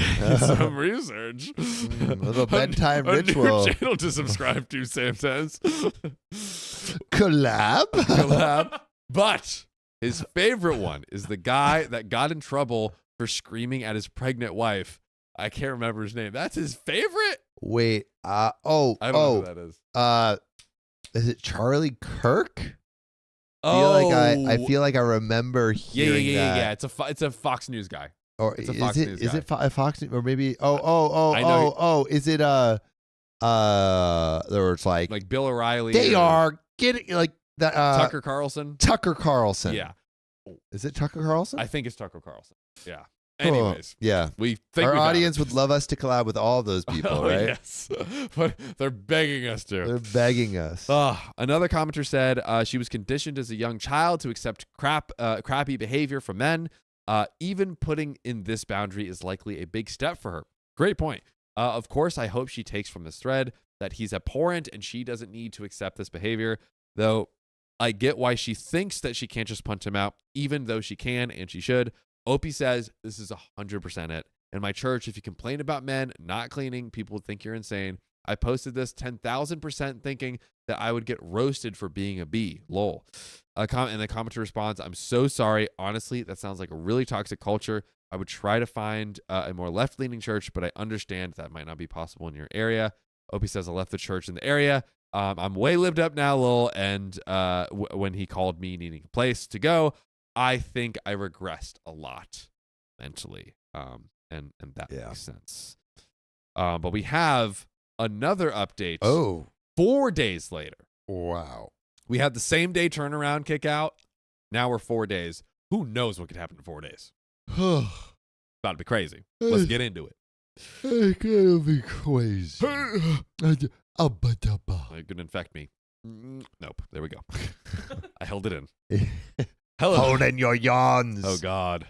They're keeping us here into the wee hours of the morning, but we won't let them see us in strife. Oh, God. They can't break us. Not today. They can only maim us. Also, Vinto Minto, it was Steven Crowder. Steven that was the person. Crowder. Yeah, that was the person. You got it. Dang, we were like, So close, but so far. yeah, we were getting around there. So, hello, everyone. I considered leaving the situation with my brother at the original post, but this post is blown up. It's being covered outside Reddit, so I figured I should tell you guys what has happened. To start, I know a lot of people seemed incredibly perplexed I even allow this. To this, all I can really reply is that I grew up in a very toxic environment. They are Mormons and not the modern kind. When I was a kid, I was not allowed to wear pants. In my childhood, if you asked a man to clean, you would be looked at like you were insane, and if you got mad at a man being messy, it would even be implied that you could possibly be corrupted spiritually for attacking the original design. I mean, man, you might as well wear pants at that sec if you're going to say blasphemy like that. Dude, crazy. Yeah, dude. Pants. Pants. On a lady? What do you think they have? Legs? Yeah. What's happening next? Sleeves? Also, real quick, I got to say, we totally flip-flop the whole pants skirt thing. Women should wear pants. Men should wear skirts. I'm dying Ooh. on this hill. We have things that need to breathe. You're Need so right, to dude. swing and swang. You're so right. And dude. they are bunched up. That's why the Scottish know what they're doing. Yeah, dude. We have prisons. We have Dude. prisons. penile And they prisons. and they need to be free. Wow, More skirts. dude. I'm 1,000% behind this. When I wear my moose suit, Freedom. That's freedom. Great to know. The dangle. Do I get yelled at by hillbillies saying, put on some pants, hippie? Yes. But that is the price I'm willing to pay for freedom. Dude, this guy On in the a streets. flatbed truck literally like a couple blocks away. Yeah, but you just gotta say him, my Brr. brothers. Join the movement. Yeah, join the movement. You too could swing your udders to and fro just like me. The movement of movement. The movement of the movement, if you Mhm. get what we're saying. But anywho, Opie says, obviously, after I left the church, I understood that things are different, but I'm not as healed as I thought. I obviously need a lot more therapy. I also got a few posts asking why I didn't include the. It infected me. Get wrecked. I'm bruv. wrecked. Here I am. I also got a few posts asking why I didn't include that I am autistic in my post. This is because it's just not relevant here. The actual update, my brother is missing in action. For anyone who missed it, the day after the post, I came home to a trash house, a glass of milk spilled all over the floor that had obviously been there for a while. Ugh. I lost it on him, lugged the milk jug at his head, thankfully missing, and screamed at him over and over to get out. He tried to square up to me, but I screamed so loud it was hard to talk the next day. I think he got the hint then. I would pray. Almost ripped my door in two doing it. I had to replace the hinge I think he got the hint and then took off. Almost ripped my door in two doing it. I had to replace the hinge. I knew some people wanted me to sue him, but during this whole situation, I was confronted with a health scare, just some weird looking moles, but I was still worried. So I did not want to just deal with that. He left, get this, and went to the house of his 19-year-old girlfriend. Again, he is 33 years old. Age gap. Apparently, he met this girl when she went to the bar for her 18th birthday. I had no idea this was going on, but all of my brothers did. To recap, he had a baby with his girlfriend of 8 years this month. Congrats. This month.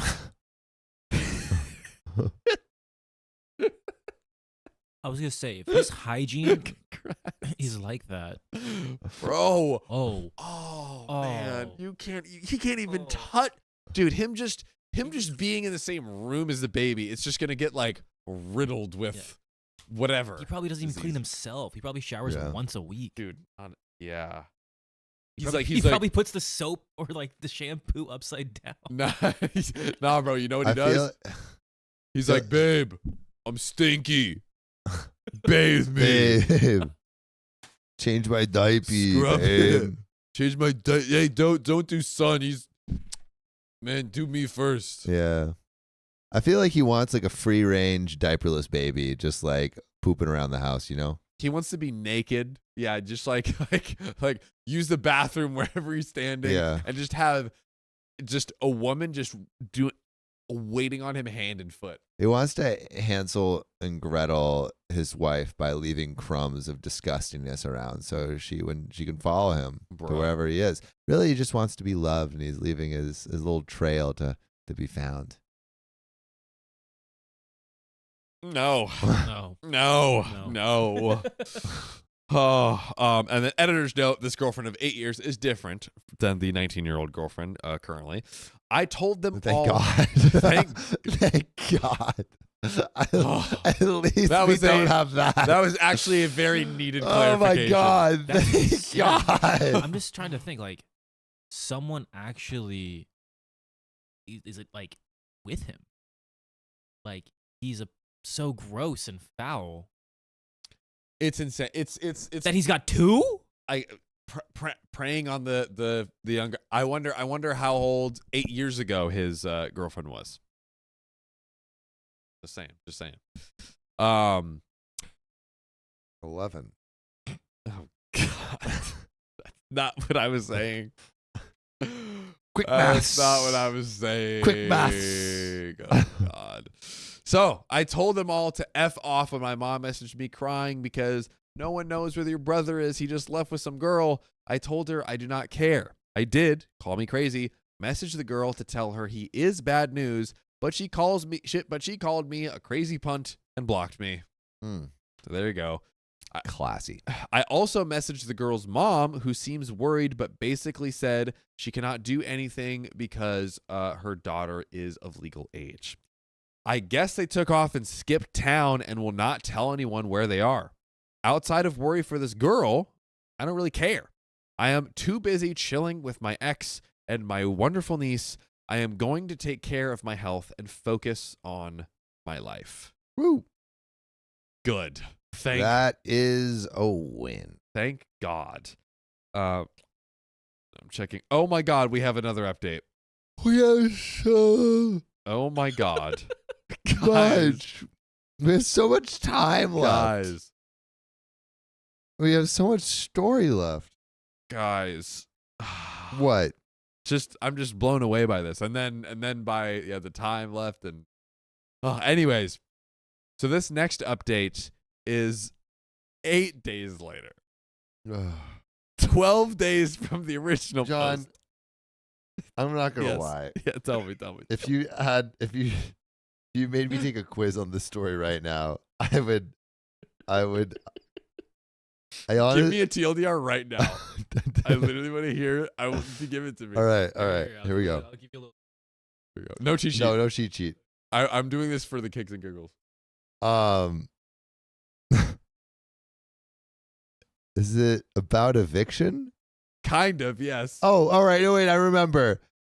He is messy. Yep. There we go. Messy, and he needs to be evicted. Yep. And he has a baby, 19 years old, girlfriend, and another girlfriend. Yep. Are they cheating? No.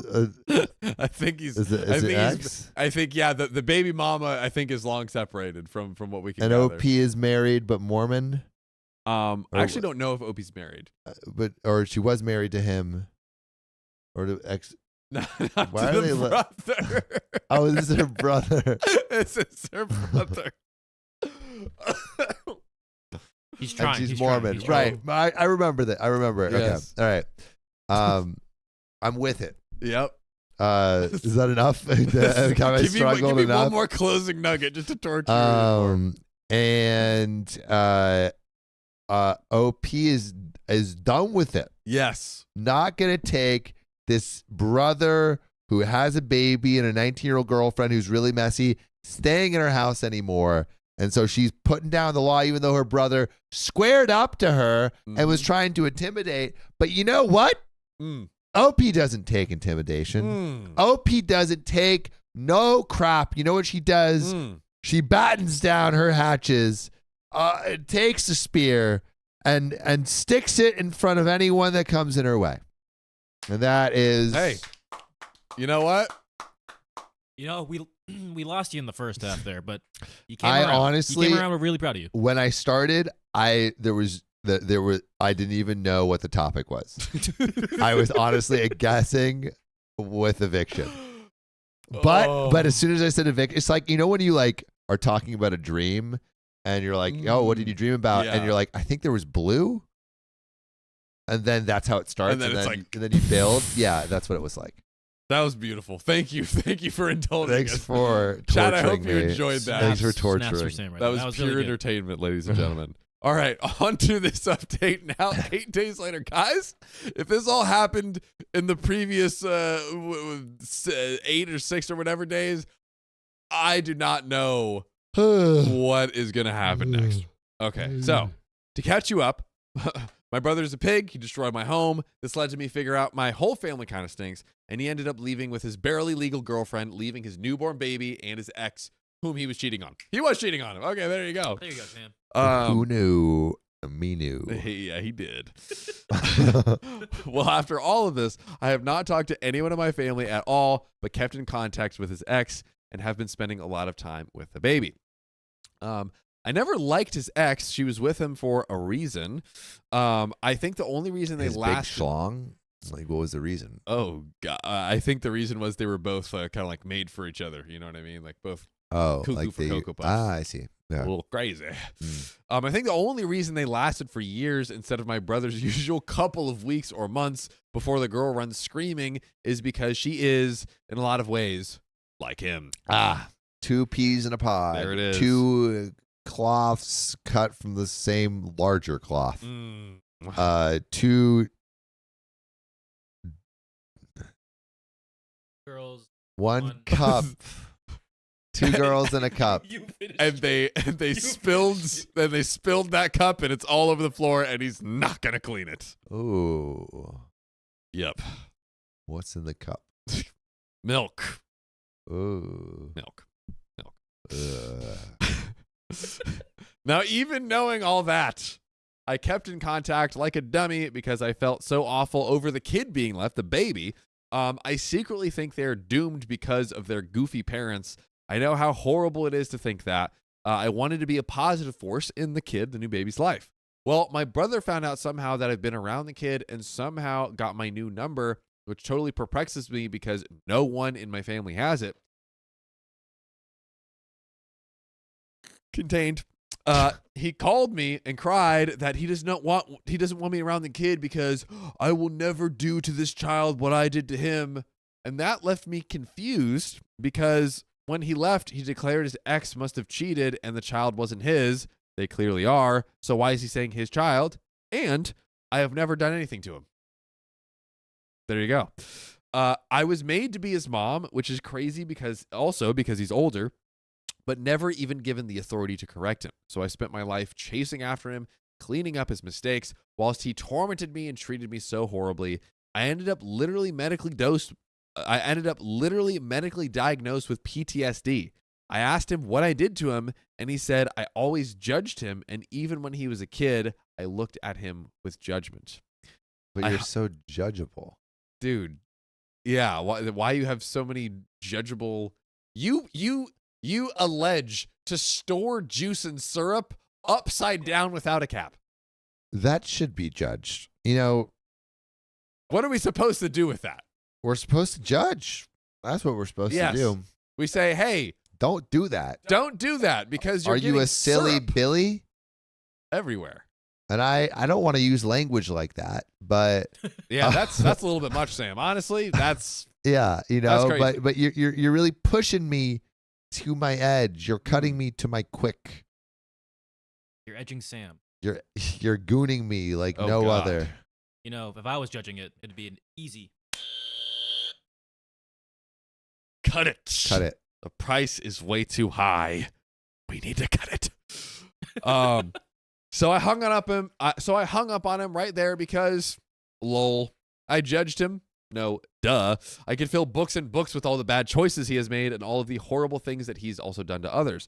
From the time he could talk, it seemed like all he cared about was hurting others and offending others, and he has never been actually punished for anything. I was the only one who judged him, and after his actions, he rightfully should be in jail. If the worst thing he suffered was was judgment, I mean, lol. I have suffered way worse, often at the hands or because of his choices.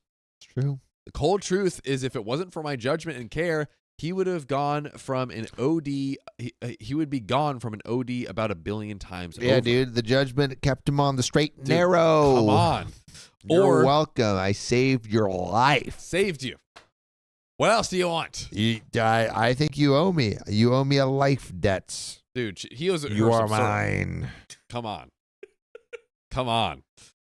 Or he would have called the wrong person a slur and found out the hard way. Yes, he's one of those. Why am I not surprised in the slightest? The only thing that kept him alive was me trailing after him, fixing mess after mess. He's more tightly wound than someone's hoodie. Honestly, I don't even know. This man needs to be tied up. He needs to be put in a straitjacket. And you know what? OP needs to get untangled from the brother. Mm-hmm. Let's talk about that for a second. It's too much. It's too much. There needs to be boundaries. Yeah, what you doing over there? I got Looks like you're long having strings. an interesting method of fun. The Riddler. The Riddler. The Samler. But he apparently talked to his ex, and she has blocked me and told me that I'm never allowed to mess up their child like I messed up him. Great. I do not need anyone to tell me she is appealing to my brother to try and win him back, and that this is two deeply broken, messed up people blaming their shortcomings on me because it's easier than looking in a mirror. I know. By the way, if you've looked into a mirror today and said, "Hey, I'm slumped over. I have a hoodie wrapped around me so Maybe tightly you're cozy. I'm too cozy even, but I need content to keep me going." Spotify, Apple Podcast, search OK Storytime, 2,000 podcast episodes. Don't know what else to tell you. John, how many episodes is that? That is more episodes than hair on your pretty little head. I hope not. No, it is. It is. It's more. It's It's more more than that. Yeah. It's not 2,000 Yes. episodes is not more than the amount of hair I have on my head. No, 2,000 episodes is more than the strands of hair than either of us combined have on That both is- of our That's heads. how it works. That's- John. No, you have like That's- a lot of hair. That's John, just called math. How many hairs That's do you just called think you math. have on your head? Like 40? That's, you definitely have more than that. 43? 43. I know? think I For think rounding up 50? how many? I think what? I'm guessing 50,000 hairs that I have on my head. Mm, Yeah, that's a lot of episodes. it's a lot. That's and people say I've listened to every single one. Do I believe those people? I can't. It's suspicious. You would know too much. It's awfully suspicious. I have to kill you. 100,000. 100,000 what? Hair fall Hair follicles. on average. That's a On lot. average. And that means we have more episodes on our show than hairs on our head. Wait, how many That's what that minutes just of how many minutes do we have? We might have more minutes. What's 2,000 times 30? 60,000. Mm, We have as many episodes as a balding man's head. you heard it here first. So go listen to it. But seconds, though? Seconds. Seconds. Dude. We More definitely hair than a horse. Okay? We have more we seconds have more of content seconds of content than hair on than a a horse. horse has on their freaking body, all right? And guess what? I'm not fact checking that, and I'm saying that's fact, and we're just moving on. we're just accepting that as truth. Oh. All right, boys and girls, let me close out the story. Let me bring us home over here. So, anyways, Opie says, I felt something snap in me, and it was like all my care, anxiety, and worry drained out of my body. I don't care about this anymore. I don't care about this anymore, or any of them. I changed my number again, limited my contact list even more, and when I can, I am moving. I will not be providing any more updates on him or my family because I do not care about these people anymore, and I do not plan to have contact again. Thank you for all the help. And there were some comments. Did X give brother Opie's number? She actually didn't have my number. I figured she would give him my number. So whenever I changed it, I told her I lost my phone and couldn't replace it immediately. I take an iPad to school, so she was just calling me on my Facebook Messenger. So everyone keeps saying that she was the one to give my number. She didn't have it. And that's it. And that is all that was written. That was all that was written, ladies and gentlemen. Wow. Wow. Wowie, Wow. wow. Wow. Wow, Wow. wubsy. Wee, wow. Wow, wow, wubsy. Family, man. You can't live with them. And that's it. You just can't live with them. Yeah, I can't live with them. How you doing over there, Sam? You know, there's a time in every man's life where the world just beats him down. And then beats him off. Oh, Excuse- God. And I'm right between those two. Oh, I don't man. respond to that one. Dude. Right. You Wow. respond by opening wide. Which, the front or the back? Oh, God. He's giving options. This is premium service. I mean, bend over backwards and put your head on your ass, and we'll make it both. At the same time, Jesus wow. Christ. Wow. Oh, it's a late night stream if you haven't guessed it. That's a Late image for night you, If you're chat. just joining. stream. Late night stream. We're here. We allegedly have 47 minutes and 10 Allegedly. seconds But as left. someone once said in the Allegedly. chat, this is how it felt. This is not what they said, but it was like, oh, there's an hour left. And you're like, there's only the illusion of there being an hour left. That fucked me up a little bit. I mean, that effed me up a little bit. Give a wheel spin.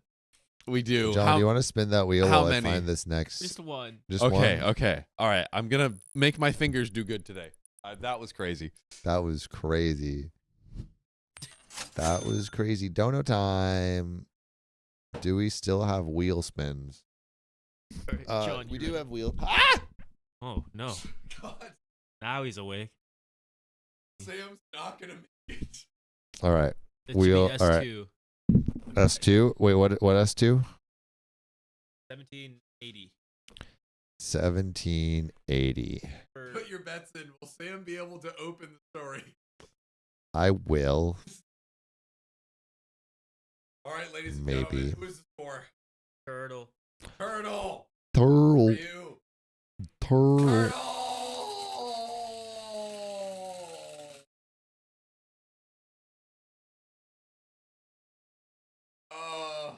I'll take it. Oh my God. Oh, 1.25 is on. 1.25. Oh my goodness. When I was a young warthog, when he was a young warthog. Oh, what is it? How does it go? Oh, God dang it. Same. Dude, these buttons are way too small. I told you, chat. I told you, chat. It's not me. Oh, It's the buttons. It's the buttons. And this crap isn't loading. I created a new episode. No. We've Keon, created delete it. We're gonna read the empty episode, All ladies right. and gentlemen. Which one am I reading? S2. Dude, I don't know. That's actually a good question. I don't even know. No, where I to do hit the that. plus. Oh yeah. All I didn't right. realize the We have view a, had we have that a couple anymore. donos. Oh, we got some donos. Here, you want to pass those to me? Sophia Callan says, it is you, Sam. You have two big fingers. Uh-huh. You know, my Oh. dad has fat thumbs. I have slender piano fingers. No, dude. Actually, let me see your thumbs again. Wait, you're not showing me fully. Show me your thumbnail. You're not really get. Yeah, dude. You've got, dude. The surface area your thumbnail occupies is incredible. Is that? I feel like you've pointed this out before. I did, bro. Because I mean, dude, Keon, look. show me your thumbnail. That's look at his. Put it to the camera. No, put it to the camera. I'm sorry, bro, but dude, look at the real estate that your thumbnail is occupying on your thumb. It is miraculous. I don't understand. Okay.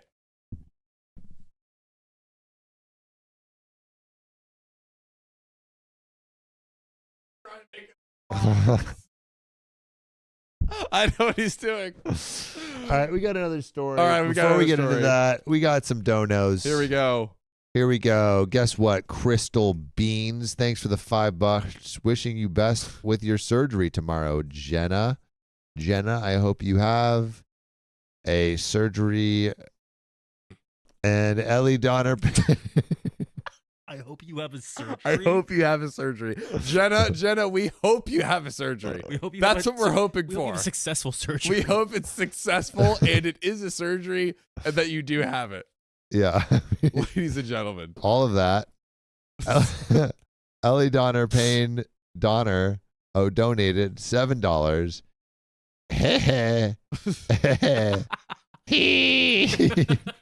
That was a perfect one for Sam to read. Then Awkward Turtle, stop it. 20 gifted memberships. Why? When did that happen? I can't even remember anymore. Rod W. I'm going to give you that Rod W. that W Rod. That W raw Rod dog. Riz. Thanks for being a member of the Knights for 10 months. We appreciate you giving us that rod, that W Rod. Oh God. That big old W The Rod. raw dog, baby. And that raw rod. The raw dog rod. Lost it. lost him, And then Pat. finally, Crystal. This is who wants to get thumbed by Sam. Oh, Wait, Y'all are wild. Turtle. turtle. Chill. Poppy, chill. Where's the thing? Is it? Oh, it's out. Is it out? No, I don't Oh, see the red. God. I don't see the red. Crystal Beans, thanks for the $10. Just came home from surgery today. Hopefully, this is my last one. Is this a different surgery? This is, I believe, a completely different person. Oh my God. Crystal Beans. Hopefully, this is my last one, but wanted to show my support since I'll be recovering the next few weeks. Going to be attending as many lives as I can now. Love you guys. Let's go. We love you, and we're excited to see you in chat, Crystal Beans. We wish you a speedy recovery. And as we like to say on the show, I hope you have a surgery. No. That goes well. Specifically. Specifically, that goes well. And that is Rippity Raps. It's not more time. It's not more time. If you think on the bright side. You think on the bright side. My goodness. Frank the Pug. We're about to spin that wheel. Frank the Pug. My favorite little dog. Where my dog's at? Thanks for the $100. Dolphin, Angle, Wyoming, Banana, Atari, 583, Rainbow, Toilet, Sleeper, Deactivation Complete. Sleeper Agent created. Haha, thanks for the laughs. I love y'all so much. Frank the Pug, we love you and everything that you do. You are my little pug. I want to squish your face into, I want to squish the nose into the throat so you become a pug. You know how, like, dude, pugs literally got the short end of the nose stick. We're spinning the wheel. Spin the wheel for Frank. And Wingles, thanks for the 5 gifted memberships. You are my gift to the gift. 2x for 1 minute. Put that on quick and no one look. Nothing's happening. Nothing's happening. Put that on quick. Put that on quick because, John, as you know, we are very far away from extra time, so no one should do anything about that. Has the stream devolved into ad stream officially? I don't know. Short end of the stick, indeed. 2x for 1 minute. Angela Connolly, shut the F up. Miss Jaybird, Wingles. Wingles. Sand running up and down the stairs. I need a roof run. That's what I need. Oh, a roof run. Need a roof run and a soft pillow. Oh, yes. A roof run Finish the where day someone off else right. runs for me. Oh, Where man. I just sit and enjoy the wind in my hair. Oh, God. Did we get? Yeah, we got the. Awkward Turtle, thanks for the $50 tip. I told you Chaos Turtle was activated. Are you not entertained? You weren't lying. You weren't lying. You were not lying. This is Ugg says, throat sing, Sam. Here we go. Yo.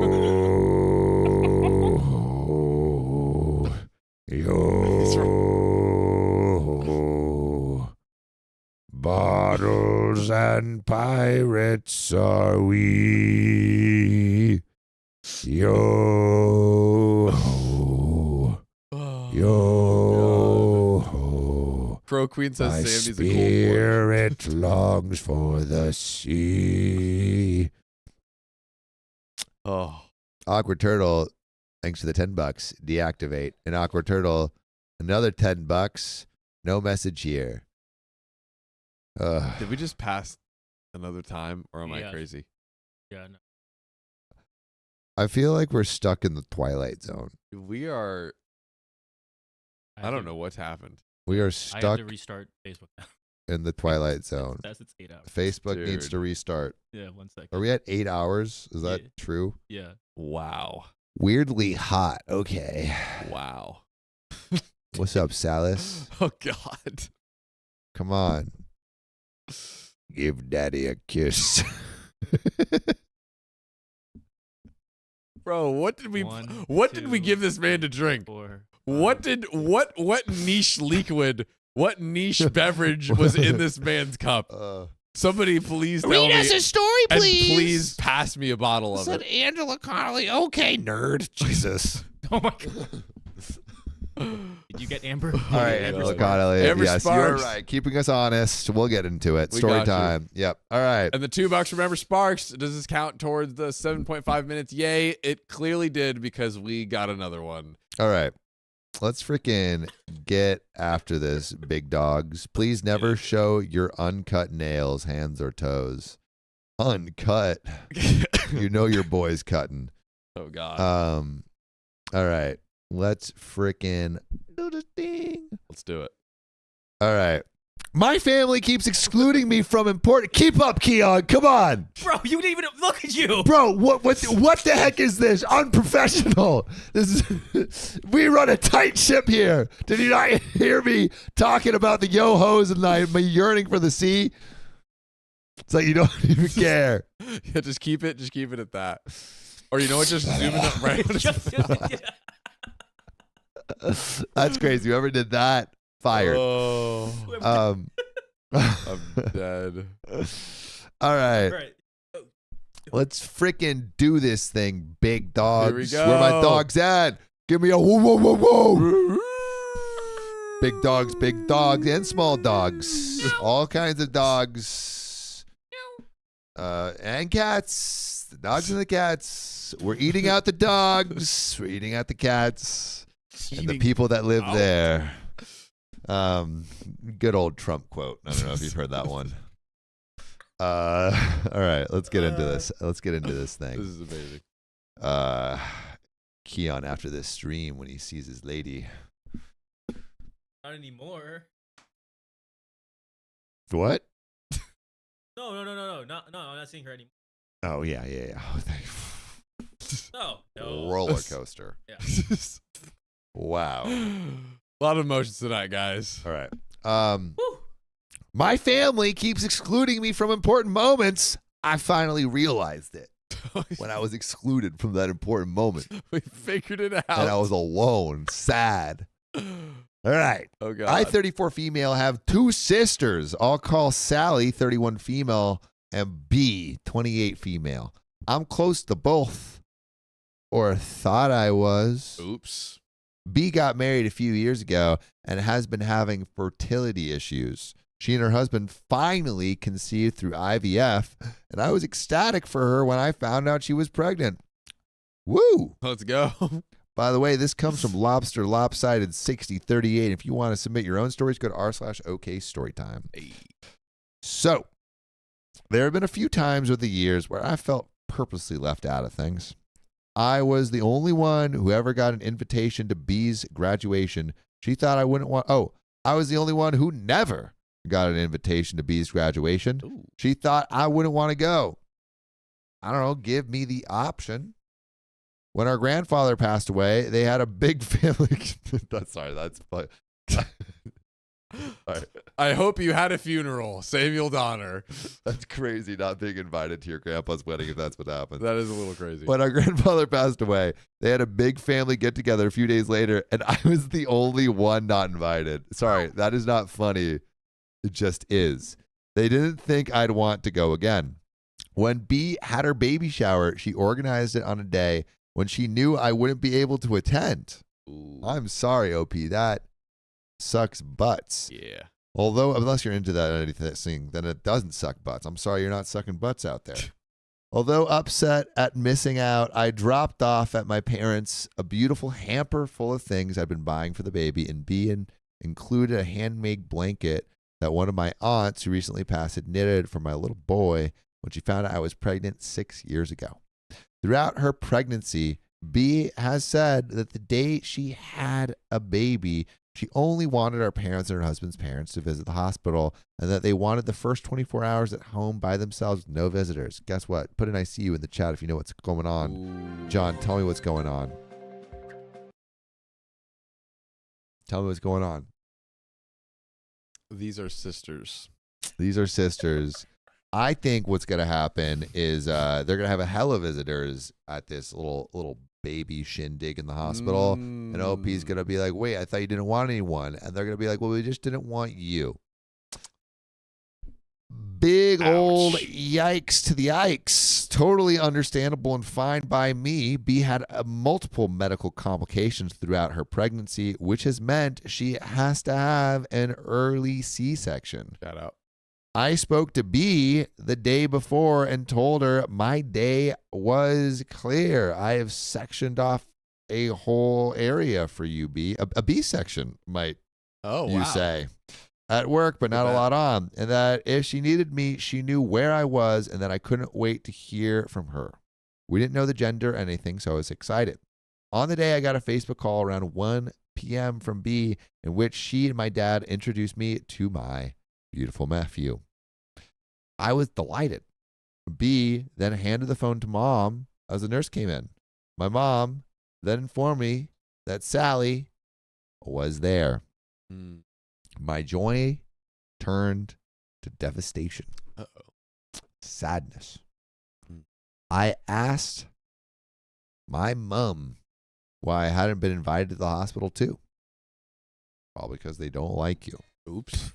She said because I was working, they hadn't thought I'd be able to go. This family obviously doesn't like OP. OP needs to distance themselves because this is going to just be repeat hurt. That's going to be going into her soul. She needs to C-section herself out of the family. Yes. Ooh. Yes, that is, yeah, man. That was me. Out of my mom's placenta. John, were you a C-section? Of course. I thought, they tried to squeeze it out. They tried, bro. So they had to like take you out of the crevice through the belly. It was like your head was stuck. So they're like yanked it. It was my whole face was black and blue. I wonder if it like made a like a sound when they took your head out. Like when they unplug a cork from a champagne bottle. Oh God. Well, they hadn't thought I'd be able to go. That was painful. I told her that was an issue for me to deal with, and that if I'd asked, my manager would have let me leave to enjoy the moments with my family, but instead, they were all enjoying that beautiful moment without me again. I hung up in tears for my mom. I've removed myself from the family group chat. I spoke to my manager at work, who said she would have definitely let me leave for the afternoon. I was shocked my family had done that. Your family doesn't feel like your family. Nope. Your family feels like not your family. Not your family. Yep. Get him out of here. Yep. I don't want to bandy around the bush. I just want to say it like it is. Let him know. I'm letting them know. Give it to him straight. what are you doing around the bush? I'm not bandying. That's for sure. You might see other people bandy, but me, I bandy straight through that bush. Oh God. I'm like a projectile 1970s man, just I don't care about bush, straight through. I messaged my mom afterward and told her how upset I was. That's obscene. Obscene. And her response was, I'm sorry you feel that way. I'm sorry you feel that way. My manager said she's gaslighting me and that my feelings are absolutely valid. I agree. I think your feelings are valid. Tell him, Sam. But was I overreacting? Am I the a-hole for hanging up on my family? What do you think, John? Is OP the a-hole for hanging up on her family after her family has repeatedly cut her out of thing after thing after thing, and finally like cut her out of her sister's birth? You know, like she wanted to see that bush in full glory. And she was robbed of that beautiful moment. Ain't no way. Well, you know what, Sam? If there's one thing I know about this story, is that these are sisters.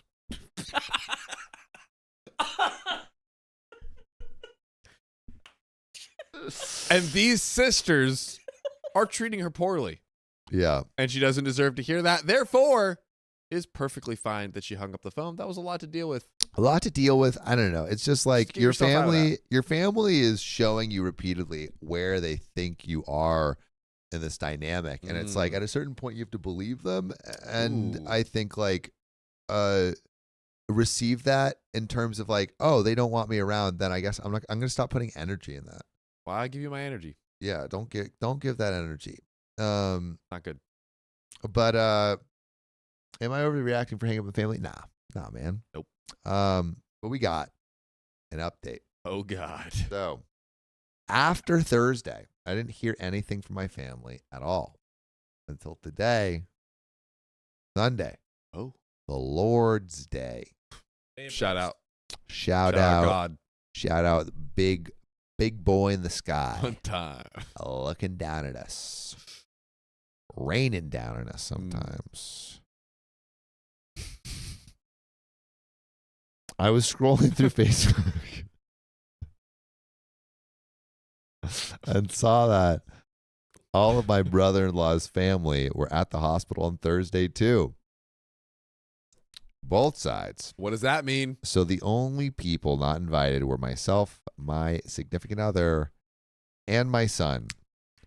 Why? Why? That's what I want to know. Why? Is it because I talk about reality like me and my grandma drinking a cup of tea? Why? I am the hippopotamus, my rhymes are bottomless. I messaged my mother after I saw this and explained how I was now even more upset and asked what I've done. That's what we said. We said ask. We said that. We're like, ask. Her response was that I've done absolutely nothing, not to my sister or anyone. She tried making out that Sally went to the hospital of her own volition, which I do not believe. She would just not have she would not have just turned up. She would have turn up. She would not just have turned up. She would have asked. My mom said that because I was working, they had assumed I couldn't get time off. I explained, I manage my work, and how I manage it is up to me. If they asked and I declined, that would be another matter entirely. Anyway, I've told my mother I'm going low contact. Now, this isn't the first time I've been excluded, and I'm deeply hurt by their actions. John, really quick. Yep. We're like not even like a fourth done with this story. Wow. There's so much. That's incredible news. That is insane. Lock in.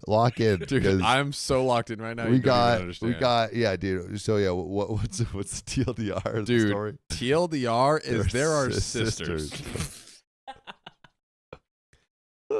And those sisters were being mean to OP, not inviting her to the baby shower and or the birth of the baby. Yep. At the hospital. No one's inviting OP.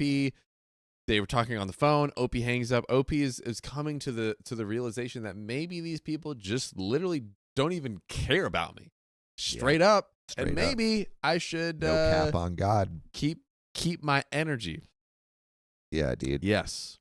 I mean, like, this is too skibbity for you to be even involved. Dude, excuse me? I'm skibbity yacht gooning all over the place. All right. I don't even want to continue to this.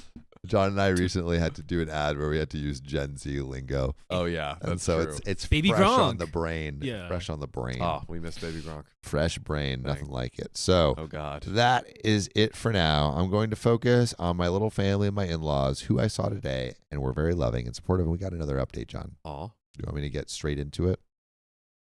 Yes. All right. Sisters. B contacted me last night. Uh-oh. She said she didn't remember ever telling me that no one was allowed at the hospital, and that then that the plan was always for all of her in-laws to go, and that she had already had a conversation with Sally about her going too. She said I must have misheard. I gently reminded her that my significant other had been sat in the room at the same time she had said no one at the hospital other than parents, so couldn't see how we'd both misunderstood that.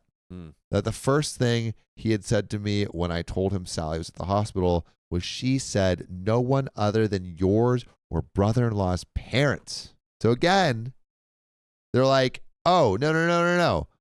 We didn't say that. You misremembered. And OP's like, wait. No, you both my significant other and I remember you saying no one else but the parents. Gotcha. Somehow I'm the thing is, we're all misunderstanding. Oh, we're all remembering something that didn't happen. yeah, Fake feels like news. OP has like a little low self-esteem because it's like she's like is having to prove almost that it's not being gaslit. Like it's like she's substantiating something that should be obvious. Used to being treated this way. Yeah, And yes, the used to be treating sisters- me this way. Used to getting away with it. Yeah.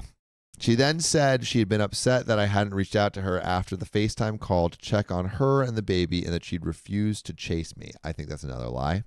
I told her that I had no idea what had been going on, whether she'd been discharged or anything, and that as a new mom, I figured she wanted some time, which is understandable. Unacceptable. Yeah. I didn't Unacceptable. expect her to chase me. She told me that they've had to go back to the hospital daily since they were discharged, as the baby has been poorly in health, as the baby has been poor in health. I told her I'm sorry about that. I genuinely am, and that I hope he gets better soon. She asked me when I'm going to see the baby. I told her I didn't know, and that would depend on an invitation.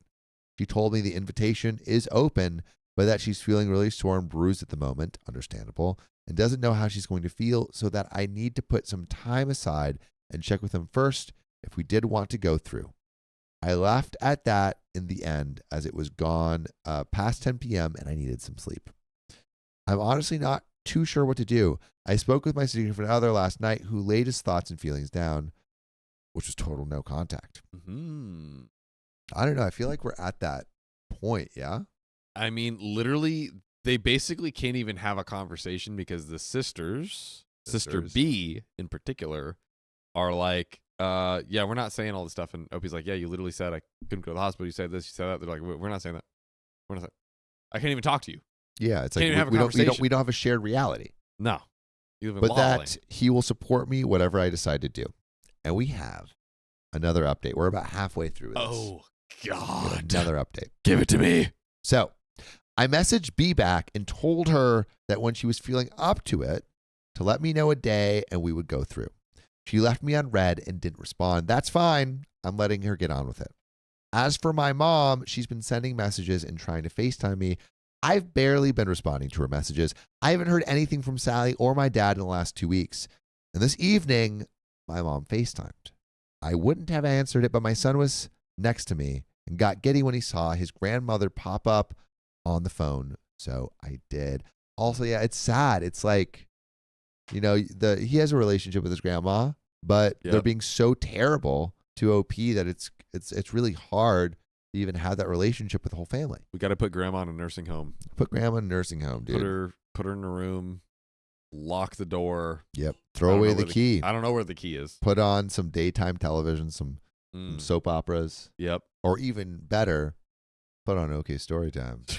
Honestly, countless hours. OK Storytime should be playing in every single nursing home in Yeah, dude. Maybe these planet. old people will learn how to behave. Yeah, right. They're going crazy. They're going crazy over there. Yikes. You know, swapping swords. Oh God. You know, they do like doing that. You know how they do that. They get down and dirty over They there. get down and dirty for sure. She tried to act all normal and nicey nice, but I was blunt. I could tell she was miffed at the end of the call that I was still being off with her. After the call, I messaged her. Probably shouldn't have done it, but I did, and it's done now, and told her that until I got a proper face-to-face apology, that this is the way it's going to be. I don't even think a proper face-to-face apology is enough. I feel it's like maybe a first step, but Yeah. maybe it's a first step of going back from no contact. But I feel like you're at the point of like extremely low to no contact unless Bare minimum. there is movement made.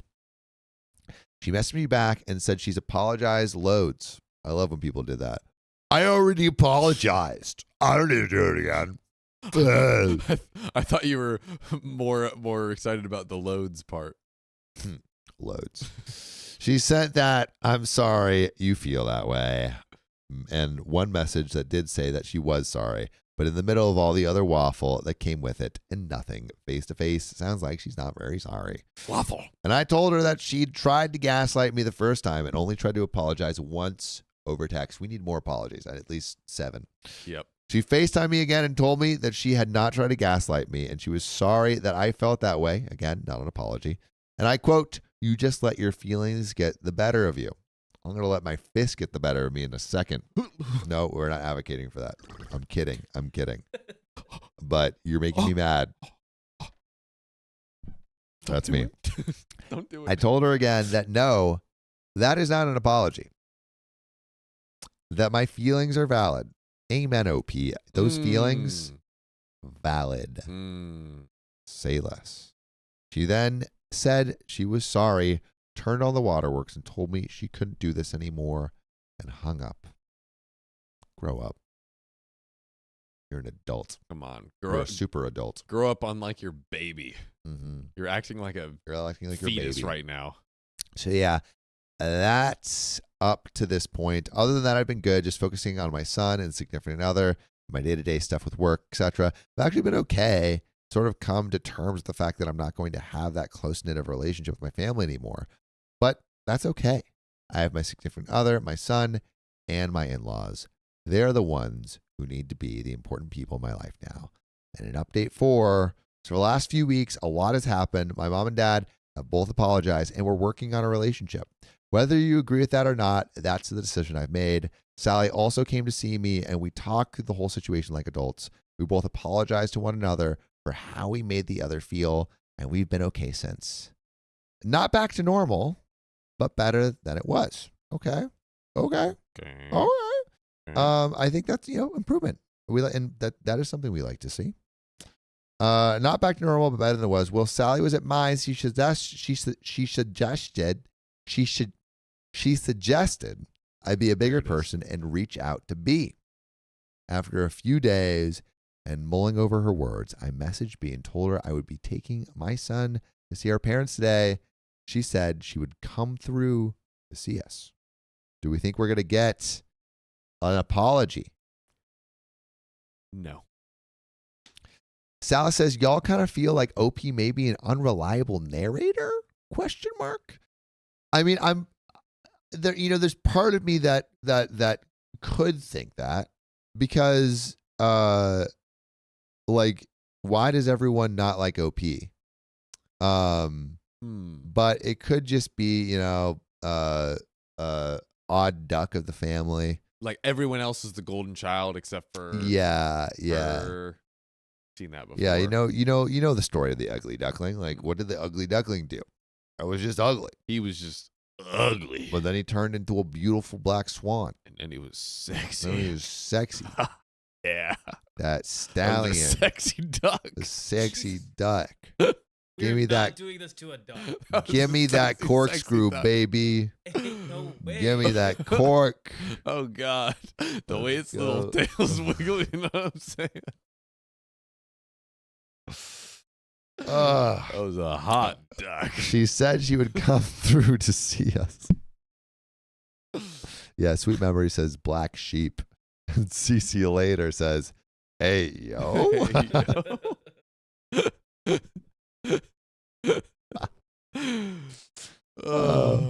My son's significant other and I got to my parents this morning for 10 a.m. We had to leave at 11:30 a.m. and we've had other things going on today. 45 minutes later, B shows up with her baby, now 5 weeks old. My mom asked B to let me hold him. B refused and said we needed to talk first, which was fine. I commented on the baby, asked how they were all doing, and even gave her a gift that me and my significant other had picked up the other week. Just a stuffed toy, nothing crazy. B gave one-word answers with my mom filling in all the other details. At one point, B handed the baby to my mom and left the room for about 10 minutes. My mom asked me to go see her. I refused. She barely acknowledged any of us since she came into the house. She came back in and again barely spoke. As we were packing up to go, B said she was sorry for being quiet, but that she was feeling awkward after 5 weeks, which I think maybe is normal. She said that I'd upset her by not contacting her to check on her and the baby. I told her that I knew she had a lot on being a new mom and the baby is exclusively boyfriend, best friend. Oh, breastfed. Breastfed. The breastfed. The baby is exclusively breastfed, not a lot of sleep, and that she was recovering from surgery. 2 of those I want to apply to me. And Oh, God. And I hope you have a surgery. Wanted to hound, and I hadn't wanted to hound her. She started shouting See, this is at me, calling me ridiculous. And that's not what sisters do. That sisters are there for one another. And I had hurt her feelings. What about OP's feelings? She continued to shout at me whilst holding her baby about how she never said I couldn't go to the hospital, and I misconstrued and construed what she had said, and that she doesn't know how this will be fixed. Maybe talking is going to help. No. My significant other, mom, dad, tried to defuse the situation by saying they could see both sides. And that even though we were frustrated with one another, she needed to calm down and just talk. B then started shouting at my parents, saying she was sick of them taking my side. At that point, I couldn't even say anything. My son was in the room, picking up on the frustration and anger from B and asking to go. I told my family we were leaving. My mom and dad followed us out, and I broke down when I got in the car. Oh, P. So sad. that family sucks. Yeah, this is rough. I This don't is like rough. it. My mom asked me to go back. My mom asked me to go back inside. I couldn't. I was too angry and needed to remain calm for my son and for the drive home. B came to the door with baby and said she didn't want me to go like this. I told her, tough. Ooh. I Got him. tried, and all she had done was shout at me. My significant other tried to get me to turn around and go back, but I couldn't bring myself to. I was so upset. I just wanted to come home. Amber Sparks, what do you think about this? I just want to know what your comments are. Very I just wish you would specifically. speak up and say something, Amber Sparks. But so far, it's like you don't even talk to me. It's like, there's this big chasm between us. And I don't know if it can ever be bridged. Ooh, that's me. My significant other tried to get me to turn around and go back, but I couldn't bring myself to. I was so upset, I just wanted to come home. By the way, the best home for you or anyone, man, woman, child, dog, cat, lizard, duck, is the OK Storytime podcast. Listen to full episodes with stories just like this. Go to Spotify, Apple Podcasts, or your favorite podcast app and search OK Storytime. There's another relevant comment, another relevant update. But Johnny Bahami, let's frickin' D to discuss. Yes, sir. Listen, there's a lot of terrible sisters and a lot of sexy ducks all over this story. Okay. And sometimes you just don't know which ones to focus on. Yes, it's hard. It's hard to stay on track. It's hard to keep your eye on the prize. But you're waddling towards it. I'm waddling. OP is waddling towards freedom. Freedom. Because OP said, "Hey, look, y'all are treating me terrible. Y'all are trying to get me." Even the husband is like, "Hey, maybe we go back." OP's like, "No, this is too much. The family's treating me terribly. Give OP even just a little bit of a reset. Give OP some space, and OP take some space from the family." Yeah, OP needs to just think, clear the head. That's right. Watch the thoughts pass like clouds.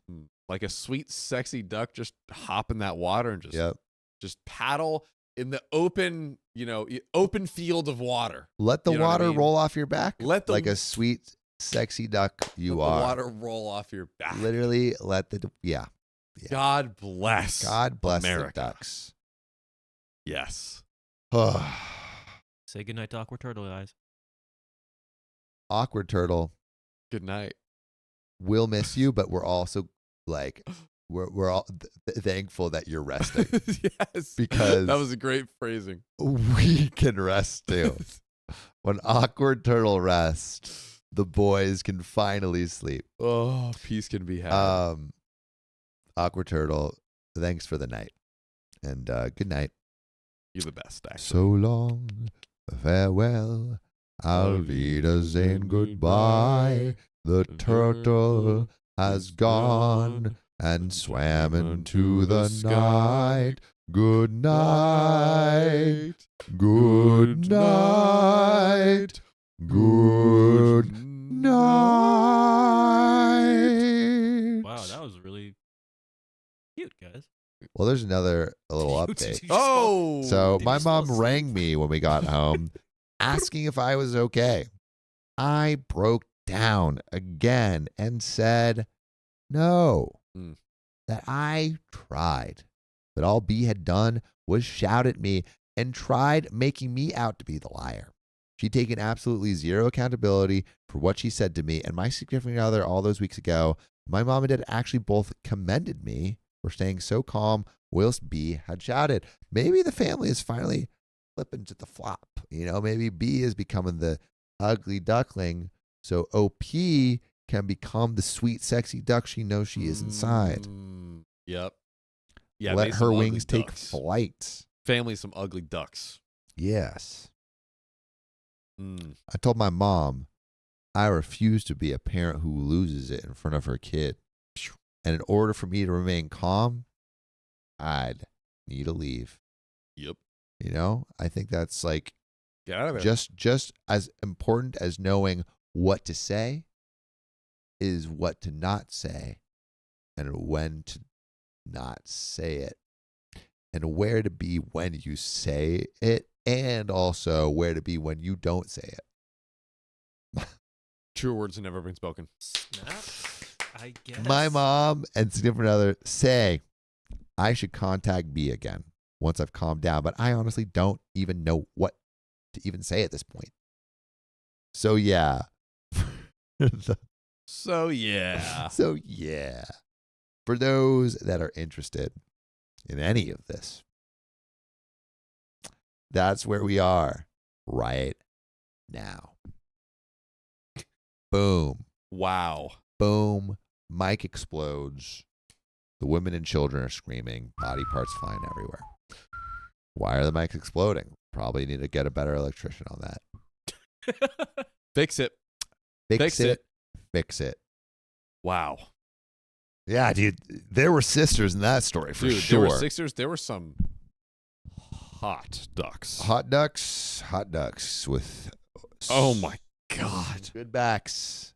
But you know what else is a hot duck with a good back? Tell me. The Amberlance sent $5. Oh. Hot take conspiracy. Partner is gaslighting OP.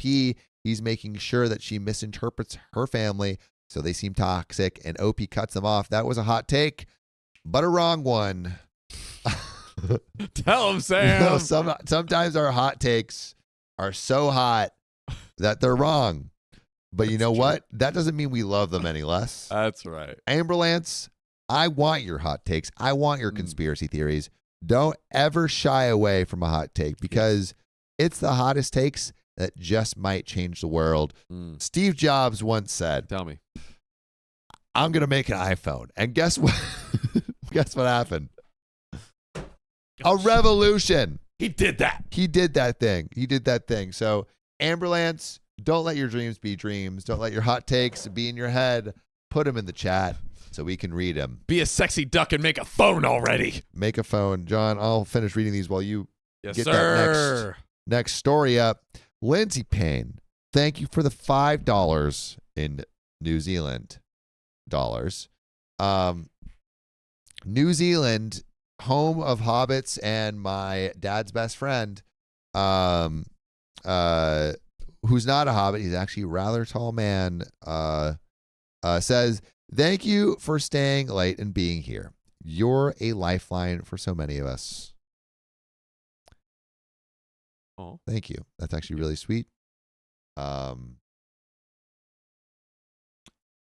Even now, I hope I'm not delirious enough to ruin your love, but I love you. we love you. We are so grateful we can be there for you guys, and you guys can be there for us. That is right. I hope you're able to sleep soon. Forehead kisses for our fave boys. Aw, forehead kisses sounds really nice right now. For our fave. I want a forehead kiss. I can give you one. You know, get over here. Uh-oh. Get over here. Uh-oh. Drop a sloppy wet one Uh-oh. right in my forehead. I want to see glisten. I want to see a glistening forehead. God. Glisten. Make that glisten. He's spreading. I don't like this. He's spreading. Mwah. Oh, chat. Give me. Myrrh. Oh. Myrrh. Please never show your uncut nails, hands, or toes. Don't tell me what to do.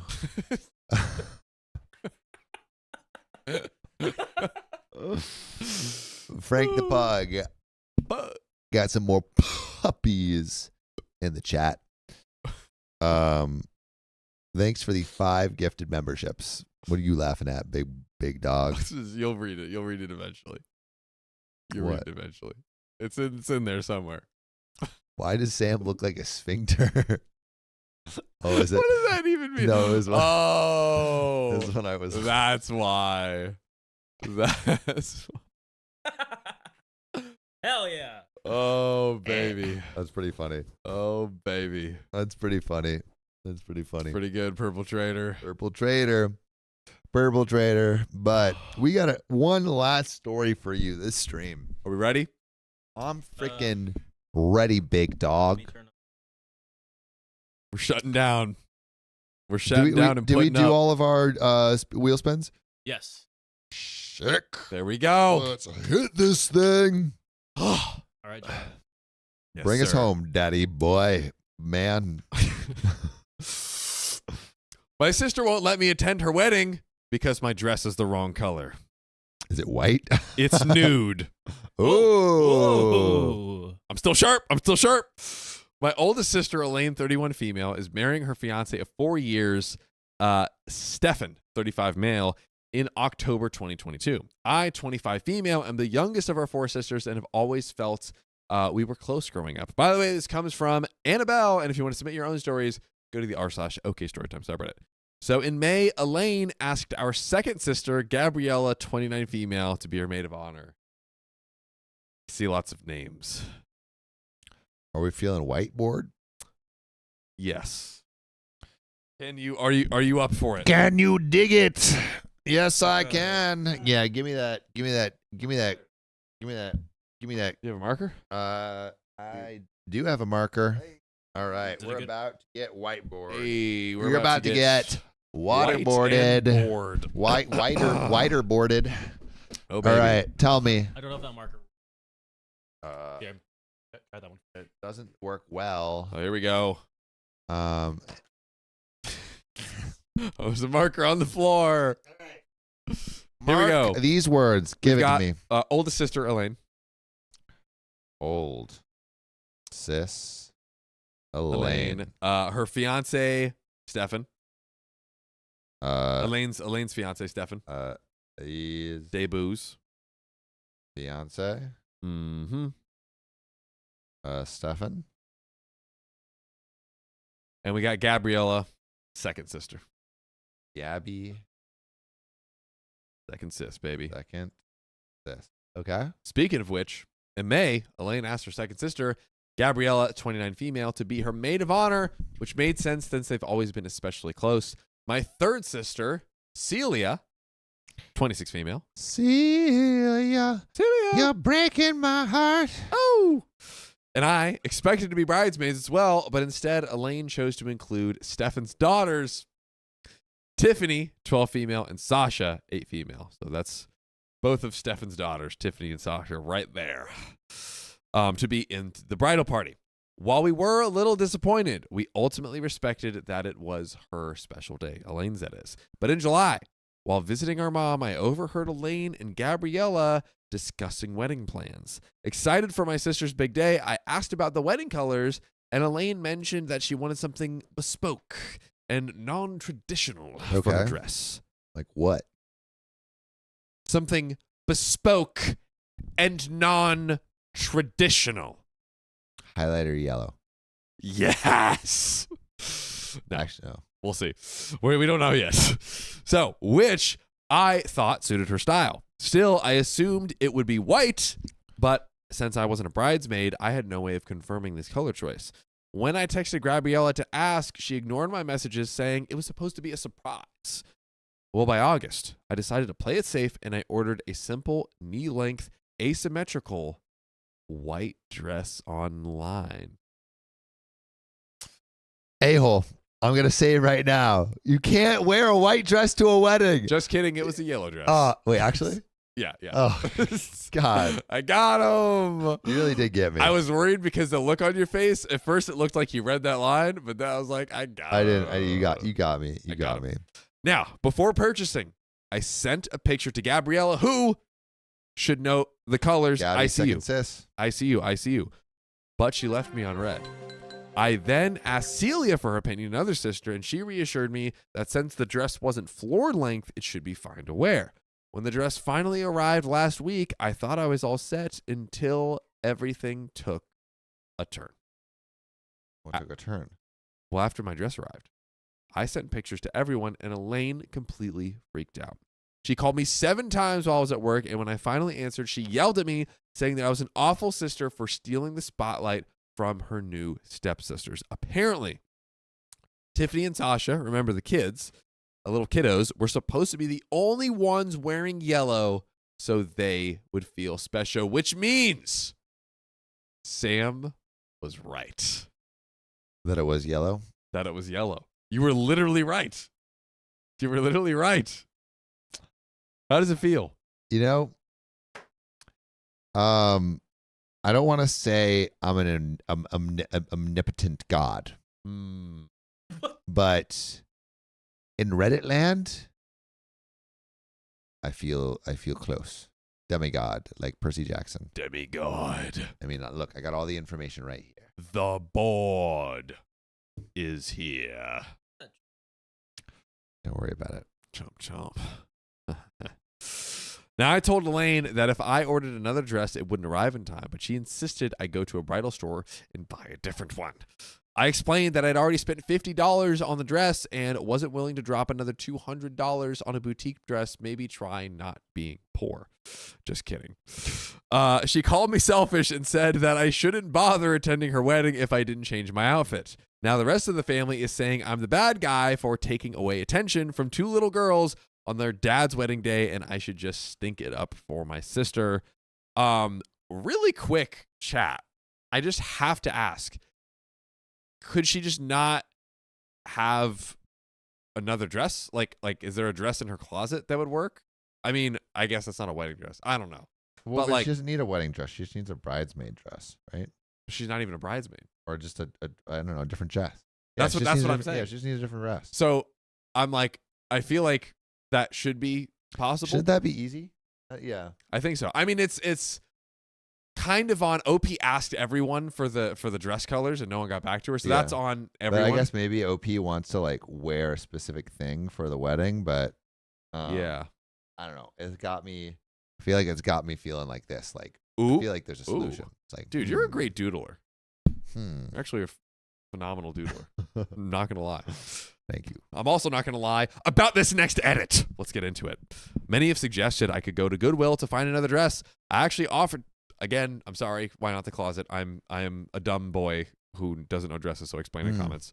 But I actually offered this to Elaine, but she refused, saying this is my wedding, not a Walmart.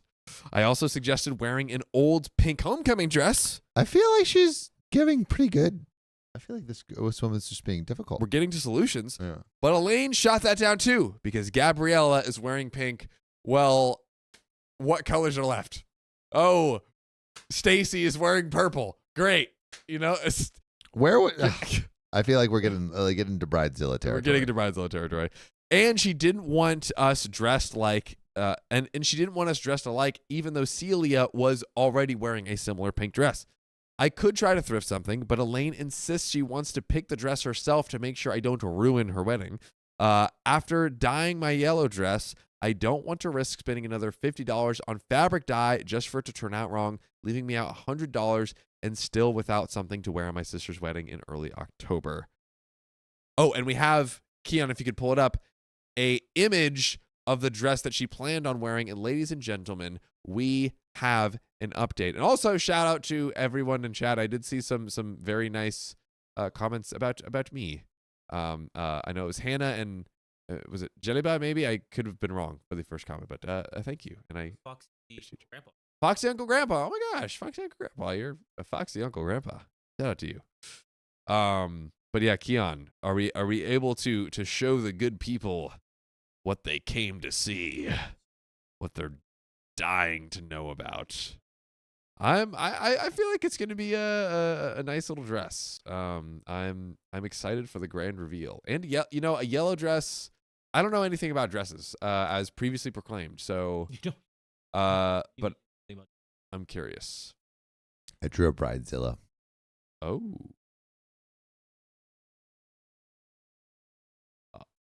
Oh. A little. The bridezilla, ladies and gentlemen. Also, am I okay? I thought I was lagging for a sec, but it looks fine. It looks fine. Here we go. Hey, Oh, that's nice. Yeah, it's a nice dress. That's nice. Kind of Right. gives me How I Met Your Mother yellow dress vibes, you know? Oh, that's a good point. That's a good point, ladies and Yeah, it gentlemen. looks nice. The dress is fine, but apparently not to Elaine. Mm. But let's get into this next update to see how she explains. Elaine's wedding dress. Elaine's wedding was this past Tuesday, and as many people suggested, I wore my old homecoming dress, which was a pink knee-high length dress. In the days leading up to the wedding, my mom and Elaine called me nonstop to tell me that if I wore a yellow dress, I wouldn't be allowed into the wedding. That's crazy. And that Elaine should be the one to pick my dress from a bridal shop. As many people suggested, I told Elaine that if she wanted to pick my dress, she could pay for it too. Gotcha. Elaine became extremely annoyed with me for my response, as it was disrespectful to her personally as a bride, quote unquote, and that I should be more understanding about how expensive weddings are. I reminded her that she was the one who wanted a large black tie wedding and that no one forced her to be so controlling over colors and outfits. Elaine then proceeded to block me via text, but clearly told our family what I said because I continued to receive texts from our mom and Gabriella, who told me I was rude and that the wedding planning is stressful and I should be more accommodating. Now, I told my mother and Gabriella that if Elaine wanted to be so controlling about my dress, she could pay for it. Or I would wear my old homecoming dress. We have solutions that are free. That shut up both my mom and Gabriella, and I didn't hear anything else about the topic of dresses from them until the morning of Elaine's wedding. So on the day of Elaine's wedding, I waited 10 minutes while my mother refused to send me the directions to the wedding venue. Because Wait, she so they're didn't know- they're icing her out. That's crazy. This is crazy. That's crazy. This is crazy. And she said she couldn't do it because she didn't know how to send directions. That is crazy. Also, Roxy, welcome to the live. Welcome. Now, eventually, I gave up on my mom and asked Celia to send the directions instead because clearly our mom wanted me to miss the wedding. Insane. At this point, I considered not attending the wedding at all, but I figured if I attended, my family couldn't say that I lacked effort or was being petty towards my sister. Now, when I arrived at the wedding venue, most of the guests were already there. As I said, Elaine planned to have 100 people at her wedding, and since she hadn't specified that no one should wear yellow, there were at least 10 people present wearing yellow. Yeah, of course. One of whom was Stefan's mother, a.k.a. the grandmother of the two little girls in the wedding wearing the yellow dresses. And the whole point was no one was allowed to wear yellow other than them to make them feel they're special. just making problems. They're just making problems. Problems are being made. No solutions are being accepted. Mm. But anyways, the real drama started when the rest of our extended family arrived at the wedding. My mother's brother began talking to me and said that he was glad that I managed to get a new dress and that the yellow wasn't my color anyways. So I asked him if he thought it was appropriate for his sister, my mother, to wear white on her own daughter's wedding. Wow. To which he didn't reply. Mm. I got dirty looks from the other family members and mean comments about how cheap I was and how much audacity I had to ask the bride to pay for my dress. At that point, I figured I could stink it up for a few more hours just to see Elaine get married, and then I could drop off the wedding gift at the reception. Mm. By the way, if you want the greatest gift ever, something better than your marriage, than your children, better than anything you'll ever find in your life, and that's 100% guarantee and promise. Yep. Go to Spotify, Apple Podcasts, your favorite pod app, and search what, Sam? Okay, story time. For 2,000 episodes, 2,200 episodes, as Frank the Pug told me. 2,200 episodes of amazing, incredible content that you can binge to your heart's content. We're about to get into the grand finale of the story, and it could get ugly. Let's see it. Or beautiful. Well, at the wedding reception, Elaine came up to me and pulled me aside. She told me that since she didn't think I would come to the wedding, she had canceled my meal and that I owed her $110 if I wanted to eat at her wedding, since it cost $110 per head to book. Whew. I asked, even if like she was going to spend the $110 anyways. Yeah. Like, so that doesn't make any sense. Also, like, you don't make your guests pay for your food unless that you explicitly say that beforehand. You can't like recoup it after. Especially your sister. My God. I asked her why she had anticipated her own sister not attending her wedding, and she made it out like it was my fault. I told her that I didn't have to deal with this, and that if this is how she wanted to be, she can consider herself no longer my sister. This is all at the wedding. Mm. I left Elaine's wedding immediately and took my gift with me. It was just a bottle of wine and a card. My family texted me nonstop about how petty it was, how jealous I am of Elaine, etc., etc. So Reddit, was it right? So Reddit was right. My sister was trying to exclude me from her wedding. Thank you for that. I will now be going no contact with Elaine and my mother for their favoritism. Yeah. Honestly, definitely go low contact. Yeah, that was a big rigmarole. Them collaborating to get you kicked out of the wedding is crazy. So whack. But you know what's not whack, John? Tell me. Mariah from Alaska, who has been a member for 8 months. Rainbow Road can fix all problems in life. Also, Yakufridoza, thank you for the 5 gifted memberships. We appreciate you. Thank you, Dooza. And Lindsay Payne, thanks for the 5 New Zealand dollar. Sam, please give Keon a forehead kiss back, or I'll donate my rent money to the stream. Don't do that. Keon, come over here. Get over there. Get your sweet little cheeks Fuck, over there. get over here. My boy. My boy. Get over there. My boy. My boy. There we go. Ladies and gentlemen, that's a lot of love. That's a lot of love. So lost without you. But man, what a stream. What a bunch of stories. One for the ages. What a crowd. Woo! Applaud yourselves. Applaud yourselves. We love you. That's right. So I think that's a wrap. Yes, sir. So if you love us, make sure to subscribe. We love you. And see you tomorrow.